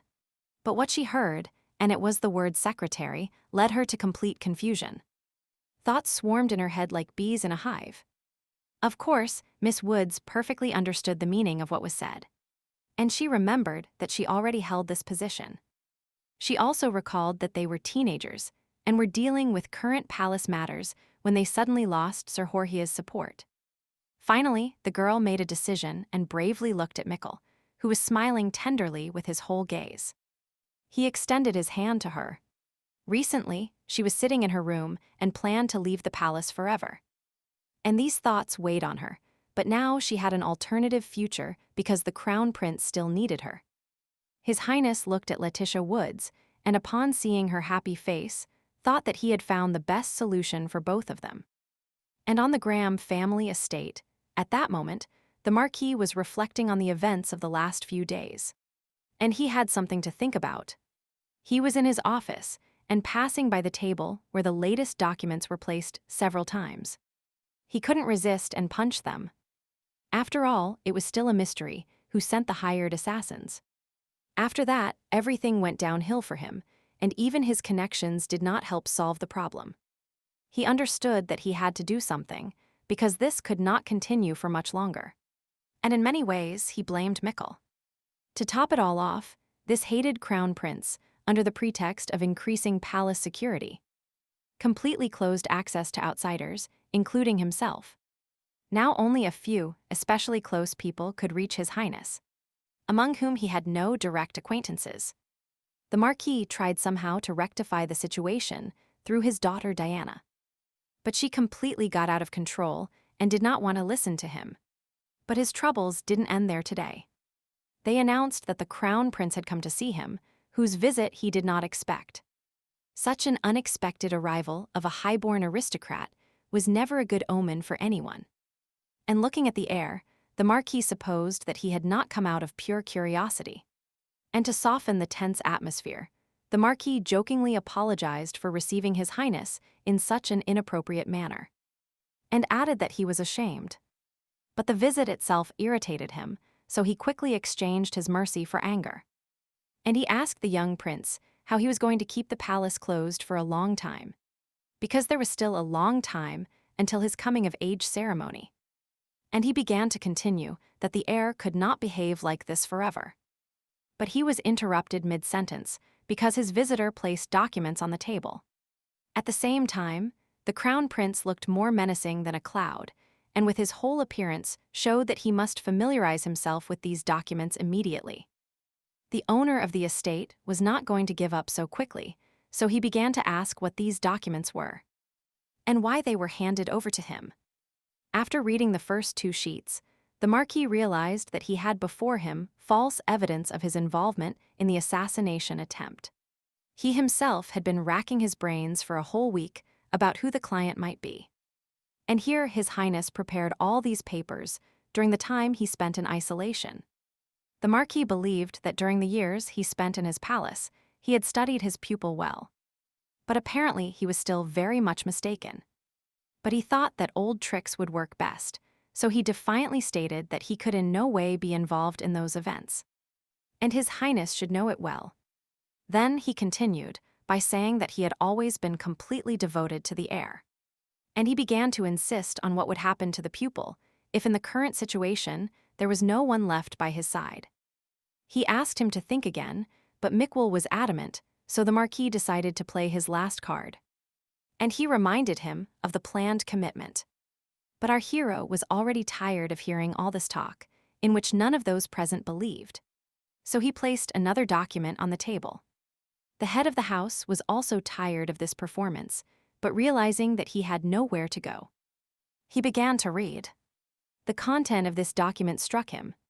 It was written in Letitia Wood's handwriting that she was not going to coldly walk away from someone who once dedicated a lot of effort to her.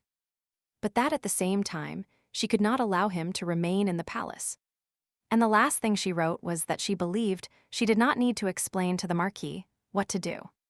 After reading, the aristocrat thought that this girl would eventually return to His Highness. But he noticed that the letters looked somehow different.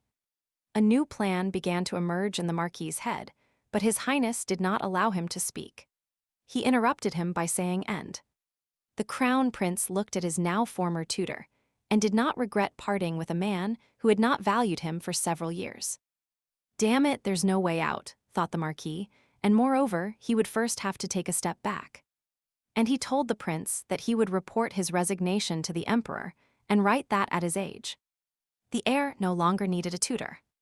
Mikkel was satisfied with the work done tonight. He achieved the result he had been expecting for several years. When the visitor left, the Marquis thought that he still had a way that might work.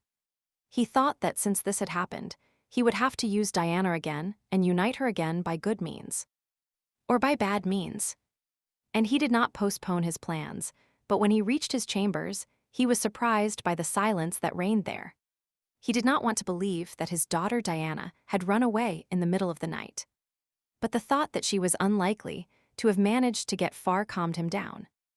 Then his gaze fell on the table, where there was a letter on which was writ in the beautiful handwriting of my lady that it was for her father. And somewhere on the road, under the full moon, it was said that as night fell it got colder, and they could cover themselves with a blanket. The carriage moved slowly, so that the horses would not break their legs in the darkness. And inside the voices kept saying that if my lady was hungry, snacks had been prepared. Diana told her maid that she didn't need a blanket, but the snacks were wonderful. Because at home at that moment, she was forbidden from eating anything. The daughter of Marquis Graham was traveling in a carriage towards her unknown new future. And she was happy to be able to have a snack at such an untimely moment. She remembered the letter that said she didn't want to remain her father's puppet anymore. That she did not receive an heir's education, like her older brother, and could not, through hard training, enter the Imperial Guard like her sister. And that one day, her father told her that she was a girl who was useless, but that remained forever a scar on her heart. That is why she worked hard every day to successfully play her role in the political marriage. She tried to appear a happy fiancée, even knowing that she could be killed at any moment. And she learned to understand words that were impossible to understand, but at some point, she realized that she had been regularly fulfilling her duties, as her upbringing taught her, but she never tried to do what her heart and her head told her. At that moment, the maid took out cookies for a snack, and Diana loudly expressed her thoughts that now she would be Mrs. Graham, conducting research with the help of Professor Schubert. The servants supported her because, at one point, the professor greatly appreciated her excellent analytical skills, and continued that he assured that Mrs. Diana would perfectly succeed in everything she undertook. And therefore, there was nothing to worry about. But the Marquis's daughter, although she made a difficult decision and perhaps regretted it, she was in a good mood now, and the cookies were very tasty. Perhaps she would fail in her endeavors, and perhaps belatedly allow herself to believe in herself. But still in the letter, she said goodbye to her father. The carriage continued to roll along the night road and its constant rocking, as well as the quiet noise of the hooves outside the window, calmed the travelers. After saying goodbye to her father, Diana parted not only with her stepfather's house, in which she spent her years, but also with her entire past life, and now she was heading towards an unknown future. But there were still threads from the past. She remembered Letitia Woods, whom she considered an intelligent person and kind, but at the same time the spirit of competition remained. And it seemed that nothing united them. But still, the time they spent together left marks on memory, as did the words Letitia once said to her. They appeared in her memory, as if she had heard them again. They sounded like, "It is not scary to jump off the board, because she did it too." And these words now helped Diana to leave the board. The young aristocrat would very much like the girl to be able to live the life she dreamed of. In the palace of His Highness, it was already a moonlit night. Silence reigned. The servants had long since gone to their rooms, and nothing prevented their master from thinking. He was standing in front of a huge window, in one of the long corridors of his palace facing it. The full moon hung, illuminating with its light the piece of paper he held in his hands. The prince read it carefully again and paid special attention to every letter. It was they that caused him concern. When he was still on the Marquis's estate, he noticed that although he was angry at the text, something else disconcerted him. Now he saw his mistake, because Letitia's handwriting was much prettier. It didn't turn out that way for him. So he decided for himself that he would train harder, and his soul immediately became lighter. Otherwise, he would be overwhelmed by the Marquis's attention. The wonderful moonlit night was so serene that I wanted to surrender to this peace, and I felt overwhelmed by memories. She floated along this undisturbed current like a paper boat that children launch into small streams. In memories, she repeated again that she would stay with him because he needed her. And her delicate little hand fell gently into his palm. Letitia was by his side in the office, and he felt her mood with every cell in his body. He was so happy to be able to please her. Her face seemed to be enveloped in a halo, but he felt a mixture of joy and anxiety. He did not know how to explain these feelings. It was a strange feeling where every moment seemed important, but at the same time dangerous because of the ocean of emotions in which you could get lost. And that night, the Crown Prince promised himself that he would never lose again, and mentally asked her to always stay with him. 2 years have passed since then. Many things have changed in the Crown Prince's palace, who took the reins of power into his own hands. Our heroine has also changed a lot since she accepted the position of His Highness's secretary. From a girl, she became a young woman who, thanks to her sharp mind, coped well with her official duties. She was in a hurry with her affairs when she was called. Now Madame Letitia's words were fully justified. The young assistant apologized for being a distraction, but asked to take a minute and walk with her because there were things that needed to be reviewed. Miss Woods was not only smart. The last 2 years had a good effect on her mood. Now that there was no Marquis and no one humiliated her day after day, she began to smile more often. Another morning arrived at the palace. The rays played with the needles of the towers and the fragrant flowers in the garden. Our heroine loved to wake up with the first light, and this morning was no exception. And the freshly made tea was already waiting on the table. She sat by the window and delved into the study of the urgent documents. Then she thought that now she would review them one more time and go to Mickle. She did not like the budget. Something didn't add up, so she postponed reviewing it again until the morning when she was still fresher. When she finished the paperwork, she decided to finish her tea and form her routine for the day when she remembered she had one more thing to do. She didn't forget Diana's letter. She only thought about it, and it was personal, so she wanted to read it in a quiet atmosphere. Letitia began to remember how many times they had already exchanged messages. Because if you remember the beginning of their relationship, it's hard to believe that now they write to each other quite frequently. Then, 2 years ago, she was very surprised by the fact that the Marquis's daughter ran away from home under the cover of darkness.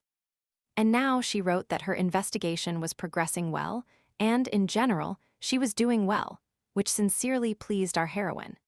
Sometimes she couldn't believe that only 2 years had passed. At first, Letitia was confused by the sudden change of position and the heap of things that had accumulated. But now she was so used to it that she often fell asleep and woke up with documents in her hands. She was already in a hurry to have an audience with His Highness, but suddenly remembered the assassination attempt that occurred the same days Diana left. But after that incident, nothing like it ever happened again, which seemed somewhat surprising. Because then the assassins achieved nothing. Then Mikkel finally freed himself from the Marquis's influence, and since then nothing has happened that could threaten his life. So everything turned out well. However, she understood that it was unlikely that Marquis Graham would plot intrigues that could undermine his influence as guardian. Thoughts about those days were still in her head when she arrived at Mikkel's. But she couldn't believe that the real instigator hadn't made another attempt. His Highness's secretary brought him the latest documents for review. But when she looked at him, she thought he seemed too mysterious. And since her recent thoughts were not so cheerful, at first she thought it was the calm before the storm. But the prince merely smiled mysteriously and then said her name. Then she greeted him and thought she had probably been very tired in recent days. That's why she was imagining things. Letitia continued saying she came because he called her and asked if maybe there were documents left unchecked yesterday. When it turned out there weren't, Miss Woods, not understanding what was going on, asked him why he had invited her early this morning. And the heir pointed to the gift box that was on the office table. And then she remembered his birthday. She wasn't good with dates and always forgot about it. At those times, he always reminded her with his gift. To be honest, she never celebrated it, so she wouldn't get angry if Mikkel forgot. But she remembered. That's why there was also a gift last year. Thanking him, she asked if she could open it now and began to open the box. But what a surprise she got when she saw what was inside. It was a small dagger, beautifully crafted by a court artisan, decorated with exquisite carved patterns. The prince commented with the word doll, and the girl understood that in case of emergency, it cut the enemy's hand. And then he joked that last time she had no other choice, that's why she cut her hair. He added a bone, and she replied that if she had enough strength to do so, she would cut it, and then she thought that this would be enough to defend herself. Mikkel smiled and thought to himself that he was too protective of her, but now that the dagger would be with her all the time, it would calm his worries a little. Miss Woods looked at the prince again and was not satisfied with his appearance. Maybe she works too hard, she thought, and asked him if he slept well and didn't skip meals when she wasn't around. Upon learning of simple needs that he has no problem with, she looked at him attentively again and realized that most likely something was bothering him. Letitia had an appointment with Alyssa, so she asked the heir to rest for now so they could review all the documents together later. And before leaving, she thanked him again profusely for the gift and promised she would never part with it. His Highness looked at her, and even without words, it was as clear as day that, although he seemed tired, he was in an excellent mood. However, she herself didn't feel exactly tired, but she was concerned about his general condition. The secretary knew she hadn't worked lately, so it was something else. But what she still didn't understand, but still decided to go to bed early. As she walked to her room, she had a few minutes to think again about what other papers she would deal with tonight with His Highness. Moments of work occupied all her thoughts, and the morning worries took a back seat. She had already approached the door. But suddenly, the silence disturbed her, because she asked Alyssa to wait for her in the room. If she stayed with the prince. Upon opening the door, she thought she was too calm. Probably the maid decided not to wait for her. But this silence was deceptive, because a big surprise awaited her in the room that startled her. All the maids gathered in the room and, led by Alyssa, loudly shouted congratulations. And they laughed at her surprise. When Letitia asked what was wrong, they told her that today was her holiday and they were waiting for her to have a Christmas party. Because she is always busy and cannot be present with others, although she does not forget to give gifts. And since the idea failed last year due to her workload, this year they agreed to celebrate her birthday no matter what. Our heroine calmed everyone down and said she liked everything, but she wasn't used to this. And she didn't even know what to do in such a situation. Alyssa had fun and replied that the young lady was very old and didn't know what they did at parties. But that she should be happy and accept gifts, and also enjoy herself wholeheartedly. The maid took Miss Woods by the hand and continued saying that they had prepared cookies and tea so they could start and relax with a snack, and then advised everyone not to overeat before lunch. And the girls started competing to tell us that they had saved different types of cookies for a special occasion. And today it simply happened. She always thought she had tense relationships with everyone except Alyssa, but today she realized how wrong she was. Letitia was never a spoiled child, especially in her childhood when she still lived with her parents. She remembered that her parents never forgot to give gifts to her brother Paddington. But they didn't even remember her birthday. Before her eyes was an image of her father and mother rejoicing at being able to please their pet. And one day like that, my brother didn't even bother to open it immediately, so that she wouldn't even see what they were giving him. And only then did he unpack the Christmas box in his room. So today it seemed incredible to her, although she felt a little out of place at her own party. But Alyssa took the initiative and dragged her to the table, where all sorts of delicacies were already waiting. And the maids were tired of standing with gifts in their hands. Sir Terence went out to the palace park, which amazed him with its well-kept appearance. But he wasn't interested in all the beauty surrounding him. He thought dreamily that, fortunately, this year he could personally give her the gift he had prepared for Miss Woods. The small festive gathering ended and the servants dispersed. But upon leaving, each of the maids reminded Letitia not to forget to open their gifts. Today, our heroine acquired a new experience that taught her that there are moments in life when you can simply be happy. And you should not focus solely on your responsibilities. The young maid made a gesture with her hand to Letitia and promised that next year they would definitely throw her another party. Only Alyssa remained, who asked to steal her away for a while longer to talk, and the girl agreed. Then they decided to return to the room again. It was a bit surprising that the maid wanted to have a private conversation, so Miss Woods asked what she wanted to talk about. And Alyssa replied that lately they hadn't even had time to chat, so she thought it was a good opportunity. And continued that it is always difficult to talk to her because she is very busy, and what her condition was last year, when she worked as a secretary for a while. Letitia reassured her interlocutor by saying that lately she hadn't forgot about a normal vacation. And then the maid stunned our heroine by asking how long Miss Woods planned to remain in the secretary position. Seeing the reaction, Alyssa began to calm down, saying that she didn't want to ruin the atmosphere, and that this was just a manifestation of concern for her.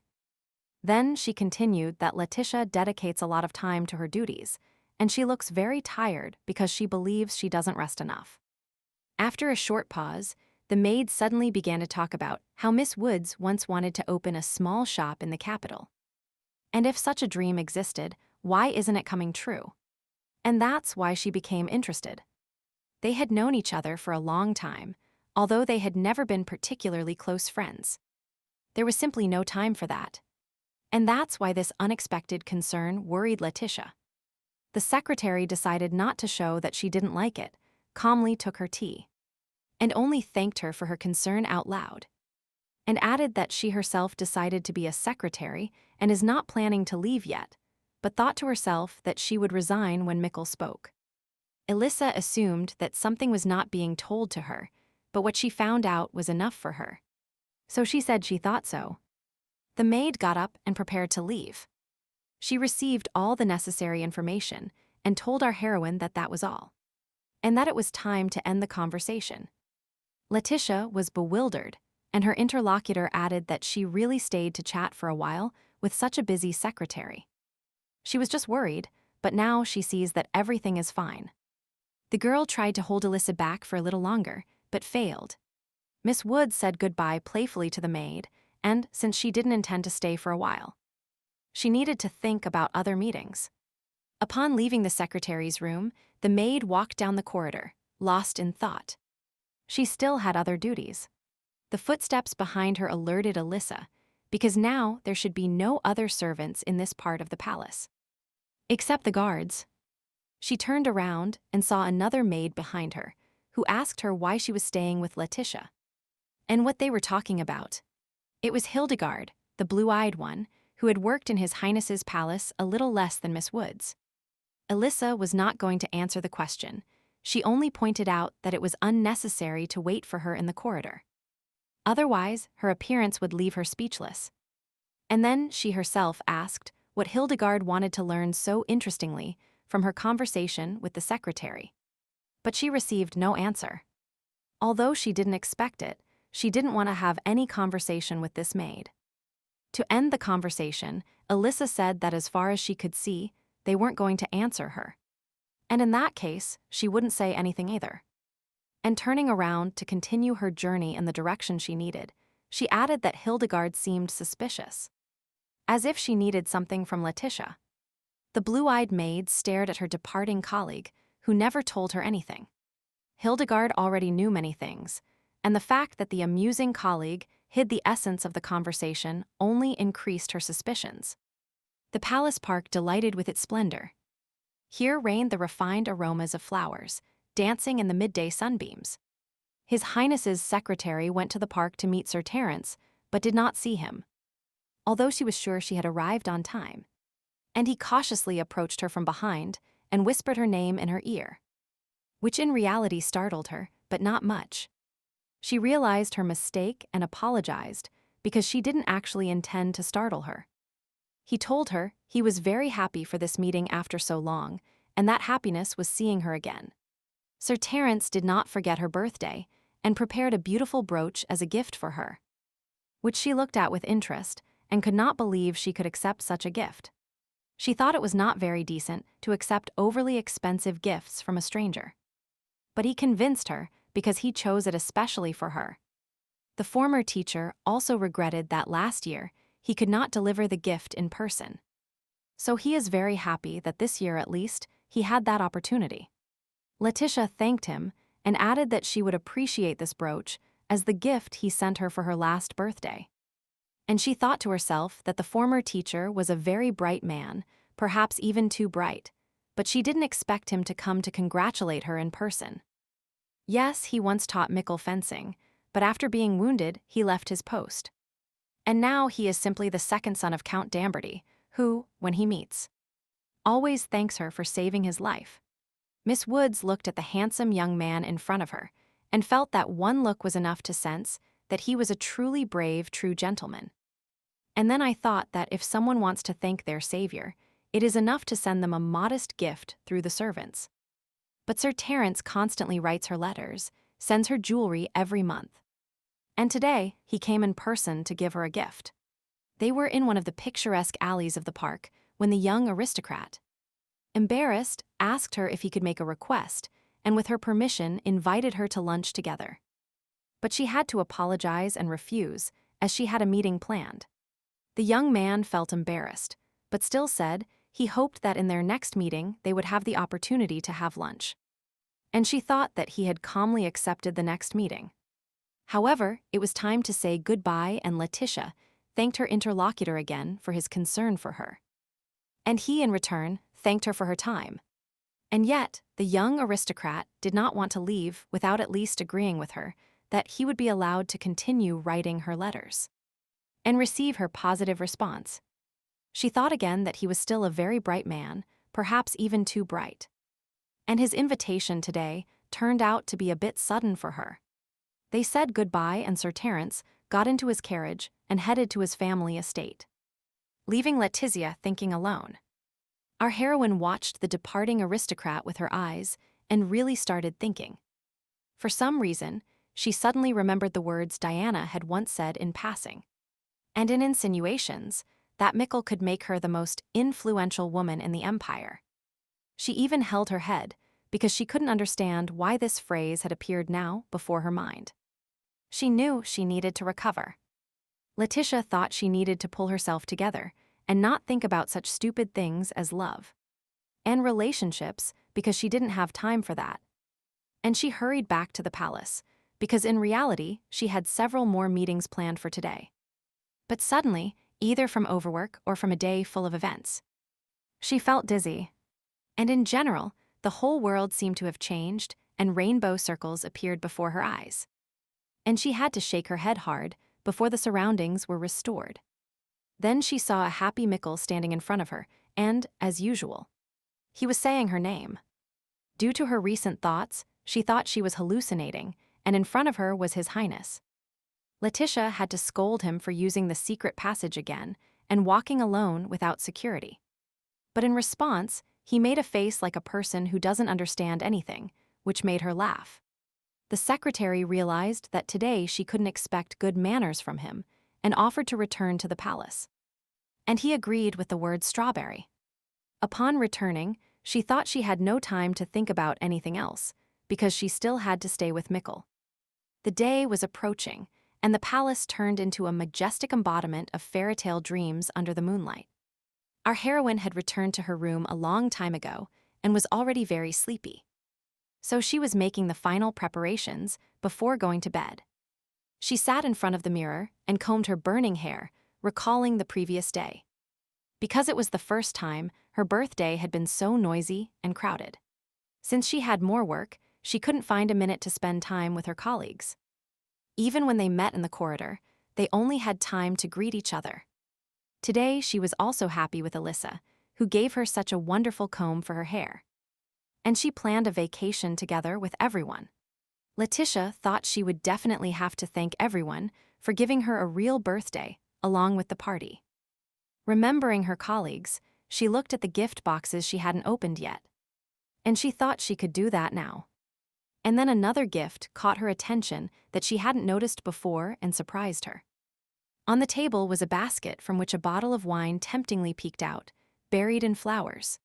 Our heroine took the bottle and was sincerely surprised, because no matter how hard she tried, she couldn't remember that this basket had been here before. The attached note said it was a wonderful strawberry wine that she could drink with whomever she wanted. And a signature from Alyssa. Letitia wondered what Alyssa meant when she wrote that the girl could drink with whomever she wanted. Of course, she knew that the maid had been constantly joking, since it turned out that he had also sent her a gift. But she was still happy that her colleague had prepared even 2 gifts. And that's why she thought she would come up with something special for Alyssa's next birthday. But the strawberry wine itself didn't offer many options, of course. It would be better if she shared it with Mikkel. Besides, lately he seemed tired, and therefore it would be good to have a drink and relax.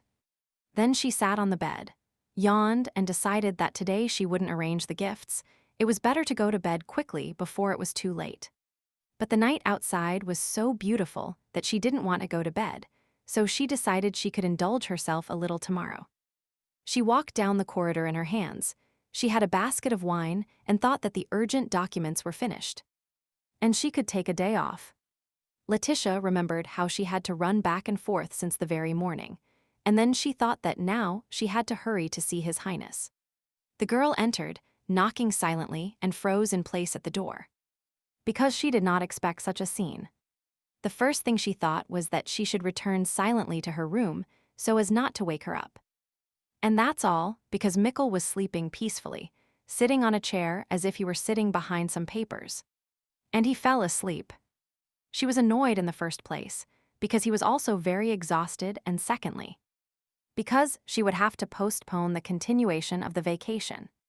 But the Crown Prince had already opened his eyes, but he did not immediately understand what was happening. Half asleep, thinking that he was dreaming of Letitia standing in his doorway. Our heroine thought she had come in vain, especially with papers and wine.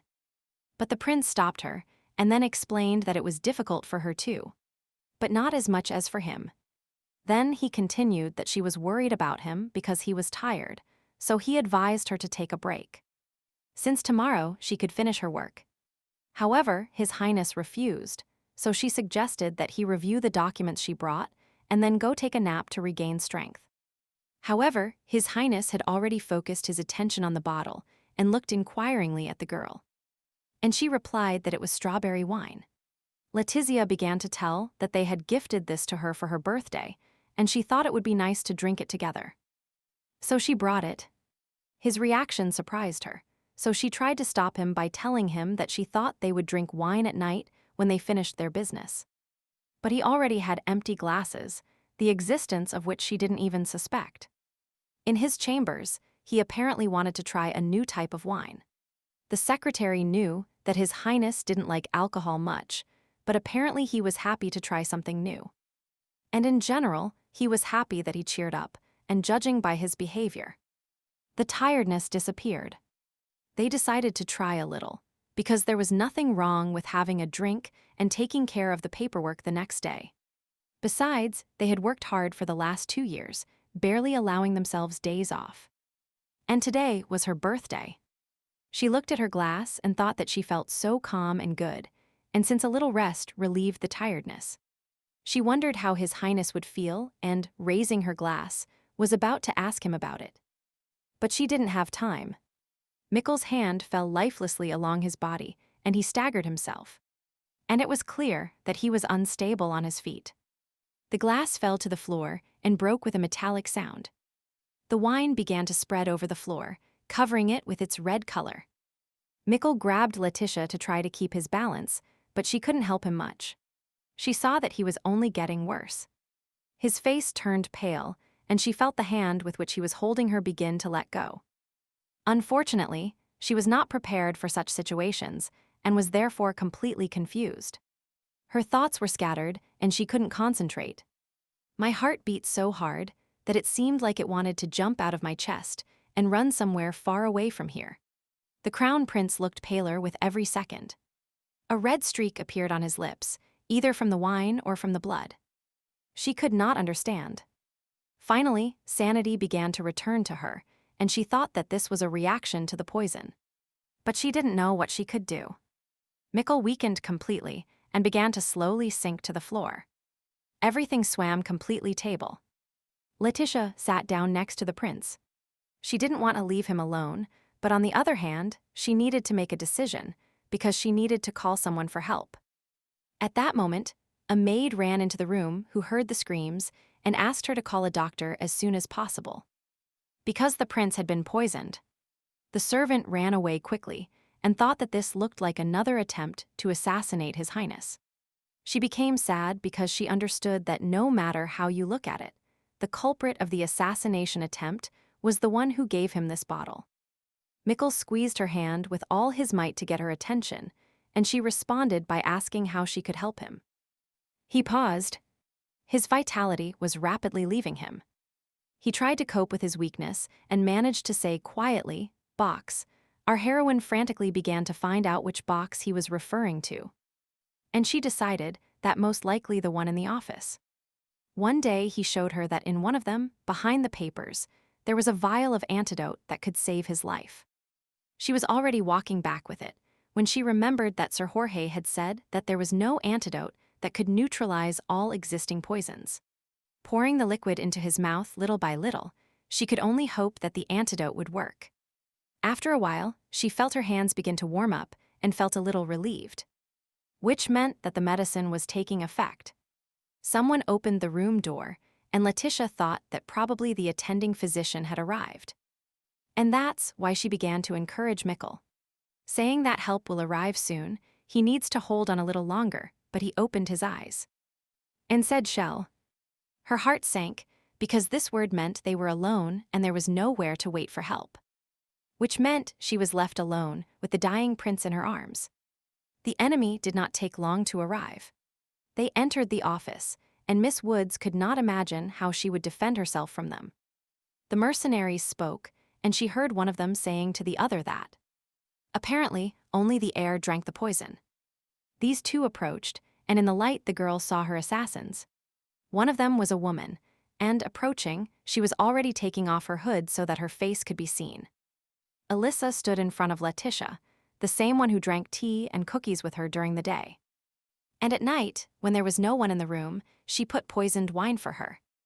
The associate asked the maid to confirm Letitia Wood's identity, which she did.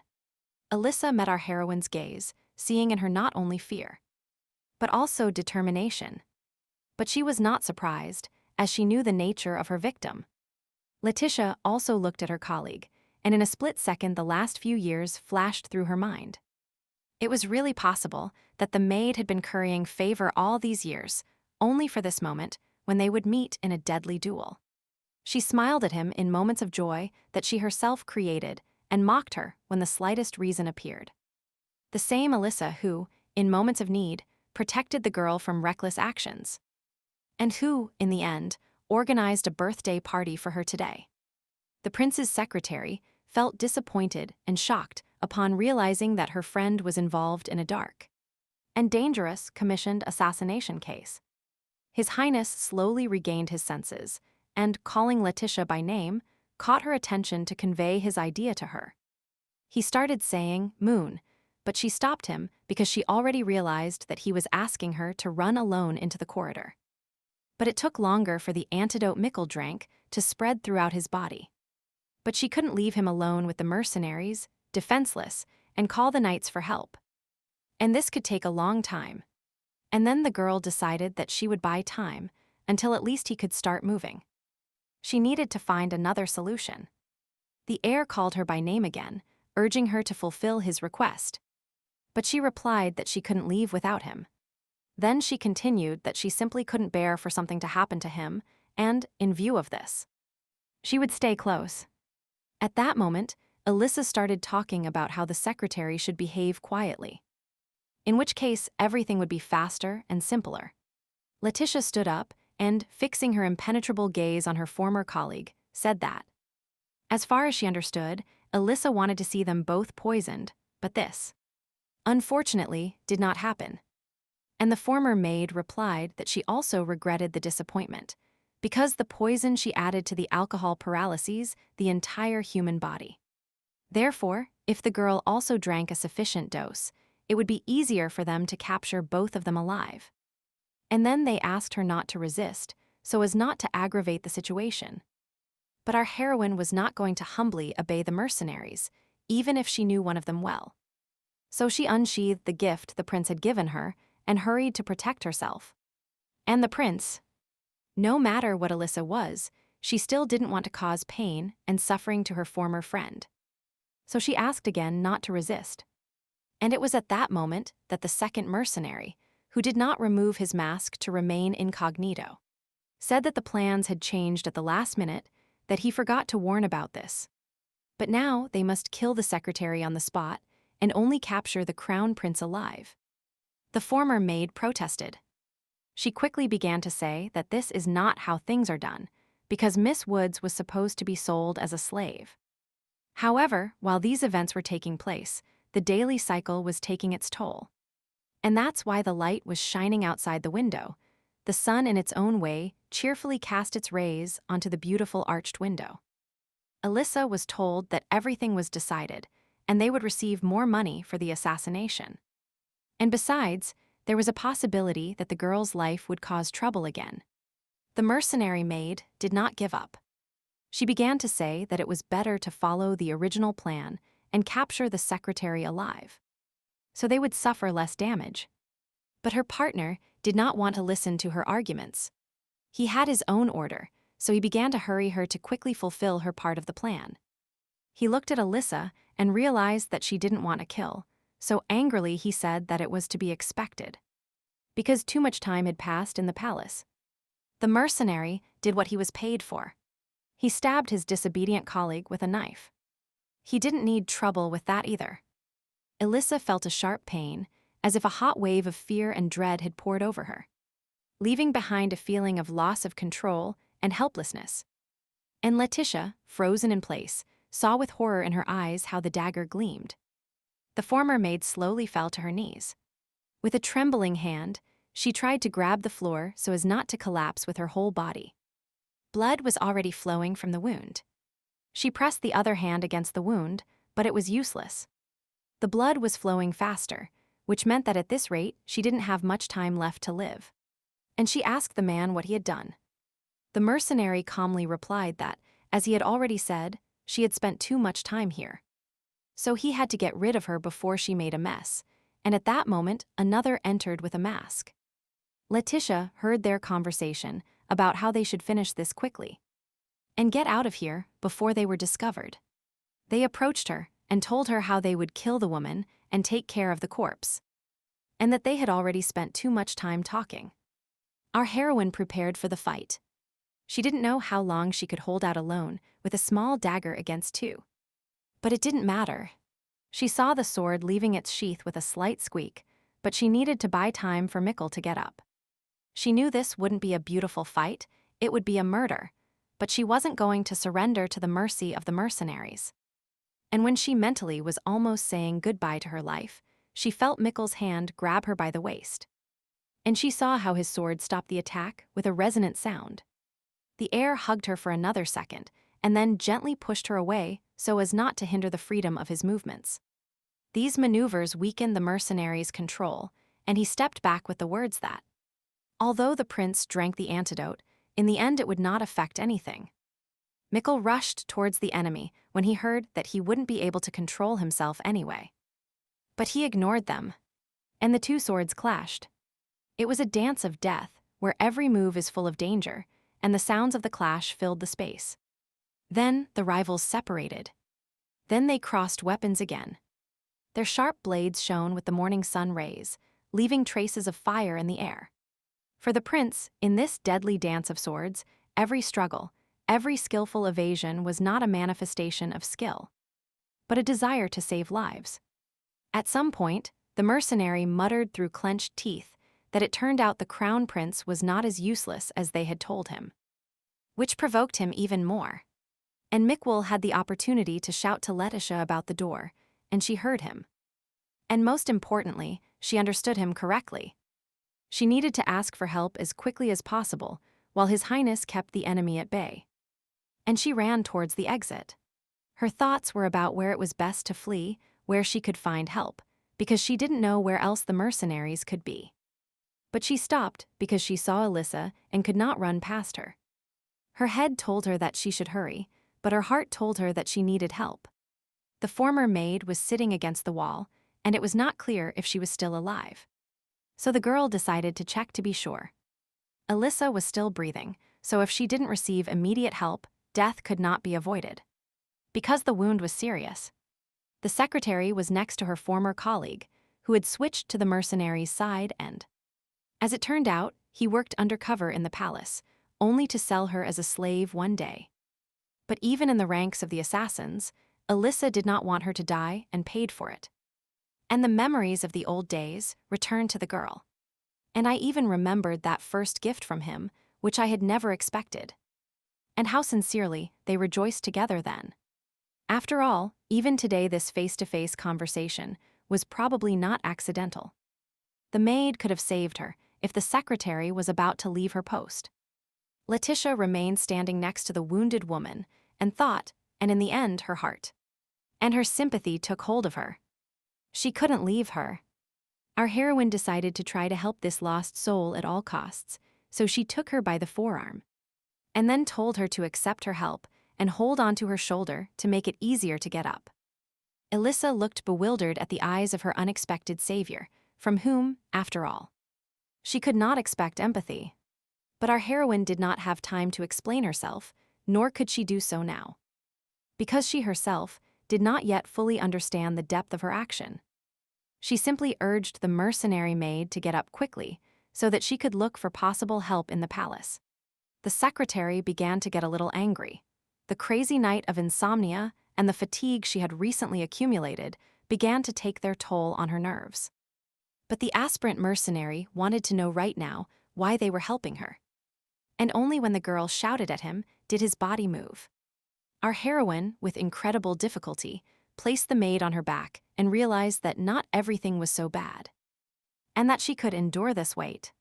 Then she told Alyssa that she was bleeding a lot and that it was dangerous to leave everything as it was. So she needed to reach the knight's quarters where they could heal her. Having also agreed that they could talk later, she ran out of the office with her burden. But this did not go unnoticed by the mercenary, who thought to himself that the situation was taking a bad turn. He needed to use Alyssa to study the situation in the crown prince's palace, then get rid of the maid and the secretary, and then capture the stupid and useless prince. And that by then everything should be over and drag the crown prince out of the palace. The plan was perfect, even if at least one of them drinks the poison, but what he sees is different from the information received. The mercenary looked the enemy straight in the eye, His Highness, and everything indicated that in front of him was a well-trained young aristocrat. And good with weapons. And also, judging by his tactics in the fight, it is clear that training and natural insight helped him. Letitia walked through the palace corridors as fast as she could. Her heels now seemed uncomfortable, but running barefoot would be even worse. Everyone walked through deserted corridors, through which someone should have already walked. But so far they hadn't met anyone. Little by little, she began to panic. The knight's quarters were still far away, and she was afraid of meeting more mercenaries. Letitia, with her burden on her back, turned the corner and found herself in the next corridor, which was also unusually quiet. She thought that Mikkel was right when he said that no one would come to help, and it was also 2 years ago, when all the guards were bribed or killed. Anxious thoughts only aggravated the current situation, so she began to persuade herself that everything would be fine, and that everything would definitely turn out well. But then the voice of Alyssa spoke and asked why Letitia wanted to save her life, because she could have left her there. The wounded woman continued saying that the girl's precious prince was now in danger, and that she was helping the one who deceived her. And she finished her tirade by saying that Letitia would stop pretending to be a good person, that she should leave her and go alone. To which our heroine replied that, judging by the incessant murmurs behind her, it turns out the wound is not so serious. Then she continued that she didn't intend to be kind, she just knew that if she left her and left, she would regret it for the rest of her life.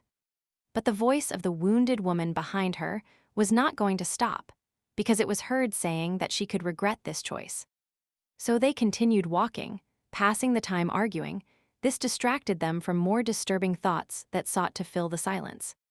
The secretary also said that she had never regretted the choice she had made, when she felt a hand squeeze her shoulder.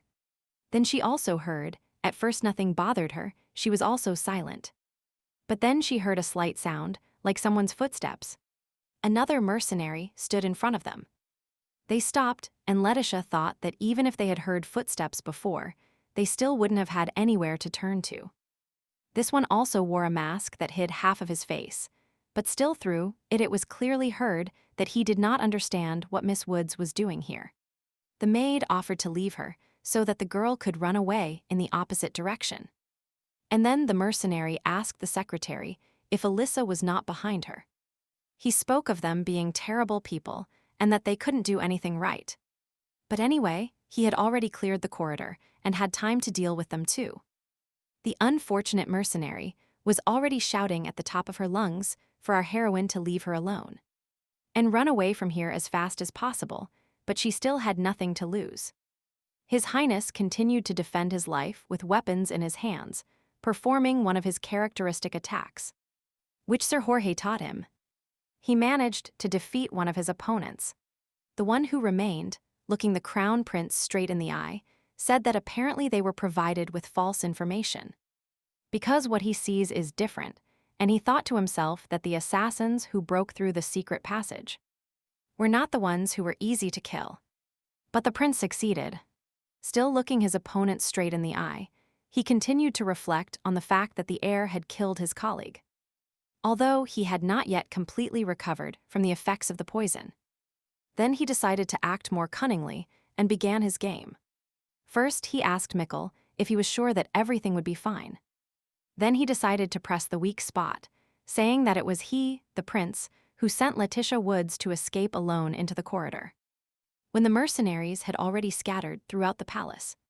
He asked the heiress if she thought she could survive in such a place, even with a weight around her neck. And then he implied that it was he who told her to flee, and if she was already dead, then this would be a consequence of her decision. The provocation worked, although His Highness did not show it, but his opponent only needed to unbalance him to make him make a mistake. Alyssa tried to persuade Miss Woods to leave her so she could face this mercenary. But the girl was already standing with a weapon in her hands. She understood that she couldn't escape anyway, he would quickly catch her. And he would even kill the maid, because she wouldn't be able to defend herself with such a wound. The mercenary mocked that it had been a long time since he had seen such a wonderful friendship. And at that moment, the the wounded woman still hadn't lost hope of convincing our heroine. The man clicked his tongue, then took a few steps forward, and said that no one should move. Then, looking directly into Letitia's eyes, he added that if you ask me, I will kill you in one blow. Behind him, no really was heard. And then Hildegard, with a faithful and well-aimed strike of her sword, took the mercenary's life. The secretary remained standing with the dagger in front of her and didn't know what to say, so at that moment she was speechless. Hildegard looked at the defeated enemy and looked at the confused girls, who were still looking at her surprised. For some time they remained there, a maid with a bloodied sword. And a corpse, which they would later have to clean up. And the other two, a little further away, were recovering from the skirmish, which fortunately ended well for them.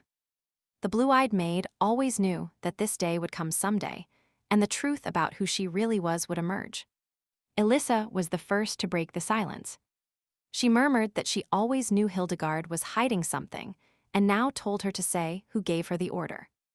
The secretary tried to calm the former maid, because they should be grateful for the saved lives. The blue-eyed girl raised her head proudly and replied that Elissa was right, and that she had indeed received an order. Now Letitia was bewildered. She tried to protect her, but it turned out she was being deceived at every turn. Hildegard, raising her sword, said she had spent too much time dealing with everyone. Then she knelt down and apologized to Madame Letitia for being so late, but she was glad to have arrived on time. Then it followed that from that moment on, she would always accompany His Highness's secretary as a permanent guard. So many different events happened during the last 24 hours that our heroine's head was spinning in this kaleidoscope. But she found the strength within herself and asked the blue-eyed maid to explain who she really was. Our heroine never had time to get close to the rest of the servants, and it always seemed to her that they were avoiding her. But she didn't expect there to be so many secrets.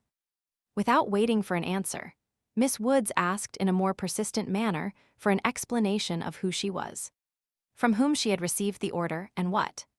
Hildegard began to say that in the current situation the secretary had every right to suspect her. But she asks them to believe her because she was ordered to protect her within the walls of the Crown Prince. And the order was given personally by His Highness. Letitia listened carefully to the maid and understood that in this situation her words sounded true. But she still had doubts, and not unfounded ones, because His Highness did not express himself like an ordinary person.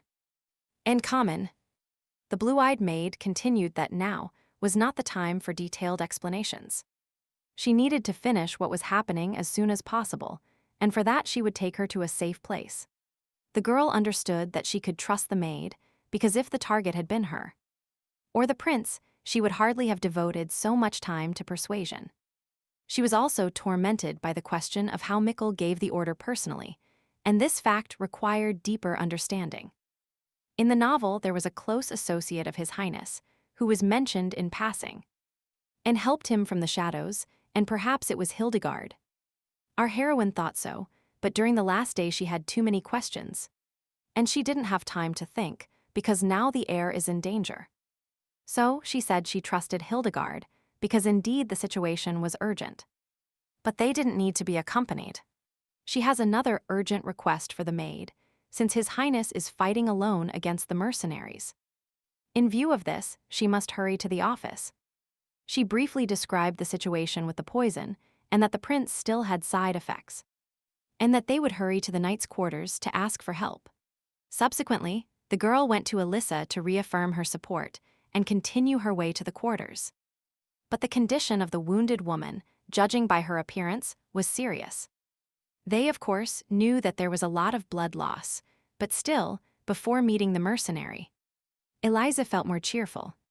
Hildegard also saw the state of the wounded woman, so she decided to dissuade Letitia from senseless actions and an unnecessary waste of energy and time. She said it was better to leave the unfortunate mercenary and go alone to deal with the remaining assassins as quickly as possible. But our heroine did not want to give in to persuasion. She believed that if she healed the wound and stopped bleeding, the wounded woman would have a better chance of recovery. To her dismay, Elissa already knew that she wouldn't last long, and that's why she joined the blue-eyed maid, telling her she was right. Only Miss Woods didn't want to hear any excuses for her. It was very important to save the poor woman. But then Alyssa's face caught her attention, and she thought it wasn't just a matter of injury. Maybe it was a reaction to some kind of poison. The maid confirmed her conjectures, saying that the poison was stronger than she expected. And that, apparently, the matter would not be limited to paralysis. And since everything is already floating before her eyes, it is better that Letitia does not stay here, trying to provide her with help that is already useless. Our heroine saw how a network of blood vessels, in which the poison was already acting, spread across the interlocutor's face. Alyssa looked at our heroine with incredible sadness in her eyes and repeated once more that the girl must hurry. But she will stay. Then she spoke again, but this time addressed to Hildegard. She asked her to help her lean against the wall. As this was the dying woman's last request, the blue-eyed maid could not refuse. And she approached Alyssa to pull her towards the wall. Hildegard carefully lifted her former colleague and helped her get up his movements. They were careful, but at the same time fast enough, so she soon succeeded. It was painful to look at the dying woman. Regretfully, only farewell remained, especially since time was running out. Letitia stood in front of her former colleague, and for the umpteenth time in the last 24 hours. The moments they spent together flashed through her mind. She forgave her even for invading the crown prince's life. Then she ordered that it was time to leave and ran down the corridor. Alyssa thanked Miss Woods, who was leaving, for everything that had happened. Hildegard stayed there a little longer and then hurried to catch up with our heroine. With a heavy heart, the secretary walked down the corridor. She didn't want to leave the maid, but on the other hand, she couldn't help here. But if she was lucky, she might save Mikkel. The dying maid understood that she had made the wrong choice at that moment. But who knew that she would meet a person like Miss Woods? Letitia had to hurry. A lot depended on her actions now, and firstly, the life of the Empire's heir. Blood dripped from the sword, and every drop became evidence of strength. And vulnerability at the same time, a reminder of the price that had to be paid for victory. Standing next to the defeated enemy, Mikkel looked around the blood-stained office and, despite his weakness, he successfully repelled the mercenaries' attack. Only the assassin's words echoed in his mind. With every breath, his soul was tormented by the uncertainty of Letitia's fate. If she was no longer alive, it was only because of his decision, but he knew that it was his concern for her fate that helped him survive the unequal battle. The mercenaries' words deeply hurt the prince, especially the last warning that as long as Miss Woods was near him, a sad end awaited her at any moment. This thought lay heavily on the heir's shoulders because he realized the risk he exposed the girl to every day. Gripping the hilt of the sword that had just taken the life of the last assassin a moment ago, Mikkel rejected such a truth. He shuddered with disgust at the thought that his mere presence represented the greatest danger to the one he had sworn to protect.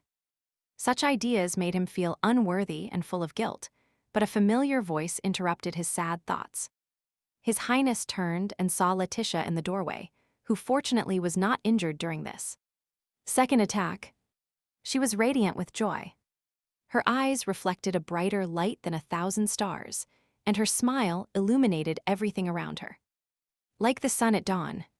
Meanwhile, Hildegard said she would look down the corridor and return, while Mikkel, spellbound, stood still and enjoyed the sight of the lively and cheerful Letitia. And she ran to meet him and told him she was very worried about him and that it was good that everything was over. There were bodies lying around the office, and she thought there was more than one assassin. And apparently, they all entered through a secret passage, but the maid told her that now everything was in order. Therefore, she did not call the knights, but immediately ran to the office. And who would have thought that Mikkel could resist everything alone, even taking into account the fact that he was not feeling well? At that moment, the crown prince, recovering from the shock, ran towards her and took her in his arms. He was so happy for the fact that all his fears suggested by the mercenary did not come true. And that's why he hugged her so tightly that she felt breathless. The prince, sensing her tension, gently loosened his grip, freeing her from the feeling of suffocation. But he still remained in his hands. Letitia pressed against his shoulder and felt his heart beating wildly in his chest. And at that moment, it seemed to her that time was slowing down, as if she wanted to capture that moment forever. His embrace was like a safe haven in a stormy sea, and she felt she could stay there at this moment. She understood that today they had done it, and everything was left behind. That both she and the prince were now safe, and she also felt relief and gratitude to fate for having managed to overcome all difficulties. But a shadow of anxiety penetrated her thoughts, reminding her that, just like 2 years ago, just like today, there is no absolute security in the heir's palace. Therefore, they understood that there was no guarantee that this would not happen again in the future. They had to be prepared for any surprise and not let their guard down. I also thought that they needed to be careful and prudent to ensure their safety in the future and prevent possible threats. However, no matter how calm he was now, it was necessary to control others in the palace. And Miss Woods went to the servants' quarters. On the way, other maids began to gather in the corridors. They were all worried about the events. But fortunately, they were not injured either. Everyone wondered how they survived that night, and Hildegard, who had to clean on the servants' side that day, reported that she managed to hide. One of the young maids said that they had found a corpse in the servants' room, and everyone started discussing this incident. The servants were excited. Someone remembered the events of 2 years ago, and then there was talk of how the mercenaries managed to get into the palace. And the young Melanie, remembering that she had swapped cleaning shifts with Hildegard. She asked for forgiveness on that day, but calmed down. The blue-eyed maid noticed something suspicious, and that's why she asked to switch, but out loud she only said that Melanie was not to blame for anything.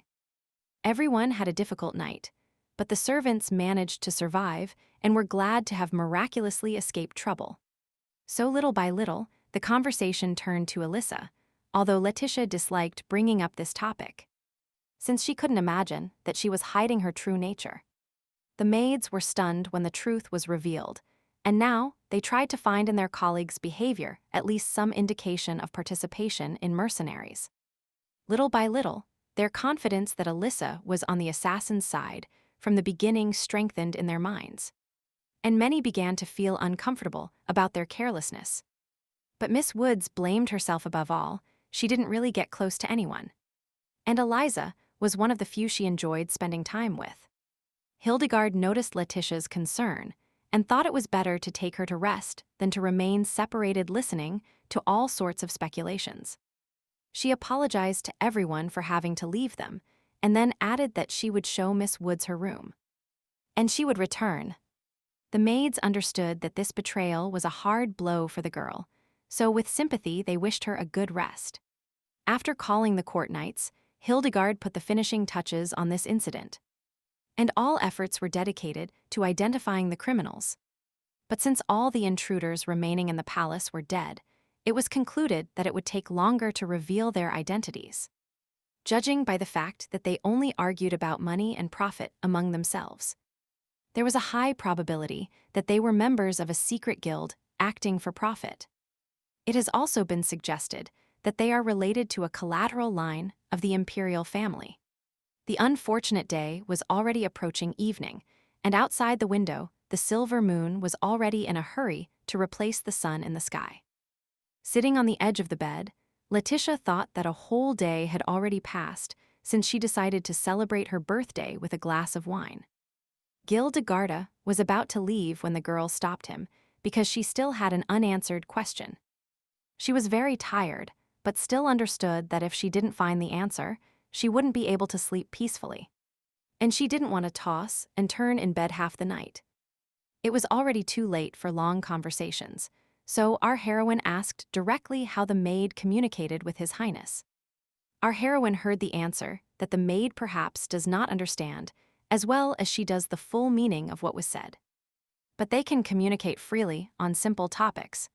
Moreover, in His Highness's orders the purpose is extremely clear, and there can be no discrepancies. So it is not difficult to understand his wishes. At first the communication was not good at all, but she tried hard, but even now she makes mistakes from time to time.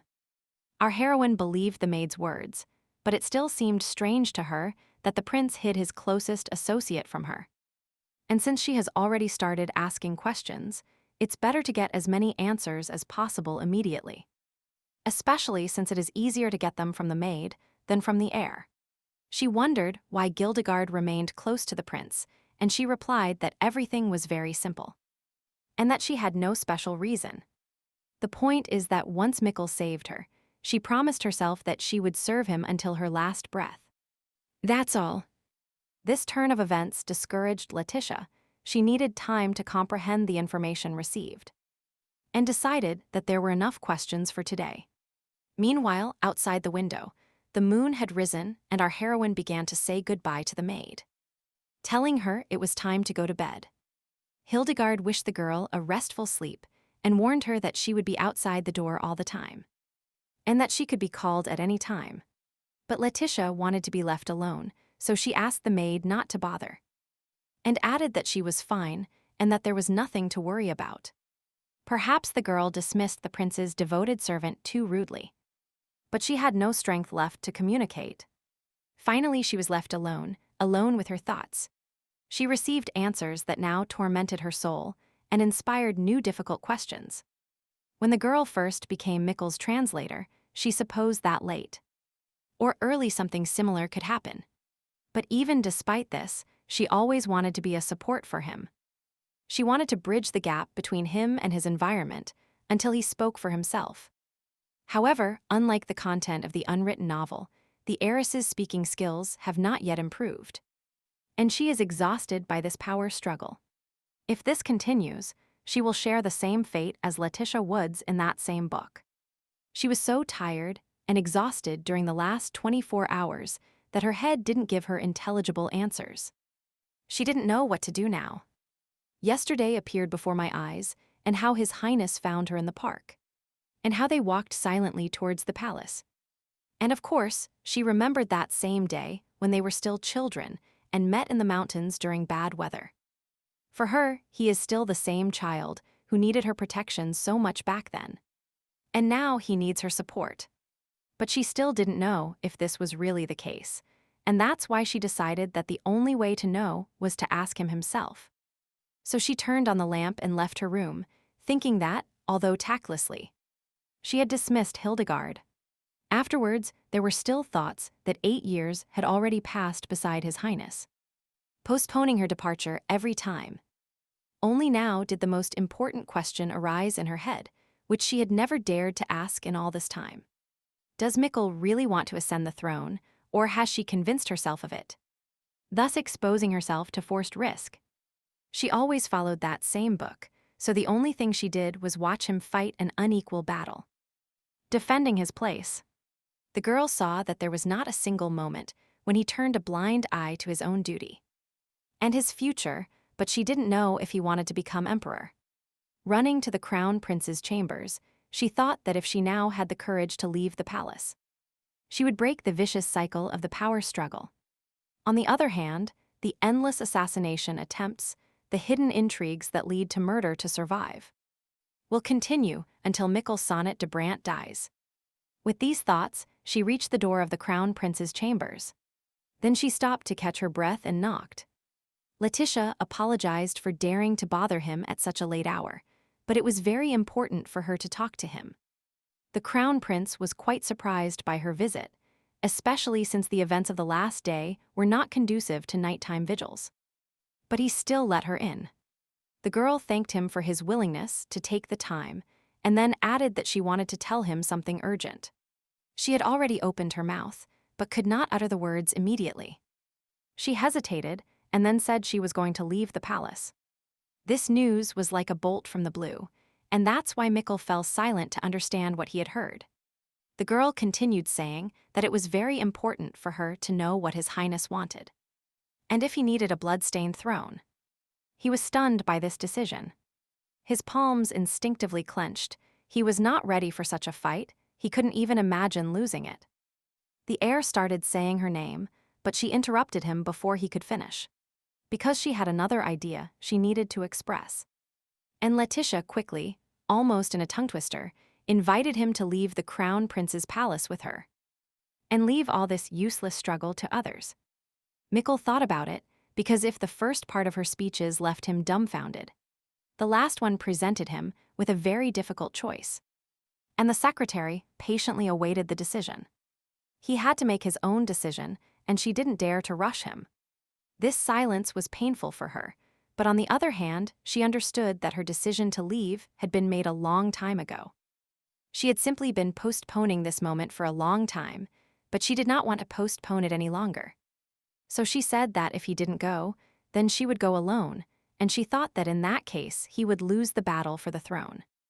It was clear to her that she was now forcing him to give an answer, but if he stopped her again and asked her to stay, then she could not refuse him. She could not leave him alone, but she could not stand being a living target for the next mercenaries sent by an unknown hand. Therefore, she really wanted to hear the answer that would determine her future. And she was ready to find any solution. The crown prince understood the motives for such a proposal, although he did not expect the situation to take such a turn. A few days later, in a small village lost somewhere in the empire, it was a normal sunny day. The villagers walked along the cobblestone streets. A woman was not in a hurry, and therefore held an informal conversation with her baby. Others talked about the weather, discussed recent events in the city, also shared local news. And some talked about weekend plans. These moments of everyday life create an atmosphere of community and daily life that makes every city unique and attractive. Then, two locals were talking. One complained to the second that the whole day had been just boredom and that nothing special was happening in their village. The other supported him, saying that the locals here do not change at all, but that it makes no sense to complain, and suggested that they go to the inn for lunch. Maybe they would hear a couple of gossip. When they approached the tavern, they discovered that curious locals were arguing loudly among themselves, which surprised them very much.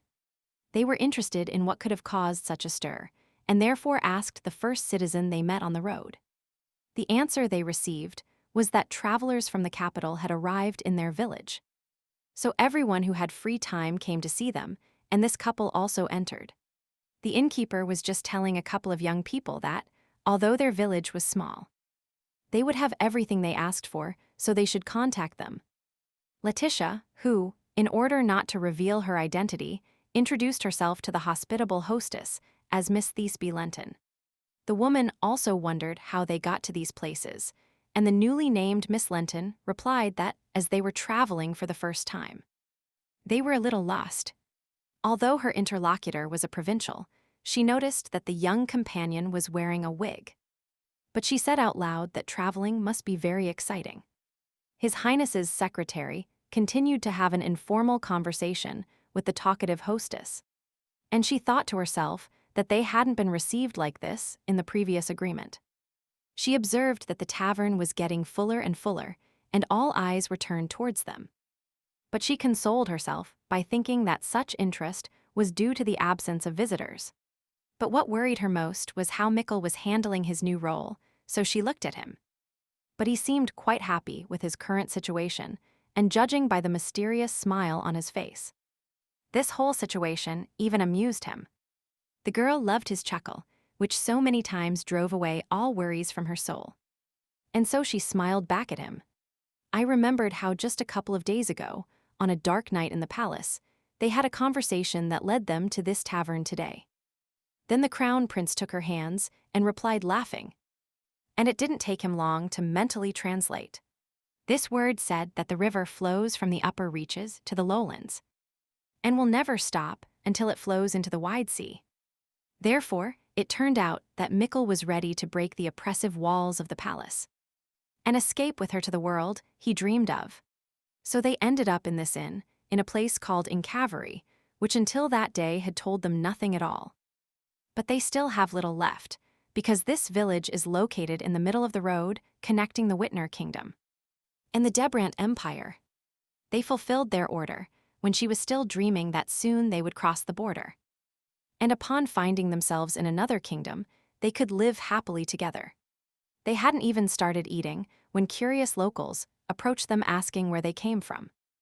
The man addressed Mikkel, calling him sir, but the prince remained silent. Because it was better if they wanted to remain incognito.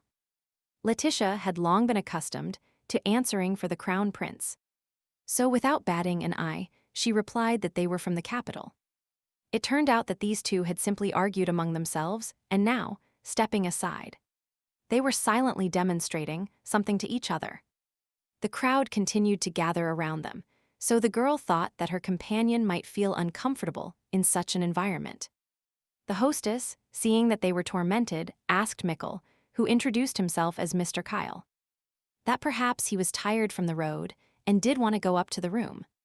Our heroine quickly realized that this was an advantage for her, because he would be the first to go up to rest and the others wouldn't ask him questions. But the crown prince was not going anywhere, so the girl thought that maybe he was afraid that someone would follow him. But while he didn't move, a couple of village women whispered on the sidelines, and then they decided to approach them with their questions. One of them asked that they were probably heading to the kingdom of Whitner to learn fencing. And Letitia agreed with this assumption. Then they became interested in why she accompanied the young master and not the servants. And the girl had to reply that he trusted her more than the servants. The village women cheered up and began to say that it was still bad for them to travel without servants. And then, jokingly, they started asking to be maids. One of the others said that he would stop talking nonsense and putting the guests in an awkward position. And the girl thought that she hadn't smiled like this in a long time, talking about everyday trifles. Miss Woods didn't know why, but she remembered the people from her hometown who cared about her even if they weren't her family. Although the village girls were mocking, they noticed that although the gentleman was sitting with a displeased face, he did not go up to the designated room. Then our heroine replied, surprised, what she didn't know why her companion was still here. Because he really didn't like noisy places. With this statement, she caused genuine confusion among her interlocutors, who insinuated to her that the gentleman was not leaving because there were many men around him.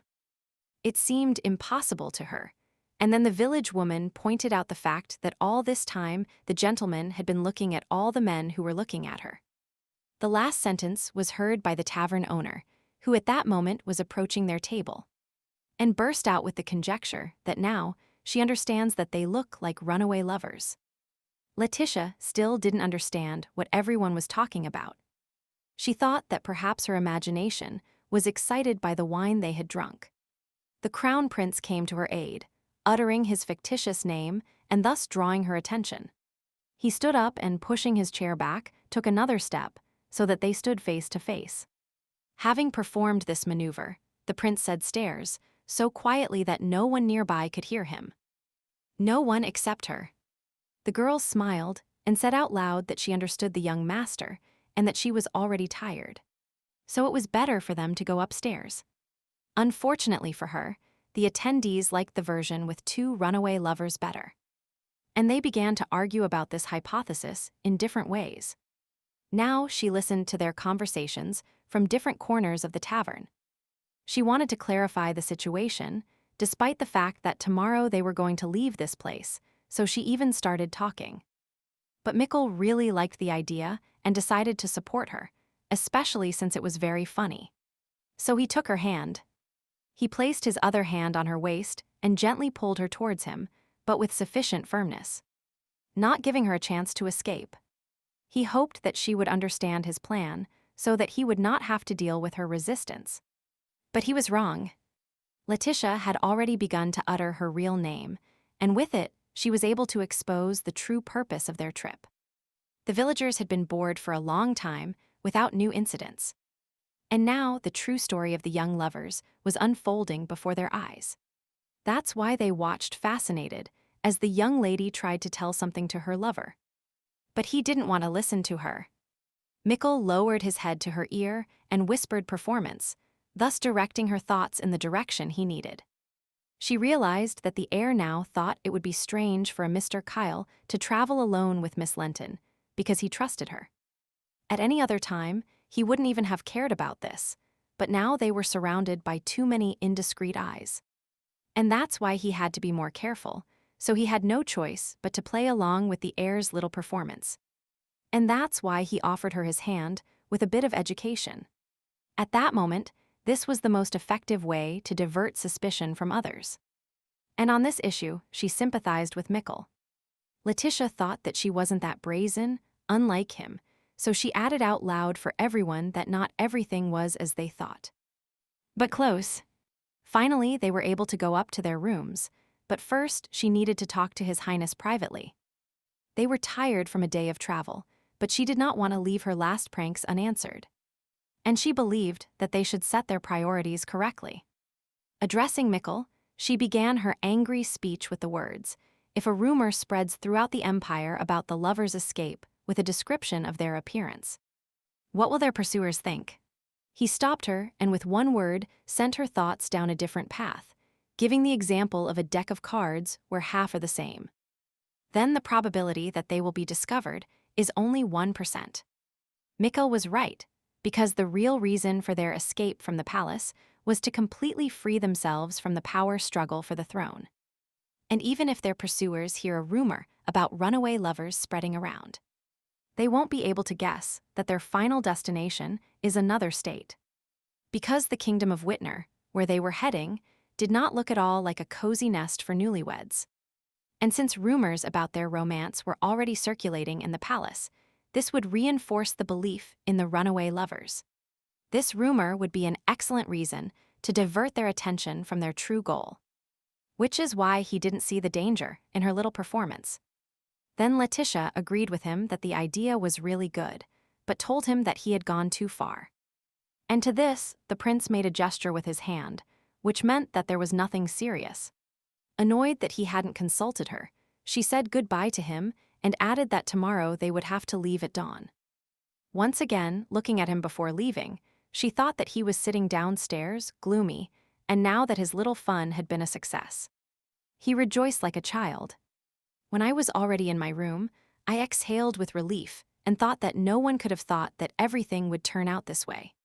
But they had no other choice, they were under suspicion. However, her thoughts gave her no peace. She walked around the room, measuring the creaking floorboards under her feet. She tried, but anxiety wouldn't let her go. On the one hand, nothing terrible happened, and the prince is right, but it is still better to leave this city as quickly as possible before there is even more commotion. Letitia decided that she should be prepared for any eventuality and not let her guard down. Because she realized that there was no guarantee that this would not happen again in the future. She did not want to linger long in any place, but luck would have it that the condition of one of the horses they arrived on worsened.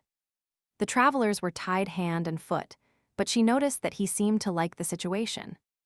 Mikkel was calm and serene, and did not seem to feel any annoyance at the forced delay. It seemed that he was prepared for any eventuality, and saw nothing wrong with this situation.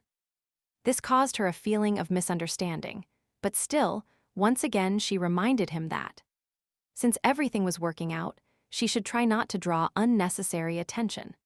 Circumstances forced them to stay in this village for another day, which promised them a short walk. They walked through the streets, enjoying the hustle and bustle of everyday life. People rushed from one side to another, busy with their own affairs. The city lived its normal life. It was a normal walk, but for them it was special. They enjoyed every minute spent together. Even a common cat caused them a wave of emotion. So they headed to the outskirts, where in the field sown with flowers a boy and a girl were teasing, laughing, and playing their children's games, and our heroes stopped to watch them. The children seemed to notice nothing around them except their fun, and this evoked feelings of sincere serenity. Letitia smiled seeing the children enjoying life. It was a beautiful sight, and reminded her of the importance of appreciating moments of joy and happiness. But unfortunately, these moments do not last long. And now passers-by called our heroes and asked if they were the same travelers who stopped at the tavern. When the girl replied affirmatively, she realized that the rumors about the two lovebirds had already spread throughout the village. The villagers were moved by this encounter and said that they looked simply amazing, and that they had probably run away to live happily together. And Miss Woods realized that they couldn't avoid unnecessary looks. Then, the woman continued saying that it is very romantic when you open a new path for the sake of life with your loved one. Nature itself evoked a wonderful mood, and the girl, not wanting to spoil it, replied that she was very happy to hear these words. But she still felt offended because they confused her with runaway lovers, whom she didn't consider herself to be. And she added to her words that they were not a runaway couple, but that their escape had the same goal. Saying goodbye to her friend family, she thought that they had left the palace in search of a happy life and embarking on a completely new path. They were left alone among thousands and thousands of flowers, and she asked Mikkel what kind of shop they would open when they reached the Winter Kingdom. The Crown Prince smiled and said his new name. He understood that it was at her discretion, and suggested the armory, because in that kingdom there are many battles. He could perform the assessment, and she would do the cleaning. Hearing him repeat Tisp made her think about what kind of shop she really wanted. She fixed her gaze into the distance, and her thoughts floated somewhere far away. The girl was deeply immersed in her long-held dreams.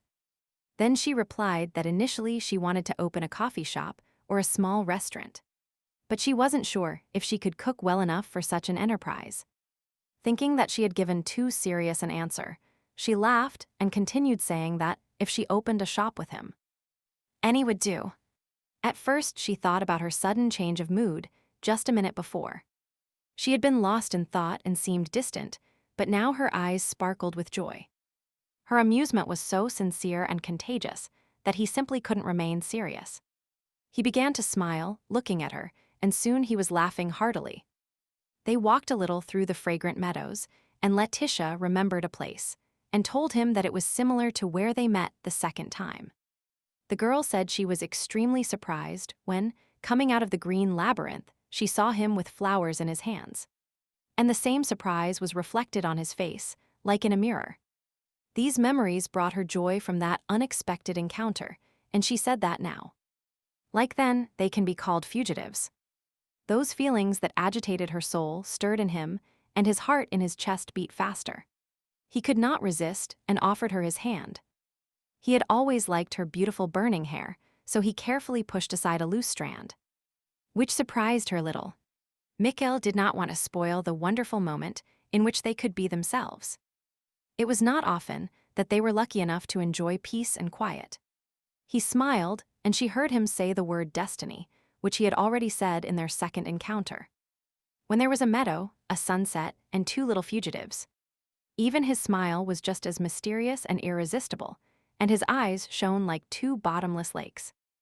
And in them she saw her reflection. She didn't want to leave, but it was already late. It was time for them to return, especially since they were preparing to leave at dawn. But still, these moments were agitated by the feeling that something unsaid, but very important, floated in the air. She didn't want to accept what was happening, but she understood that this moment was special, and she would keep it in her memory forever. The pale moonlight reflected the outlines of buildings and trees, giving them a mysterious charm. Almost magical.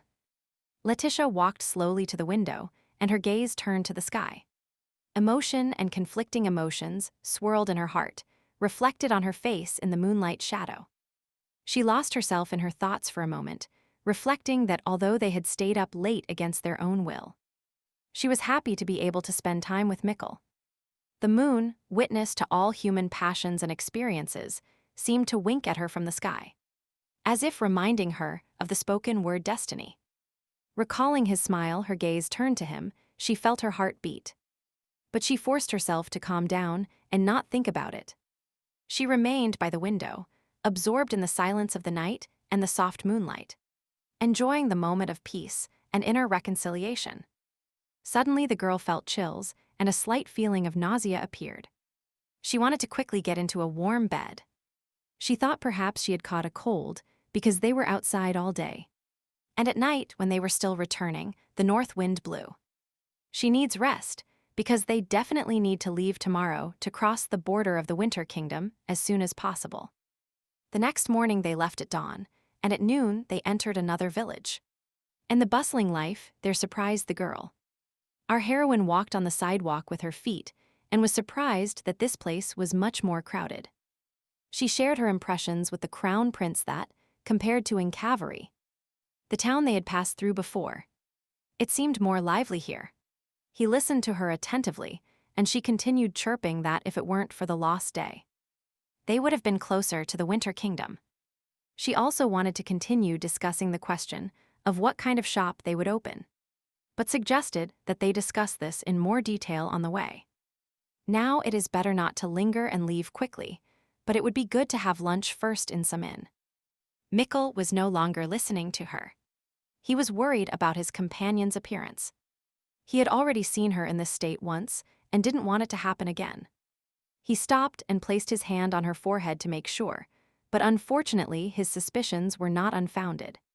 Our heroine was not going to panic, and therefore said that it was only a slight ailment from fatigue, and that there was nothing to worry about. To his word, Cauldron, she found a counter-argument, so she replied that she only had a slight fever that didn't need attention. Mikkel frowned because he himself did not like the decision that circumstances demanded of him. But now they cannot go to the neighboring state. He took her by the hand and, without listening to any of her excuses, led her towards the nearest inn. His companion's health was the most valuable thing to him. He only said cat, and this meant that she needed to get comfortable, but Letitia still resisted. And she said she was fine. Our heroine did not understand why he did not listen to her words, and there was already a delay all day due to a tired horse. But His Highness stood firm. He didn't care about horses or days. He needed to find out what was happening to the girl this time. Realizing that no persuasion worked, she obediently ran after him, because it was easy to follow his long stride. Fortunately, the village was small, and they arrived quite quickly at the nearest inn when they entered. They were greeted by the owners, who were cleaning the room. The hostess immediately noticed that the newly arrived guest looked ill, and she couldn't convince herself otherwise. She considered that everything was quite serious, so she suggested they go up to the room to rest first. And she would call the doctor, who lived near the inn. And although Letitia tried to hold on, the illness kept sinking deeper into her body. Yesterday she felt much better. She only felt a slight chill. They had already gone up to the room when the girl finally realized that not everything was in order, and everything was swimming before her eyes. Mikkel carefully accompanied her to the bed. He didn't want her to lose consciousness like last time. He heard her say that everything was fine with her, only tiredness. But he didn't listen to her. He was worried about the illness that had caught up with her again at such an inopportune moment. And the girl didn't want to believe that the swamp sickness had returned, because since then she had never had a severe cold again. Although the symptoms were the same as 2 years ago, and if her condition was caused by it.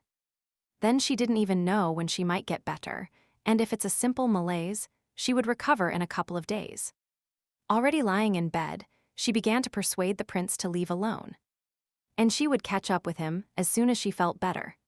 He sat down next to her and looked into her eyes with sympathy, then said her name to offer her at least a little support. He was upset by his helplessness.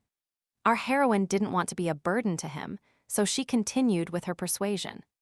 She said there was nothing wrong with him moving on. She just needed to sleep well at night, and then she would also continue her journey. The illness was taking its toll, so she spoke no more. But she murmured something quietly about taking a short nap now. Mikkel felt helpless. He didn't know how to help. It was depressing. He saw how she suffered, and it tore his heart apart. Finally, the doctor arrived, entered the room assigned to them, and asked which of them was the patient. And the crown prince pointed to the sleeping girl. They did not disturb her sleep. The doctor gave her a brief examination, and our hero told him all the symptoms he knew. The innkeeper asked the doctor if it was really swamp sickness, and how serious it was, to which he replied that he would speak about such things cautiously. The only thing that can be said for sure is that it is not swamp sickness. In this case, definitely, it is ebony sickness. The crown prince was in shock once he had heard about this disease. And while the hostess and the doctor were discussing its incurability, he tried to recall everything that had been said about it. The doctor said that although this disease cannot be completely cured, the symptoms can be reduced. And with proper care, the girl will live another 5 years. Upon leaving, he added that they must contact him as soon as the patient wakes up, and then he will give her painkillers.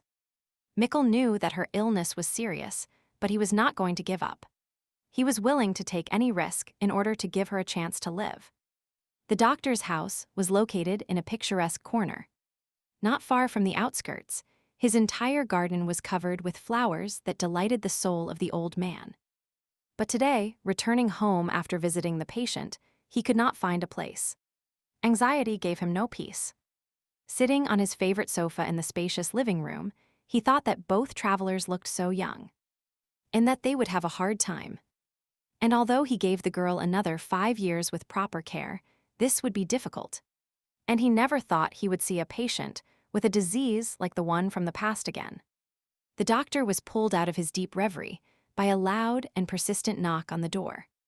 He didn't even have time to get up for the meeting when a visitor appeared on the threshold. Standing at the door was a young man whom he knew by the name of Mr. Kyle and, judging by his facial expression, he was determined to take hasty measures. Mikkel was with a sword in his hand. He was going to learn everything about this disease and its treatment, and if necessary, he was ready to use weapons. The doctor, frightened that the gentleman had come for revenge in a fit of rage, jumped off the sofa and began to calm the visitor with words that this was not a solution, that it was better to let him return to the patient. But this did not help. The young sir glared threateningly at the doctor and told him to immediately tell him everything about the treatment. And our hero continued saying that he knows that in history, there was only one case where the ebony sickness was cured. It was His Majesty, the former emperor, and pointing at the doctor, he said that he was the same doctor who treated this disease. The homeowner was confused and even more frightened because very few people knew this secret. And moreover, they were high-born aristocrats. Therefore, he began to mumble that he did not understand what he was talking about and that there was some kind of confusion. Because he was an ordinary village doctor. He wanted to say something more. Just to ward off the young master's anger, his gaze fell on the table upon which lay a book he might not finish reading. Mikkel couldn't even admit the idea that he might lose Letitia, so he was even ready to threaten her with a weapon just to get the required information. Angrily, he stuck his sword into the floor so that the blade trembled, and the blade itself got stuck in the wooden floor. This action helped him vent his anger. This impressed the doctor, but he still insisted because it was not his secret, and he was strictly forbidden to mention this treatment. The girl's life was on the line, and the prince was not going to give up. So he told the doctor not to play games, but to explain the treatment method. There was no answer, and then the crown prince repeated his request once more. But still somewhat calmer, so that the doctor would not feel threatened. The elderly doctor realized that he would not be able to avoid answering, but he thought that once again he would try to persuade the guest not to persist in his intention. He began to talk about how there were problems that could not be solved either with money or status. And having heard that it was not his place to decide, he continued that even if he spoke about the treatment, the young master would only face a feeling of powerlessness. The young man listened attentively, and then the doctor thought about how to express it more precisely. But looking at the guest, he spoke. At that time, he tried all existing methods to cure the emperor, and it took him a long time. But he still managed to find one that worked. After asking the young master if he knew about the existence of a sanctuary in His Majesty's palace. And upon hearing a negative answer, he continued. He said that there were 2 sanctuaries in the Brant Empire, one in the main palace, and the other in the crown prince's palace, but only in the main palace did the treatment work. Mikkel listened to the old court doctor with great interest, because he had hidden something very important from his interlocutor. The doctor continued to say that there are special flowers that only grow in the Imperial Palace sanctuary. These flowers never wither or wilt, but if one flower is cut, a new one will grow in that place only after 30 years. The heir suggested that he needed to eat these flowers to recover, to which he received the answer that to cure the ebony sickness, all the flowers in the sanctuary would have to be burned. This method astonished our hero. He even asked what he meant, but they gave him the answer that everything was as stated before. When all the flowers are burned, the sanctuary will gradually begin to close and, with its last strength, it will heal all the people inside, only to close completely afterwards. Then I had a reasonable question, because if everything is like that, then it doesn't turn out that the sanctuary has been closed for a long time. The doctor replied that this was not a problem, as more than 5 years had passed, and therefore both the flowers and the sanctuary had already regained strength by opening their doors. Moreover, the emperor will not be able to use the sanctuary unless he suffers from an incurable disease. Mikkel listened to the doctor with great interest and prepared to leave because he now needed to think about what steps to take. And his choice will be very difficult. He thanked the old doctor for the very complete information. Now he needs to hurry to see Letitia. The doctor stood in the middle of his living room and wanted to tell something more to the departing Mr. Kyle. But he didn't hear him anymore. And he thought now his soul felt even heavier, although he understood that he had no choice but to tell everything. He paced back and forth and didn't know what to do, because the young man, although he now knows the method, will still not be able to use it. The crown prince returned to the inn. Now he knew that to use this treatment method, he himself needed to become emperor. Letitia was sleeping deeply. Her fiery hair was scattered on the pillow, and her breathing was irregular, as if something was not allowing air to circulate freely. He sat by her bed and began to listen to her breathing, as if he could advise her on something useful. He once again wanted to touch her hair. Again, move a loose strand behind her ear, as he had done several times already. But he didn't get tired of it. From below, from the tavern, the voices of the reveling villagers could still be heard. But they could not stop him from immersing himself in his memories. Immersing himself fully in the world of memories that could possibly help him choose the right path. He did not move. Letitia Woods, because she didn't even really remember her life before meeting him. Her life after they put him in the place of the Scarecrow Prince. Life in a village estate was an existence that no one knew about. He only had fragmentary memories of them. He understood that they were all useless, and only after meeting her did his life change dramatically for the better. She could have let go of his hand at any time and gone in search of her own happiness. But she continued to stay with him. Mikkel understood that he himself was to blame for the current situation, and therefore he himself would have to fix everything. The reason why she still stayed by his side was because of the lies with which he had kept her close for so long. But if she finds out that he has been deceiving her all this time, she will immediately let go of his hand. And feeling betrayed, she will go to a place where he can never find her. This is a completely obvious reaction, because due to his selfish desire, he came up with the only way to keep her close. And when she approached him and offered to leave the crown prince's palace together, he thought that he could no longer deceive the one who had cared about him all his life. But if, after the truth is revealed, Letitia leaves him, then he couldn't even imagine what his life would turn into.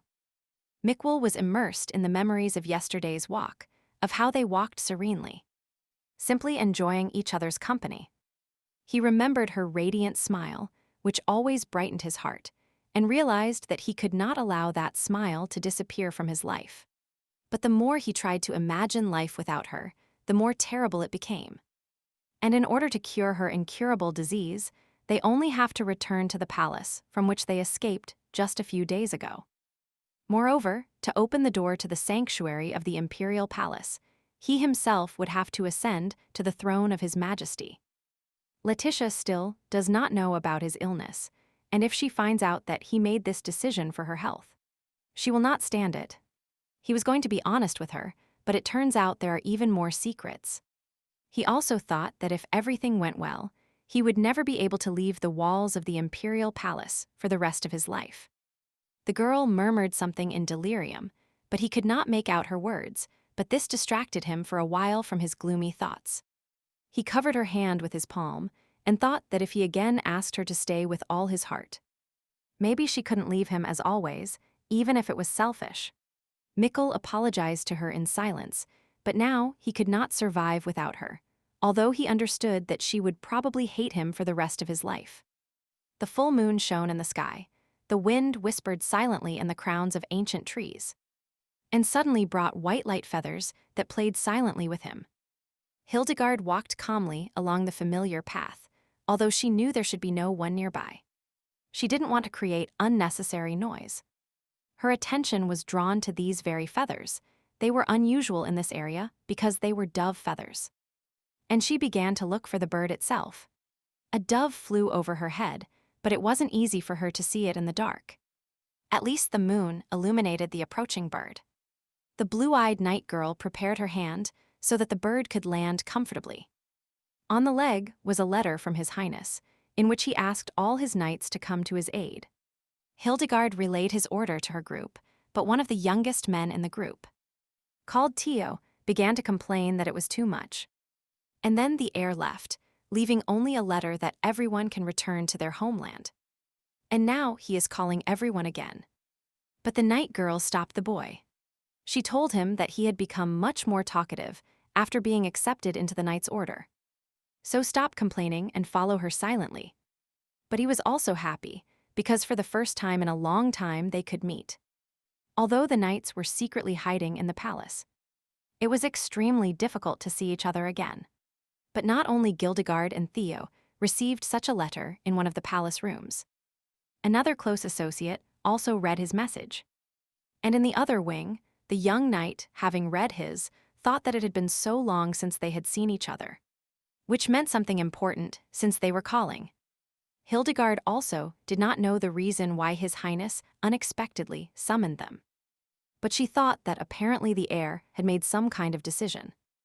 Therefore, under the cover of darkness, His Highness's entourage was preparing to travel to be on time to meet the prince. The carriage sped along the night road, illuminated only by the faint moonlight. And only the noise of hooves and the creak of wheels broke the silence. His Highness and Letitia were sitting inside. She had not yet regained consciousness, as she had fallen into restless sleep during the day. They were returning to the Crown Prince's palace, and he was worried about how to explain his sudden return to her. But so far this has not been necessary, because if you don't wake her up, she will continue to sleep without even having a chance to eat.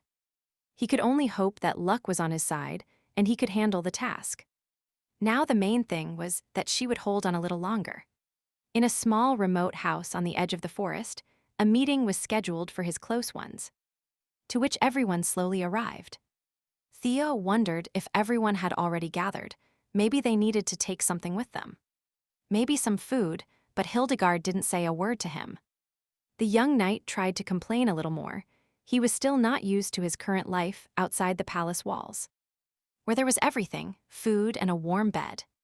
The first arrivals were already in the house, who greeted with joy. To those entering, everyone wanted to rest from the road and know the reason for their reunion. Now there were 4 of them: Theo, Hildegard, those who arrived earlier, Lyudmila and Isaac. Now they could chat about little things. They began to share the latest news. Lyudmila said that while working as a maid, she cleaned and didn't notice how time passed. Isaac said that he was also busy at the doctor's office. Then Lyudmila said that she found out how Hildegard saved Letitia, and that she was very proud of this acquaintance. But the young knight didn't like empty chatter, so she asked to leave them and wait because the prince would arrive at any moment. And it turned out she was right, because she literally finished the sentence when His Highness entered and greeted everyone present. There were few of them, only 4, but he trusted them, because their many years of service within the palace walls gave no reason to doubt them. They were very happy to see their crown prince, although after his last letter, they thought he had abandoned them forever. Mikkel told them that, when he disbanded his order, he thought there would be no reason to meet again. And to prevent further questioning, he continued by saying that he had gathered them to fulfill what they wanted from him. The 4 of them were very surprised, but showed their emotions in different ways. Hildegard reacted more calmly to this news, but generally knew how to hide her inner impulses. The crown prince expressed the reason for his return: to overthrow the current emperor and to ascend the throne himself. There was a moment of silence. Everyone needed time to assess the situation and predict all the risks associated with it. Lyudmila was the first to break the silence and ask why he changed his mind. Because his goal was to free himself from the chains of the empire after the death of His Majesty, the Emperor. He replied that until recently, he had no reason to occupy the throne and thought to himself that all his secret activities had the sole purpose of leaving the empire and enjoy life with Letitia. And he added out loud that now, due to the circumstances, he had a reason why he needed to ascend the throne. They are free to choose for themselves whether they are willing to walk this thorny path with him. But if he cannot convince them, he will just have to part with them here and now. Then, Hildegard said that if the prince became emperor, he could never leave the main palace again. And then she asked if he would regret it later. She looked at her prince and awaited an answer, because she understood the sacrifice he was making with his accession to the throne. Mikkel knew the consequences this decision would bring. But this was the only chance to save Letitia, so he replied that he would not regret it. The blue-eyed confidant was the first to step forward. She had seen too much to refuse to keep her word. Kneeling before the crown prince, she was ready to swear allegiance to him. So she began to say that she, Hildegard, swear to faithfully serve His Highness. Afterwards, she thought that she could never forget all the kind and humane things he did for her when she needed it. Then Liudmila, also kneeling, said that they would remain His Highness's people, even if he hadn't ascended the throne. And the young confidant continued that she swears with her life that she would not exist without the help of His Highness, that she will be faithful to him until the end. The crown prince saw how the two young knights also knelt and, swearing allegiance, promised that they would walk this thorny path with him. Then the heir said that since they were with him, they would immediately head to the emperor's palace, who awaited them in the silence of the night and under the same eternal moon. And in the emperor's palace, the same moon shone through the window, but the emperor himself was not in the mood for a beautiful view. He was thinking. He was depressed by the events of the last few days. All his efforts were in vain, and he wanted to understand in what and where he had gone wrong. The emperor always knew that he had to get rid of Miss Woods, but no matter how many assassins he sent, all failed. He once forgave the crown prince to use him as cannon fodder, and now he escaped with his beloved. His Majesty thought that the search party he sent could not find them. Now he would have to find another puppet in advance. He wanted to drink wine and relax a little, but his thoughts weighed on him. But suddenly he heard someone entering, and it was strange. At such an hour, they were not allowed to see him without prior approval, so he got up to look at the insolent person who dared to bother him. Seeing the crown prince, the emperor was at first surprised, but then became angry. They were looking for him throughout the empire, but he himself came to him and without an invitation. The emperor began to say that Mikkel presented everything as if he had escaped with his beloved. And it turns out that this was a performance to meet him. In general, he does not belong here, so let him immediately return to the crown prince's palace. Then he added that since he couldn't talk to someone who couldn't utter 2 words, then he would let the prince bring the woman he escaped with here. He, the emperor, will blame him entirely for the escape and let the prince deal with the situation while she is in the palace. His Majesty thought that he would act more strictly in the future when he heard the prince say that there was no need to call the girl. The crown prince stood in front of him and calmly told him that His Majesty could talk to him. That's why he came. This enraged the emperor. It turns out that a good half of the palace was unaware of the situation, and he grabbed his glass to throw it. And with the words that they had been deceiving him all this time, he did it. The glass flew right under the crown prince's feet. It touched the floor, broke, and the wine spilled onto the floor. Mikkel asked the emperor why he was so angry because, as His Majesty wished. For all this time, he only played the role of an incapable scarecrow. The emperor cursed, although he wondered how long his heir could talk, and what else he was hiding, and also who else knew about it. But when he saw how calm the prince was, he thought that he did not need to think about it now. Because if someone entered his room, then something was wrong with his security. Will he be defeated at the hands of the crown prince, whom no one has ever taken seriously? Or does he have henchmen? And Mikkel watched the emperor as his facial expression changed, and he realized that he was trying to buy time. and wait for help. Then he said that if His Majesty believes that someone will come to his aid, then it is better to immediately abandon empty hopes. As no one would come, he killed everyone in the palace who could help His Majesty so that they could calmly discuss future actions.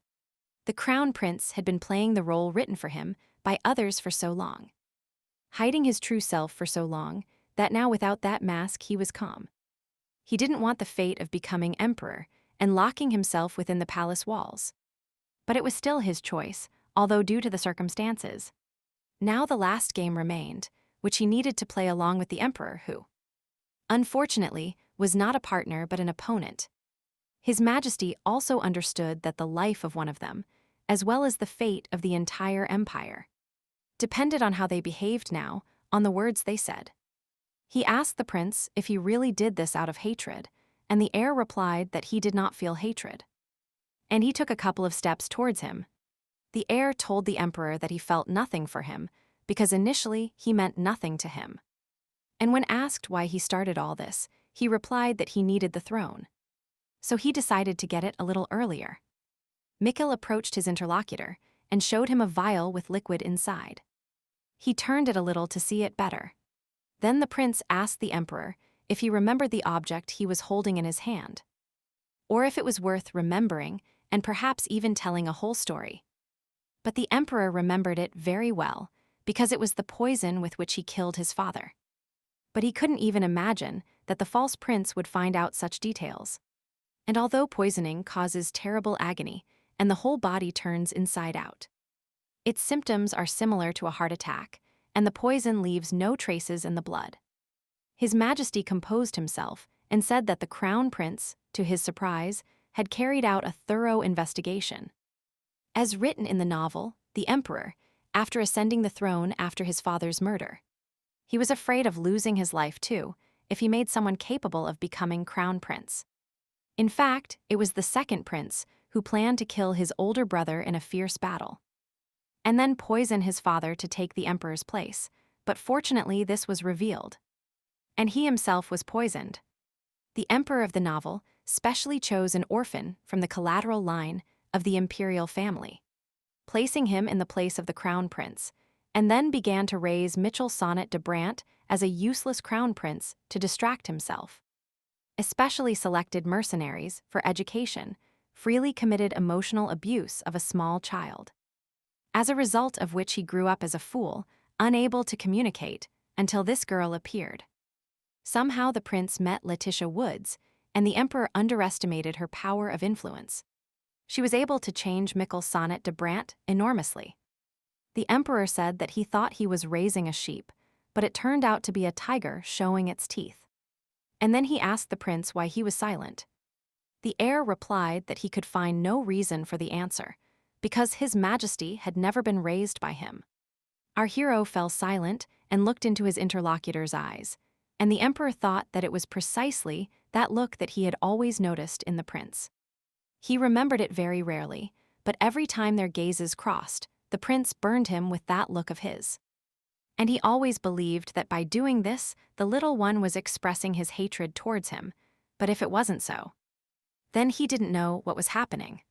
The emperor waited for the imperial guard to rush into the room.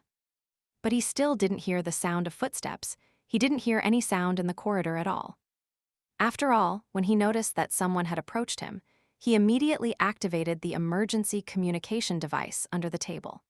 His Majesty stood still so as not to make too much noise, and thought that either everyone had switched to his side, or that the prince had really drowned the palace in blood.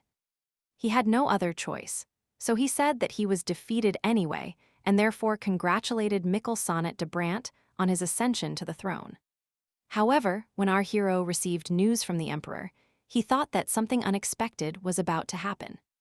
Because he was clearly plotting something, and the prince was not mistaken, because His Majesty had a dagger in his hand, with which he pointed at his heart.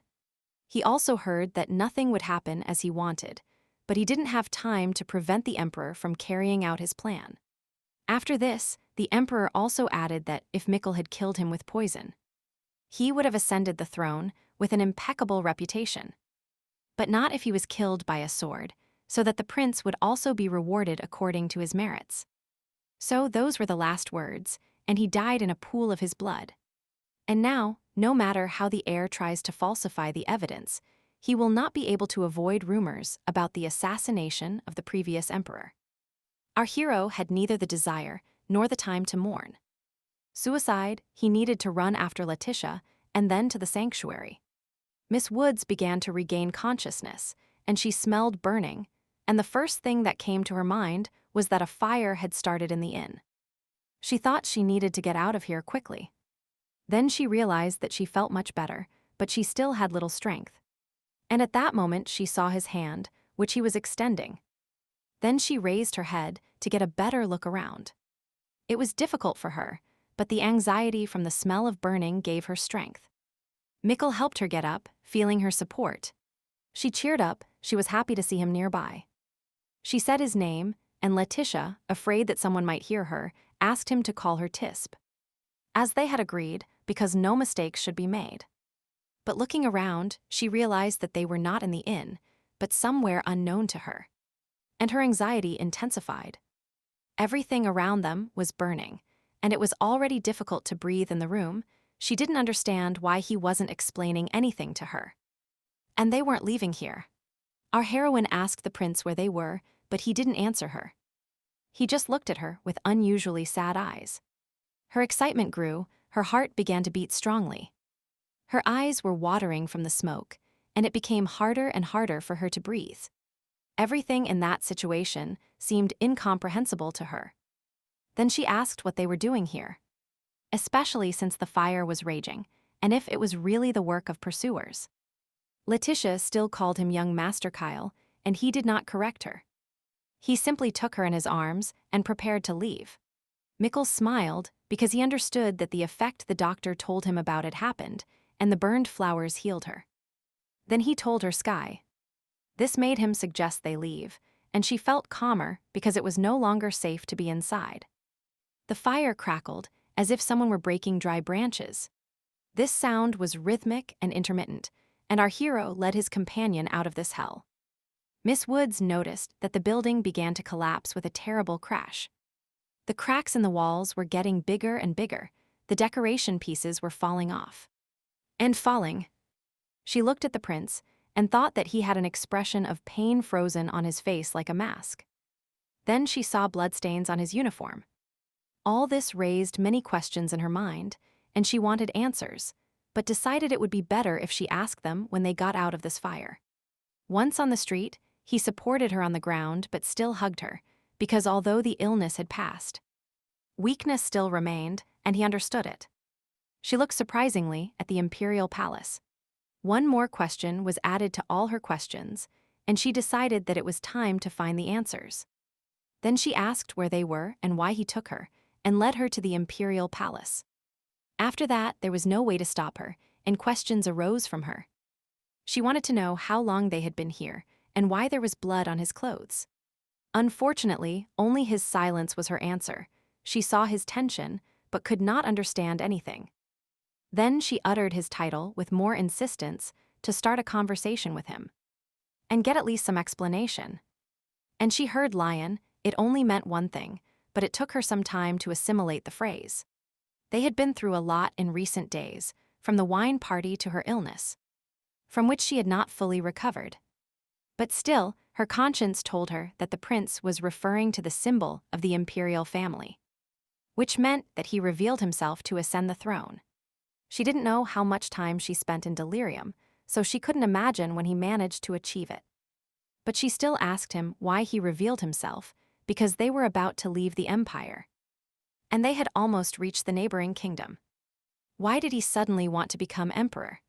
Because they dreamed of their future together, far from all palace intrigues. The prince remained silent, but understanding her disappointment, he brought Letitia closer to comfort her. This was the only thing he could do for her now, simply let her cry on his shoulder. And someday he would tell her everything. Thus, after waiting a month of mourning for her 18th birthday, he became emperor. And just 2 years later, he went down in history as the most powerful ruler. Years pass inexorably, and so few changes in life. that sometimes it seems that everything is as it always was. And although the villagers are still worried about their affairs, changes are still occurring. Although not everyone pays attention to them. So Miss Woods finally opened her own small business, which always brought her a little joy. Although the position of the Emperor's secretary took up almost all her time, she had excellent assistants whom she selected herself. For example, young Melanie, with whom she once worked together in the Crown Prince's palace, now helped her with cleaning. Today, she had already completed the cleaning, and also made a small rearrangement in the office with another employee at Letitia's request.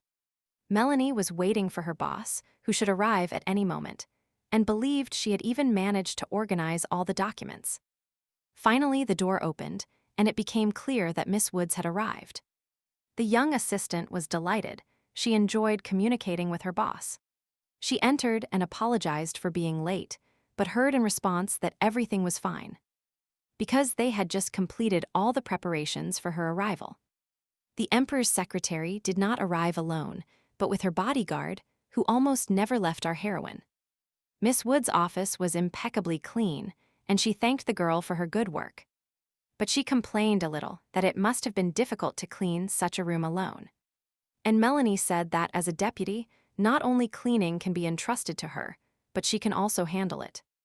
And has prepared the documents. And since all the work falls on her shoulders in Letitia's absence, she was thanked again. Then our heroine said that they would consider all new applications during the day. And they would discuss them together tomorrow. She was about to pick up a briefcase with documents, but Gildegard did not allow her to carry such burdens herself. And after some discussion, she took the assembled papers. The blue-eyed night girl was too protective, which sincerely moved our heroine. But she no longer resisted, and Melanie was very upset. Although she knew that Miss Woods was leaving today, she wanted to spend a little more time with her former colleagues. Then she thought that Miss Woods looked too tired again, so she decided that she would work harder so as not to be in vain in her position.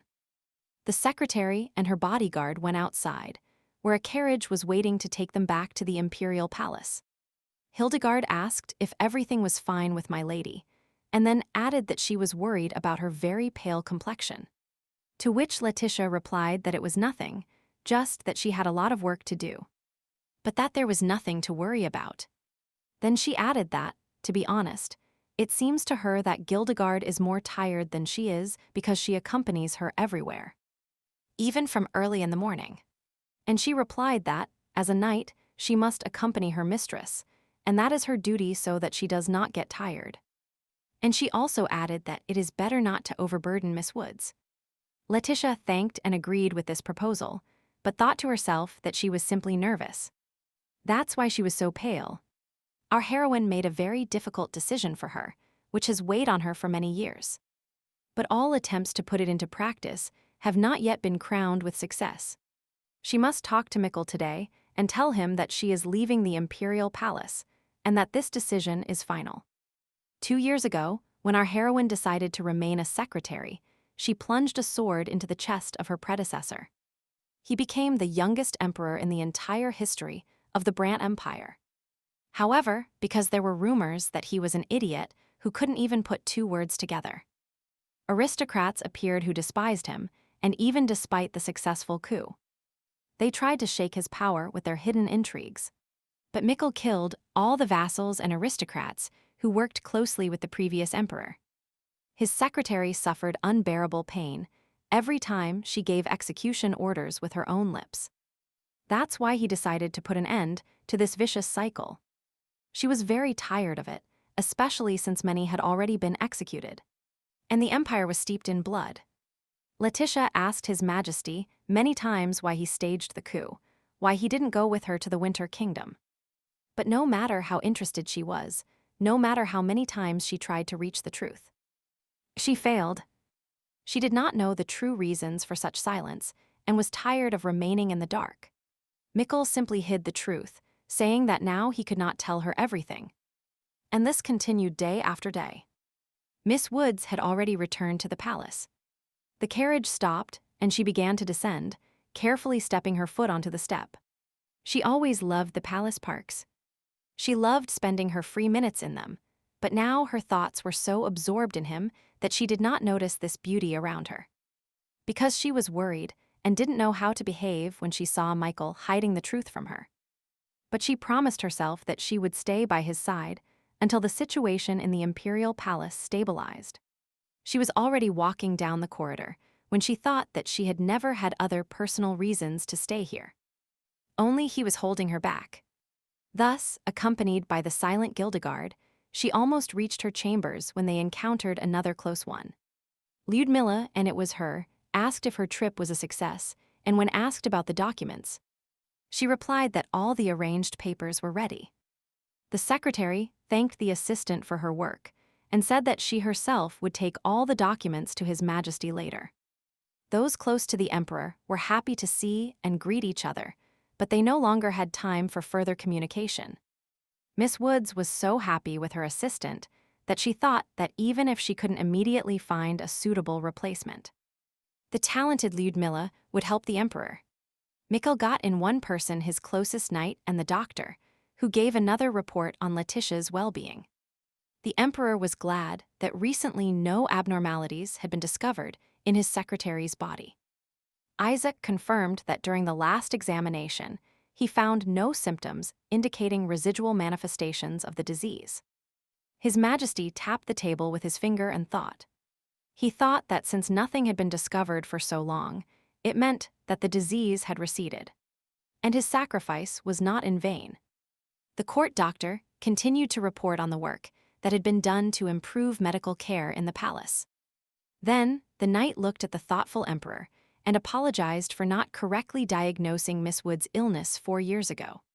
But Mikkel stopped this speech with a gesture, saying that the doctor was not to blame for anything, and that there was no need to reproach himself, because now the ebony sickness had already receded. Isaac still thought for a moment whether he had the right to ask such a thing, and decided to ask when the emperor would tell the girl the whole truth. This question had been tormenting Mikkel himself for a long time, so he replied that he planned to talk to Letitia in the near future. The young confidant was very pleased with this answer, because it turned out that all the confidants, constantly communicated with the girl and became involuntary accomplices in the deception. His Majesty also understood that this could not continue. He had indulged his selfishness for too long, so soon he would have to leave Ir. To Letitia. He supposed that, when she found out the whole truth, she would not be able to forgive him, and most likely none of his persuasions would work anymore. And she would leave the palace. 2 years ago, when our heroine decided to remain secretary, she opened her own small business, where Melanie acts as a deputy. Ducat was the name chosen for her business, which provided cleaning services and laundry for those who could not afford a personal maid. But they did not have enough time to do household chores.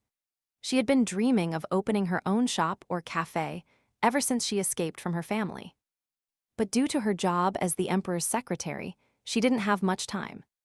So Miss Woods decided to start with this type of business, and while working as a secretary, she had to look for a deputy, because she didn't want to advertise her relationship with Ducat. And then one fine day, a young woman appeared in her office, and she was so surprised that she even pushed her briefcase with papers. But it wasn't just the one who entered who was surprised, as Melanie was at her door, who had come as an announcement for an interview. Such a meeting was a surprise to everyone. Before that, they had worked together as maids in the Crown Prince's palace.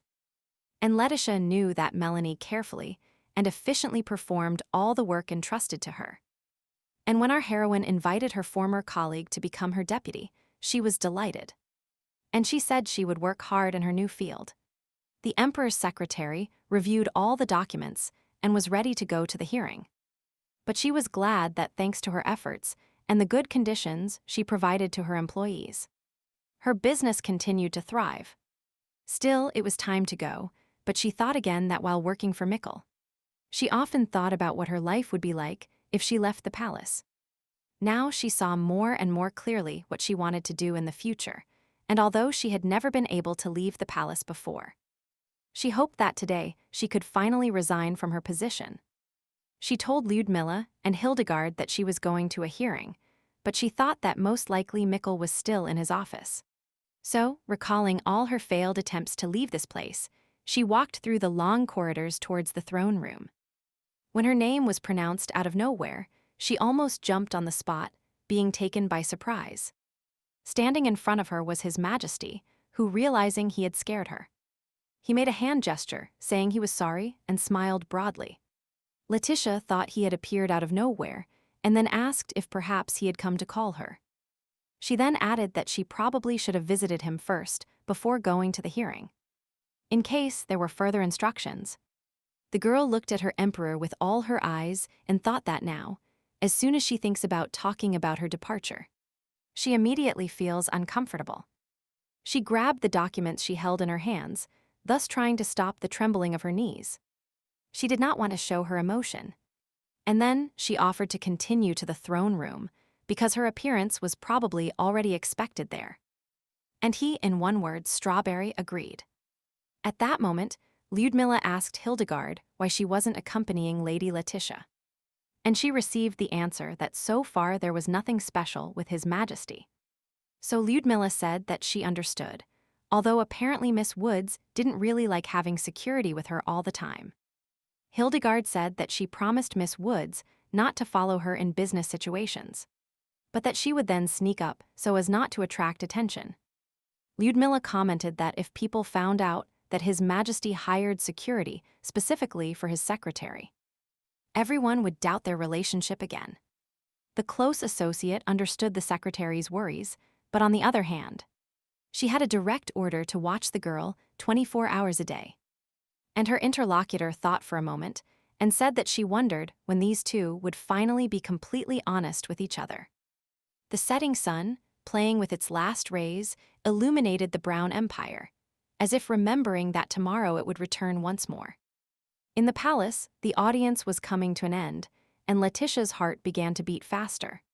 She thought about the promise she had made to herself that she was leaving. Now that she had seen Mikkel become a powerful emperor, she didn't have to keep staying with him. She had convinced herself that he needed her, and she stayed by his side all these years. But now she thought that these had been years of self-deception.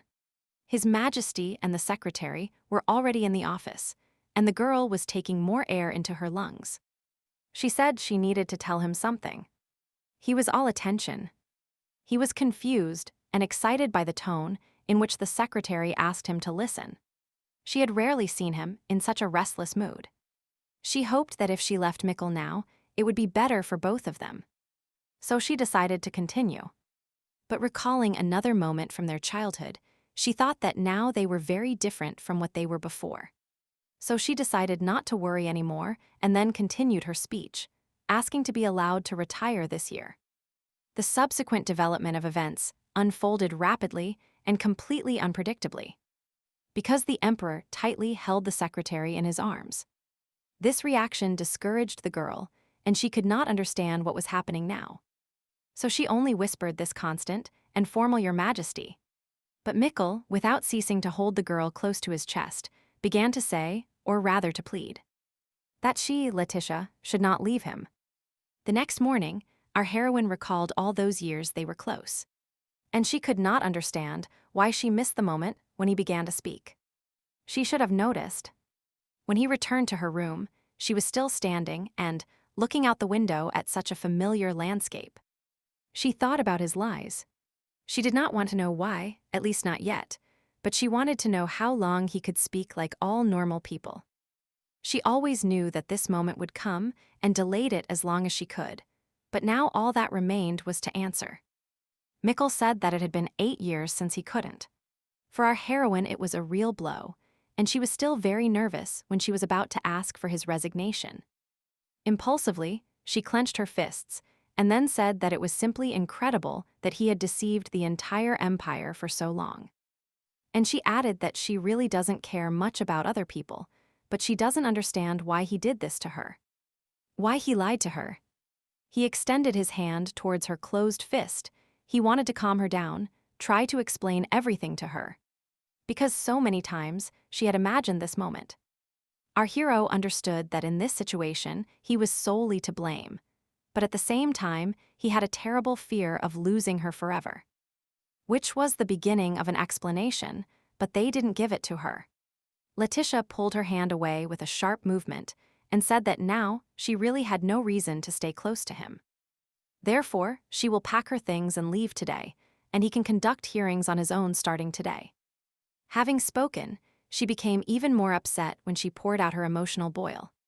She just felt very hurt, but she continued to ask how he could do this. His Majesty knew that now there was no point in hiding anything, so he replied that he was very scared. The girl re-examined the decoration of the rooms, but did not understand what exactly it was. And so he clarified that he was afraid that she would betray him. In fact, he was afraid that she would leave him, so he thought that hiding the truth was the only way to keep her close. At that moment, she thought that by hiding his ability from her, he had deeply disappointed her. All these years she needed him, but it turned out that he was only trying to keep her. But she did not want to leave without explaining her position to him, so she decided to tell him that apparently he had misunderstood before. After all, if he had stayed with her then, 2 years ago, and they had reached the Winter Kingdom, then she would still have stayed with him. However, unfortunately, he chose a different path and by rebelling became emperor, thus choosing an empire. Then she said that if he regretted a little that she had spent the last 10 years in ignorance, then he should let her go calmly. He agreed he had no other choice, saying that he had imagined her leaving the palace countless times. And in every such moment, he thought that when this happened, he would not keep her close. Because she was not happy with him due to his selfishness and his unwillingness to let her go. Then he continued that, in reality, it is very difficult for him to let her go, but he thinks that now is the time for him to finally stop hugging her. So as soon as she is ready, she will be free to do what her heart tells her. And he, for his part, will not take any action. Letitia received permission from His Majesty to leave, but it was still not easy for her to do so, even though she had been dreaming of her freedom for many years. But she would never have imagined that their separation would be so difficult. She hesitated, but still it was the best way out for them. Thus, she convinced herself that the decision was correct, and all that remained was to wait until they found someone else for her position.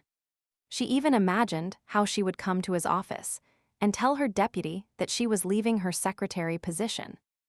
And Melanie will be very surprised and may not even immediately believe her words. Then she will explain her position to him. She will say that she has been thinking about this for a long time, but now she thinks the time has come. And she warns him in advance so that the deputy is prepared for closer cooperation. And when asked exactly when she will leave, she will explain that first she needs to find a good secretary before resigning her powers. So now they can bring the project they have been working on to life faster than planned. And Melanie will have more to worry about. Then we can talk about current topics and review the ordered documents. And then she thought that those around her knew her well, and if she could pretend so that they wouldn't guess what was happening in her soul. The truth she knew angered and annoyed her, but also the very fact that she would have to leave the Imperial Palace made her heart beat faster. Returning from heaven to earth, she realized that she was still in the Emperor's chambers. And then she said that she would fulfill her duties until they found a deputy. To which His Majesty replied that there was no need for her to focus on her work, and that she no longer needed to worry about the secretary position. She is free and therefore can focus on the things she has always wanted to do. And he added that she doesn't have to worry about her replacement because he will entrust it to his close associate Lyudmila. Letitia didn't even immediately understand him, but he continued to tell her that despite not being able to repay her with anything for everything she had done all these years, he would still help her in any way he could with her current business, as well as with the shop she was going to open in the capital. Mikkel smiled at her with his mysterious farewell smile and told her that he was truly grateful for everything. Our heroine worked in the palace for 10 long years and became fond of this place. So it is quite understandable that her soul is not in the right place now. She had many new and old worries in her small office, but still, her mind constantly returned to Mikkel. He infinitely imagined life without her, preparing to let her go, but she hoped he would be fine. SRA. Woods thought of Melanie, who seemed very worried about her, and no matter how hard she tried, those around her were still worried about her. And she didn't want to bother them, so she thought it would be better to distract herself with work. Who always helped her in difficult times. Life takes its toll, and the worries of everyday life do not allow you to relax for long. That's why the assistant knocked on the door now. Then she told Letitia that an investor had come to see them, and she remembered that the deputy had told her about the appointment. And since Melanie, who was on a business trip at that time, had agreed, our heroine thought the visitor could wait until she returned. But the receptionist replied that the point was that the investor wanted to meet and talk to Miss Woods. So Letitia allowed entry, and the door to her office opened, making way for the young aristocrat. Imagine her surprise when she saw someone who wanted to talk to her, and not Melanie. But she was truly very happy to find an old acquaintance who had appeared so unexpectedly in her office. Because at the threshold stood Sir Terence, whom she had not seen for a long time. Since that unfortunate day when the second attack against her occurred. She thought he was still as radiant as the last time they met, and greeted the girl in her forced manner. Then Hildegard entered the office so as not to leave her ward alone for a minute. And the knight also greeted her. Letitia noticed that her bodyguard was cautious, but she was more concerned about the visit itself. But she decided that there was no need to worry in advance, so she suggested sitting down and discussing the matter over a cup of tea with sweets. And when the rules of decency were observed, she asked the guest why he wanted to see her. And not Melanie. The knight apologized for such a sudden visit, but he learned about Ducat when he was looking for promising companies. And then he accidentally found out that the owner was Miss Woods. Hildegard stared fixedly at the young aristocrat while listening to the fact that he had come all this way to invest in this business because he saw good expansion prospects. Letitia thought that she had hidden well that she was the owner of Ducat, but apparently the rumors had already spread among the nobility. She expected to have to take the initiative to expand, so she told her interlocutor that they were indeed expanding. Then she added that they wanted to do it a little differently, because they were preparing a joint charitable project for children. And with these words, she amazed the guest. She told him that this was an unusual expansion, and that she had many reasons for it. In fact, she had been dreaming about it for several years. Seeing Sir Terence's reaction, she added that this direction was apparently different from what he expected. And therefore, she thought it would be better to postpone the conversation about investments. The young aristocrat was truly amazed, but she miscalculated her surprise. Letitia herself caught her attention, who was still thinking about herself last. Then she told him that, as she expected, she hadn't changed at all. And then it was time for the hostess herself to be surprised. Then she continued that she asked for permission to become her partner, and thus join this charitable project. At first, our heroine decided that she had misheard. Then she thought that he had probably misunderstood her, and phrased his thought incorrectly. So she began to explain to him that charity hardly generates any income, and that if he invests, he will only waste money. Sir Terence explained that he did not intend to invest only in this project, but would like to be able to invest in the realization of her dream. Then he continued by saying that if, after a joint project, she could trust him, then it would be fantastic if she would trust him to work on other projects. After hearing such a passionate speech, she thought it was amazing that after all these years he was still thinking about her. Looking around her office, she decided that this was a very interesting offer, and that she should not refuse it, so she accepted. And she added that while they were working on a charitable project, she would have more time to get to know Sir Terence better. The knight was satisfied with this agreement and said that he looked forward to their future cooperation. In our heroine's hometown, events did not develop so favorably. Because her family still wanted to have more money. Paddington was addicted to drinking, so no matter how much he received, most of it still ended up in the tavern. And when he came home, his parents reproached him that he was bringing too little again. And they didn't have enough, since he didn't care about them. So today, the eldest of the children, Woods, came home, but upon hearing a reprimand from his father, And his mother, he quickly went back out onto the street. He stood at the door of his father's house and thought that he no longer wanted to live like this. And then an idea occurred to him that he decided to implement. He had a younger sister, Letitia, who had settled quite successfully in the capital. So all that remains is to find her and demand money from her. Miss Woods sometimes came to the palace to help her former assistant with current matters, whom she sometimes couldn't keep up with. Today Lyudmila thanked the girl for her help, but she only replied that she should at least finish what she had started. The assistant said that she didn't have to come to help, because our heroine already had a lot of work to do in her business. Letitia pointed to a table covered with piles of papers and replied that Lyudmila must be very busy, and that she also had to waste time looking for her successor.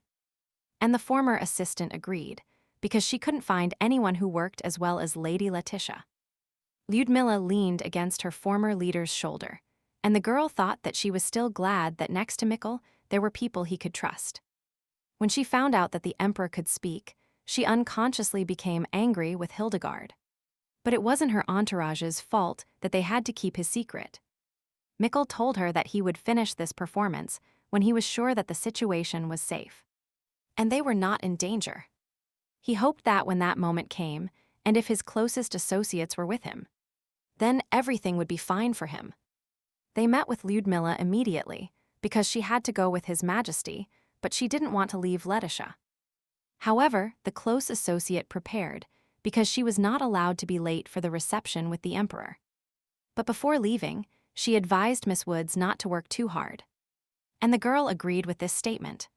She sat down in a comfortable chair and, stretching, thought that now she would work a little harder and go to rest. But a knock on the door distracted her, which surprised her, because there should be no visitors at this hour. And all the workers had taken care of their business. It was the maid who said that a young man had come who wanted to meet her to talk.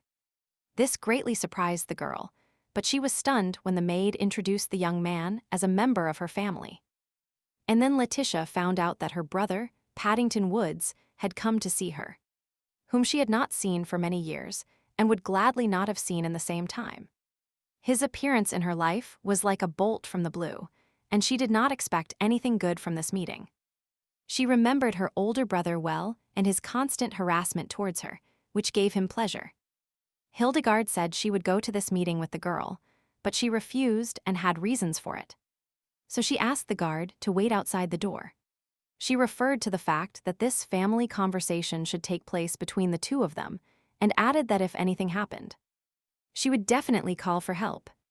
Letitia had already extended her hand to open the door to the reception hall. But she froze for a moment. She needed to gather her courage. After all, 10 years have passed since she left home, and now nothing connects her to them.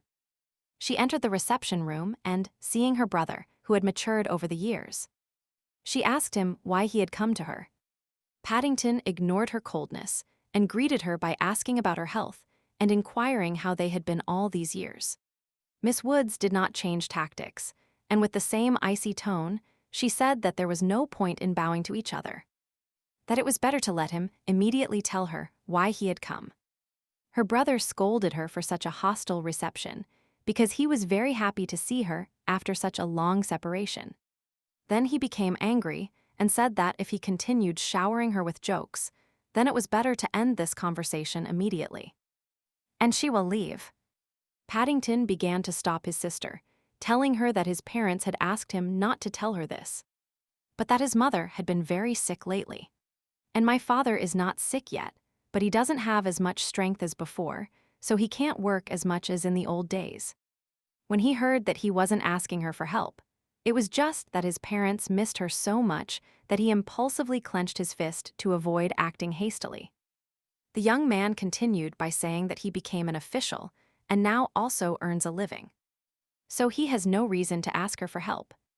He could hardly restrain himself and very much wanted to stomp his heel on the polished floor while he asked her to go home, at least for one day. After hearing that his parents had not moved anywhere in case, she wanted to see them again. She asked him how long he would lie and added why she should listen to his stories.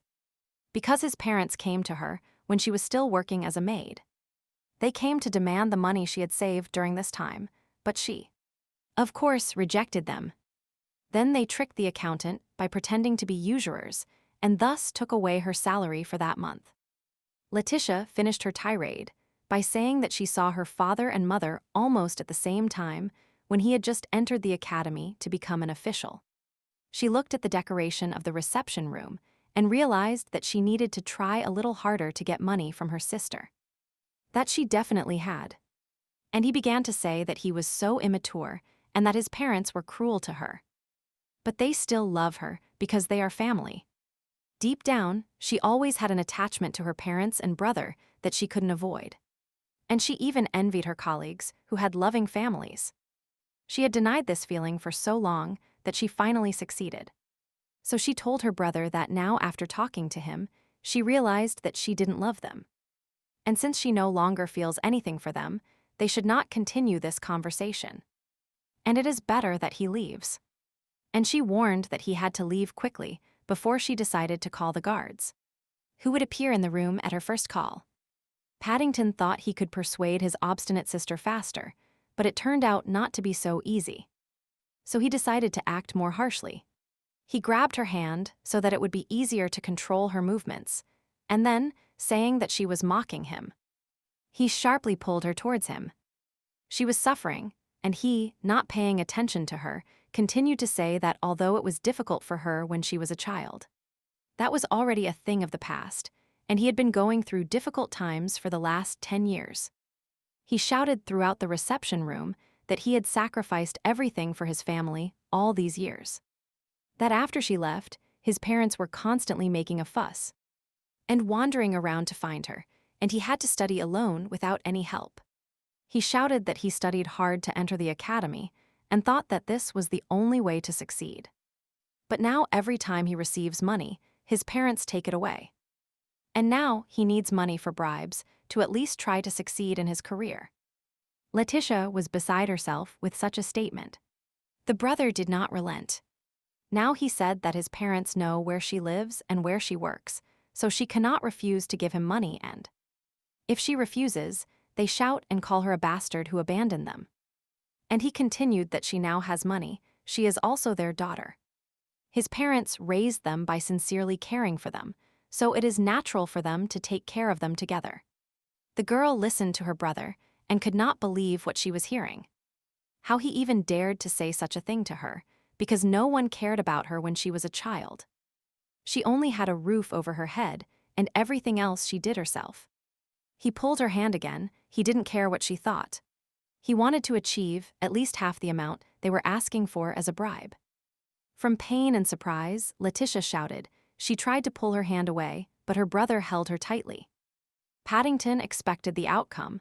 It seemed to him that he had explained everything clearly to his sister. What she needed, and that she would not leave without money. But the unexpected happened. The elder Woods heard a voice behind him, who asked him if he really hadn't heard his sister ask him to leave. The young man turned his head to look at the person behind him, but with a sharp movement. And quickly he was thrown to the ground. It was Mickle who came to the aid of his former secretary, pushing the failed blackmailer to the ground. And he asked her if everything was fine with her. The emperor glared threateningly at the sitting brother, and the girl told his majesty not to worry because she was fine.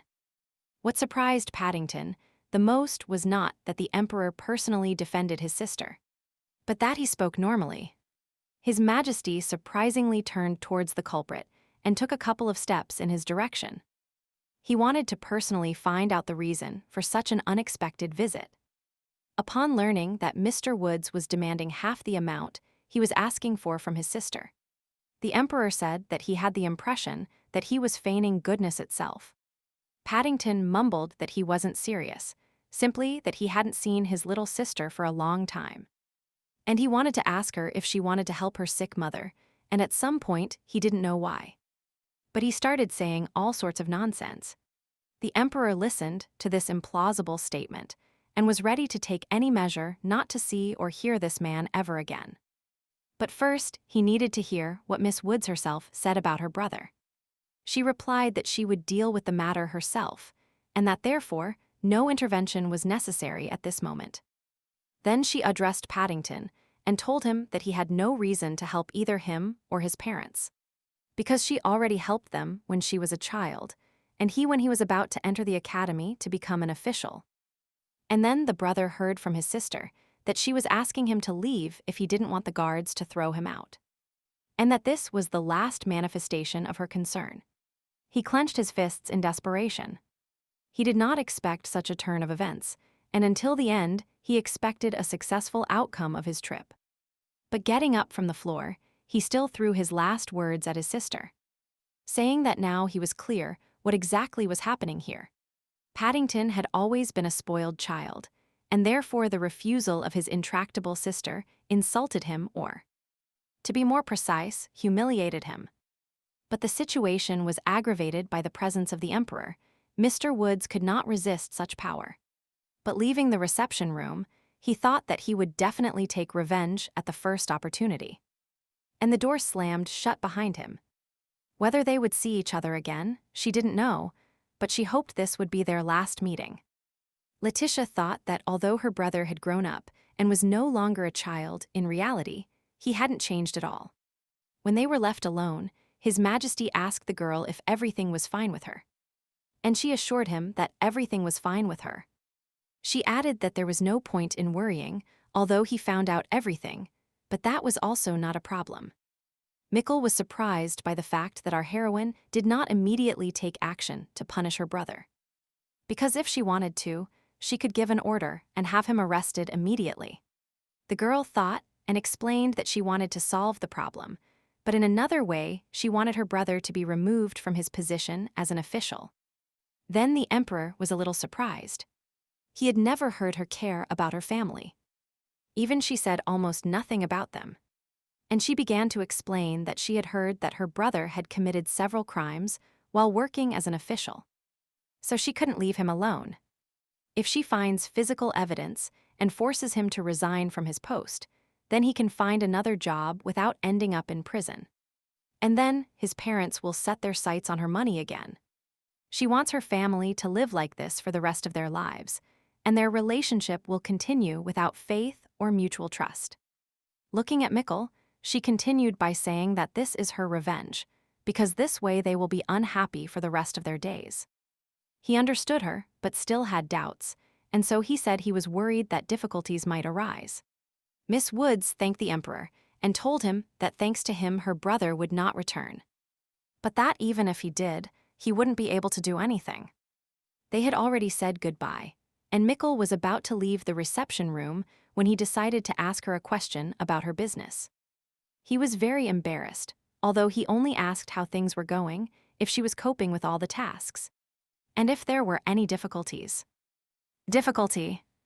And she had the feeling that this was some kind of awkward attempt by a father to talk to his daughter. She thought that from the moment he returned to the Imperial Palace, their awkward relationship began to drag on. Although she was angry with him for hiding the truth from her, she was not offended because she knew what kind of life Mikkel led, and why he had to make that decision. However, the fact that he has a secret from her, even though she was there the whole time, makes her feel somehow distant. She stood next to him and thought about what she most wanted to know. This is the reason why he returned to the palace, instead of continuing to the Winter Kingdom. And this secret opened a gap between them that, if not corrected in the near future, will only grow in size. She said out loud that the project she was involved in was going well, and that she planned to organize a banquet to commemorate the opening. She will also reveal during the event that she is the owner of the duchy. Then the Emperor offered his help in organizing this event. But when she told him that she didn't need help because she was preparing this banquet with Sir Terence, he barely concealed his unpleasant surprise. Letitia continued that they are still in the process of establishing contact with the aristocrat, and they will start it with a joint charitable project. His Majesty became sad, but still replied calmly that then he really had nothing to help her with. But he wanted to cheer her up, so he added that he was always ready to offer her his help, no matter what she needed. Miss Woods thanked Mikkel and cheered up a little, thus briefly removing the wall of distrust and alienation. Her mood also improved. Although he could not help her, but the mere fact that she was happy was already pleasant for him. She prepared to leave and said goodbye, and he advised her not to work too hard, and asked her to worry no more about being a secretary.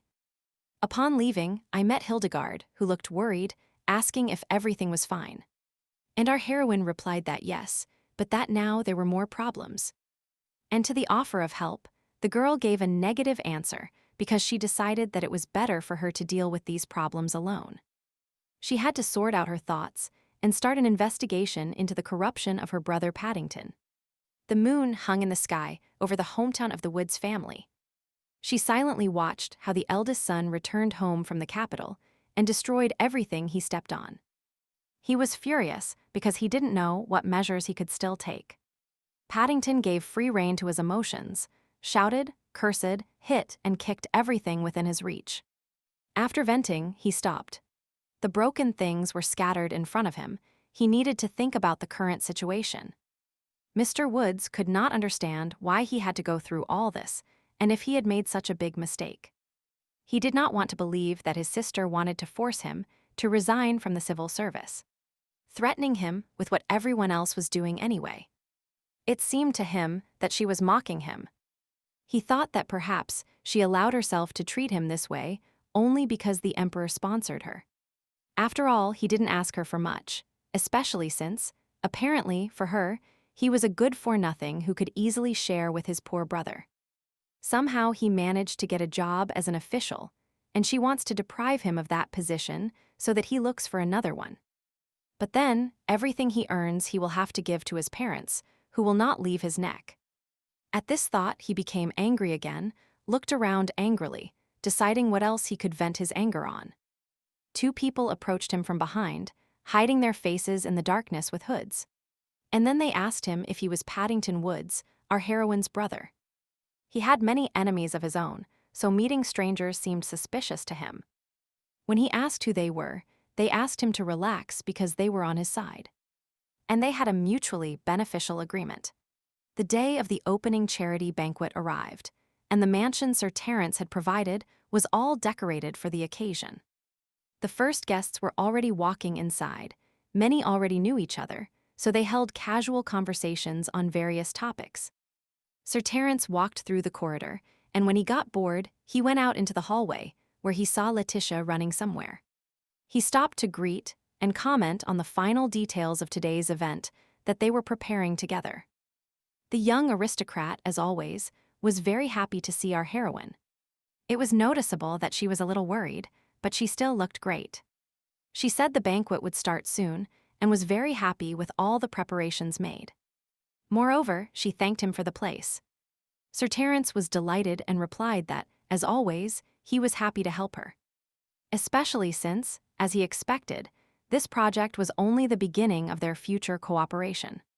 And Miss Woods, laughing, added that if she had used her influence to prepare it, then the very reason for the banquet would have evaporated. Sir Terence replied that Ducat's financial situation was much stronger than he had imagined. And she replied that she had saved enough money. One of the assistants approached and reported that everything was ready and the guests had gathered. So they were waiting for them as it was time to start. Letitia was worried. Today was a very important day for her, so she was in no hurry to go to the banquet hall. But the knight decided to hurry and offered to move with the guests. Afterward, the aristocrat smiled and said that he, as her business partner, would watch her closely today. In a good way. He wished her luck, and she sincerely thanked him, but they really should have left the corridor. While they were having a casual conversation, the stranger watched them from his hiding place. Nothing was hidden from his attentive gaze. The stranger wore a hood that covered his eyes, so it would be difficult for strangers to identify him. He saw and heard everything. Everyone had already gathered in the banquet hall and were waiting for the owner of a company called Ducat to approach them. No one knew her, so everyone was interested. Our heroine slowly entered the hall and began to walk towards the center so that she could be seen clearly. And everyone could hear her. Everyone in the hall turned around, and she began her speech thanking everyone for coming. And they became interested in a new interesting, and most importantly, useful project. And then she introduced herself as Letitia Woods, the owner of Ducat, a company that helps many people with household chores. A whisper was heard in the hall. Some knew her by sight, as she had been His Majesty's secretary for a long time. A lady said that she came because she heard about the presentation of a new charitable project. And now she doesn't understand what it's about. Another woman said that she was interested because it seemed that the company had great potential to continue developing. Letitia heard someone say that it could be the Emperor's secretary. But she expected such a reaction, so she was not surprised. The tyrant emperor, whom everyone now fears, emerged from the prince whom everyone despised for a long time. He clenched his fist and thought that people might really feel hostility if they found out that she owned a business. Since she was no longer a secretary. Now the owner is the girl, Jukata, who left the imperial family and is going to live her life. And she invited everyone out loud to start celebrating. The banquet ended, and in the park, the festive garlands, which were specially hung for this occasion, were still burning. And they added brilliance to the banquet even on the street. Letitia went outside. A cool breeze was blowing, but its coolness could not spoil her mood. Because today, everything turned out well for her. But she was still tired because the day had been busy. Many guests approached her to discuss this project. And some were interested in her future plans. He and Sir Terence sat on a gazebo hidden deep in the park. And they began to share their impressions. The girl said that at first, she was worried about all these sideways glances. But there were many people who listened to her speech until the end. So some even expressed their desire to participate in this project, and she is glad that she managed to convey the information to many. But of course, she shouldn't relax now because this is only the beginning, but now she is really one step closer to her dream.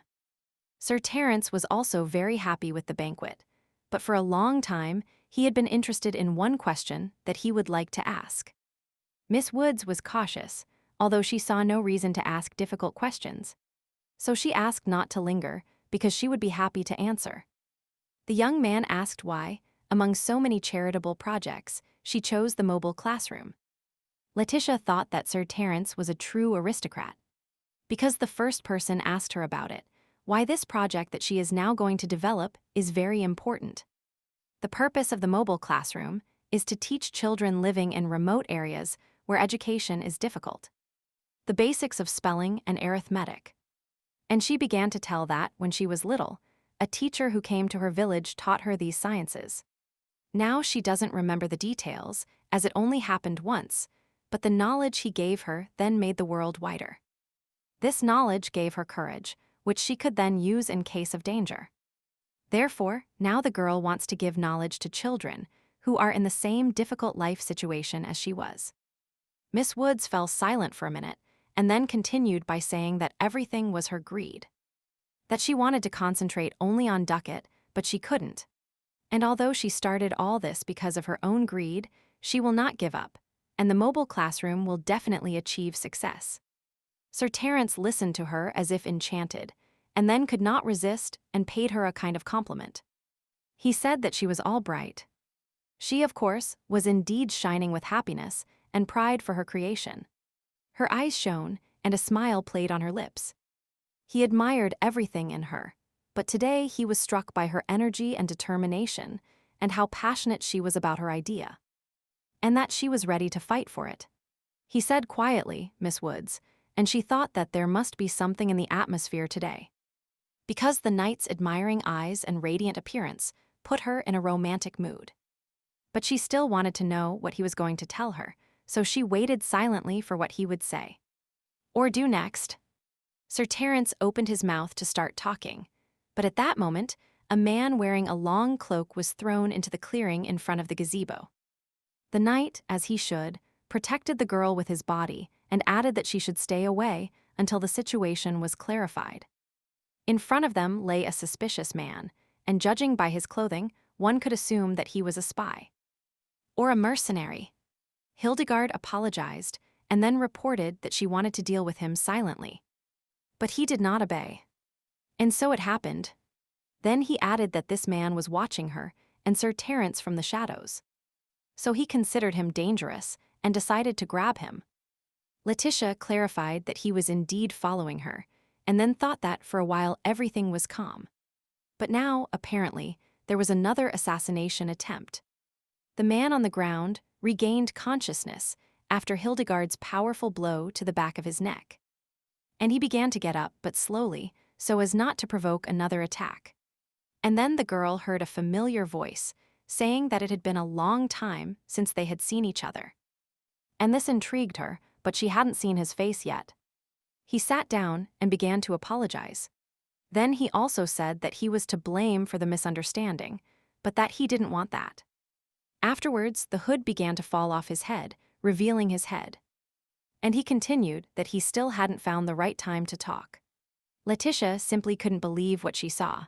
Standing before her was the once close confidant of the Crown Prince, who was like a father to Mikkel and a mentor to her. Sitting in front of her in the clearing was Sir George, whom she hadn't seen for many years. But she always knew she could completely trust him, no matter what others said. Sir George quickly stood up and quickly also knelt down in front of the girl. And she asked him how he ended up here. Our heroine wanted to approach, but Hildegard put her sword in front of her former confidant, blocking his way. Letitia was reluctant, but her bodyguard said they should not approach him yet because he was now Duke Per's subordinate. And that's right, but for the moment Sir George is still a suspicious person. Miss Woods had to think that, on the one hand, she understood her guard's fears and, on the other, she trusted the knight. She made a decision and asked Hildegard to put away the weapon because she trusted him. Then she explained that there must be a reason why he couldn't come here without arousing suspicion. Sir George thanked the girl for the trust placed in him, and the bodyguard sheathed his sword. He stood up and, approaching, began to say that she must have been very surprised that he presented himself to her like this, although he hadn't communicated with her in any way before. And having already approached, he finished his sentence by saying that he had no choice but to come here, because he urgently needed to convey something. He understands that it is too sudden a request, but he asks her to schedule a meeting with His Majesty right now. It was truly a request no one expected, but the girl thought that if he ran such a risk to meet her, then the matter was truly important. Sir George stood next to her and continued pleading that he needed to immediately convey something of special importance and urgency for both of them. She agreed, but thought that as soon as she saw Sir George, she immediately had a bad feeling. The Imperial Palace was bathed in the rays of the afternoon sun, casting long shadows over the well-kept gardens. In paths, the Emperor stood at the window, admiring the sunset. He watched how the sun slowly fell behind the horizon, painting the sky in bright colors. At that moment, he wanted to forget all his worries and simply enjoy the beauty of nature. But he was informed that Lady Letizia wanted to see him. The door opened, and two of his visitors entered, although he expected to see her alone. But the second visitor was no less welcome. Mikkel turned and saw Sir George, whom he had always deeply respected.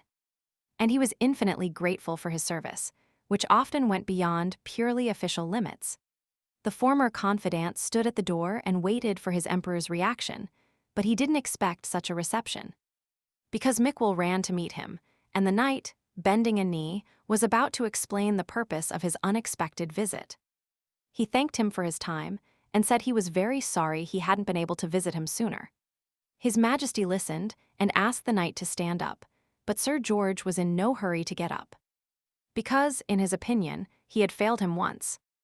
Then Mikkel said there was no way to repay him for everything he had done for him before.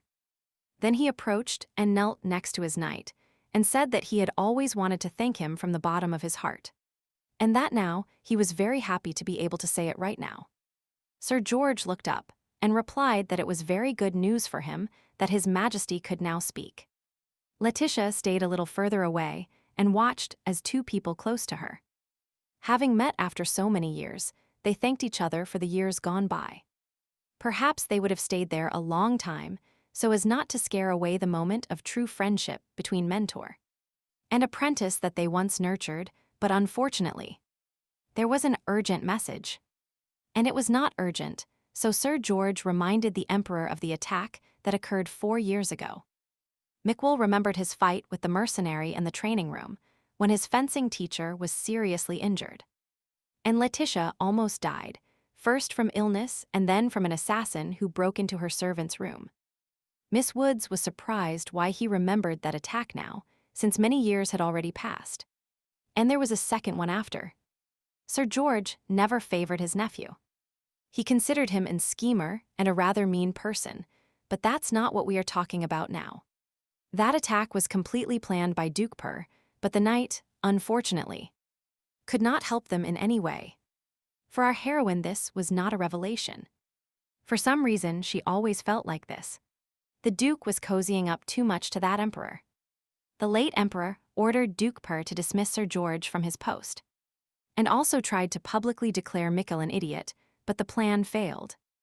Things had been quiet lately, but he had heard that this family's life had gone downhill after the death of the previous emperor. But His Majesty was surprised by this fact. Nevertheless, he carried out his own investigation. But it led to nothing. Then Sir George continued by saying that although their lives were in danger, the real purpose of the attack was another: the theft of the imperial family's treasure. The brooch. And he asked the girl if she still had it, and she replied that yes, she always had it with her. Then the knight continued by saying that this brooch would protect her from death, because the power contained within this treasure was activated by a strong will to live. Letitia assumed that this brooch had saved her life more than once, and the knight continued by saying that Duke Perez was trying to find a way so that this sabotage would not ruin her life. So, initially the goal was simply to steal the brooch, but the mercenaries began to act without permission. And the plan went wrong. Fearing that his adventures would be discovered, the Duke fell silent from that day on. Mikwoll listened, thought, and expressed out loud his thought that, since Sir George was here, it turns out the Duke started to act. And the knight clarified that he doesn't know exactly what the goal is and what plan has been developed. But Ilya has definitely embarked on a new venture. Our heroine became interested in something else, and asked that from all of the above it turns out that the Duke no longer trusts Sir George, and hides information from him. The man confirmed this assumption, and further added that he was aware of his nephew's plans before. But now he trusts no one, and therefore does not know what to expect. The girl realized that this behavior of her nephew aroused suspicion. So the knight approached them to warn them, and also that the very appearance of a knight in the palace is risky for him. And she was grateful to him for such a step of dedication. The emperor was also grateful. So he said that now he would protect his close associate, and he didn't even listen to what should be done in reverse. Then he added that if he cannot protect his loved ones, then there is no point in staying on the throne. Sir George began to say that it was his duty to protect, and Mikwoll replied that he was no longer a child. Looking at them, Letizia thought that now they looked like a happy father and an adult son. So the girl had a question, which she expressed. She was interested in what to do now with the brooch. The knight advised her to leave it as it was, because this treasure would protect her life. And she suggested in this case if it would be better to hand it over to His Majesty, because it is still the imperial family's treasure. But he refused. He extended his hand and covered the girl's palm with it. Then he firmly said no, to leave the brooch with Miss Woods, because it would be calmer for him. And he doesn't want anything to happen to her, especially since she has been keeping this for quite some time. Letitia wanted to say something else, but she thought that both the emperor and his entourage were right. So she nodded out loud. Sir George looked at this young couple and smiled mischievously. He was thinking about something of his own, but he always liked these two very much. Then His Majesty thought for a moment, approached the table, and began to write something quite quickly. Then he put a seal on it and called the knight.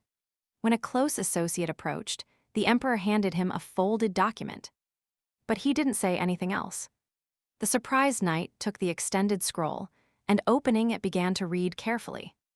But every new line astonished him even more. After reading it to the end, he looked up at Mikkel and could only ask him that he didn't quite understand what it was about.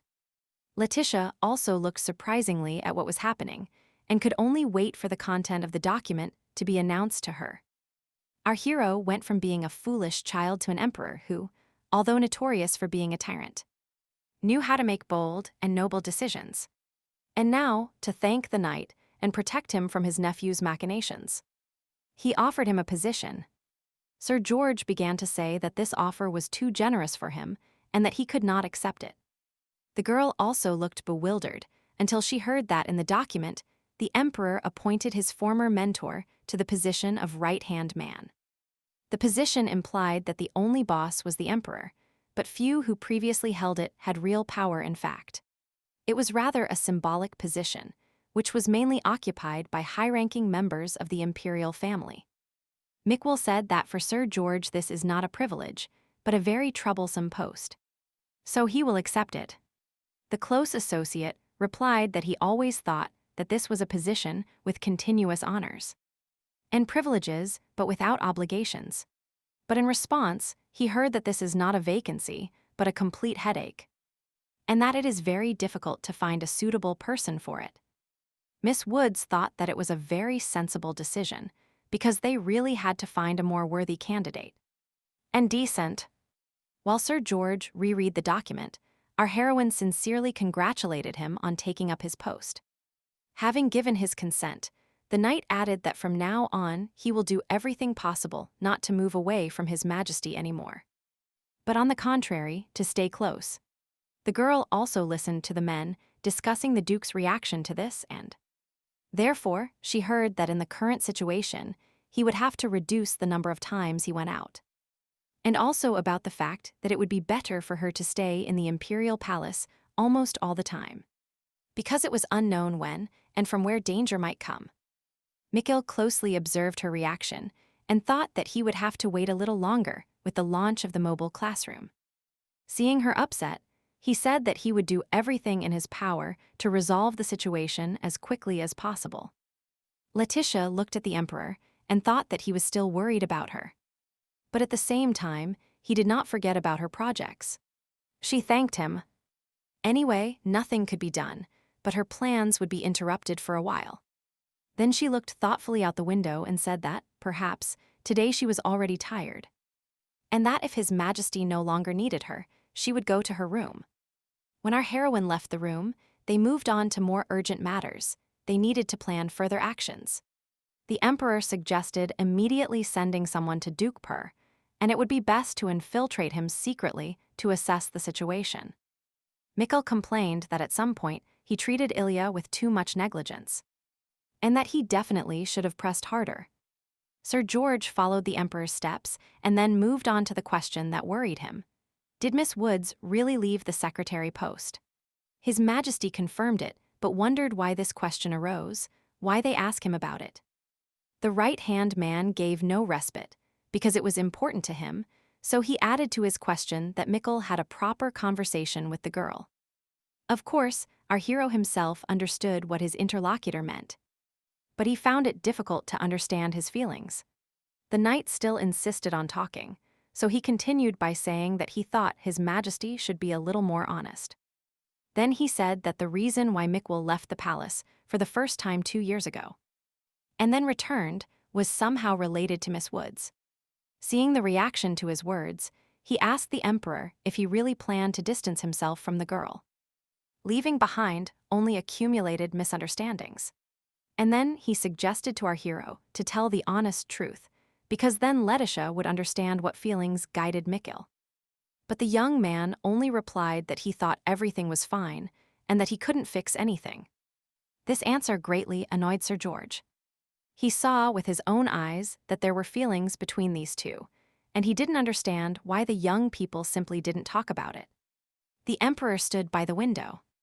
A sincere conversation weighed heavily on his shoulders, but he decided to explain anyway.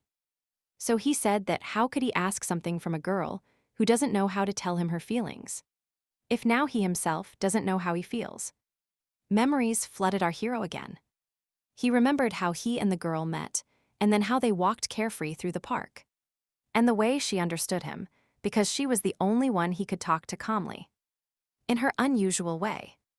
How she smiled at him, and that smile of hers always lifted his spirits, no matter what happened to him just a minute ago. The emperor spoke again.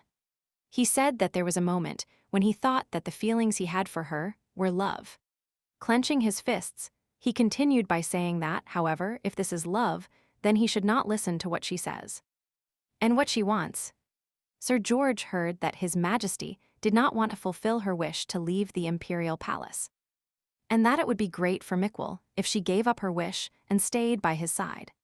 But for a long time Letitia suffered because of him, and among other things, her life was completely threatened.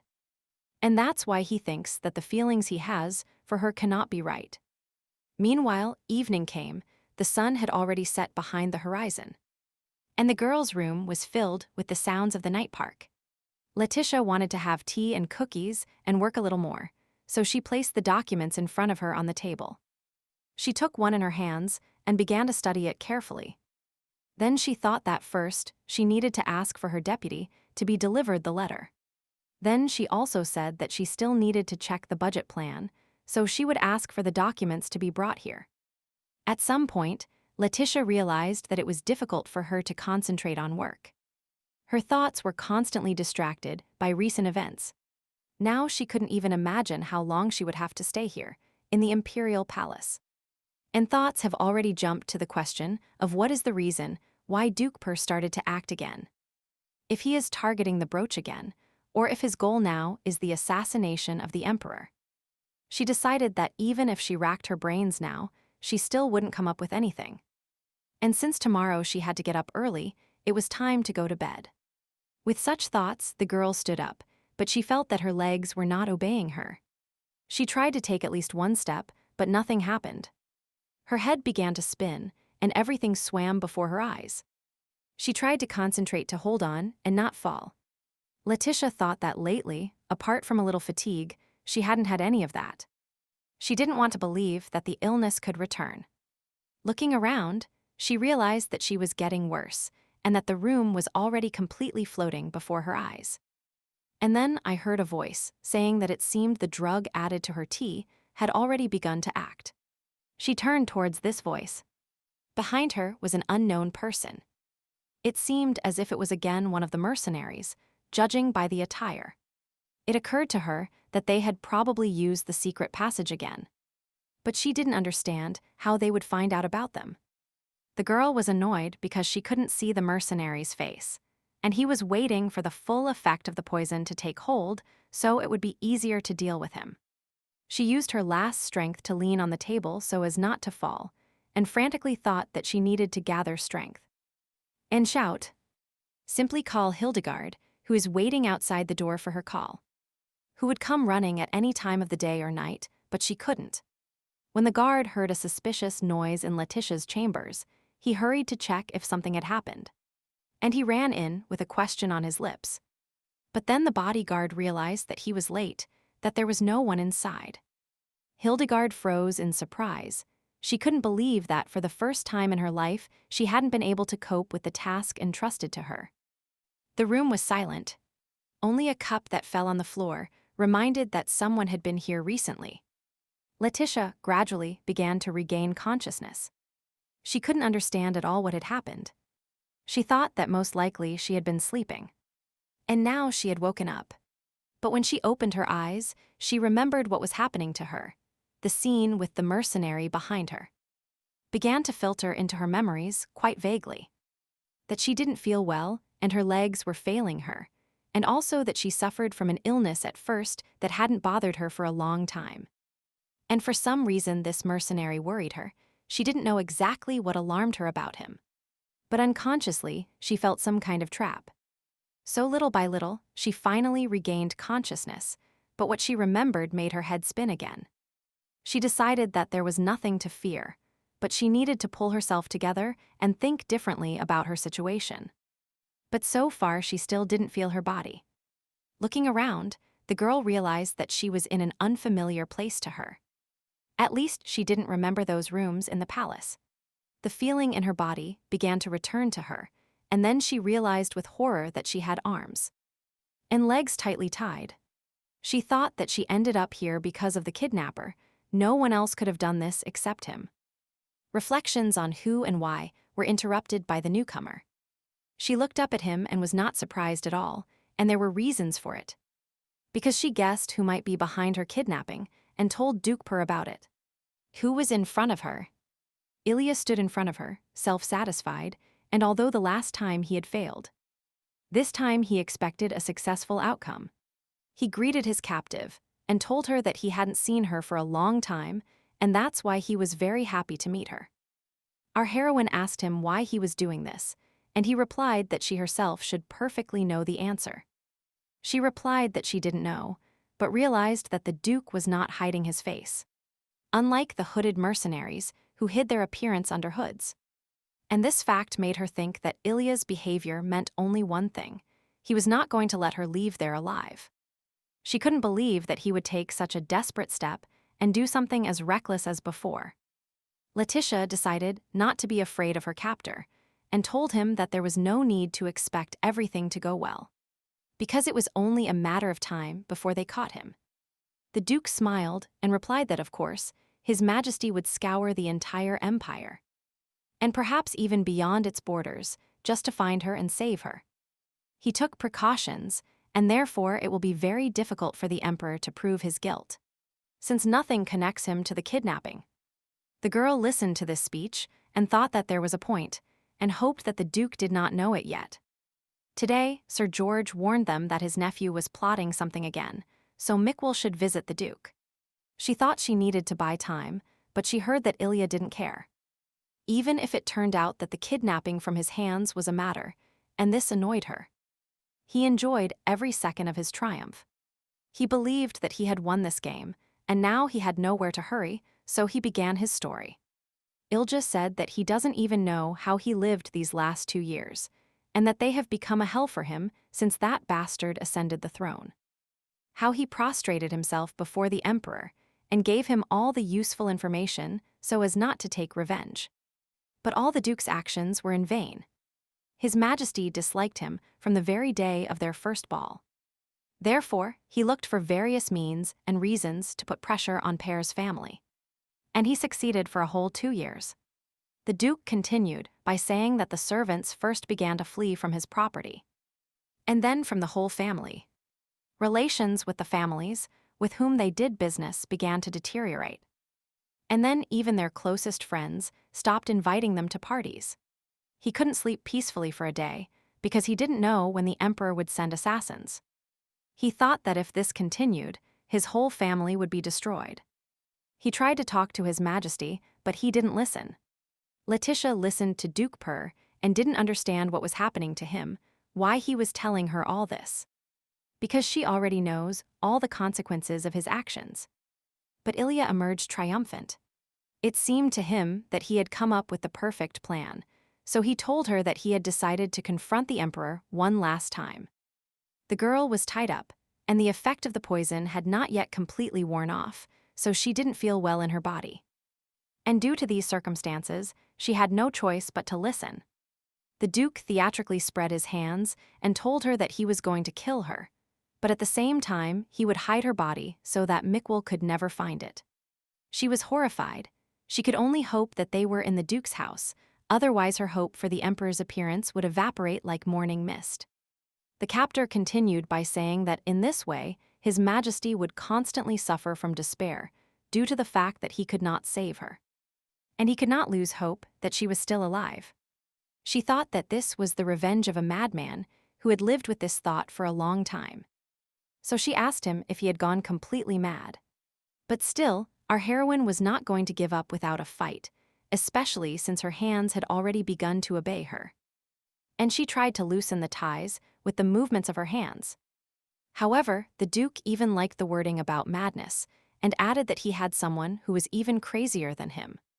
One of the mercenaries approached the captive, the same one who kidnapped her in the palace. Even though she was poisoned during her capture, she still remembered him well. There was something vaguely familiar about this figure, but when he spoke, all her doubts disappeared. In front of her was her older brother. He told her that she behaved in the palace as if she had become an empress. And then he added that she looked beautiful. Paddington took off his hood and brought his head closer to her. Then the faint light of a single lamp illuminated the smile on his face. Her conscience was tearing her apart, and she didn't want to believe what she saw, but the fact remained a fact. He was still smiling when he spoke. He told her that he had conspired to team up with Duke Pear to take revenge on her.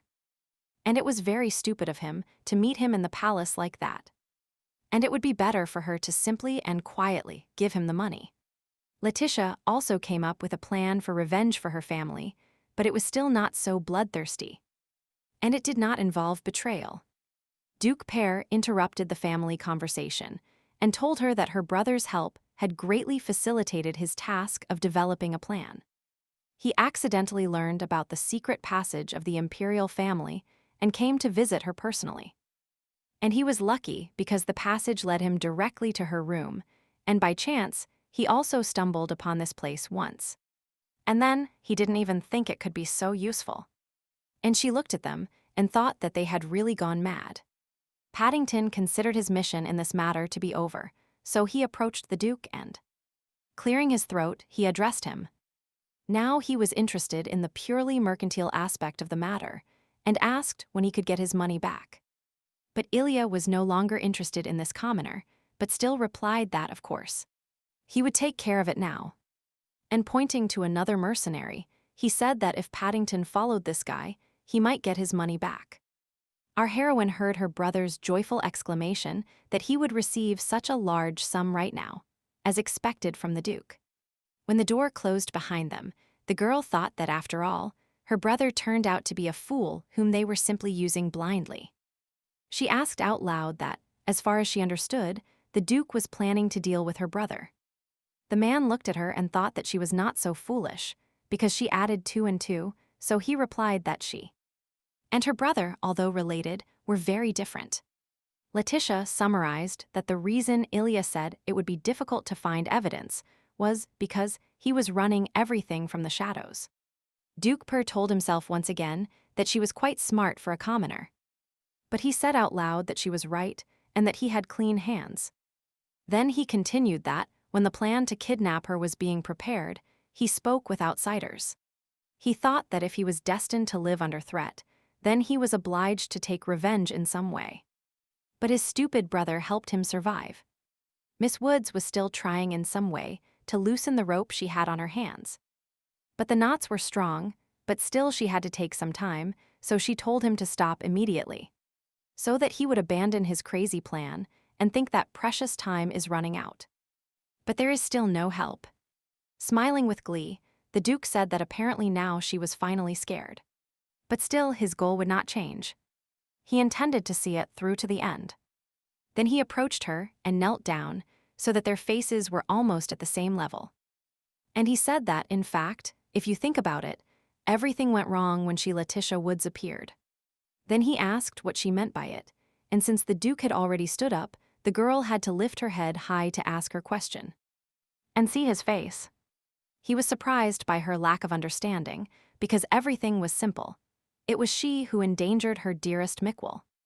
As soon as she appeared, capable of understanding the speech of the puppet crown prince, he began to move away from the role they had prepared for him. And the girl heard further that if the prince had remained a stupid heir, his life would not have been in danger. However, things began to get complicated after she agreed to become his translator. So everything turned out this way, solely thanks to her, and it is entirely her fault. And he himself did not want to go that far. And he asked if now he understood what she was talking about. And she looked at him, the expression on her face, the way sparks flew from her eyes. And she thought that he was even crazier. Then she also said that she had to be careful, because if she accidentally provoked him, she could get into big trouble. Their conversation was interrupted by the returning mercenaries, who were about to report on the work done. Duke Pear was happy. His plan worked. Now there was only a little left, but he had not yet fully enjoyed his triumph. For our heroine, this report brought no good news, although she guessed the outcome. She still had hopes for the Duke's mercy. In her mind, the image of an older brother lying in his own blood appeared. A brother who never had time to understand what happened. Such bloodlust and revenge from the Duke horrified her, because according to his plan, the same fate awaited her. Ilya ordered them to take care of the cleanup, while he would make other preparations. And he would not be distracted. She clenched her fists, but it was in vain. She only hurt herself more, because the rope dug even deeper into her skin. The aristocrat turned to her and said that she should not worry because he was well prepared for a confrontation with her. And when he imagines the face of this bastard, who will suffer after losing her, it becomes terribly amusing to him. These words deeply moved the girl, because she understood that the Duke did not know His Majesty even half as well as she did. So she decided to explain the situation that would happen next and called him by his title to get his attention. She looked him in the eyes with pride and said that even if the Emperor got angry when he lost her, he would never break like the Duke wanted. Then she continued by saying that everyone around them is mistaken about her relationship with His Majesty. These are just rumors. She is just His Majesty's translator, and even if she leaves, the Emperor will simply find someone else for this post. Letitia paused briefly before continuing. She wanted to formulate her idea mentally so that she wouldn't have to explain it later. And then she continued by saying that His Majesty had changed a lot, and also those around him. And that a lot of effort had been put into this. Now there are many other people around him besides her. Recently, Sir George returned, to whom a new post in the court was offered. The Emperor has acquired many reliable confidants, who can also appear at any moment as soon as they step out of the shadows. Our heroine stopped her speech again. She thought that if Letitia would left the stage here. And now, then no problems would arise. Perhaps everything will remain as in that unwritten novel that often appears in her mind. Mikkel really became different, and perhaps his appearance in her life spurred such changes. And even if she couldn't change his fate, perhaps with her decisions she could change His Majesty's fate. And so he will live happily, surrounded by people he can trust, and one day he will meet a good girl. And he will fall in love with her. His Majesty could marry a worthy lady who would help him rule the empire. So Letitia was sure that he would be happy. In her thoughts, she rejoiced for her vision of Mikkel's future life, and now she needs to end the conversation. She said out loud that the Duke's last confrontation had failed miserably, and that he would have to accept it. The aristocrat thought that most likely this was his last attempt to deceive her in order to save her life. He stood in front of her, looming like a wolf over a lamb, and was thinking about what he could say that would humiliate her. But luck did not bring him any sensible thought. Little by little anger began to overwhelm him, then he said how annoyed he was and took a step forward. Letitia didn't even have time to blink when Duke Pear hit her on the head with all his might. So hard that she fell. Although he was on his knees before, the blow was so strong that sparks shone before her eyes. Opening one eye, she realized that everything was spinning and everything was misty. Then she thought that this could also be the effect of the poison they poured into her.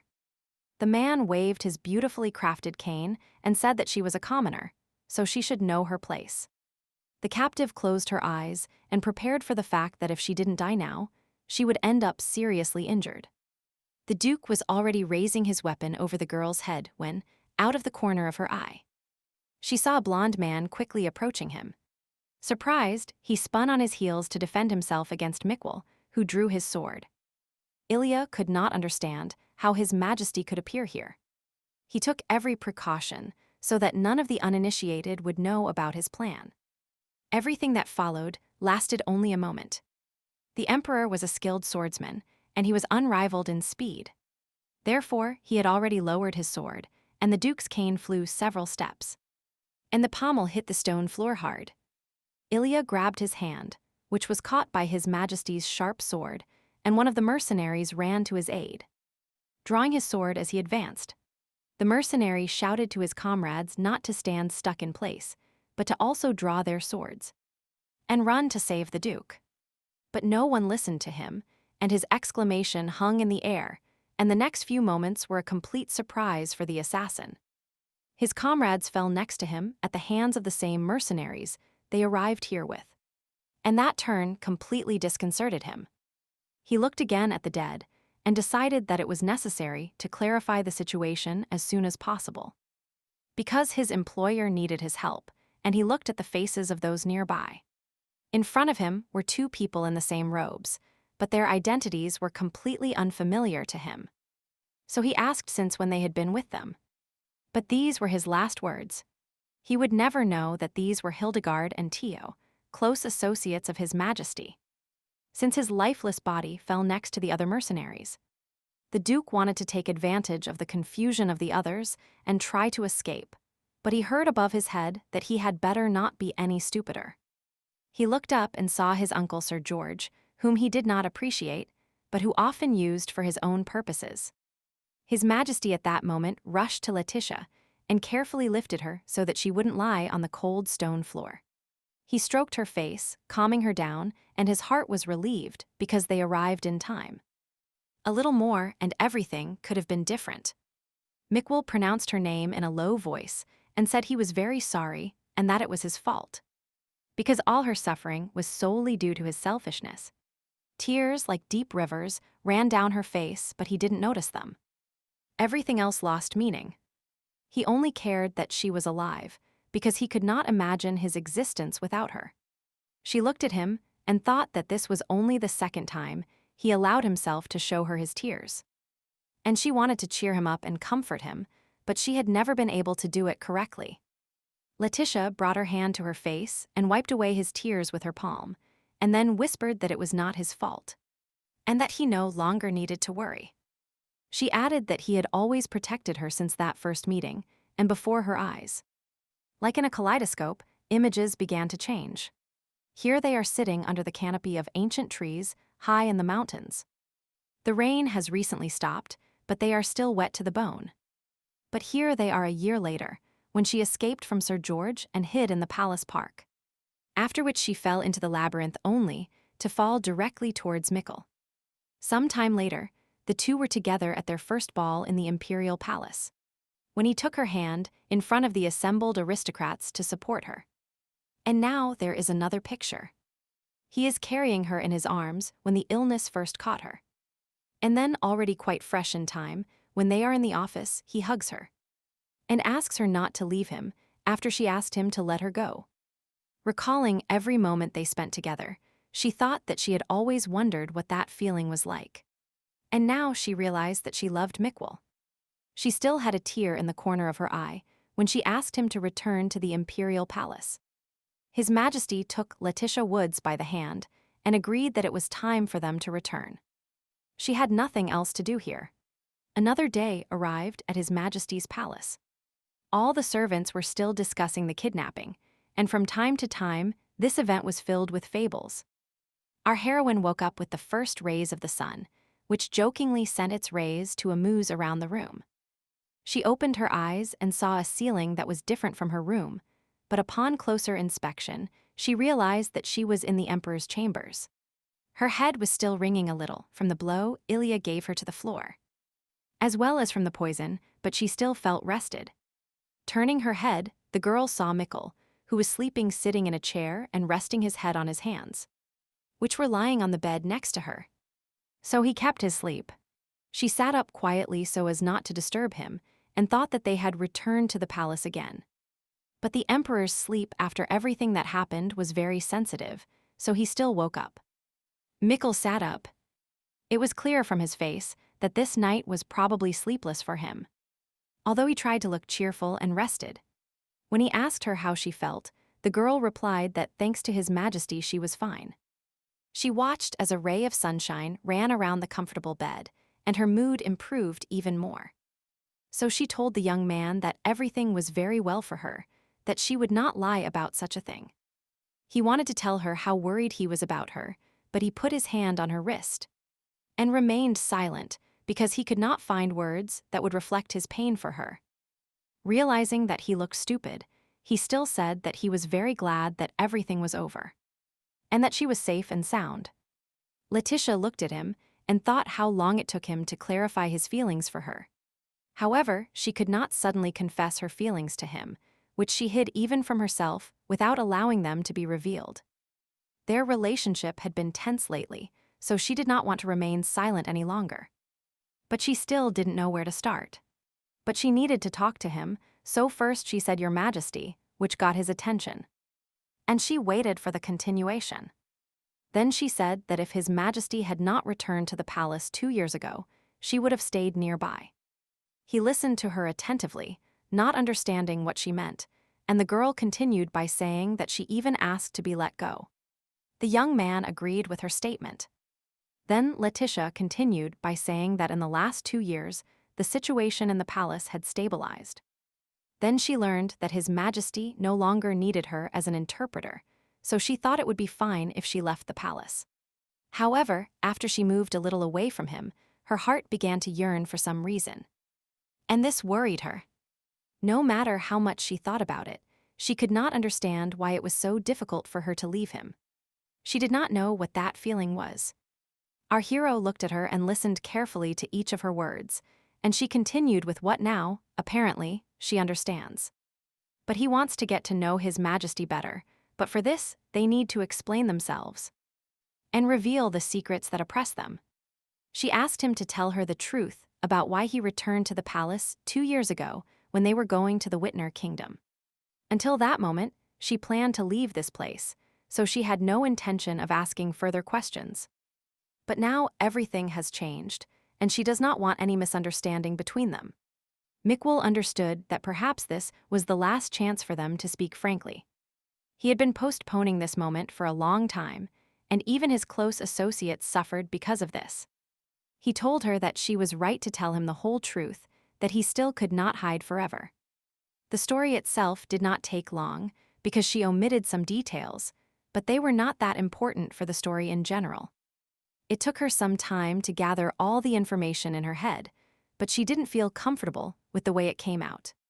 After all, it turned out that he staged a coup and became emperor only because of the shrine. That could cure his incurable illness. Therefore, he made this difficult decision because of her, and she was recently going to leave him. And he would leave him alone in the palace, flattering himself with the hope that everything would be fine for him.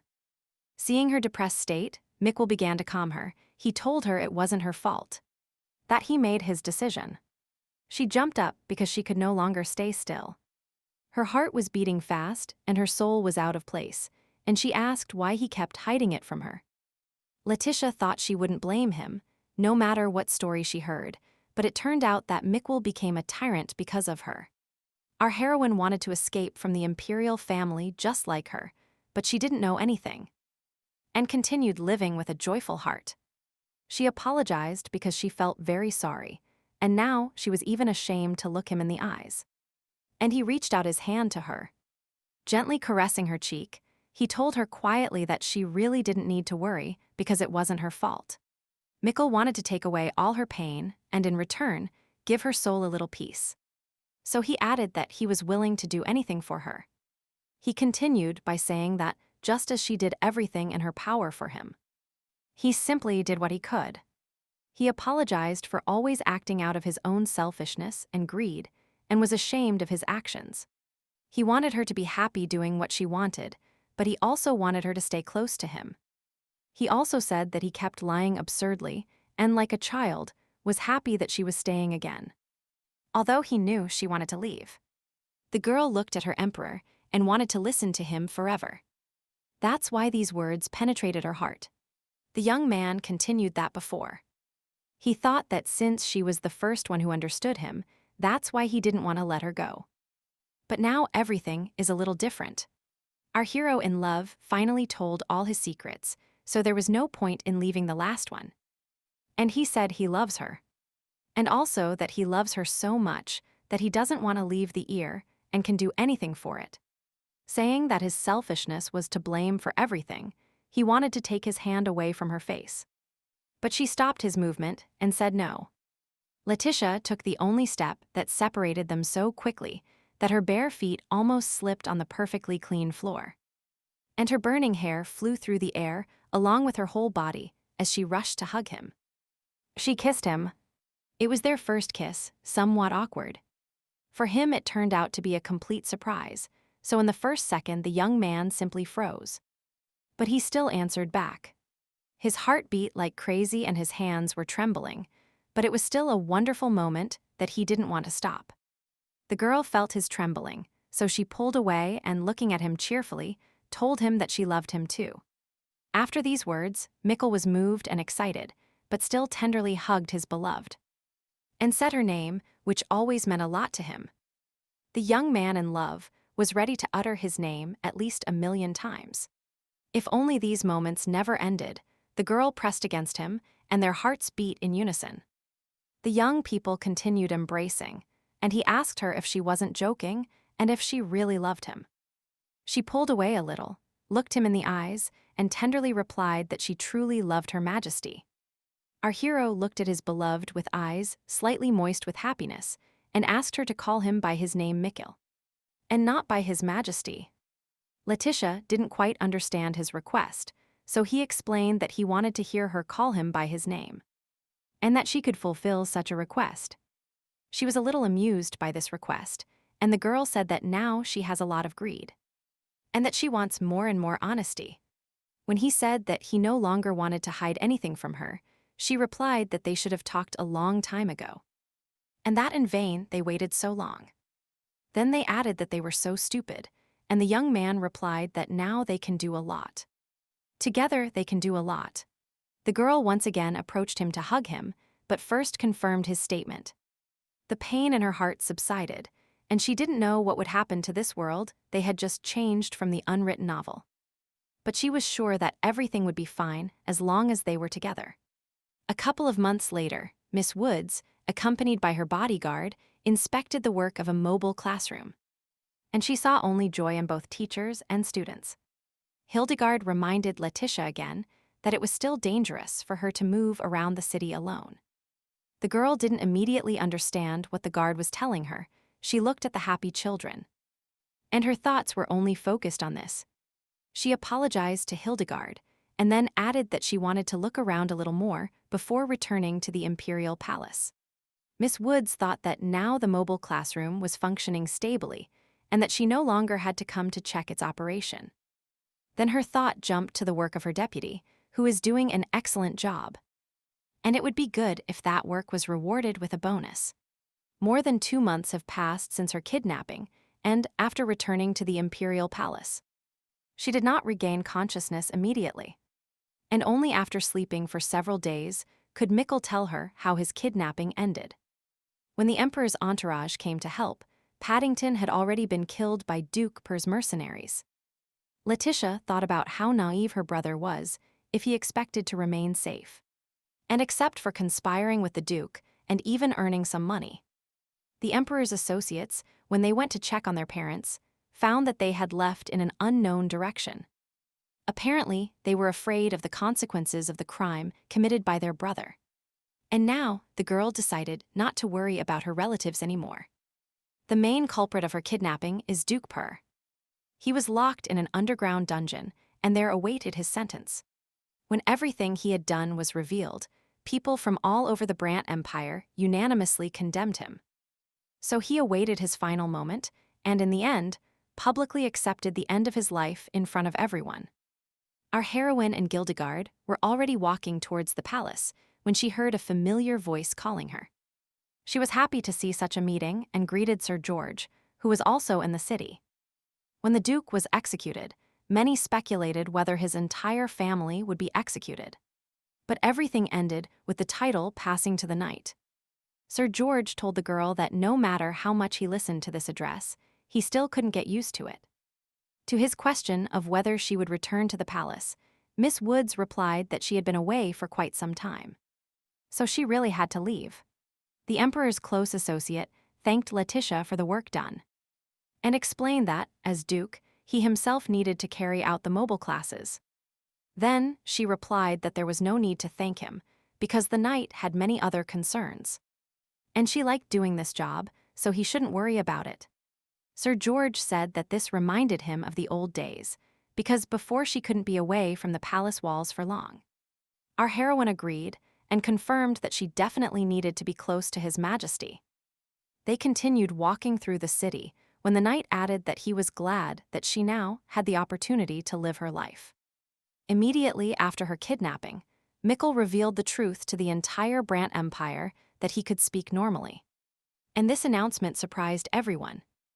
And the countries bordering the empire also fell into confusion as soon as this news reached them. And some even sent their ambassadors to check the veracity of this message. However, the shock was short-lived, and people naturally got used to the new state of affairs. And there were no political upheavals, so everything ended well. Our heroine had another meeting scheduled, so she said goodbye to Sir George and told him they would see each other later. While walking further along the sidewalk, she thought that there were some more rumors about her work as a translator. But they no longer bothered her. She had already arrived at the meeting place with Sir Terence, who was still her business partner, and had helped her in many ways with her project.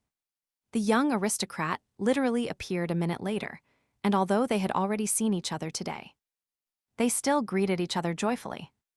To his question of whether she was going to return to the palace, she replied affirmatively and thanked her interlocutor for accompanying her today.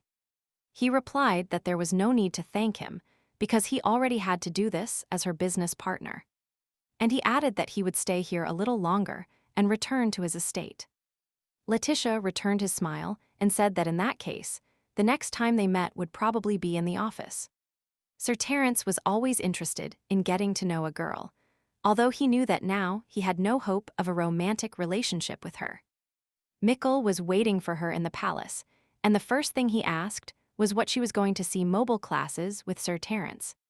Deep down, our heroine understood that the Emperor's bad mood was because she spent so much time in the company of another.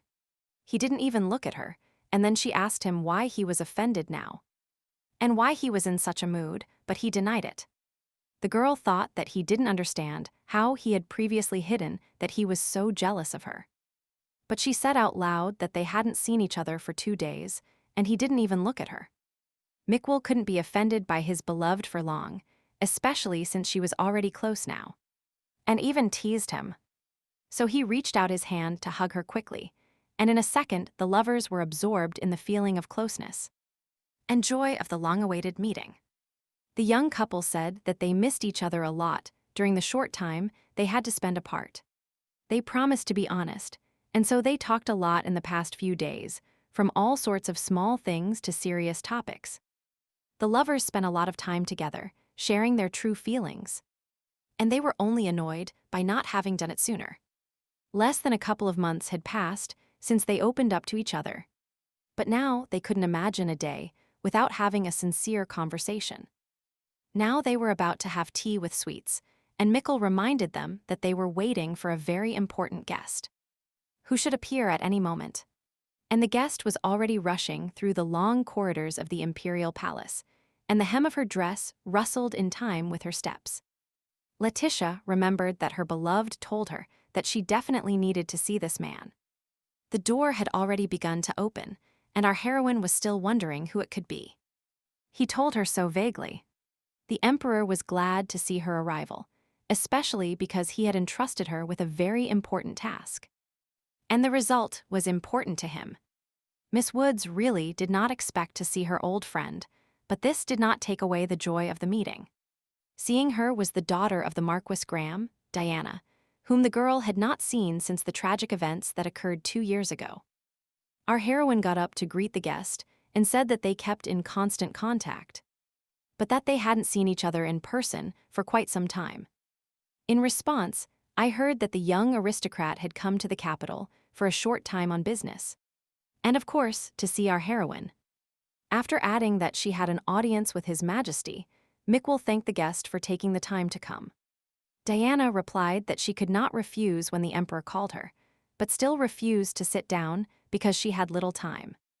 Then she added that she wanted to check something and that she would return immediately, and this really surprised Letitia. So, the lady began to explain that the girl knew from letters that she was working with Professor Schubert. And our heroine agreed that indeed they informed her that the Marquis's daughter was involved in all sorts of investigations. Diana continued by saying that she was still studying, but she was still interested in the imperial family's treasure that the girl had once shown her. So she began to look for information about ancient magical treasures, so she looked through and read books while researching. His Majesty became interested when Diana said that she once learned that there was another ancient magical treasure in the imperial family. Letitia watched the emperor with all her eyes as he approached the table, and then returned with a small package in his hands. He unfolded it, and an ancient key shone in his palm, which caught attention with its filigree. Mikwell looked at those present and said that he found this key in a secret passage many years ago. Our heroine said that apparently this was what she found in the pile of skulls, and that she then thought it was something unpleasant. He was surprised that the girl remembered and added that they had a fight over this issue, and that this turned out to be a treasure. Miss Woods looked at the guest and thought that apparently the emperor had specifically called the lady to learn more about this relic. Diana examined the key more closely and concluded that it was definitely an imperial family treasure. So our hero wanted to know more, so he asked the young researcher to tell him everything she knew. Diana said that according to an ancient book, this key can open and close all the secret passages of the imperial palace. Letitia thought about the words she heard. It was indeed very valuable information. And turning to Mikwell, she said that if the key can open and close all passages, then this is truly a powerful treasure. She looked at His Majesty and waited for his reaction. The emperor looked very upset, but since they were waiting for an answer from him, he said that he had assumed so. The girl saw the dejection of our hero, so she asked him what was bothering him so much, why he was so upset. He fell silent because he realized that he had made an unforgivable mistake, and he was gathering the courage to admit it. And then he said that he was very sorry and asked Letitia for forgiveness. Then he continued that he didn't know. She listened to him because she still didn't understand what he was referring to, but he fell silent again. And then she had to ask him to continue. He clenched his fists and said that if he had known the purpose of this key earlier, she would not have been in danger. Our heroine grabbed his cheek and squeezed it a little with her hand.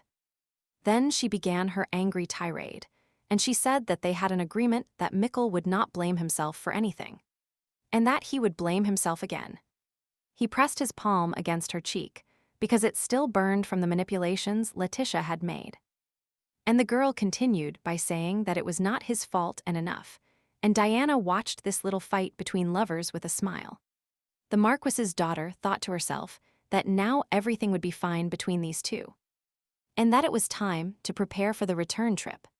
So she said that urgent matters awaited her, and that's why she needed to leave. But she was still glad to see him. Letitia said she was very sorry because they hadn't seen each other for a long time, but they had spent very little time together. Diana cast a farewell glance at the lovers and thought that most likely they would meet again in the near future. She didn't tell them anything. She didn't want to embarrass them with her assumptions. She just said goodbye. They escorted her to the carriage, which immediately departed and took the guest back to conduct research. They stood there for a while, watching, until the carriage disappeared behind the gates of the imperial palace. Then Mikwell took his beloved's hand, and when she squeezed his palm in response, he asked her to walk a little. He said he wanted her to go to the same place with him for a while, and Letitia happily agreed. She also didn't want to return to the palace. The young couple walked along the park paths while birds sang cheerfully around them, and the flowers delighted them with their fragrance.